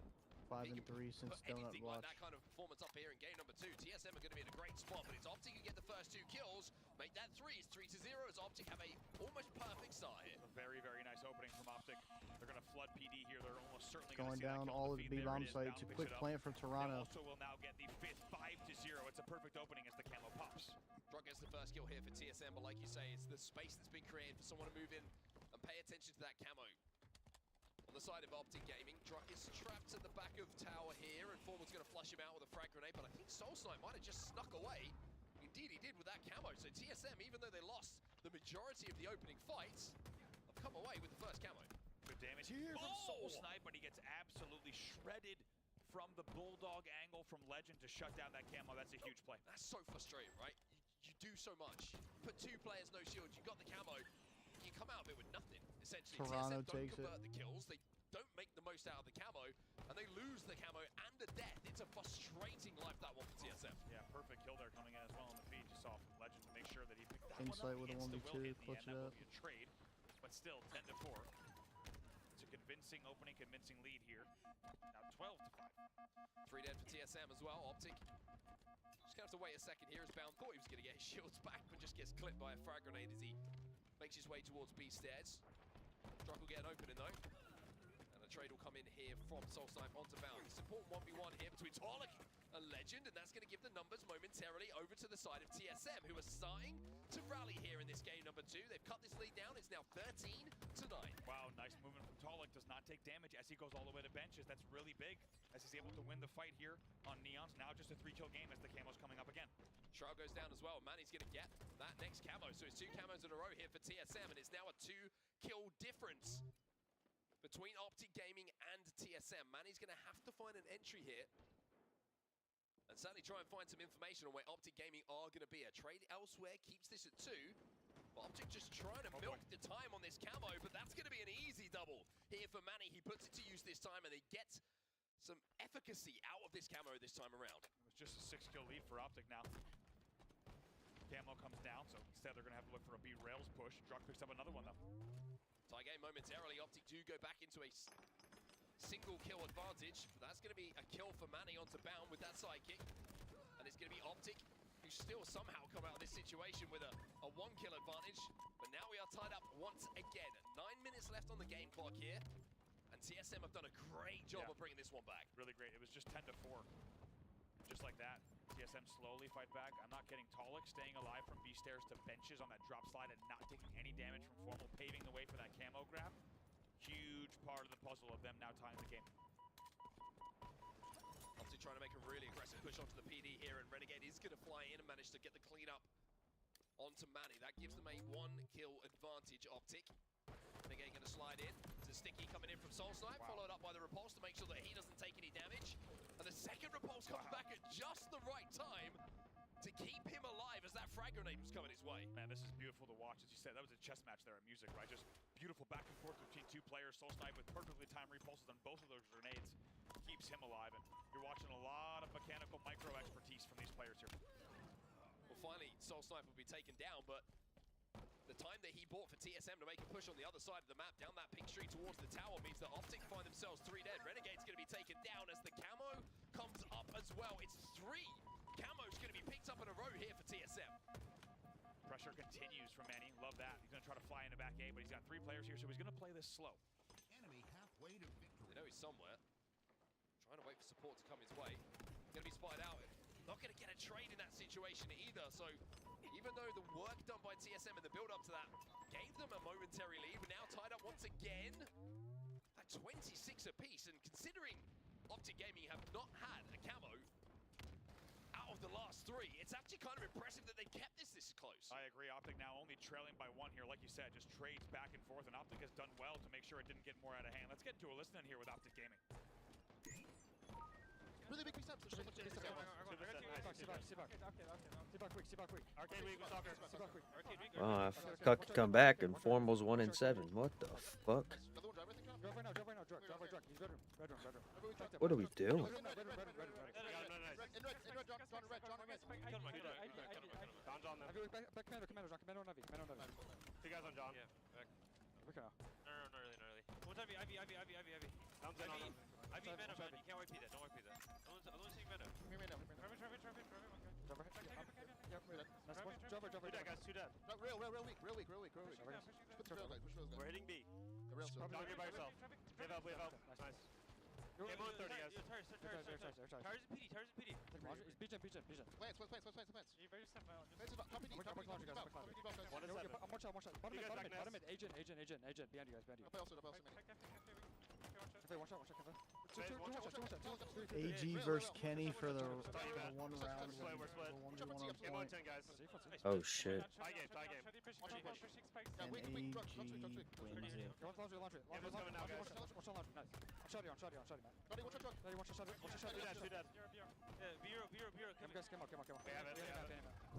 Well, we're tied up at 37 apiece. We've heard from Optic Gaming. Let's jump into TSM's comms now and see what they're thinking as the game gets close.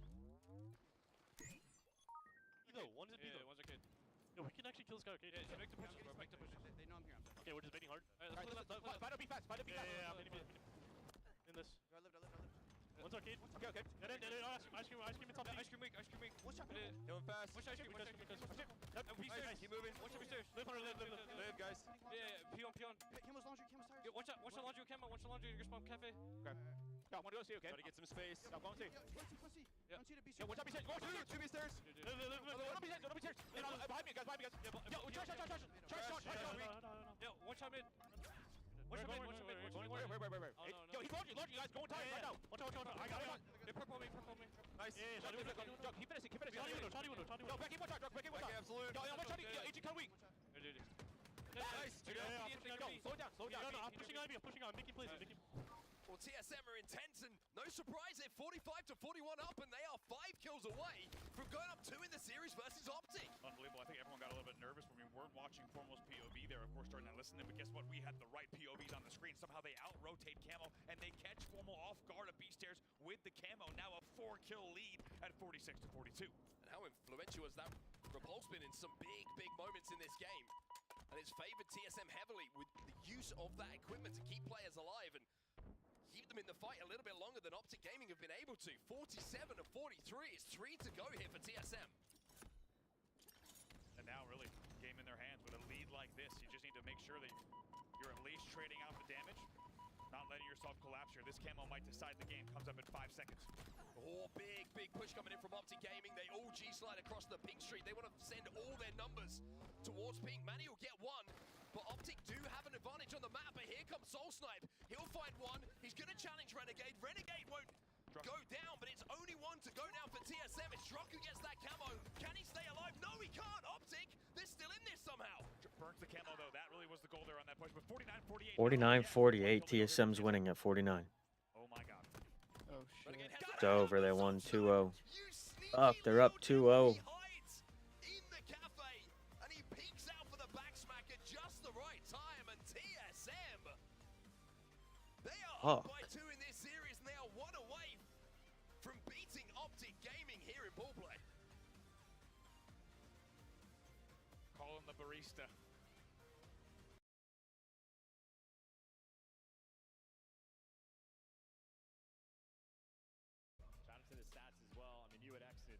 Defensive round, he was an absolute monster. And by the tail end of things, everybody on the squad there to pick up the pieces. Yeah, absolutely. Falcons, a mixy team that won the fight. They take The series tie 1-1 with Falcons and Rocker. It's 2-1 now. Oh, is it? Yeah, they just finished round 3. Damn. They can make their moves, they can make their way out of spawn, but they're beating damage all that way. Geo, again, crazy moments. But that was early on. And after this, we really didn't see a whole lot out of Rocker. They really were stuck in here on ball. Control does not go their way. Falcons with a lead now. Anything is possible. And maybe more highlights if you get the moments to potentially see it. But another thing Falcons do incredibly well on the attacking end is just picking up like the flank pressure. Love to have players go in towards ammo. We saw Nero do that early on, but it's moments like that. If you have an AR in that position, Optic FaZe and Thieves might win. is a nightmare. They were winning those Yeah. fights and responding to that time and time again, but it was this 1v. We gotta beat FaZe. Yeah, he is in his flow state when he gets to rip and roar like that. Electric in the comps. I don't want to see them hit losers bracket. Rather see them stay up top. Ride it out. An electric explosion. We can even hear it across the stage there through Nero. They take the lead now. We're going to Hacienda for the hard point. With a sense of purpose now for the Falcons. Bring down Rocker. You won't go to champs, and nor will we. Bravo stream update as well, folks. Oh my good God, it was a round 11 2. 12 seconds left. Wait, bombs down. Who has to defuse? Oh, and Insight gets it. Wow, you clutch when you need him to. Insight. Damn, Ultra wins it. I can only imagine how chaotic that round was. That was a round 11 clutch. Damn. Yep. Of their teeth could have been devastation with a top 12 placing. Roster decisions haunting different teams in this league, but their run continues. They get to play against Oh shit. Gentlemates in Toronto. the loser of LAT in Miami, and of course for our current series, Minnesota and Falcons, they play the loser of Optic and FaZe. Wow. We're still yet to get through this Falcons Rocket series. Lots more COD to be played tomorrow here at DreamHack. What a superb Saturday that will be. And like, what kind of storyline do you want more? Do you want like the Falcons pulling off the upset? Do you want Minnesota to make the run to potentially make chance? Because you want them to have to play Optic, like have that head-to-head battle. Yes. Do you want Optic to play Toronto and see who got the best of like the roster moves? Any number of different things falling into place potentially at DreamHack. But right now, we just enjoy Xnid's smile. He's just so happy. I don't know what you just said, but he's loving life. He's having a great time. Here it is. Time now as we load in the Hacienda. Map number 4 in this series. The last of the day here on Friday at DreamHack.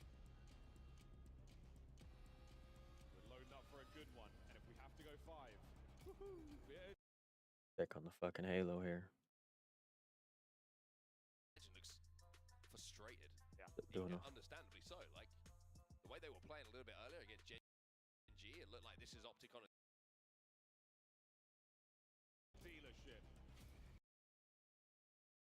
still an intermission break over there in Halo. You have to be very on point in the communication front about who's picking up and at what times. P2 is one of those hills that bad teams look horrific at it. Good teams turn it into a money hill. And I know Vegas Falcons, when they're on point, very structurally sound. Minnesota Rocker occasionally can struggle. A player I'm looking for those big route moments. It is going to be Xnid, but Nero has done exactly what we expected off rip. Helped his teammates find those kills, and it was an early 3. Estro keeping the top side of the map safe now for his boys. And a gentle and calming soak in that P1. Can't believe Gio lost that fight.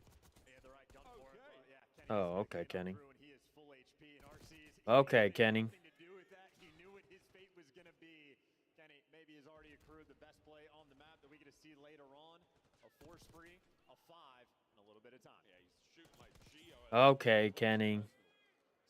Holy fuck, Kenny's turned up 6-0 right now. Pick up a big 2 though. He's able to come through lobby, and that's going to force Estriel to spawn all the way out. And number 4, so Pred, high impact kills. And Kenny might be here for the trades, and Kenny has the good reads, but Pred gives you 3. And again, you can turn this into a money hill. Pred gives his team the opportunity. Yeah, Pred was Kenny said we're going at 5. Oh, Pred's shooting bodies. Oh, shit. Uh-oh. Defend this hard point for a second longer. Can he find anywhere out this life? One on the man on the hopper. Now through the front door. Kenny, he's looking for a foot. He finds at least a body. The trades are done, and Falcons are on top. And Gio only Fucking Pred. too. Of course, Falcons with the closer spawns. Rocker fighting uphill, but Pred quite literally, again, the setup man goes on a spree. Oh my God, Pred. Now you gotta run into him. You know he's gonna deliver. He's absolutely cooking so far. 7-3, 2 hard points in. Trying to get the shots in there, and we've got a decent lead now developing for the Falcons. Over towards fences we go.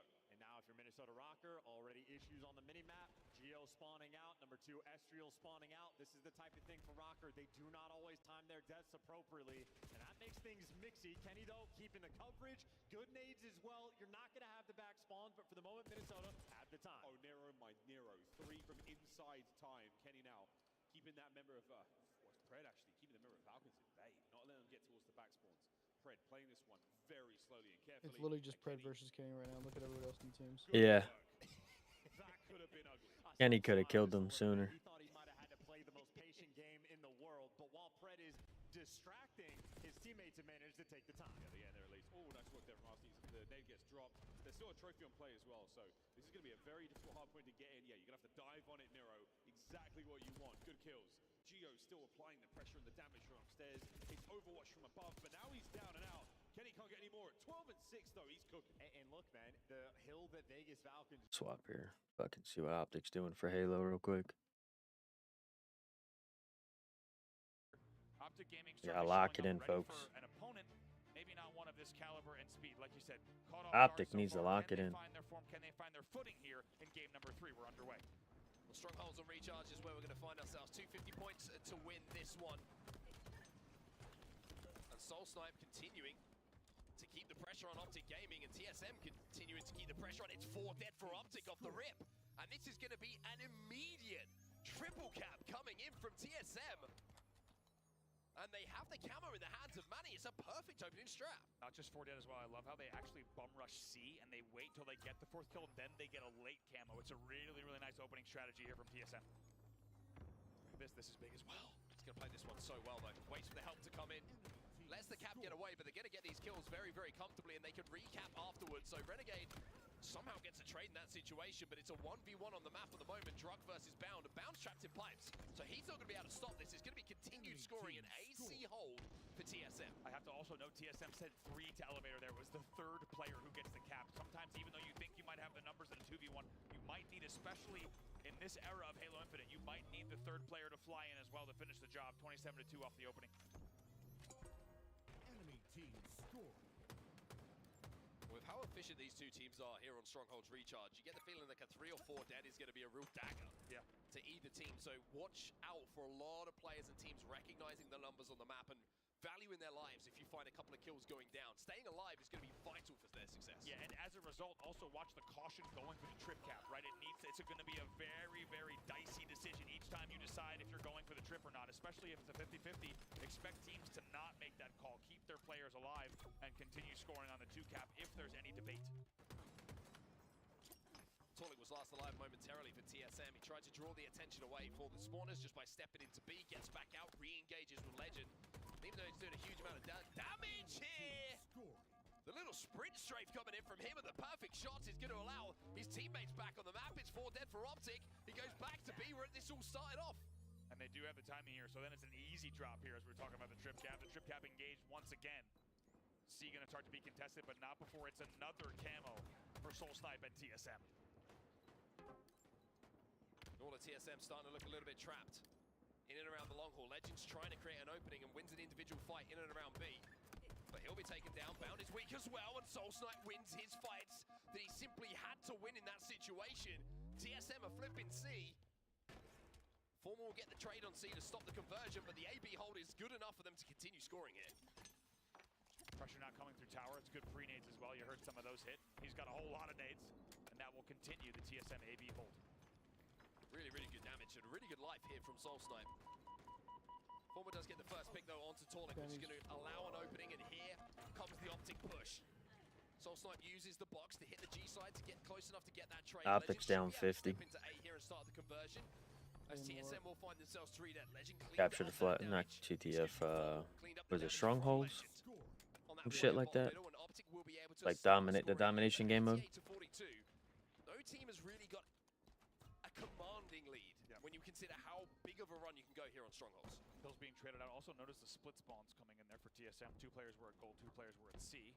However, the kill's still going in favor of Optic Gaming, which also means the scoreboard continuing to trend that way as well. It's now 88-58. Tolik's kind of stuck in a difficult situation here. Manny flies across the map to try and help him, but he's got that shock rifle, so obviously you want to value keeping the weapon. But he knows there's going to be pressure from Optic Gaming. Manny's now stepping inside, trying to bait Formal out. Formal's trying to time this one for the kill, but there is the jump out from Tolik to help out his teammate. Well, Optic have turned their attention towards B now. A being flipped by TSM. Again, this is just back and forth conversion of these strongholds. AC now the hold for TSM. They will be the team scoring. Tolik's very happy to just hold this angle. You saw Bound kind of comes in, maybe goes blue pipes, and Tolik just holds top. Eventually, he's naded out, so 2 dead, and now a big moment in the game. The stick does not connect, so Renegade will maintain camo control, and they will now hold BC. If they can keep these kills up, they may be able to find themselves in the lead for the first time in the game. Yeah, it feels like finally Optic get a camo for the first time in quite some time. You know, go back to map 2. Which this time, but the damage is going to be good enough to clean up. Draku's trying to force his way towards A, and it's a triple cap now for Optic Gaming. They will be scoring. If they can hold off these respawners from TSM and pick up these first kills, they will go into a lead here. And here we go now as the trip cap hits. Optic Gaming will go into the lead here. There it is. 106 A recap. Mark. Let's get into a listen in here with Optic Gaming. Lead's taking over. Optics up.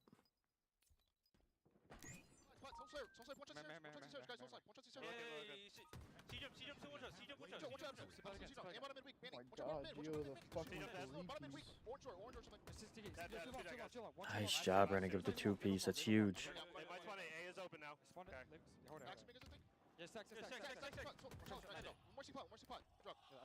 so good, guys. We're so good. Good, one sec, text. Nice shots, Renegade.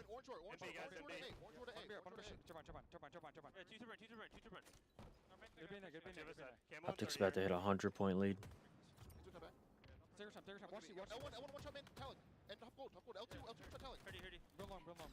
we got one. That's our pick. They're in A, guys. They're in A.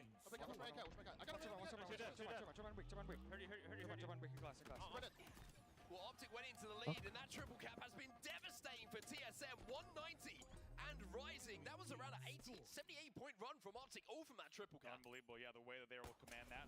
Nice little grab of the camo as well for Formal. They will continue with the map presence, and we'll see what Formal can do with this camo as they cross the 200-point mark. Closing in on a first map in this series, Optic Gaming.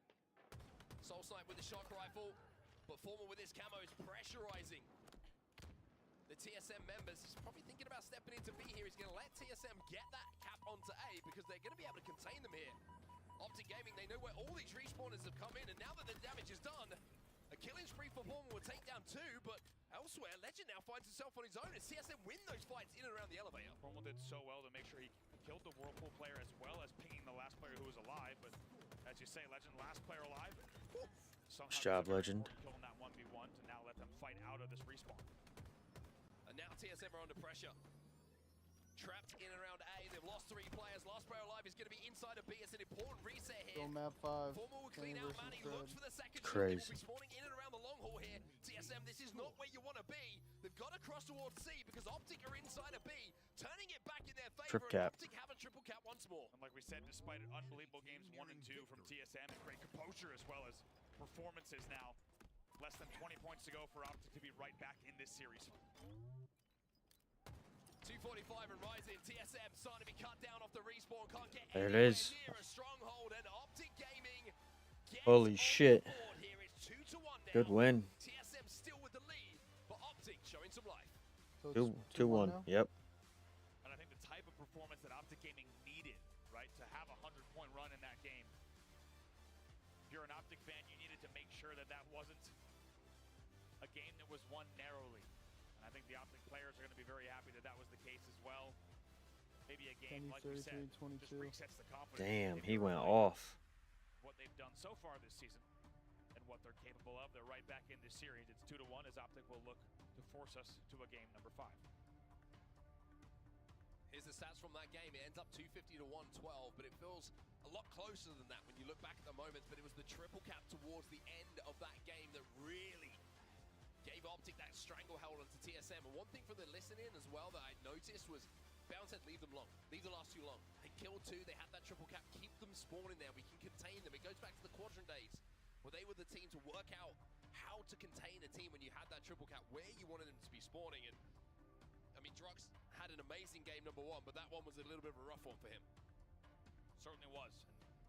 Everything feels quite different than it did about 8 minutes ago, with TSM just dominating.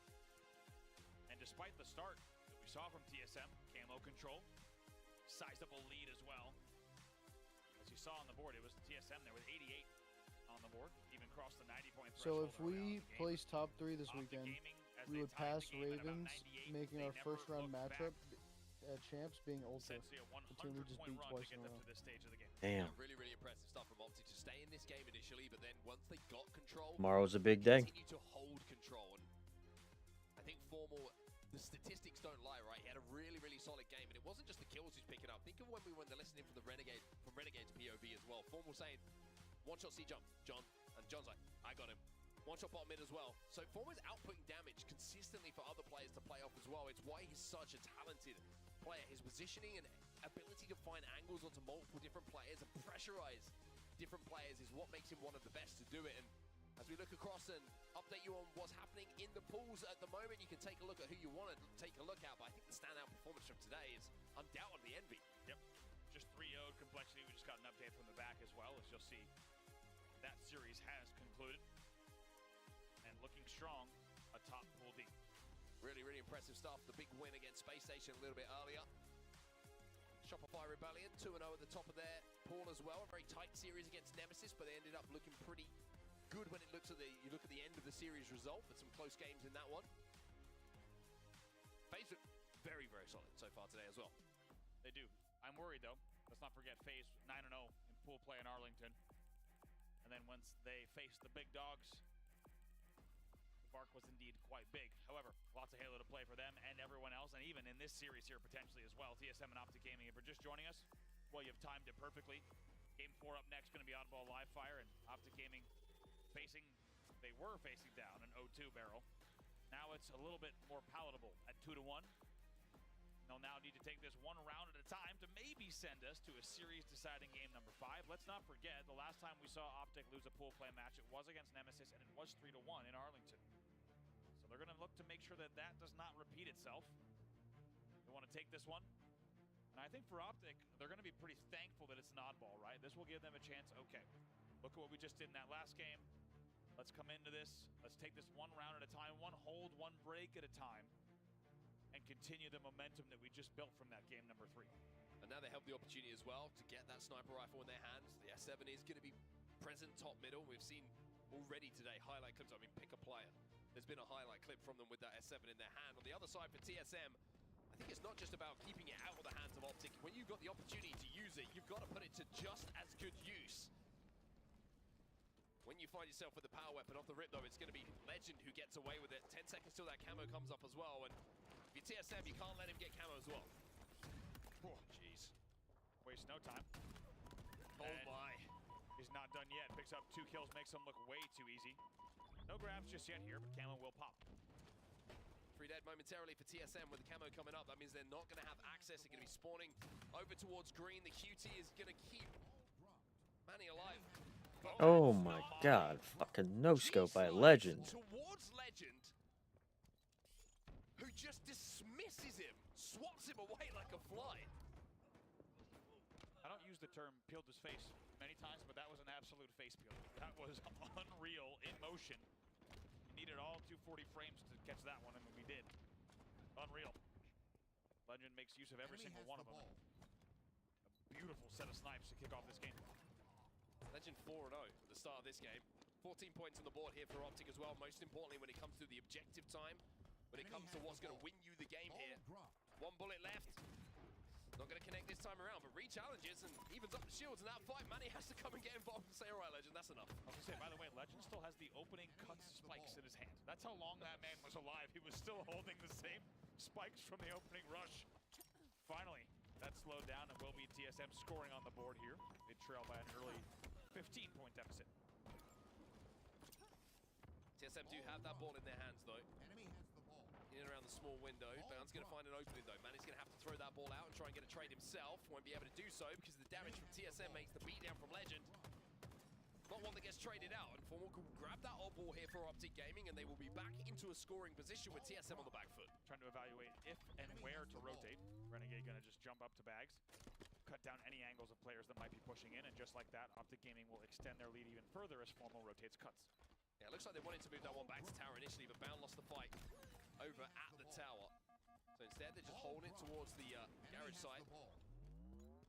Camo coming up in around 5 seconds time as well. Make that 1 second as the time elapses quicker than I can read it. Renegade finds 1. Damage onto another player as well. It's 3 dead for TSM. And Formol is still holding that ball, by the way. Just weaving in and around bottom middle. This is beautifully done. So if Falcons win this, they will be Nesloing Rocket. Like, I'll pick up a few kills here. On the way back, I'll pick up a few kills there. Then I'm going to grab camo, so give me just a second. Finally taken down, but not before picking up those 5 kills. Bound, by the way, 7 and 4 early on in the game as well. 3 dead for Optic. A chance for TSM to create a little bit of space and get near that oddball, because it felt like at the moment that they've just been chasing that objective. From the hands of Optic Gaming. Sniper rifles coming up top middle as well. That's going to be available for both teams. Soulsnipe getting that first kill should clear the path for Toilet to get his hands on this. And he's going to just snag it and go right to bags. Early battle's going to happen. Oh, and that's tough. Legend's going to win that. Kills eventually traded out. Should be Toilet, last player alive, who's going to grab that. But we'll see what he can do. He might get collapsed on. Ooh. And before I can finish the sentence, Renegade comes in with a back whack to the back of the neck. You don't want to give it to this man as well, because he isn't missing. Somehow bodies. Yeah. That a is player at back green. threads that needle, like you said, just to keep Talik at back green. And by the way, look at the scoreboard here, 80 to 15. Optic Gaming so efficient here in this game, both in the slays and the points on the board as well. Oh, Manny! Oh, he's going to need some reconstructive surgery after that bullet coming in from Renegade. That is a disgusting shot coming in from him. Bound to find another as well. Renegade grabs that ball. TSM 3 dead again. That's a total loss. I think you go to a cosmetic surgeon with that, and they say, no, it's chalked, man. We're not putting this thing back together. Not going to save you. 93 points on the board. Renegade now having to deal with the pressure coming in from Manny. Manages to body in, but not connect with the head. But it's 7 points to go here for the round to go the way of Optic. You knew that was going to happen already. So casual about it as well. 3 dead for TSM. This should be 4 dead. Optic Gaming grabbing this oddball. Renegade said, do you know what? I'll do it. I know that everyone's dead. 5 points to go. This will be Optic getting this round on the board. And then now. All right, oddball round 1, but taken by Optic. And how quickly things can change on a Friday evening. I was disgusted in that round. I think everyone here thought it might be an early one, maybe heading back. Incoming. Not too long from then, but however, everything since TSM's Game 2 win has been an Optic Gaming story, and now the series is completely different. And guess what? Here they come again. Renegade gets the snipe. The Soul Snipe manages to make sure it's not too effective in that situation, but they've got to put it to similar use. Misses a couple. Bound will cut him down as well, and that's the difference maker. TSM find themselves 3 dead now, and Bound says, hey, it's my go with the S7. Just going to hold them all. Rotate ball pillars. He's going to have a green spawner, so should be able to deal damage and play these angles. Jeez, I mean, it looks simple, but it's not. Trust me. Hit those kind of angles, hit those kind of no-scopes, and now Bound moves that ball away from the TSM push. It's Optic with an early lead, but Druk does get that first camo. See what Druk's able to do here. Is 1 dead for Optic, so maybe an opportunity to get repulsed, bumped around, and what felt like he was in a washing machine. Finally, the kills do go to the side of TSM, and it was 3 dead from both sides momentarily. Formal, though, from distance will take down Soul Snipe. Legend grabs that ball bottom middle, having seen the spawns coming in from TSM with 2 already in the death screen. Optic can move this one out towards the screens. Knowing that the TSM push will be coming in the big door and from the green area where they just respawned. Good kill coming in from Tolic though. He's but 6-0 right now. These final players. Tolic last alive. Jesus. Try and hunt him Man, down it's Brian. already cuts him down. Manny off the respawn towards the dummies here is going to be able to keep the pressure on that elbow. Yeah, manages well to get 2 there. He gets the first kill on scoreboard and then trades. Maybe going to provide an opening for the side of TSM, but 2 dead for both sides. Renegade going to try to wrap around if he can, but he gets cut off. Optic playing this one like they have the lead, and they do indeed have that lead. 20 points almost on the board for them. We'll call it 20, but sat at 19. Don't have to prioritize time. It's all about keeping TSM off the map, keeping them away from where that oddball is until those kills start to stack up for them. Finally, they do decide that now is the time to get near that oddball, but a lot of one-shots, but no kills being picked up, and now Bound has to try and escape as the last alive here for Optic. Trying to stay alive, do as much damage as he can. In the end, it's not enough. Let's take a look at where those Optic spawners are specifically. Manny's already going to run this ball back. Based on what we're seeing, it looks like should be greenish in house, so it looks like what it is indeed, and they will be able to get some time on the board here. They were trailing by 26, but just like that, getting right back in this game. Damn. And TSM kept it scrappy, never let the lead get out of hand here for Optic. Kept trading in and around that ball, kept the pressure on. Which is why you're seeing Optic, even with elements of control and kills going their way, not with an established lead in this game. They have managed to get this next camo. It's going to move Formal. He grabs it, pushes past that sniper rifle spawn as well. To try and create a little bit of space, and I think he's going to be baiting TSM to go for this. But I haven't seen the opportunity to strike now. Formal gets the connection this time. Should turn it into a double. Manny's there for the triple. Formal gets 3, grabs the snipe, body struck, but no overkill today. Man, he hit all the pieces there. I think as soon as you saw that triple in the repulse, you were hoping that it was going to happen, but in the end, they're not too worried about that. It's more continued dominance. Formal doing it flashy, and they also pick up more time on the ball as well. Oh! Oh! Formal! Oh my god. Fucking Formal should have 3-piece with a sniper. Fuck. This man does horrible things from this tower on live fire. Back-to-back triples for Formal, and he is lasered. No emotion on his face. Around. They're down 3-1. And the green wall chant erupts in the building as they cross the 60-point mark. Sometimes there's not much you can do. Torlik will be challenging. He gets bodied as well. Formal takes to where the air is thinnest as he repulses up. He's gonna get the back smack on a soul snipe. It's a killing frenzy. Formal's just on a killing frenzy. He's dragging Optic back into this series. What an absolute rebound. 20 and 11. Bound is 20. Bound is 22 and 11. And just like that, Optic Gaming not only Yep. back in this series, but now all of a sudden looking frightening. Look at the confidence from Bound here. Torlik's gonna challenge. Torlik will win it, but still gets bodied on his way forward. In the meantime, Renegade has this ball in his hands. Optic 80 points and 18 rising points. on the board. Find themselves closer and closer to sending us to that game 5. Feels like we cut to elevator music with Renegade in the window. Meanwhile, Renegade racking up time. They are just 18 points away from closing out the oddball in only 2 rounds. We'll see if they can do it here. Still is 2 dead though, so maybe an opportunity for TSM to put together some points on the board. And it's a staggered 2 dead yet again, so TSM will I think game 5's a Slayer too. Optic Gaming only needs 1 break, but they need to put it together. Optic just got to be careful not to get carried away with the moment here. Camo coming up in 4 seconds time, but looks like Formal hasn't been getting carried away with anything. He repulses struck back, does not trade in that fight. Quite simply wins it. Manny's going to grab that camo. Try for And him. Optic have to be careful here. Torlik's got repulse. Help's going to be coming in as well. Legend have one of his own. Manny with this camo has to hold off the push. He's thinking about this oddball time, but maybe rotate it. Nope, he's going to keep it here. Tough decisions to make here. Yep. But his teammates make him a little bit easier for him. Throws that ball off now to a teammate. Legend tries to push him. First shot here for Manny with that camo. Yeah, as you say, great decision to not rotate. 3 were dead. His teammates pick up the kills. They maintain the spawns as well. And now you have all of Optic spawning at tower. And like we said, this one's not over yet. What's on a frag? How many times have we seen that? Formal wins his fight top middle. This could be a very interesting moment to look back on, where that frag grenade could have been a difference maker, could have been a damage dealer. Double kill by Formal. Speaking of damage dealers, it's Mr. Damage Dealer himself, Formal, who breaks through the TSM setup with that double kill. It was 2v2 on the map. Here comes the push. They're going to come with dummies push.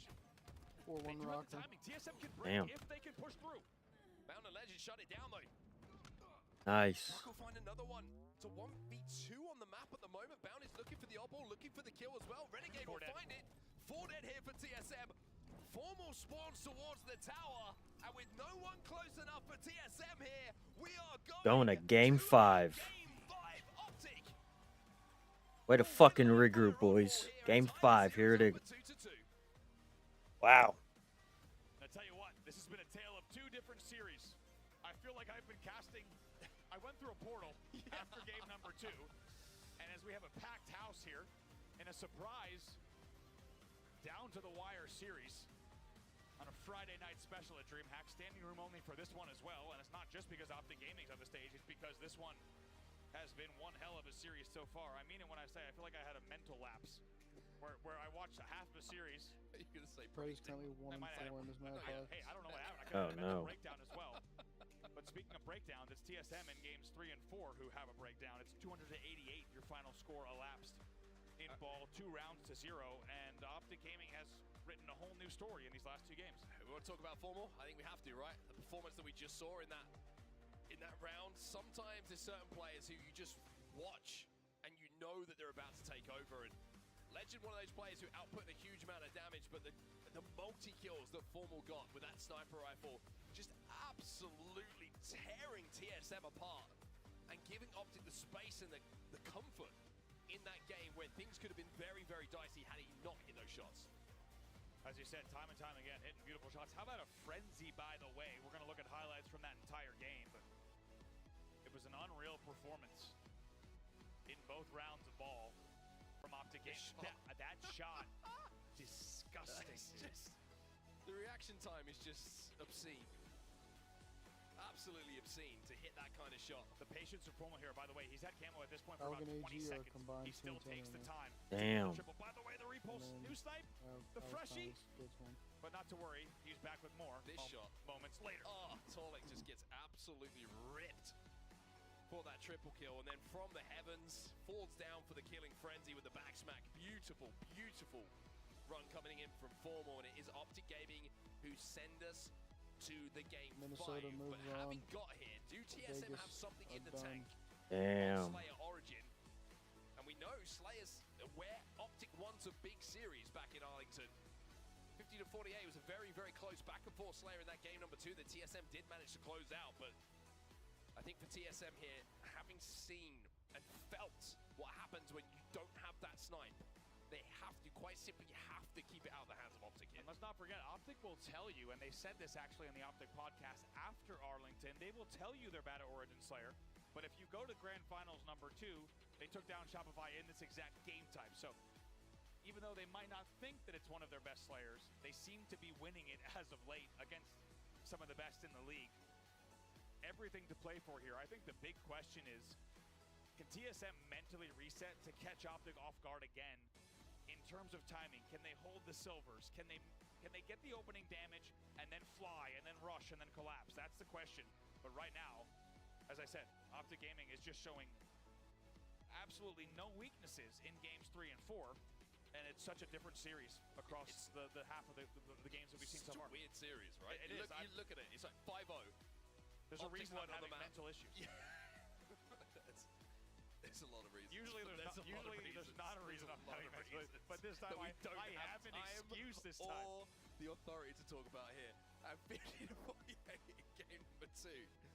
Back and forth, but then Optic just take over. It's like TSM hadn't performed, like they didn't know what they were doing. They didn't know how that they were going to take those games away from Optic, who looked like they hadn't missed a beat from that first series. But what it does do, set it up for a game 5. And I don't know about you, Andy, I do know you love a game 5. We love a game 5. My mental state aside, I love a game 5, and can't wait. Therapists in the building. I've got it speed dial, don't worry. But that'll be sorted on its own. Let's take a look at stats here from Formal. Going to be ranks and stats from today. Dude, the fucking back-to-back triple end of the Optic stream ended and it instantly pulled your shit KD for the man.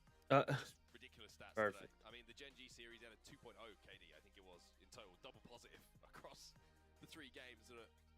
You look at the stats, there's nothing bad. It's There's nothing bad. On the HCS it's not stream. just the KD, it's not just the KDA, not the damage per minute, it's the big moments as well, the big clips that we're seeing come out of this man who just feels like a different player with the weight off of his shoulders. I think even in Arlington, I don't think Formal played his... Imagine if it just like floods like 30,000 people in here because everybody else's shit's ending. That pressure, and it will be talked about for time to come because it was such a noticeable change in emotion, I think, that we saw. Fucking PC would explode.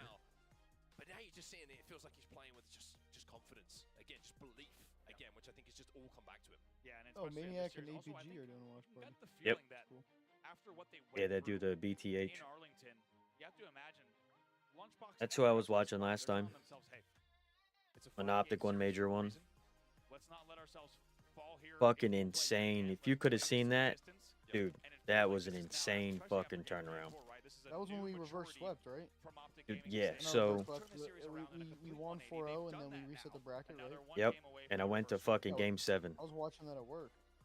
Dude,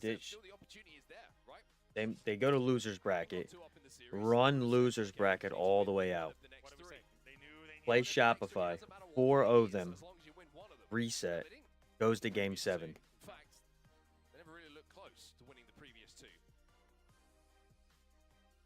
Fucking insane. About for TSM in those last 2 games, if they do get to this game 5 and come out on the right side of it, it will be a 3-2 win for them over Optic Gaming, and then that conversation about TSM is very, very different. Well, here we are then, Optic Gaming versus TSM, game 5, Slayer on Origin. First to 50 will take the series. And the other side of that coin, of course, is if Optic wins this, we forget all about TSM's run early on, and they'll just continue moving on in this tournament. Only 12 minutes on the clock, as you say. 50 kills to win is going to decide which of those 2 storylines play out here this Friday evening. Key points on Origin here. Rocket launcher you can see at the top of the rocket ramps. And that sniper rifle on the opposite side of the map, on the snipe side.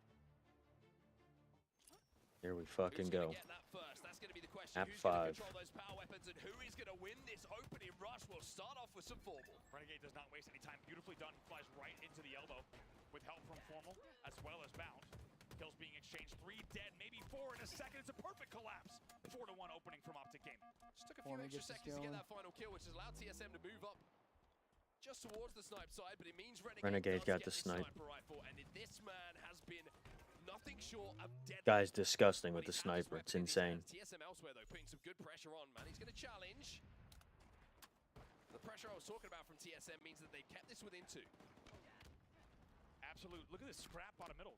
There's 6 players in trench moments ago. We've seen a lot of battles down there as they're just going into absolute brawl mode. Only a 1-kill game. Oh, if he was looking up a little higher. The Homer Simpson gif comes flying through, and nope, gonna just right back with those. Don't worry about me. I'm just gonna go over here. I did. What Rockets? Didn't see those. Druk now gonna try to wrap the corner. It's still just a 1-kill game at 8-7. And this is why sometimes I feel for the observers. The moment we turn away from Renegade, he hits the shot. And Druk puts that rocket to use, so we'll have an opportunity now to watch Renegade. Oh my god. The switch is perfect unless your name is Beautifully done. You don't have a lot of time there if someone's G-sliding from your sniper. It's so fucking disgusting. Just give me a few frames and I will hit the shot. We're tied here. Beat my fucking pussy up, Renegade. Stay number 1, and some of the shots we are seeing from multiple members of multiple teams are just absolutely disgusting. TSM find themselves 3 dead, and Optic have map control now. And they also have a pretty commanding lead. Legend will get that final kill, and now look at the spawns. This is not good news for TSM. Optic have them trapped inside of this base, and Renegade's going to open up that elbow spawn, but he wants to push forward and get some kills. Killing spree here for Renegade. It's 5 in a row. No deaths for him. This is the opening that Optic Gaming wanted here as they lead. I don't think he wanted to fall all the way down. Let's get into a listen in with Optic Gaming. Pushing top side, pound. Under red, guys, under red. Go on. Watch out, take your time. I'm hiding, Hide kid, decide. Rockets in 10. Okay. It could be our elbow. Watch it. Let's go window. Rockets in 5. Go window if you can. Yeah, watch two elbow. Watch on the side, what's our maze? Blue maze. Yeah, blue maze. Stop targets, guys. Blue maze, guys. Watch your targets. We got one. One blue weak, soul side. We're looking. He'll die, Matt. He'll die. Stop targets. Last guy. 3. Target's up. Last guy's Blue flag, watch out, Tele, absolutely. Absolutely window, on the podium, watch out. We're coming, Matt. We're coming. Nice. Finally, we have rockets. Watch out, Manny. One blue, Nice. 2 dead. Watch out. 3 dead. That was 3. Sniper's coming now, guys. Watch out, maze. He's blue maze, big. Sniper's up. Still enemy. Once, I'm gonna die. Let me die. They're gonna have snipe. Blue cat. Two blue cat. With sniping, blue snipe tree. Blue cat, watch out, guys. Your maze, silver. Hey, kill me. He's blue cat. Blue cat's coming. Yeah, what's on his head? Blue window, Matt. Blue beer. Watch out, blue beer. Okay, we're gonna die. Top side weak, Manny. He's on the pillar. He saw me. Alright, 2 blue snipe tree. One sniper. Careful, they have a snipe. Sniper blue snipe tree, Manny. He's looking at flag. One's up beer. Revenge on over here. Yeah, where? Damning, we got one. Okay, one snipe on. Find the sniper. He's blue sniper. Blue window also. Yeah, blue kid, watch out. Blue window, watch out. 2 guys blue window. Blue drop weak. Grass, bro. Blue window. One's blue snipe. Blue window. Careful, we're all snipe side here. Two blue window going up. They're going up. Blue weak drop. He's You guys blue weak. Nice, we got one. You guys blue weak, guys. Watch out, blue side. 2 dead. Scamming. Watch out, blue window. Absolute window on them. Well, Optic Gaming have a lead here. It's a 4-kill advantage, but TSM keeping this scrappy, keeping this close. And considering they haven't really had much control of power weapons, if they can get one of those in their hands, with Manny picking up this double kill, then they could find a way back into this. Yeah, a lot of intensity there in the Optic Gaming comms, and for good reason. They're formal just in the typical human UAV fashion, but Renegade, by the way, 9-2 in this game so far. Trade from Legend coming in will keep the game at 28-26. We gotta start picking up more trades for sure. The 2 teams, but it's 2 dead for Optic Gaming and an opportunity for TSM to get a good amount of map control here. Manny gets his shields broken and can't get away as well. Beautiful thread of the needle with that frag grenade coming in from Renegade. There's a second. Druk in the 1v1 who will win it and stay alive for a few extra seconds. Renegade 11 At the end of the engagements that we do see, it's now an extension of that lead. 32-29. As I say that, Legend cannot survive. And Formal might not be able to either. Yeah, Soul Sniper with a really nice angle. Manny picks up a double. Might even get damage here. Greenwall chant erupts in the room, but their lead is Get outbound, get out of your life. Everybody just playing so sneaky, so elusive. around the Silvers. Double push comes in from Optic Gaming. Support Nice. is there. Torlik will clean up one. In fact, Soulsnipe will be there to get a second as well. But Renegade trades a kill. Back and forth again. It's still 2 kills the difference Fly between at the 'em. 2 teams, but it is still Fly. Optic Gaming who have that advantage. What do we say, Renegade? In the big games, last event, did he bring the team through or what? He's 13-5 in a game that's tied. 2 dead here for Optic, 3 dead here for Optic, and TSM go into a lead. Bound will get a kill here just to tie it up once more, but the Rockets are up. Legend trying to create an angle, trying to put pressure on. Man, he's got to be so careful here. Gotta be careful. Had the opportunity to, if he wanted to nade Rocks, he could have. Renegade's grabbed him. Did not use that plasma. Instead, it's Renegade. Wait, no. Rockets still up there. Rockets still up top here. 38-38. Everything to play for. These Rockets are going to be huge. A lot of focus on these Rockets at the moment. Tonic gets the kill onto Bound, which makes it 39. I was going to say to 38. Need to Before kill answers that back guy almost off Rockets. immediately. 40-39. Off Soulsnipe snipe. makes a ballsy Nice. play. Frame perfect. Renegade flicks the rocket back over his head, stays alive somehow with 9 kills to go on either side. It's 41 apiece. Renegade goes full Keanu and watches that rocket go over his left shoulder in slow motion. I think we all felt that one as we traveled back to 1999 for a second. 42-41. The rocket does not connect. Still a 1-kill game. No rockets left. Soulsnipe gets the kill. We need to slow down. Dude, Renegade we're cannot just put solo that to counting, use. bro. A We need to slow perfect in down. a huge moment. Down by 3. Comes in from Druk. Legend. He'll be taken out as well. It's 2 dead for Optic. It's 45-42. TSM. Down by have 2. the sniper. No. Fuck. Renegade made the play to try and take it out of their hands, but it's still down somewhere. And Manny's going to grab it. Huge kill for Manny. He will stay alive with Snipe as well. 46-43. And he has a flank as well. Legend trying to pressure him. He gets bodied though. Nice. Keeps going forward. Still down by 3. For Optic. 2 to go. Trying to get me TSM to win this Nice. game. But Legend stays alive thanks to Renegade. Come on. And we are seeing another insane conclusion to a Slayer here in this series. But at 49, TSM are 1 away. 40 bound. He Oh my gets the God. kill though. Renegade trying to hunt, trying to keep his teammate alive. It's 49-49. Oh. But it's TSM. Wow. Who will win the game 50-49. Avoid the reverse sweep. Damn. Take down Optic Gaming. What an end to that series. TSM was talking hella shit. Oh, yeah. An unforgettable series with an unbelievable ending. Tolic even exchanging words with some Optic fans. Scrapping with the crowd. Love it. Gesturing, you could say. And my God, a 50-49 in the end from TSM to clutch up and take down Optic Gaming in a game 5. You really can't make this Damn. up. And Optic Gaming will suffer a pool play loss yet again. So is that 1-1 in pool play now? Yep. TSM's 2-0. Two Slayers, bro. Usually we're frying in Slayers. Yeah. Game 1, you're like, where's Optic? I mean, that CTF Game was 2, you're brutal. like, Oh, it was just bad. clutch in the final moments when it felt like Optic had that game. Game 3 and Game 4, it felt like, oh, Optic are here now. Optic are woken up a little bit. They worked this out. It's going to be an easy, comfortable Damn. You gotta hop on and play COD for a and then little the bit. most insane end to a Game 5 Alright, you could I'm about to, possibly imagine. go It's make some, heat up some food real 50-49. quick, and then It is I'm loading up, so I'll just be waiting for you. framed Sounds pixels good. I'll between swap. the two teams. Swap all my TSM stuff have over. come out on top. Where's the meaning? Crazy. I mean, I say what you make of it, but like, it's All right, chat. That's going to be the end of that. Great day of watching Halo, Call of Duty. But we're going to swap over and do some other shit for the rest of the evening. Crazy to see them lose that, though.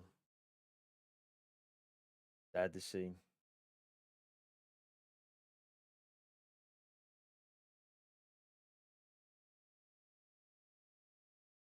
Go ahead and swap right on over to old Call of Duty.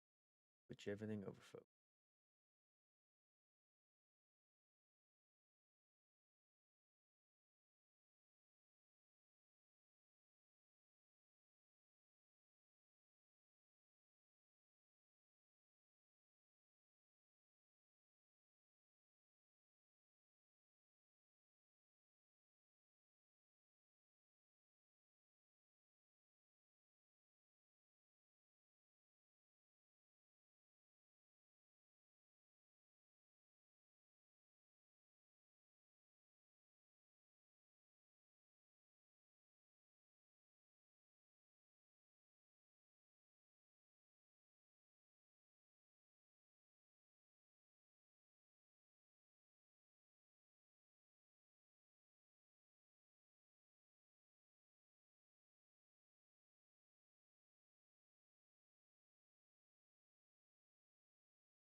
Get the old tic-tac stream here.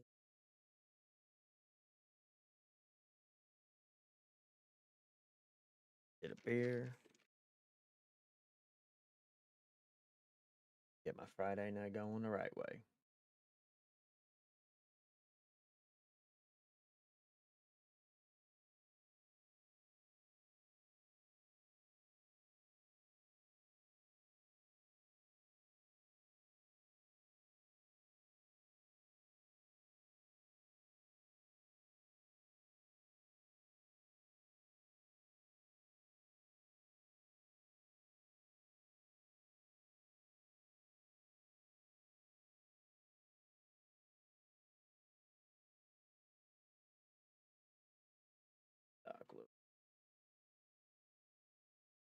Get all my streams going. Tomorrow will be another day. Call of Duty and all depends on when each team plays. But I'll probably watch Call of Duty and Halo tomorrow, all depending on like what time like Optic plays on both sides of things.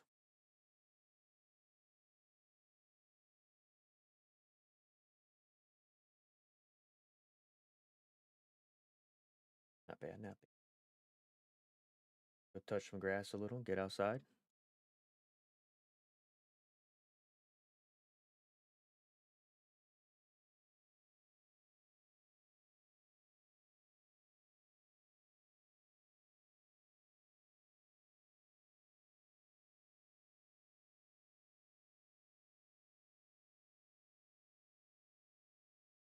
Just can't like take Nuketown seriously.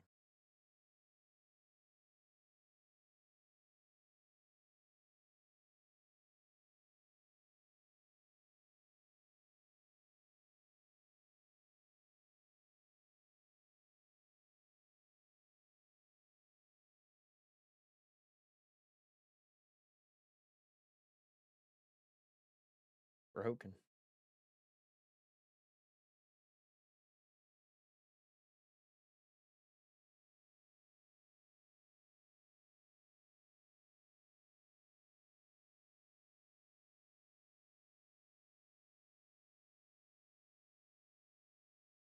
See how this fucking thing takes to load up. Invite you.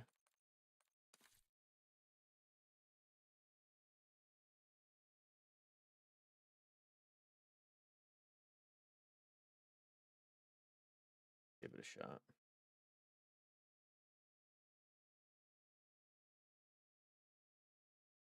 Okay.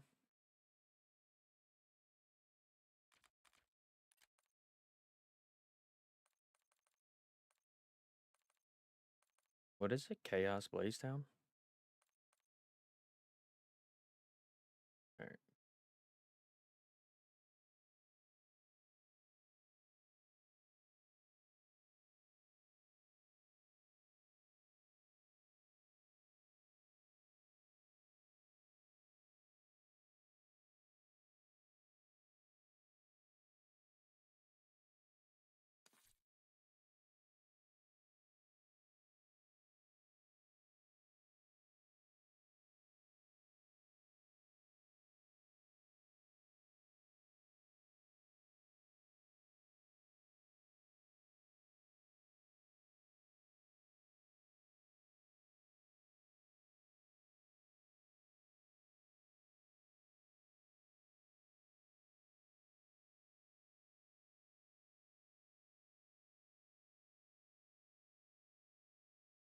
Okay, let's give it a run. Let's see what we got going on.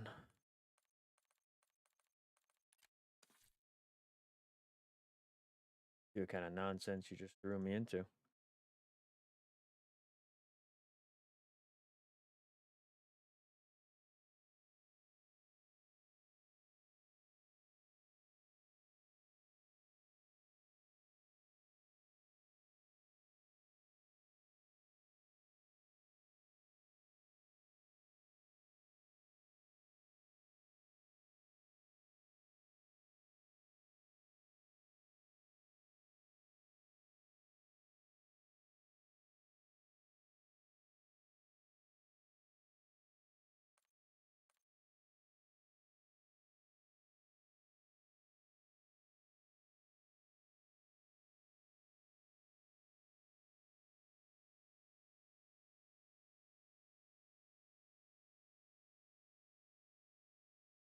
Yeah, I have no. Where do I see that at? Is that even?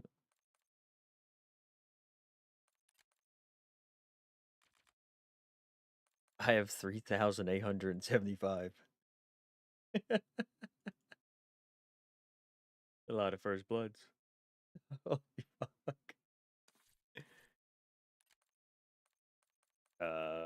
Where would I see that at?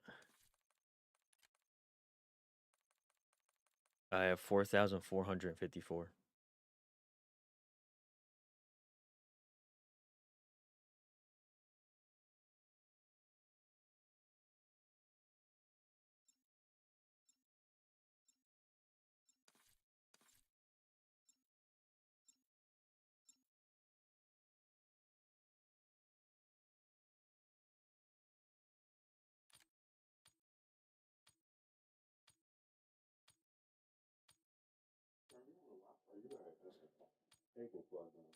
Oh, Lenny Cable.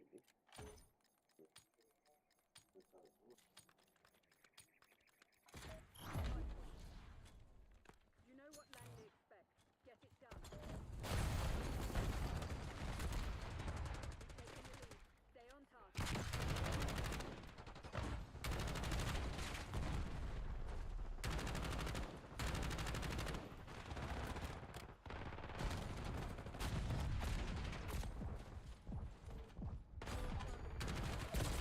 Oh shit.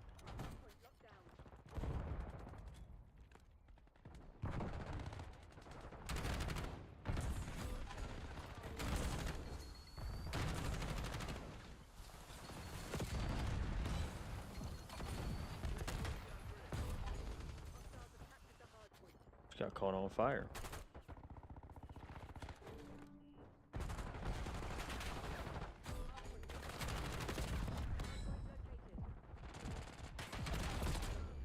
That was weak.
What the hell?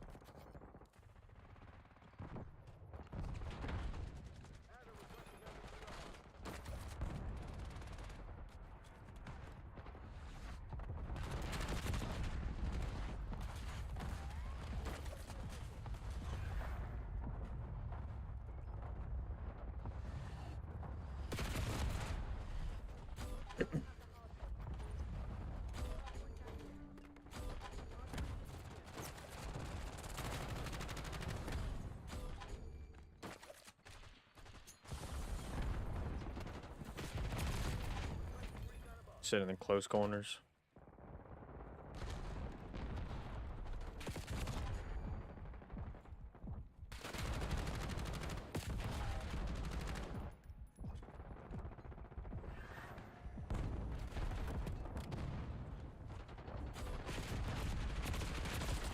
One behind us too.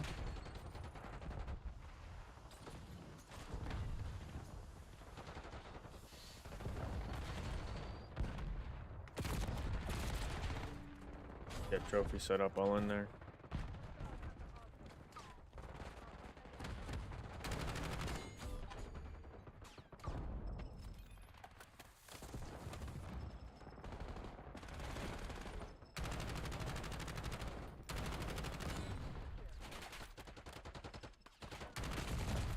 There's no way.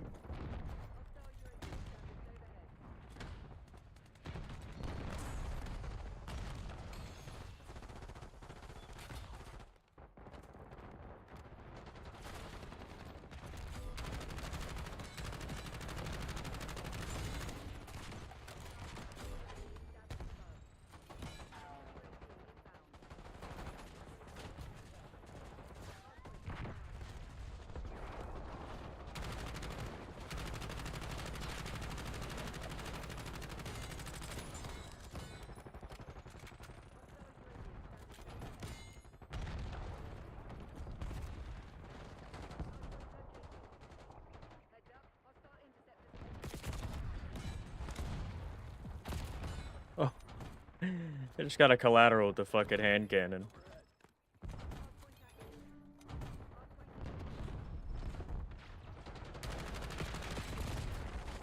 All on point.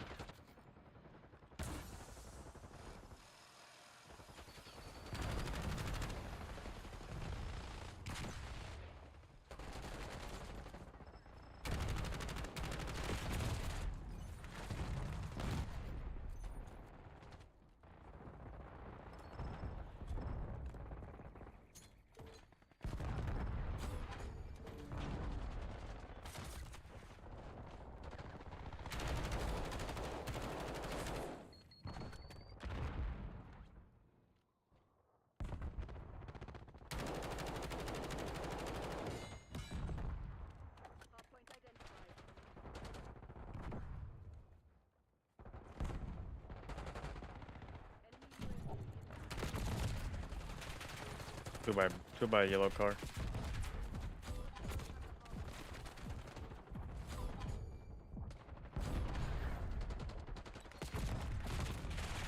One by Jeep.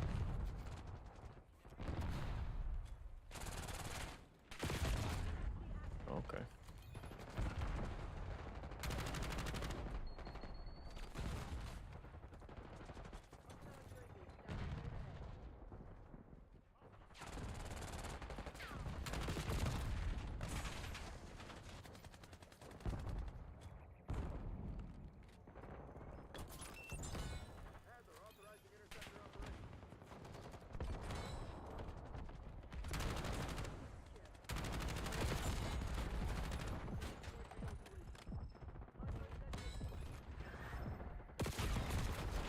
Fuck it.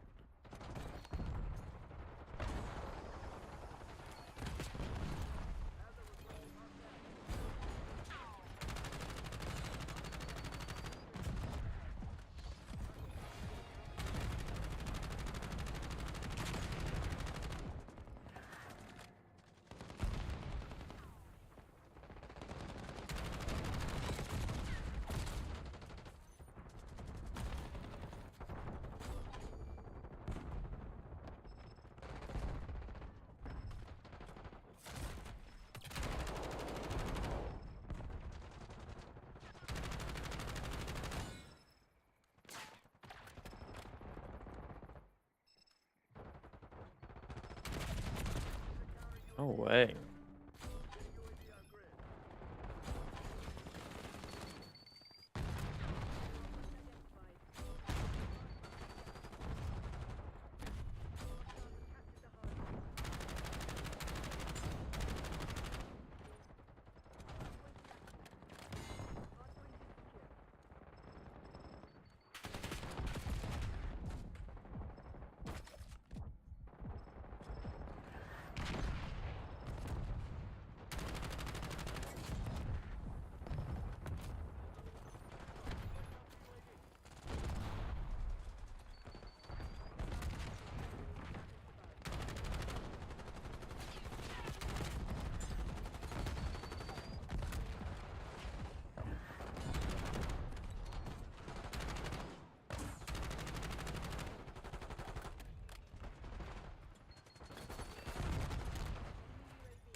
Oh, I pushed up through front door.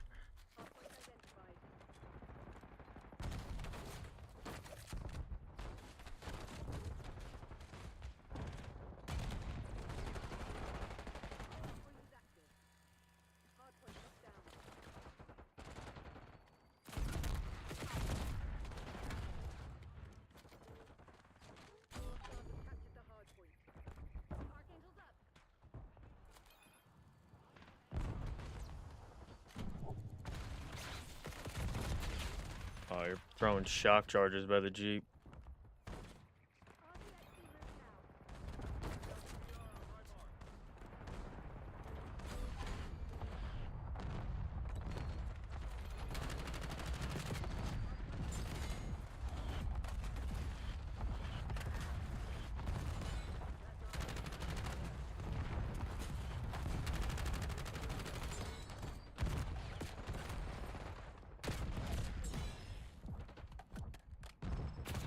Oh my god.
This guy's sitting in the back sniping. What the hell?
Ran right to our spawn, damn it.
He's close left.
Spawn flipped him.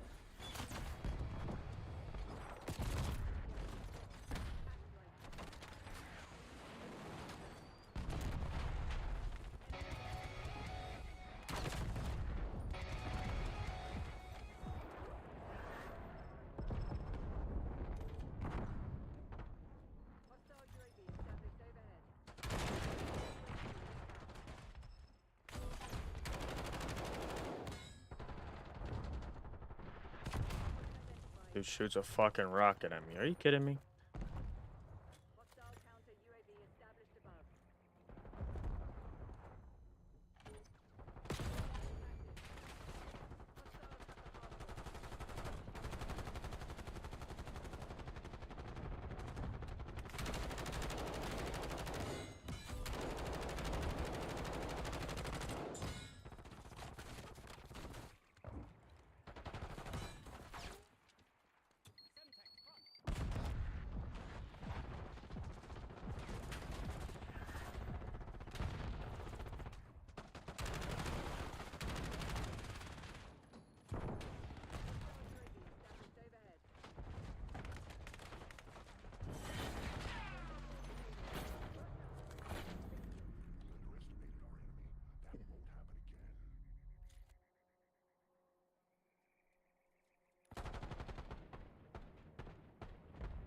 That's me, baby.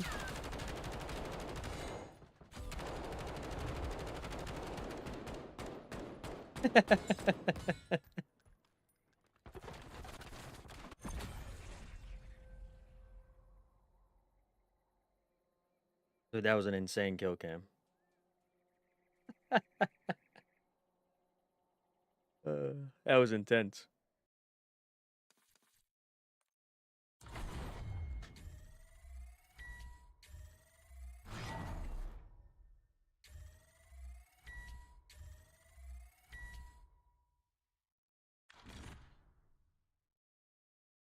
Yeah.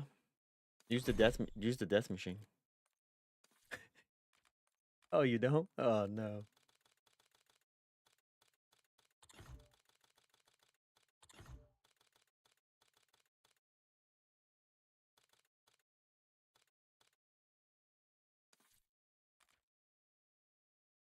Death machine's crazy.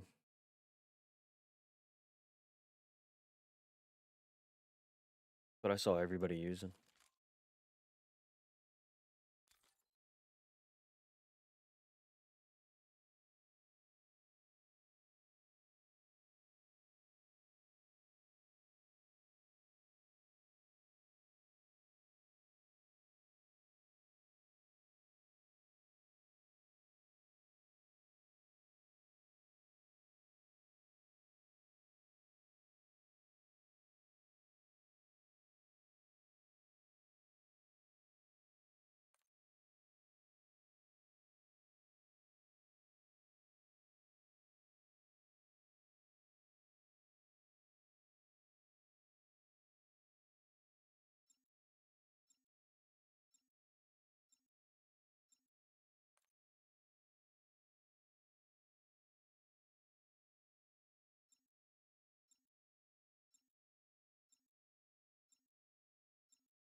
I don't even know what I had.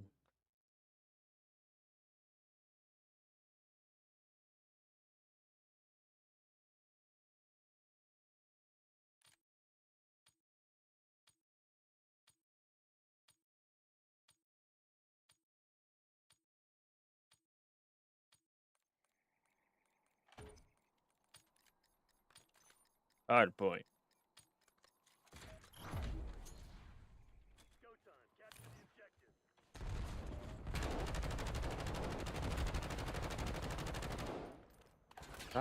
Stop trying to spawn snipe me.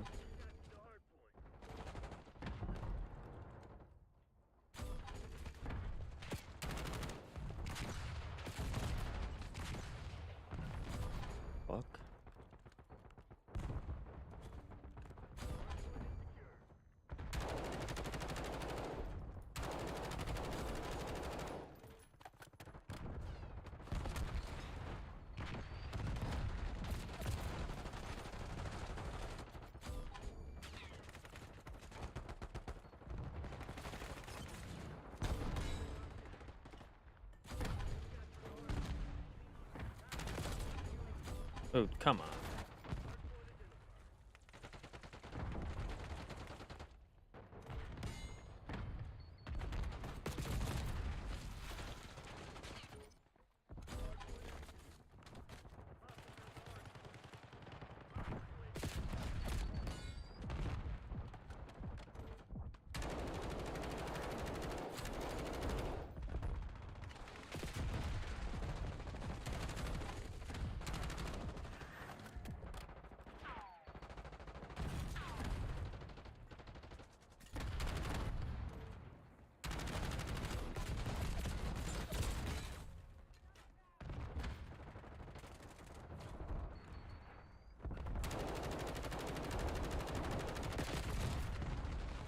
These dudes play so weird.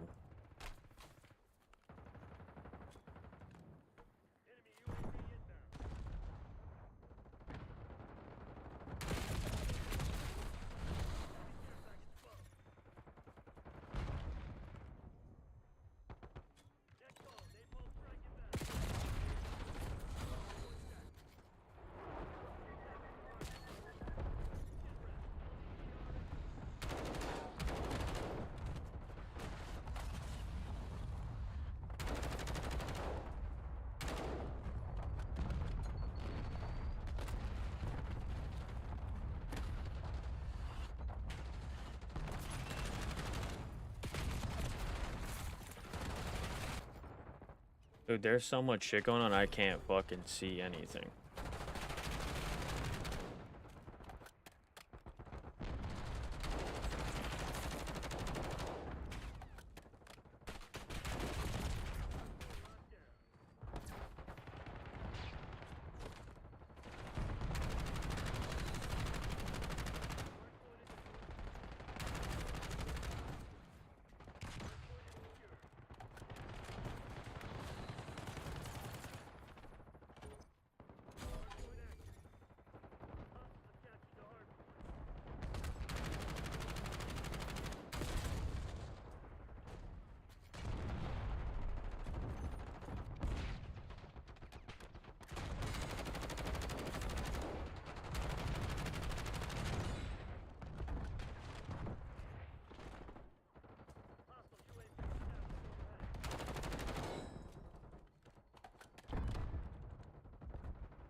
Dude, come on.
Don't fucking chase me down trying to knife me.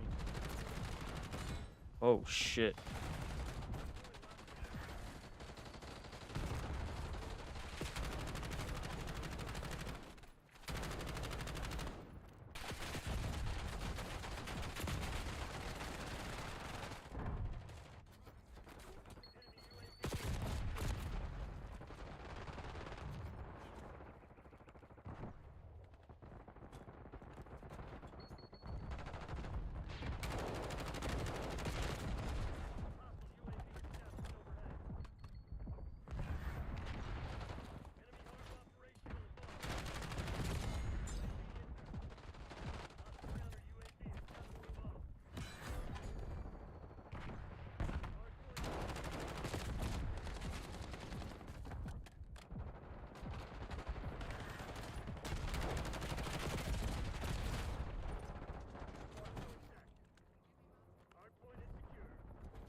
Dude, this guy knifing is annoying.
Dude, I cannot get anything going.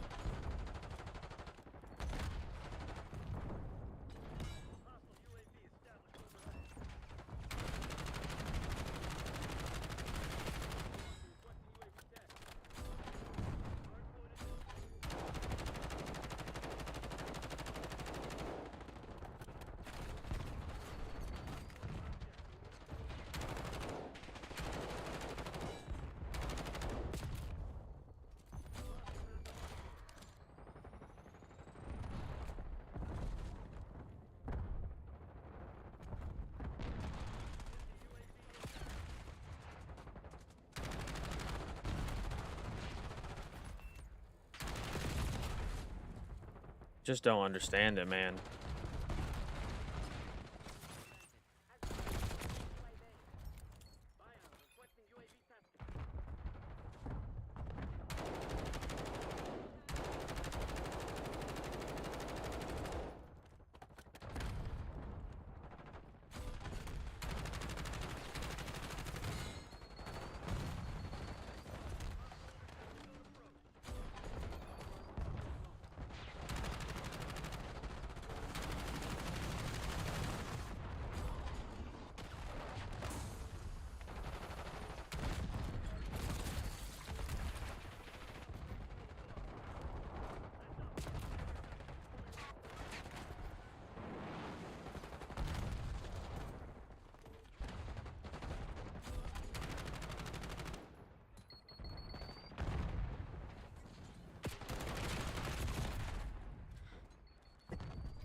Oh, God.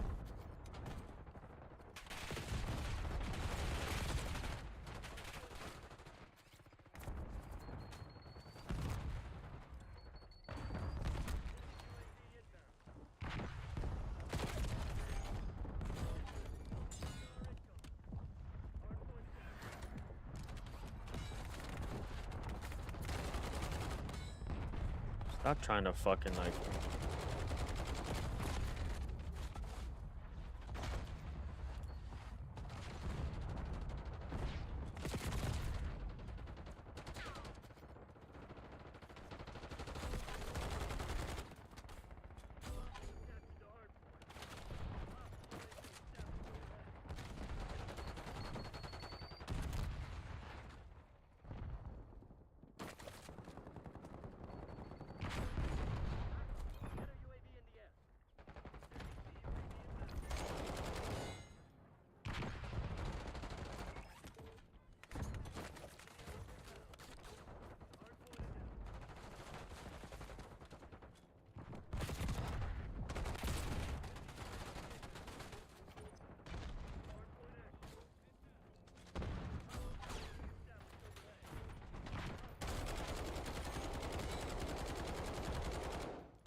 He's knifing down. Oh my god.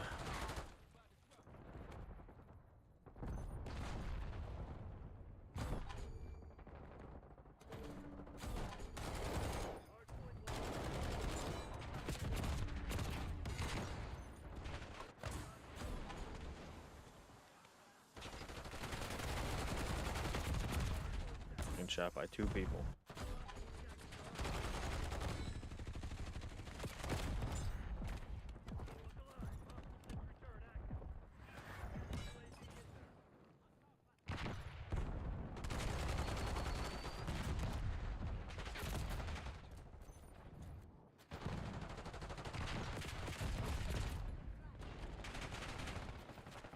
Can't even leave the fucking spawn.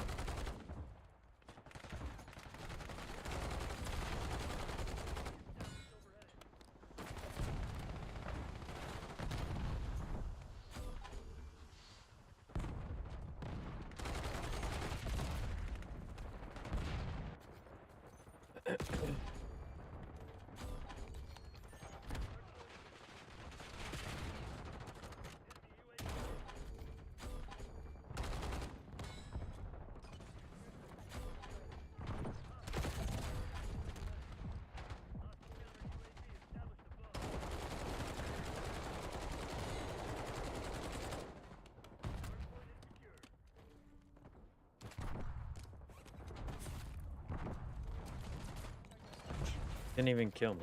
Your teammates running around like with a knife.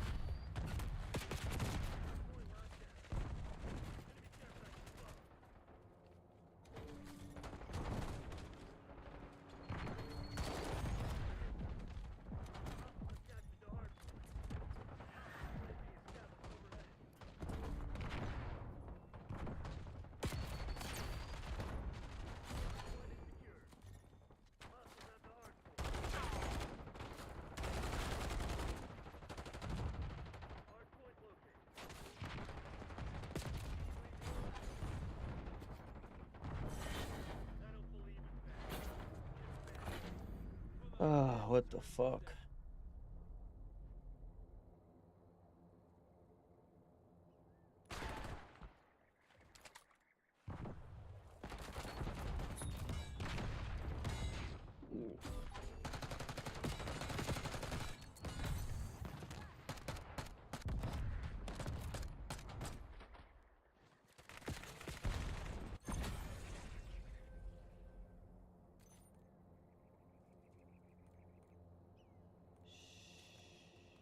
Wow, man, you did so good.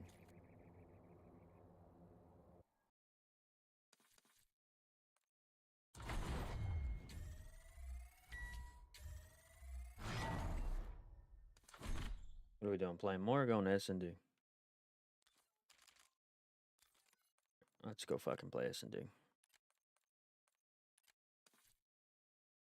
Go give that the old college try.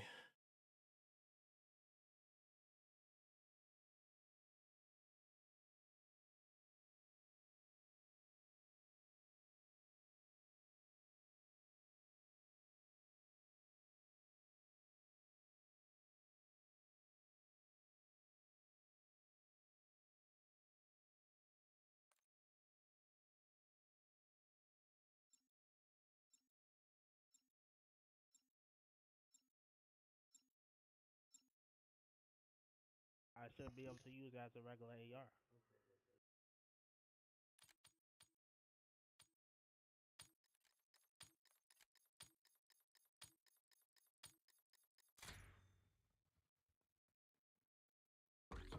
I got no game audio.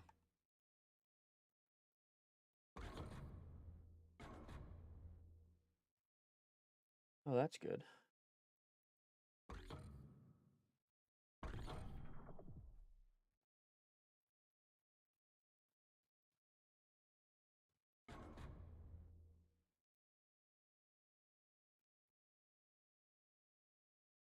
I don't know. It's trash.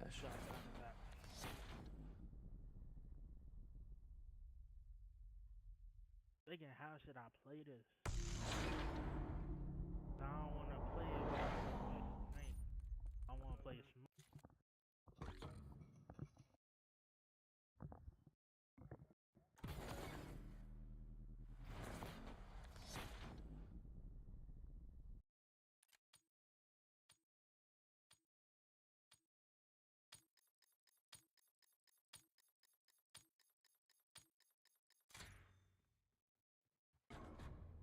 Got hit with a tomahawk.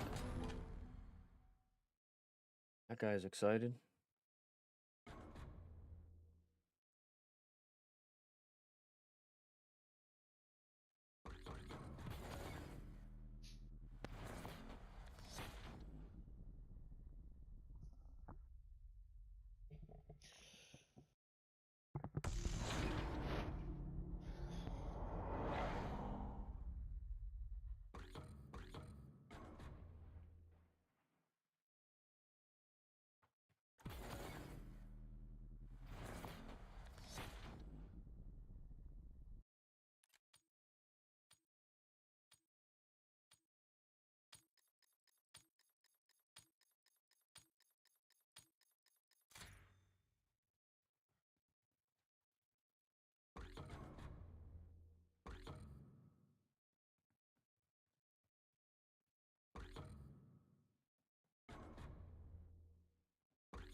What the fuck?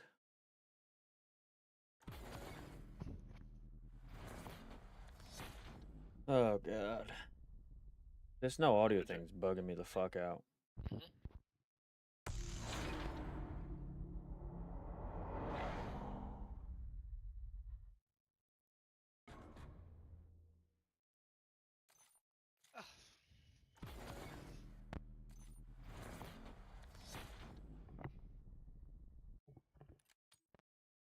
It should fix itself like next game.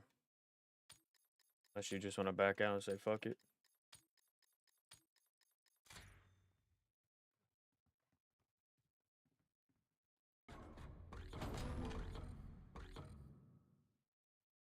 Oh god, there's a fucking another one standing back there sniping.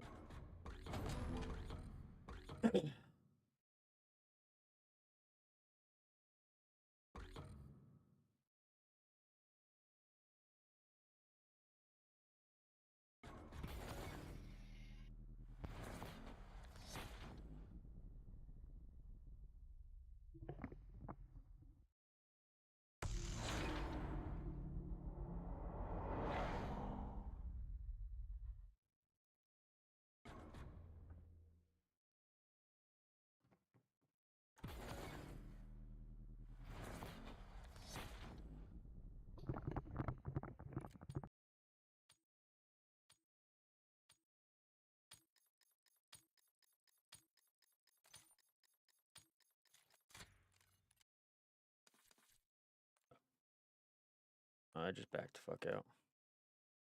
It says we're on. The fuck? Let me quit my game and restart it. Maybe there was a secret update. Still doesn't fix the audio.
Send you an invite whenever you're ready.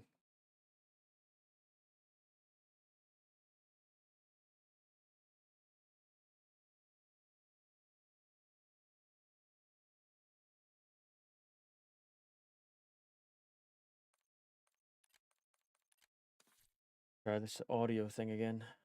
See what we got going on.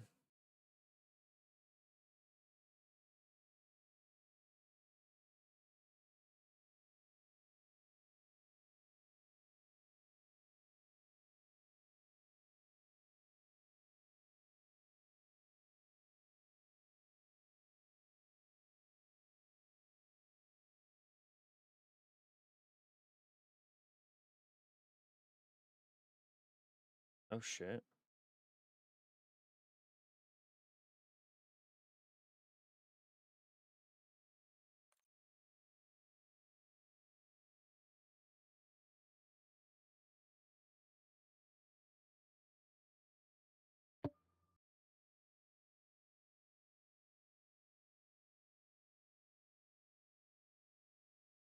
Fuck is Haven?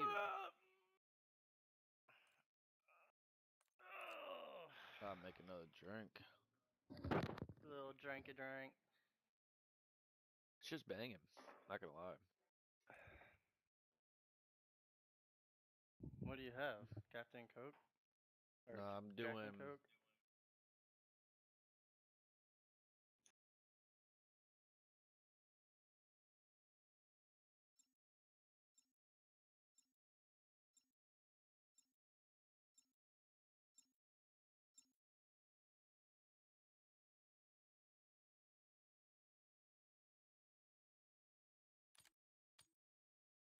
No, this map sucks.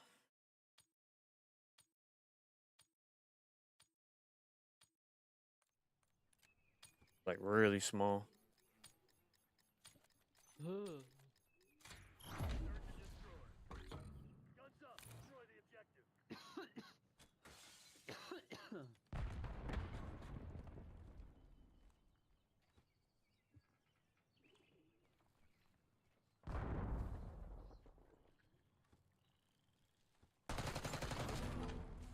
Nah, homeboy.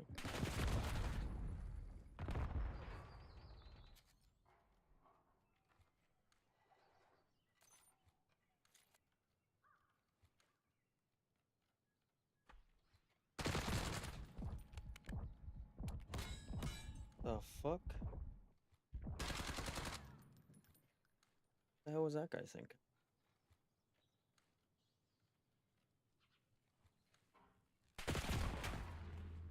Kiss homie.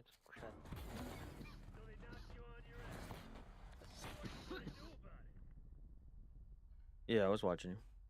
Somebody talking? Nah, it switched over to you. I switched over to you like after you already said it. Oh, Jesus Christ, this guy coughing in the damn mic, brother. Mute your shit. Jeez, you good over there? Oh shit, in 1 hour I'm uncombanned. Uh-oh. Uh-oh.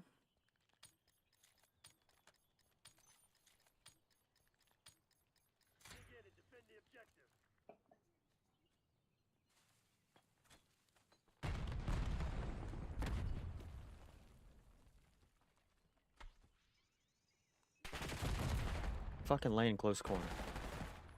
This fucking guy is always laying the fuck down, bro. Oh my god.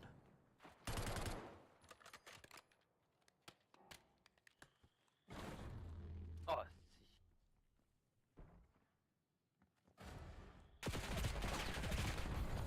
Dude, this guy is horrible. This guy is horrible. Open your ears, dude. I got some loud ass footsteps. You should hear me.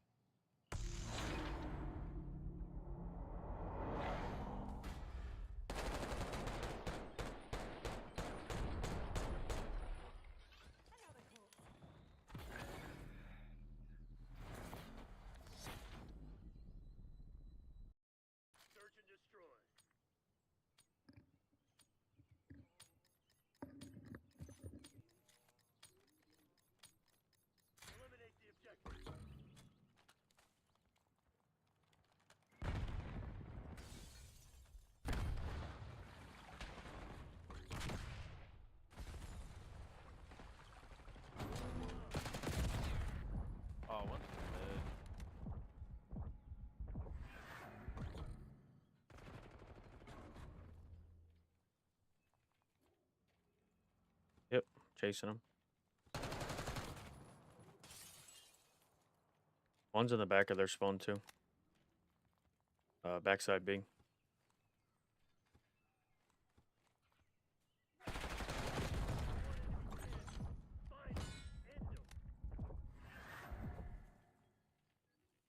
Coming up behind me.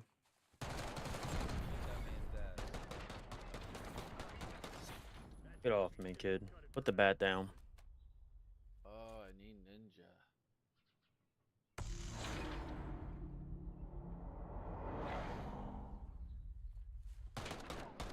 I didn't even see it yet. Ooh, shooting bodies. Ooh.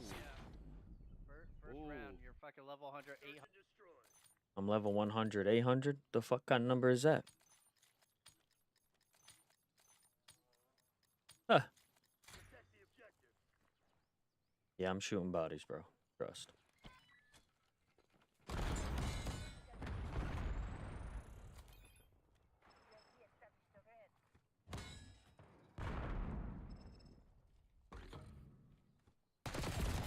No way. He's just standing in mid.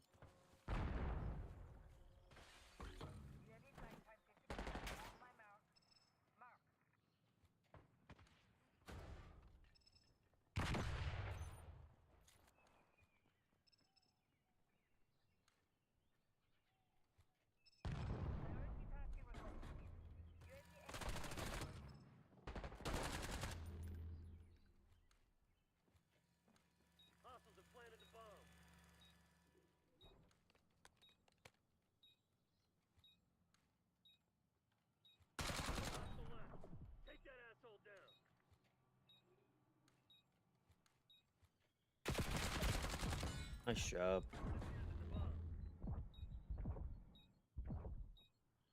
Boy got smoked.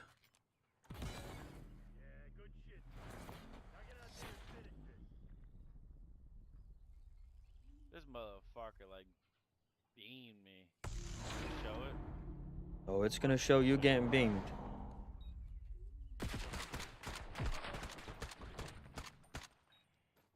And you gone.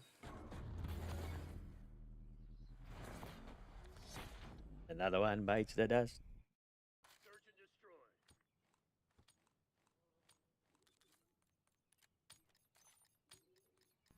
Yeah, it's crazy.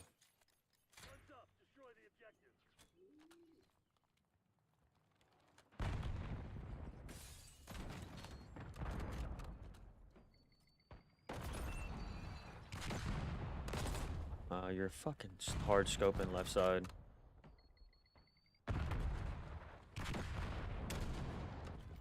God damn it.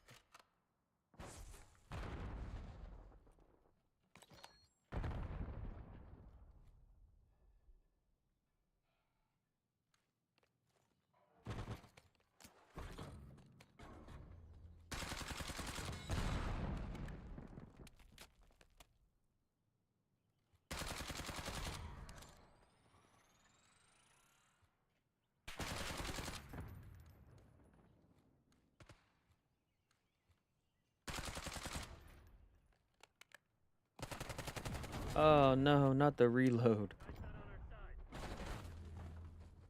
That reload got you caught up.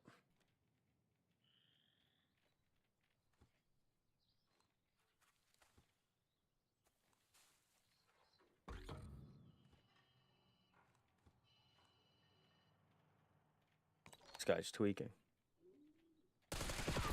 Oh god.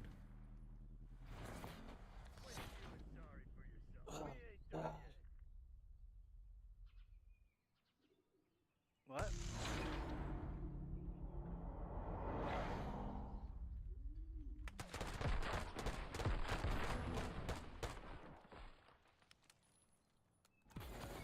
That's something.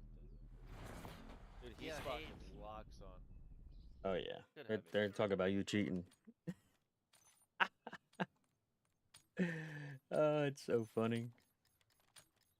Yeah, bro, that guy's sus. He just auto locks on to me every time.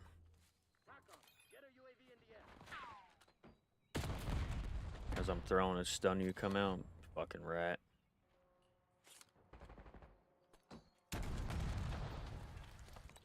Oh, God. Fucking timing of that shit.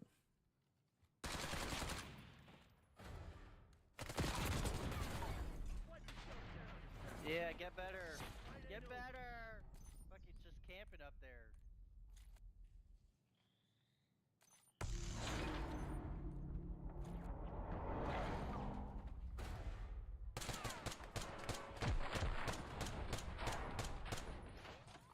You ain't got nothing to say? It's crazy.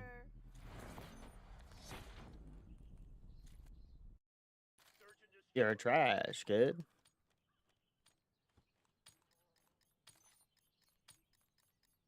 We got a whole new set of teammates now.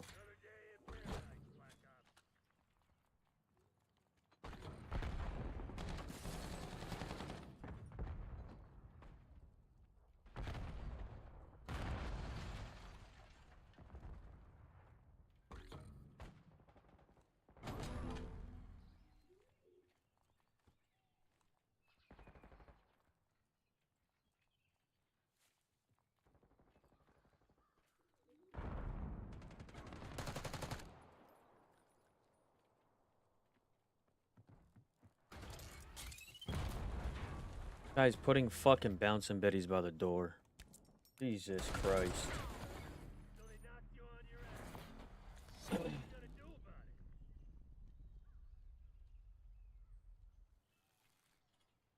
This is sad.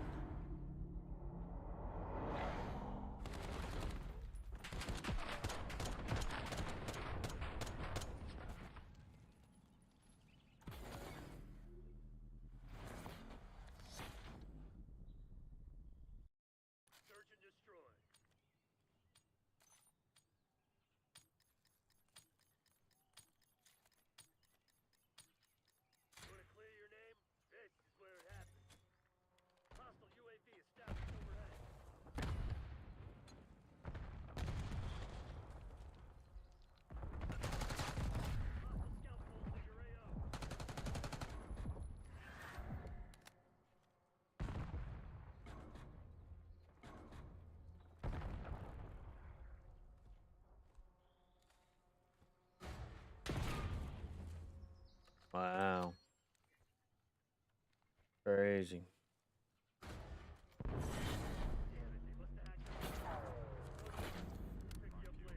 Damn. All right.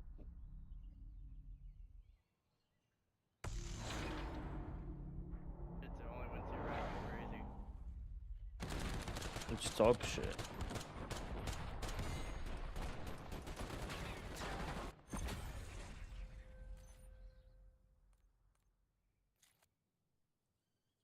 That goes 7 and 5. Only win 2 rounds, huh?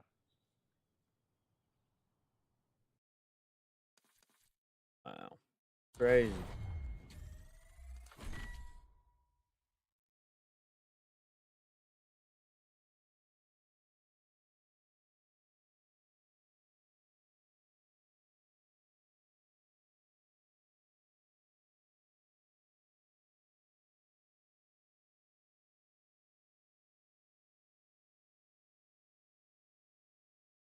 What are you doing? Inviting them?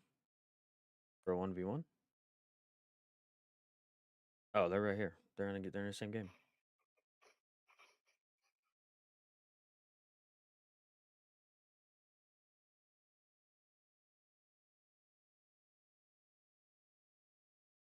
Good.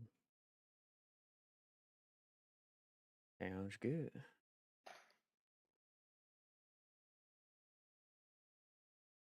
Hopefully it's like a good map. Man, where'd your ball go? Let's go find it. I threw it for him. I don't know where Oh it yeah, went. little Hacienda S&D. I'll take it. I'm okay. Never mind. Firing range. That's what I meant. Firing range. Oh, they're on our fucking team. Oh, it's under the spare bed. Oh, we got Essa. Nigger. Yep, you're combat.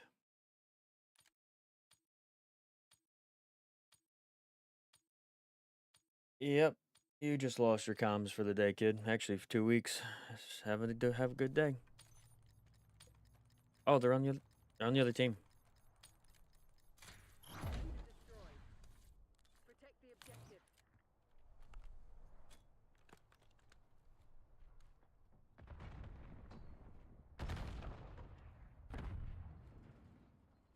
Watch the B push.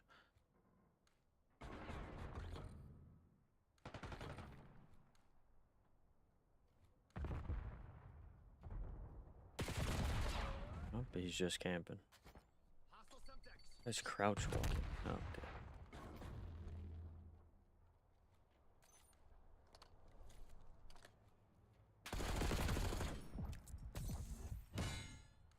Hostiles have planted the bomb.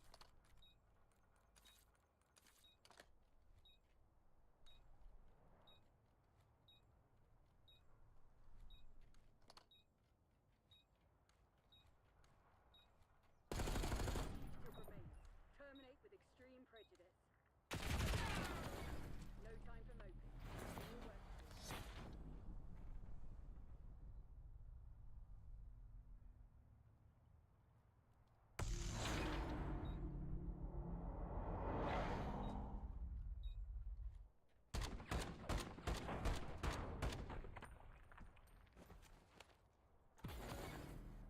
Alright, only one round.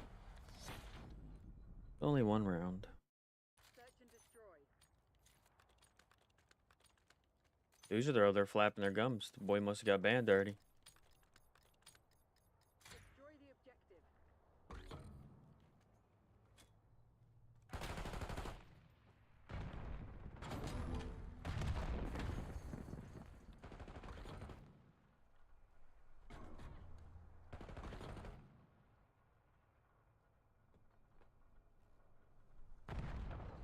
Yep.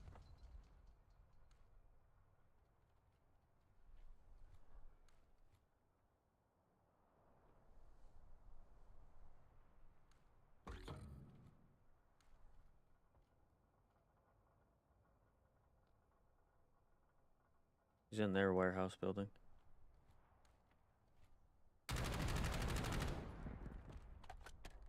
Smoked kid.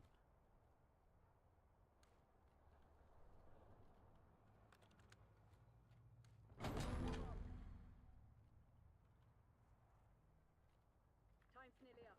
Close it down.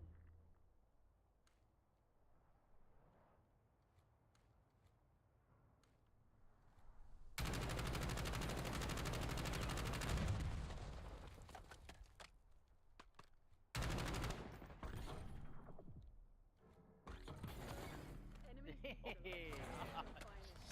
Damn, dude. Damn. I barely saw your ass. Barely. Holy, that was a good ass shot. I'll give you that. I just like saw the glimpse of you shooting him, and I was That's how like, you "Is that a still dude?" suck, nigger. Oh, you barely saw my ass. Yeah. I mean, I don't know why you keep saying it. But we reported him for comms, folks. Guys are trash. Defend the objective.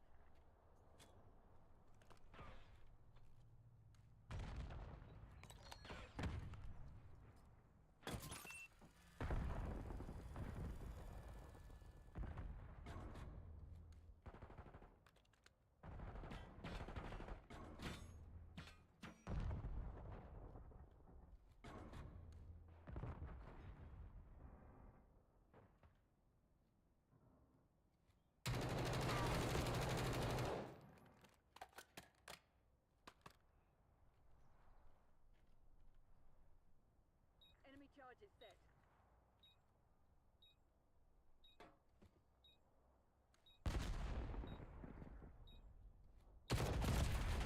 No way. I'm dead. They're just holding an angle.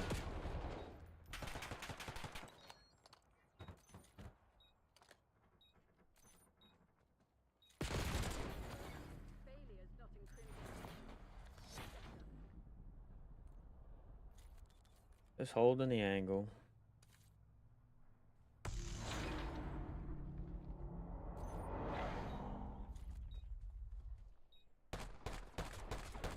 Thursday?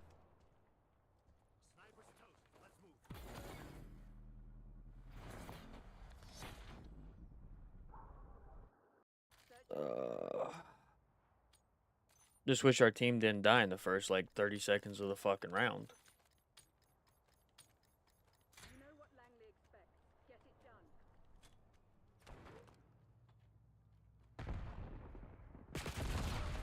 He's already on bomb site. Crazy.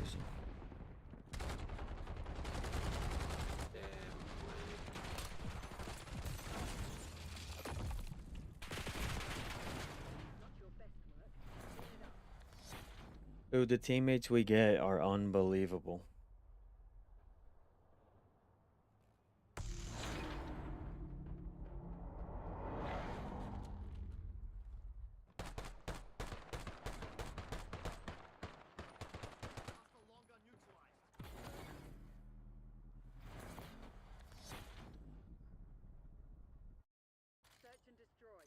Can't get anything going.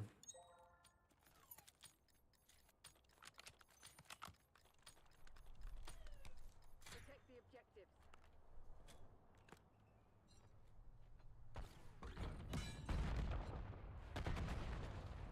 See you later, kid.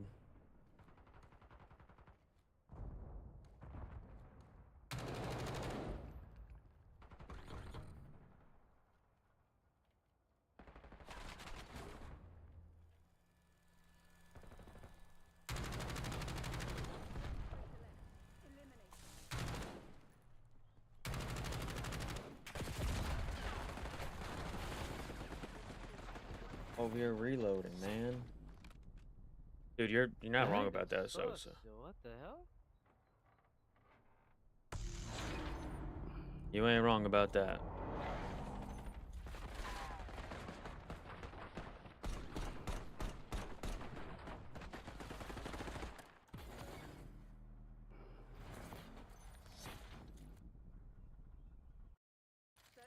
The teammates are definitely hard to find.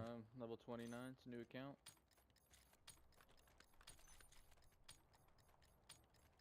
We have our orders. See it through.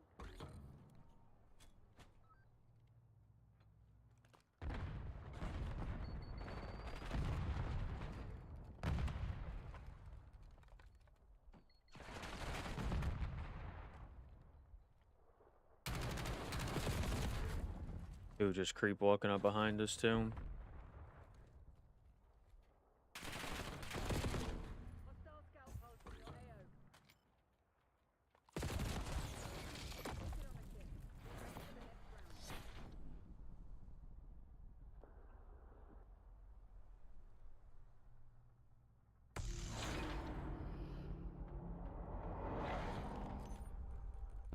That's breathing in the mic.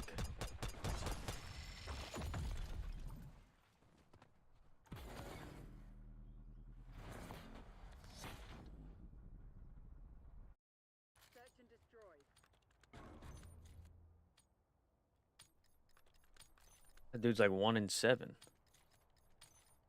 Defend the objective.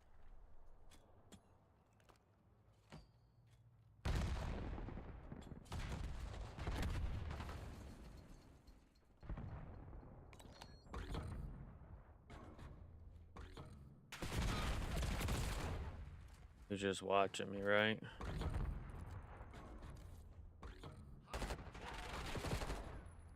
Yeah.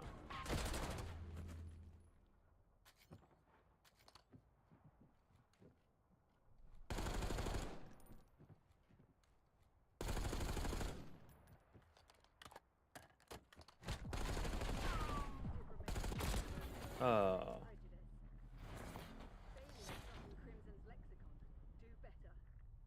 Yo, we gotta get it, like teammates at least one game, right?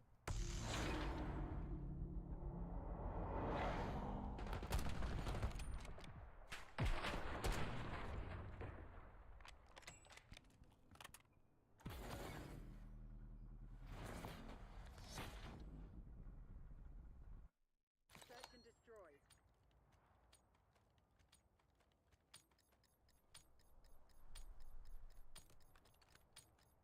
Eliminate the objective.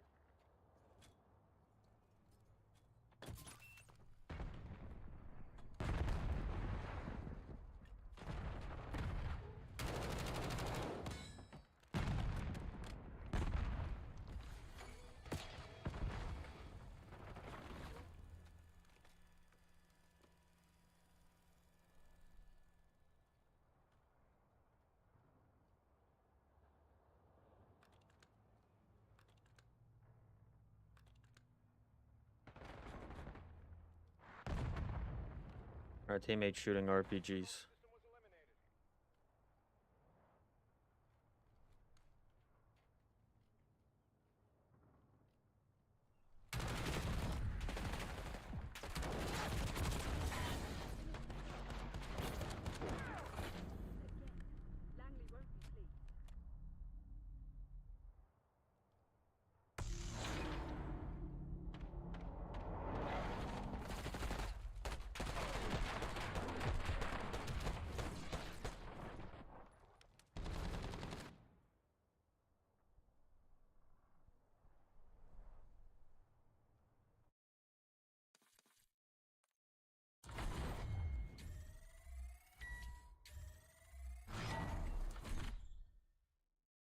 What's up?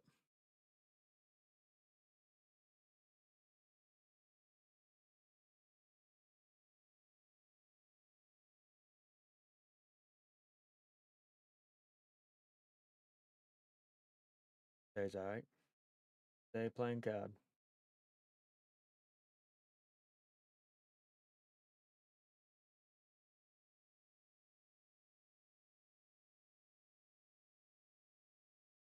Just another day getting no teammates.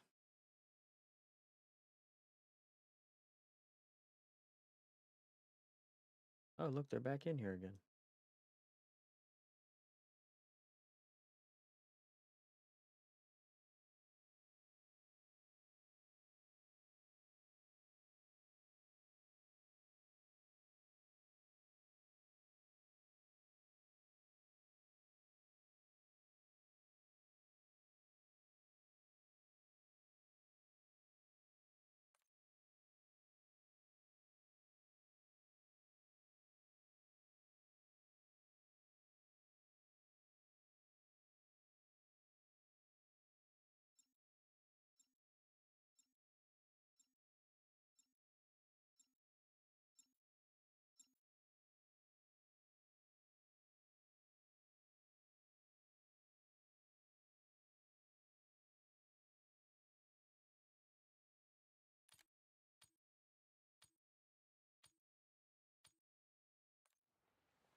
Protect the objective.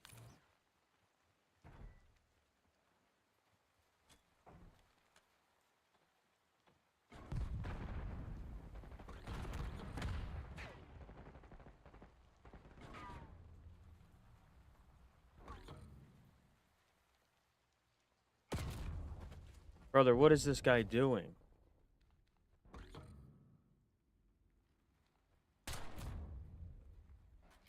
Okay.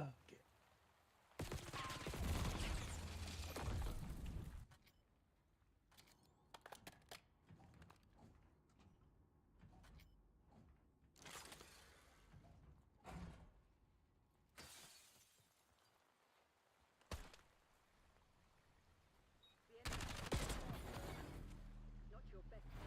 Clean it up.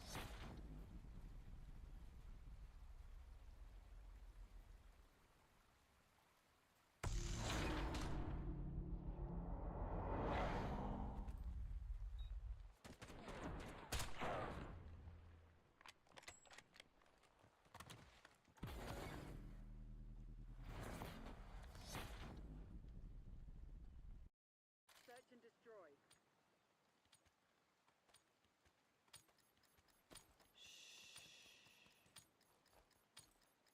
CIA, you're clear hot. Work your frag list.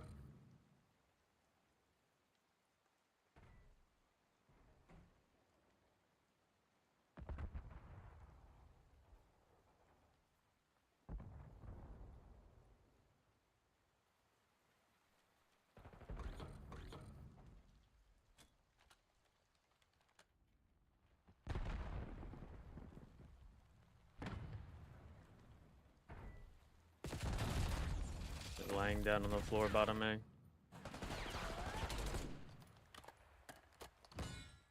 Stupid. We're planting the bomb.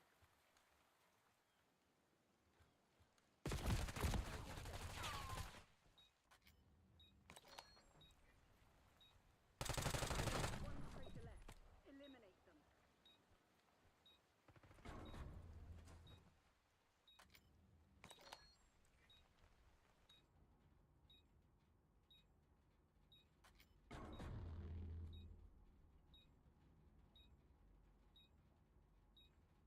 I have no idea.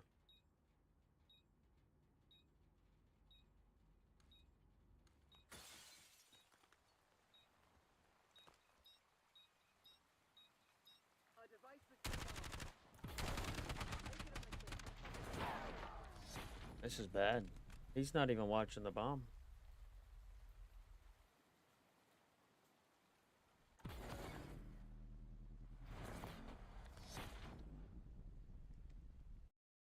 search and destroy.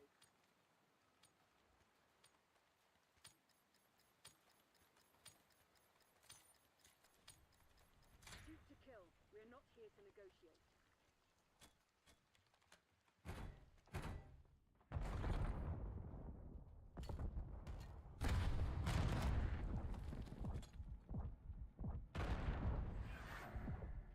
I heard he down bottom A. By the elevator shaft, their side.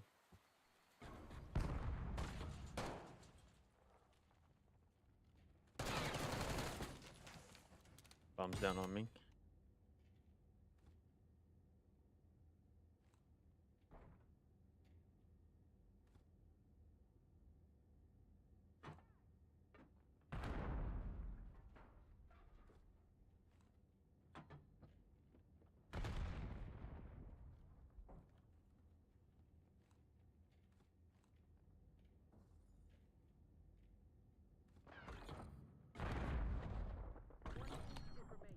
Terminate with extreme prejudice. Guy's probably sniping, right? Head down and secure the target. Yep. Now, hit them again to bring out the counter-offensive.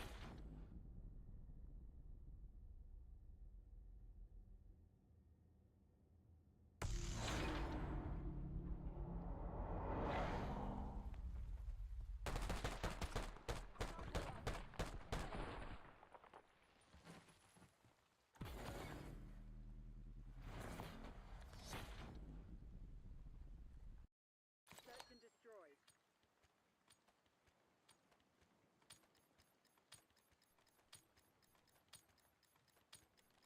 Pacify the AO, kill team.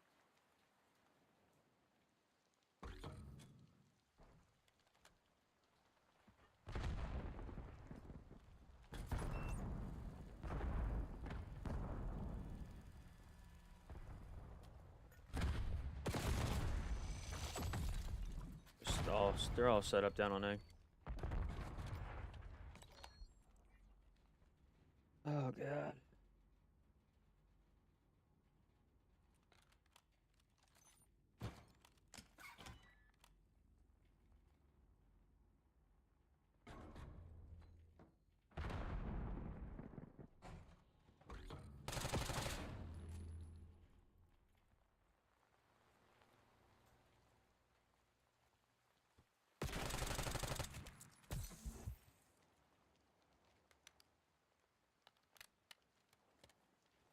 MTC's nearly dry. Get serious, Crimson.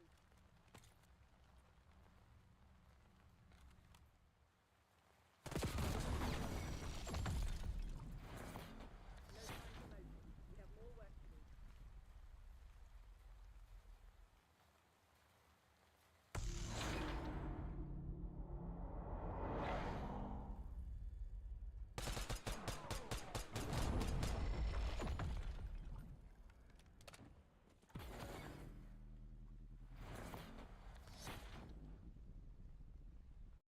Search and destroy.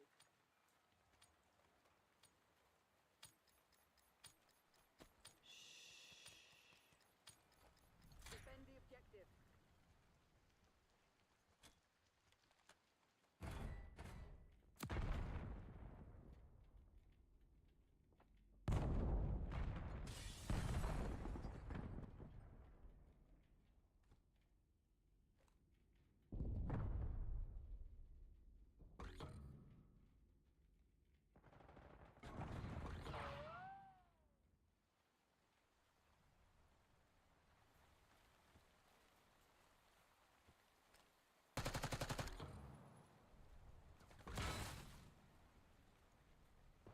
One traitor left.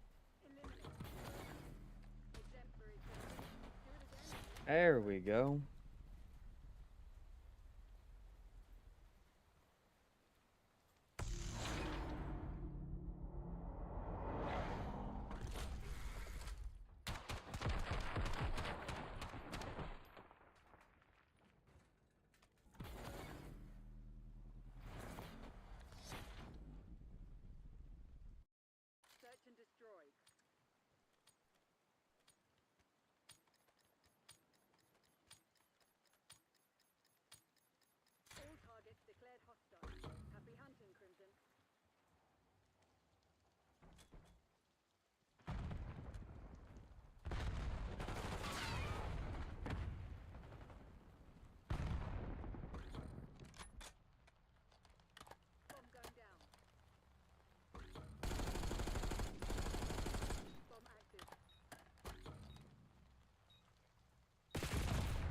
What the hell is this guy doing?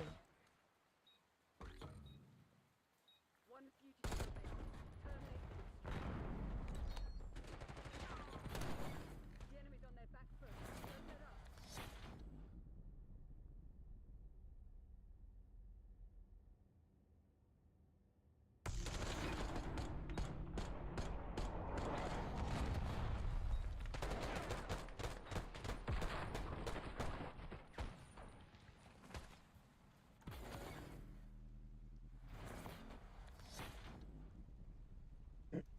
This is just insane.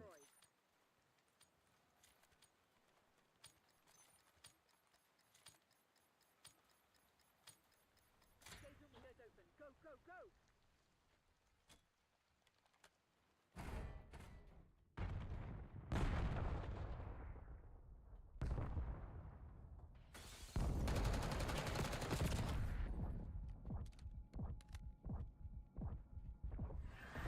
Just killed one mid.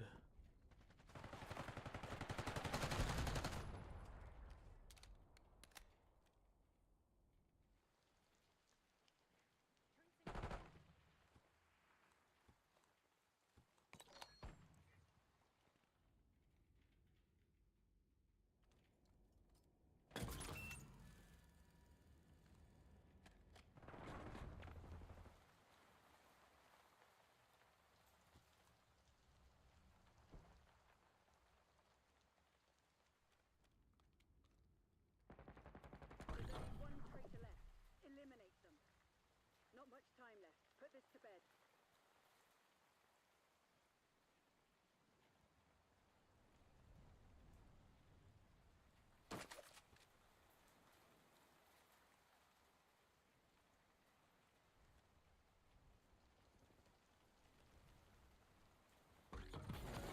You're on a roll, Crimson. Your foot on the accelerator.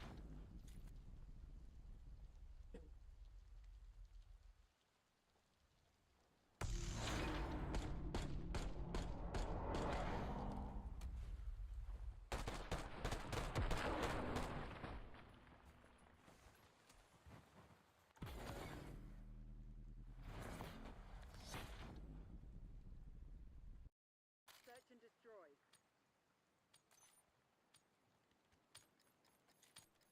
Oh shit. Destroy the objective.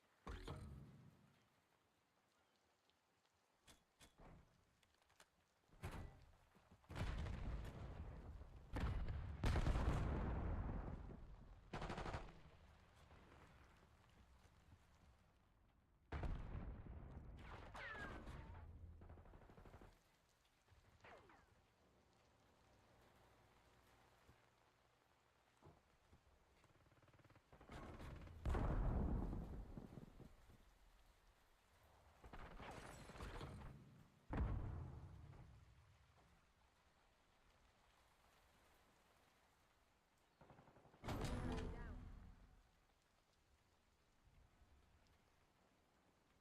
Enemy scout.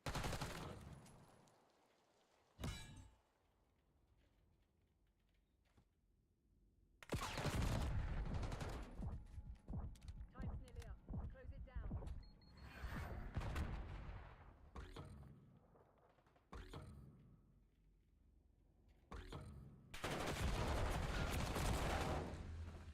Brother, what the fuck is this timing of all this bullshit? Get ready for the next round.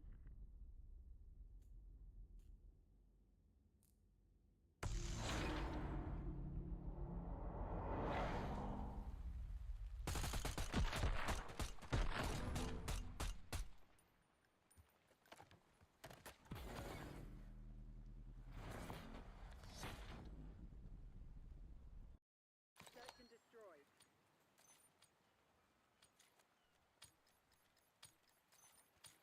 Alright. Remind the fugitives that actions have consequences. What you gonna do for the rest of the night?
Generator set.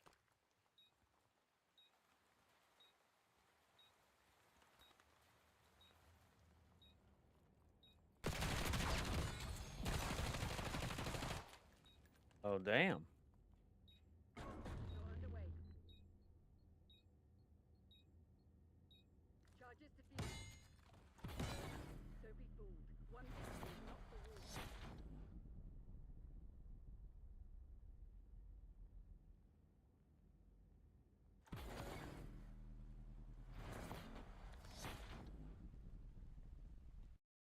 Search and destroy.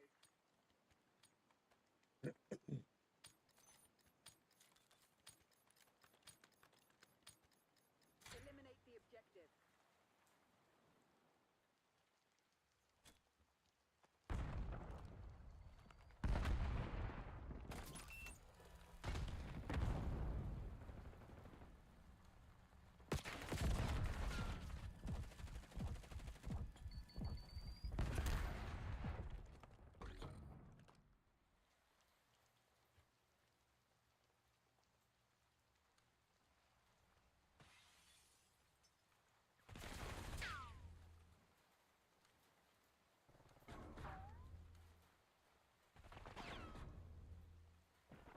One traitor left. Eliminate them. Mission goals agreed. GG's. When can I expect a transfer?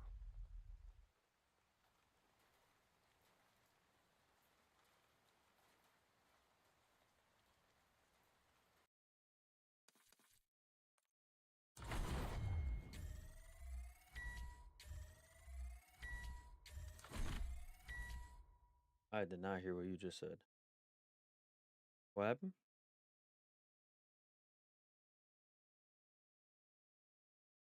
Good, man.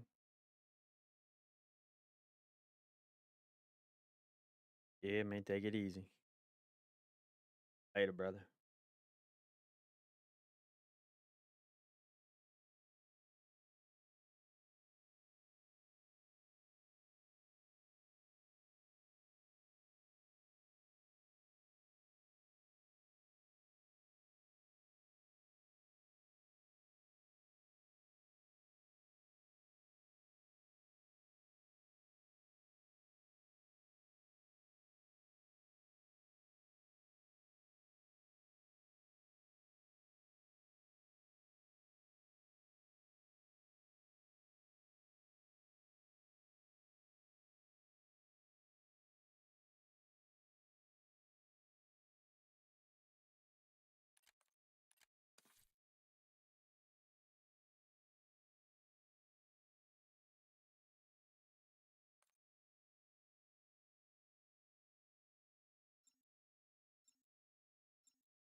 Easy.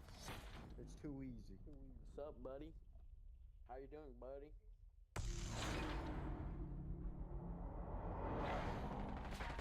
Fellas, ever been playing the game and my whole team was doing this anymore? Nah, too easy. Nah, it's just too easy. I Spawn. Nah, we don't want to hear. You couldn't do the 1v. Hope I have teammates now.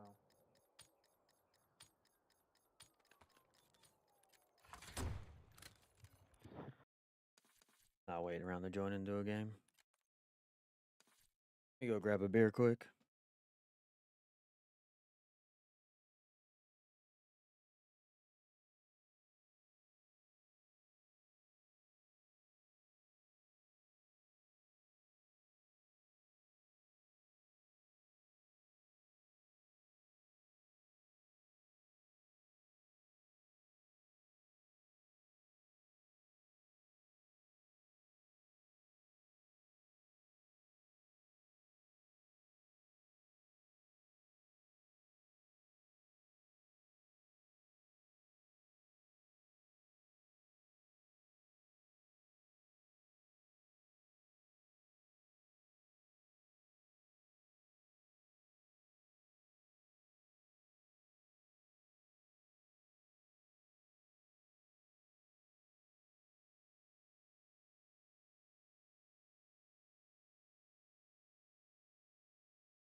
The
enemy's planted the bomb.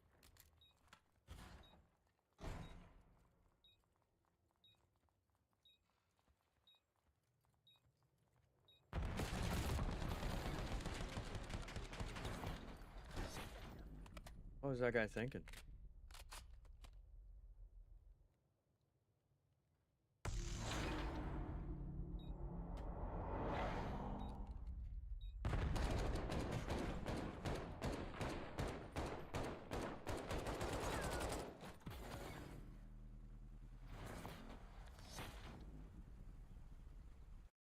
Search and destroy.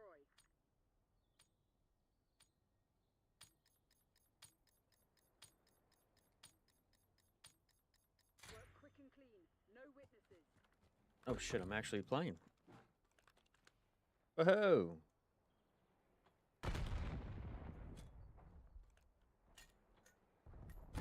That's a bad start to that process right there.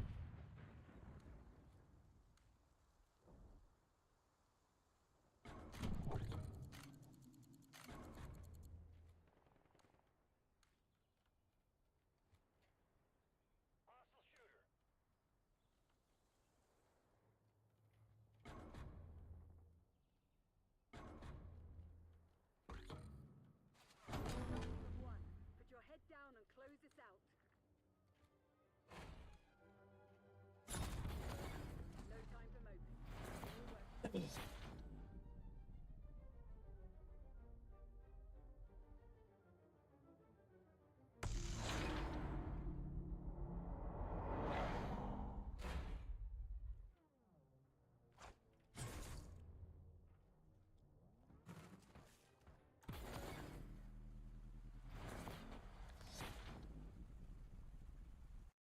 Search and destroy.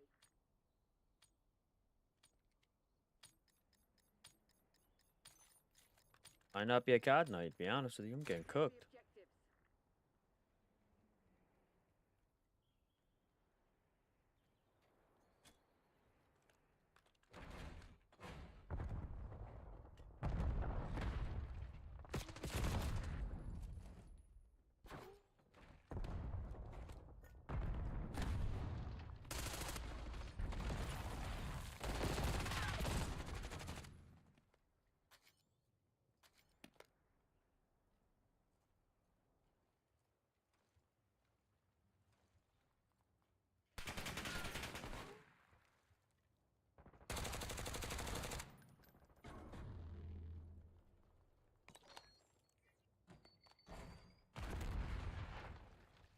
I mean, Hacienda's not bad. It's just I don't really know what my teammates are doing.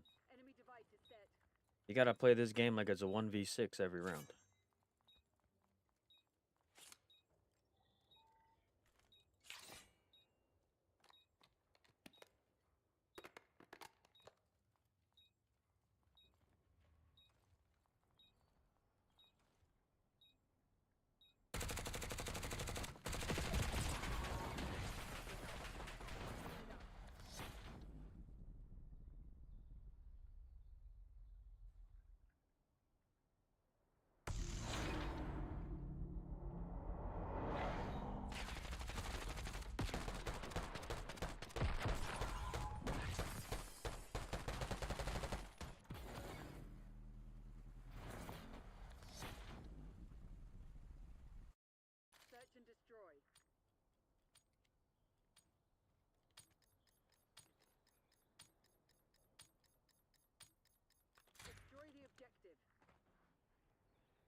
late.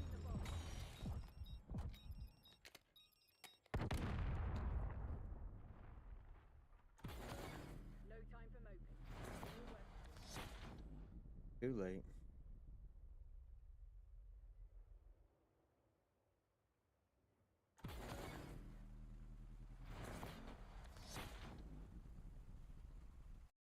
Search and destroy.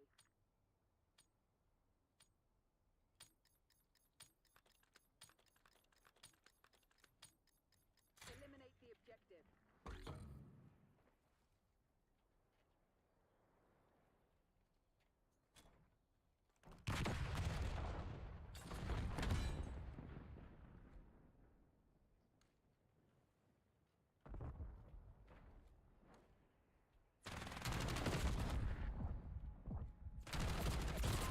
Oh my god, there's everybody's back there. Bomb plant in progress.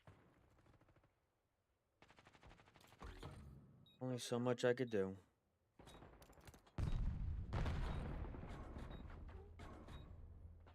There's only one traitor left. Eliminate them.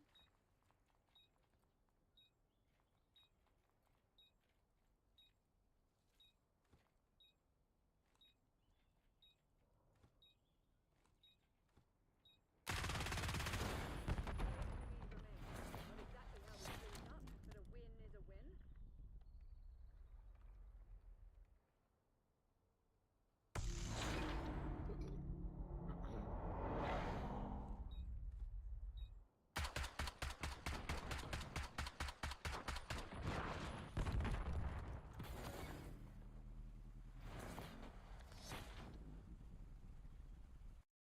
Search and destroy.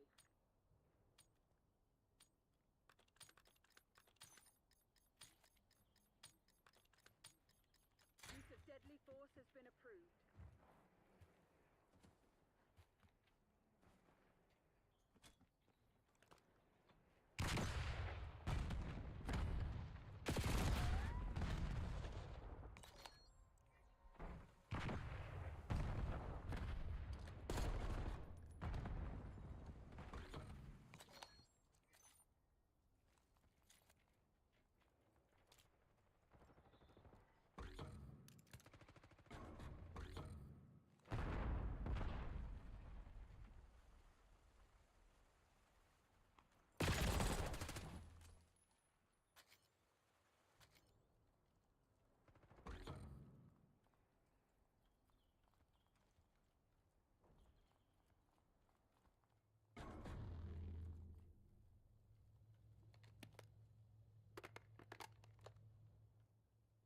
Time short. Put your head down and secure the target.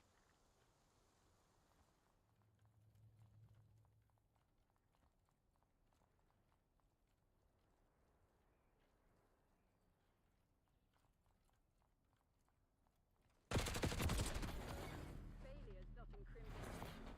Do better.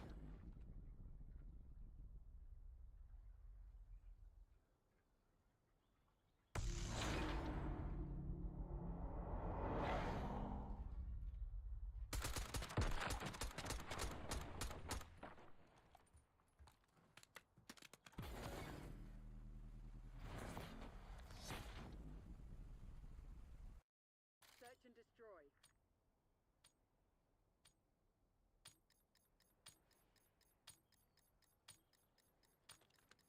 All targets declared hostile.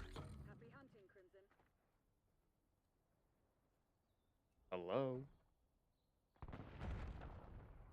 What's up? What you up to?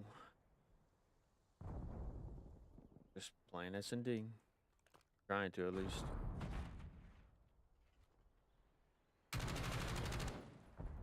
Yeah.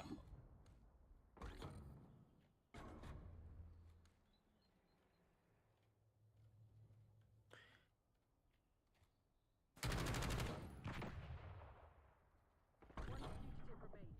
Terminate with extreme prejudice. Oh, that's Puzzle's kid quit. All hostiles eliminated.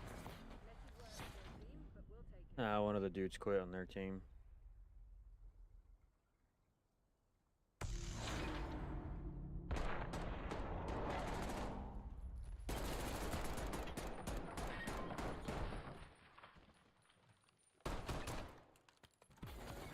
You get everything you needed to rearrange your room?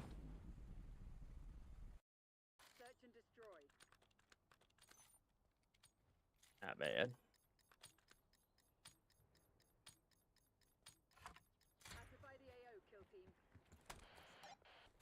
How many packs did you buy or boxes did you buy?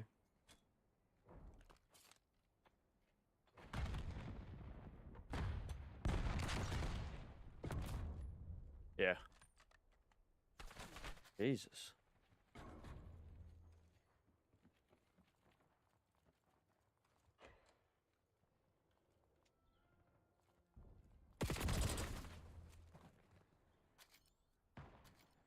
No clue.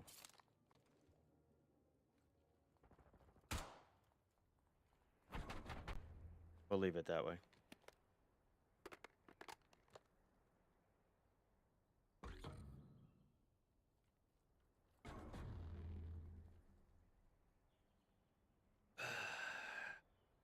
What are you gonna do the rest of the night? MTC's nearly dry. Get serious, Crimson. Not bad.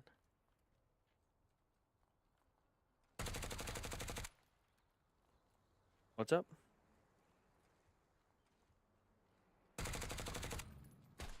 Yeah.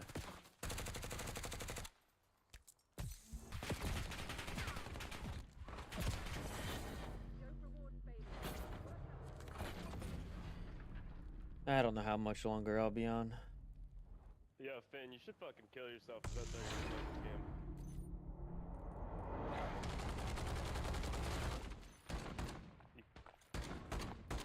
Are you mad? You mad?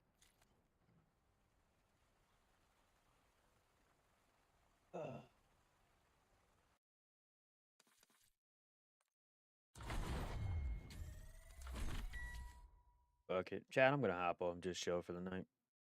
Not really feeling Call of Duty anymore. Kinda wanna just hang out. It's been a long day.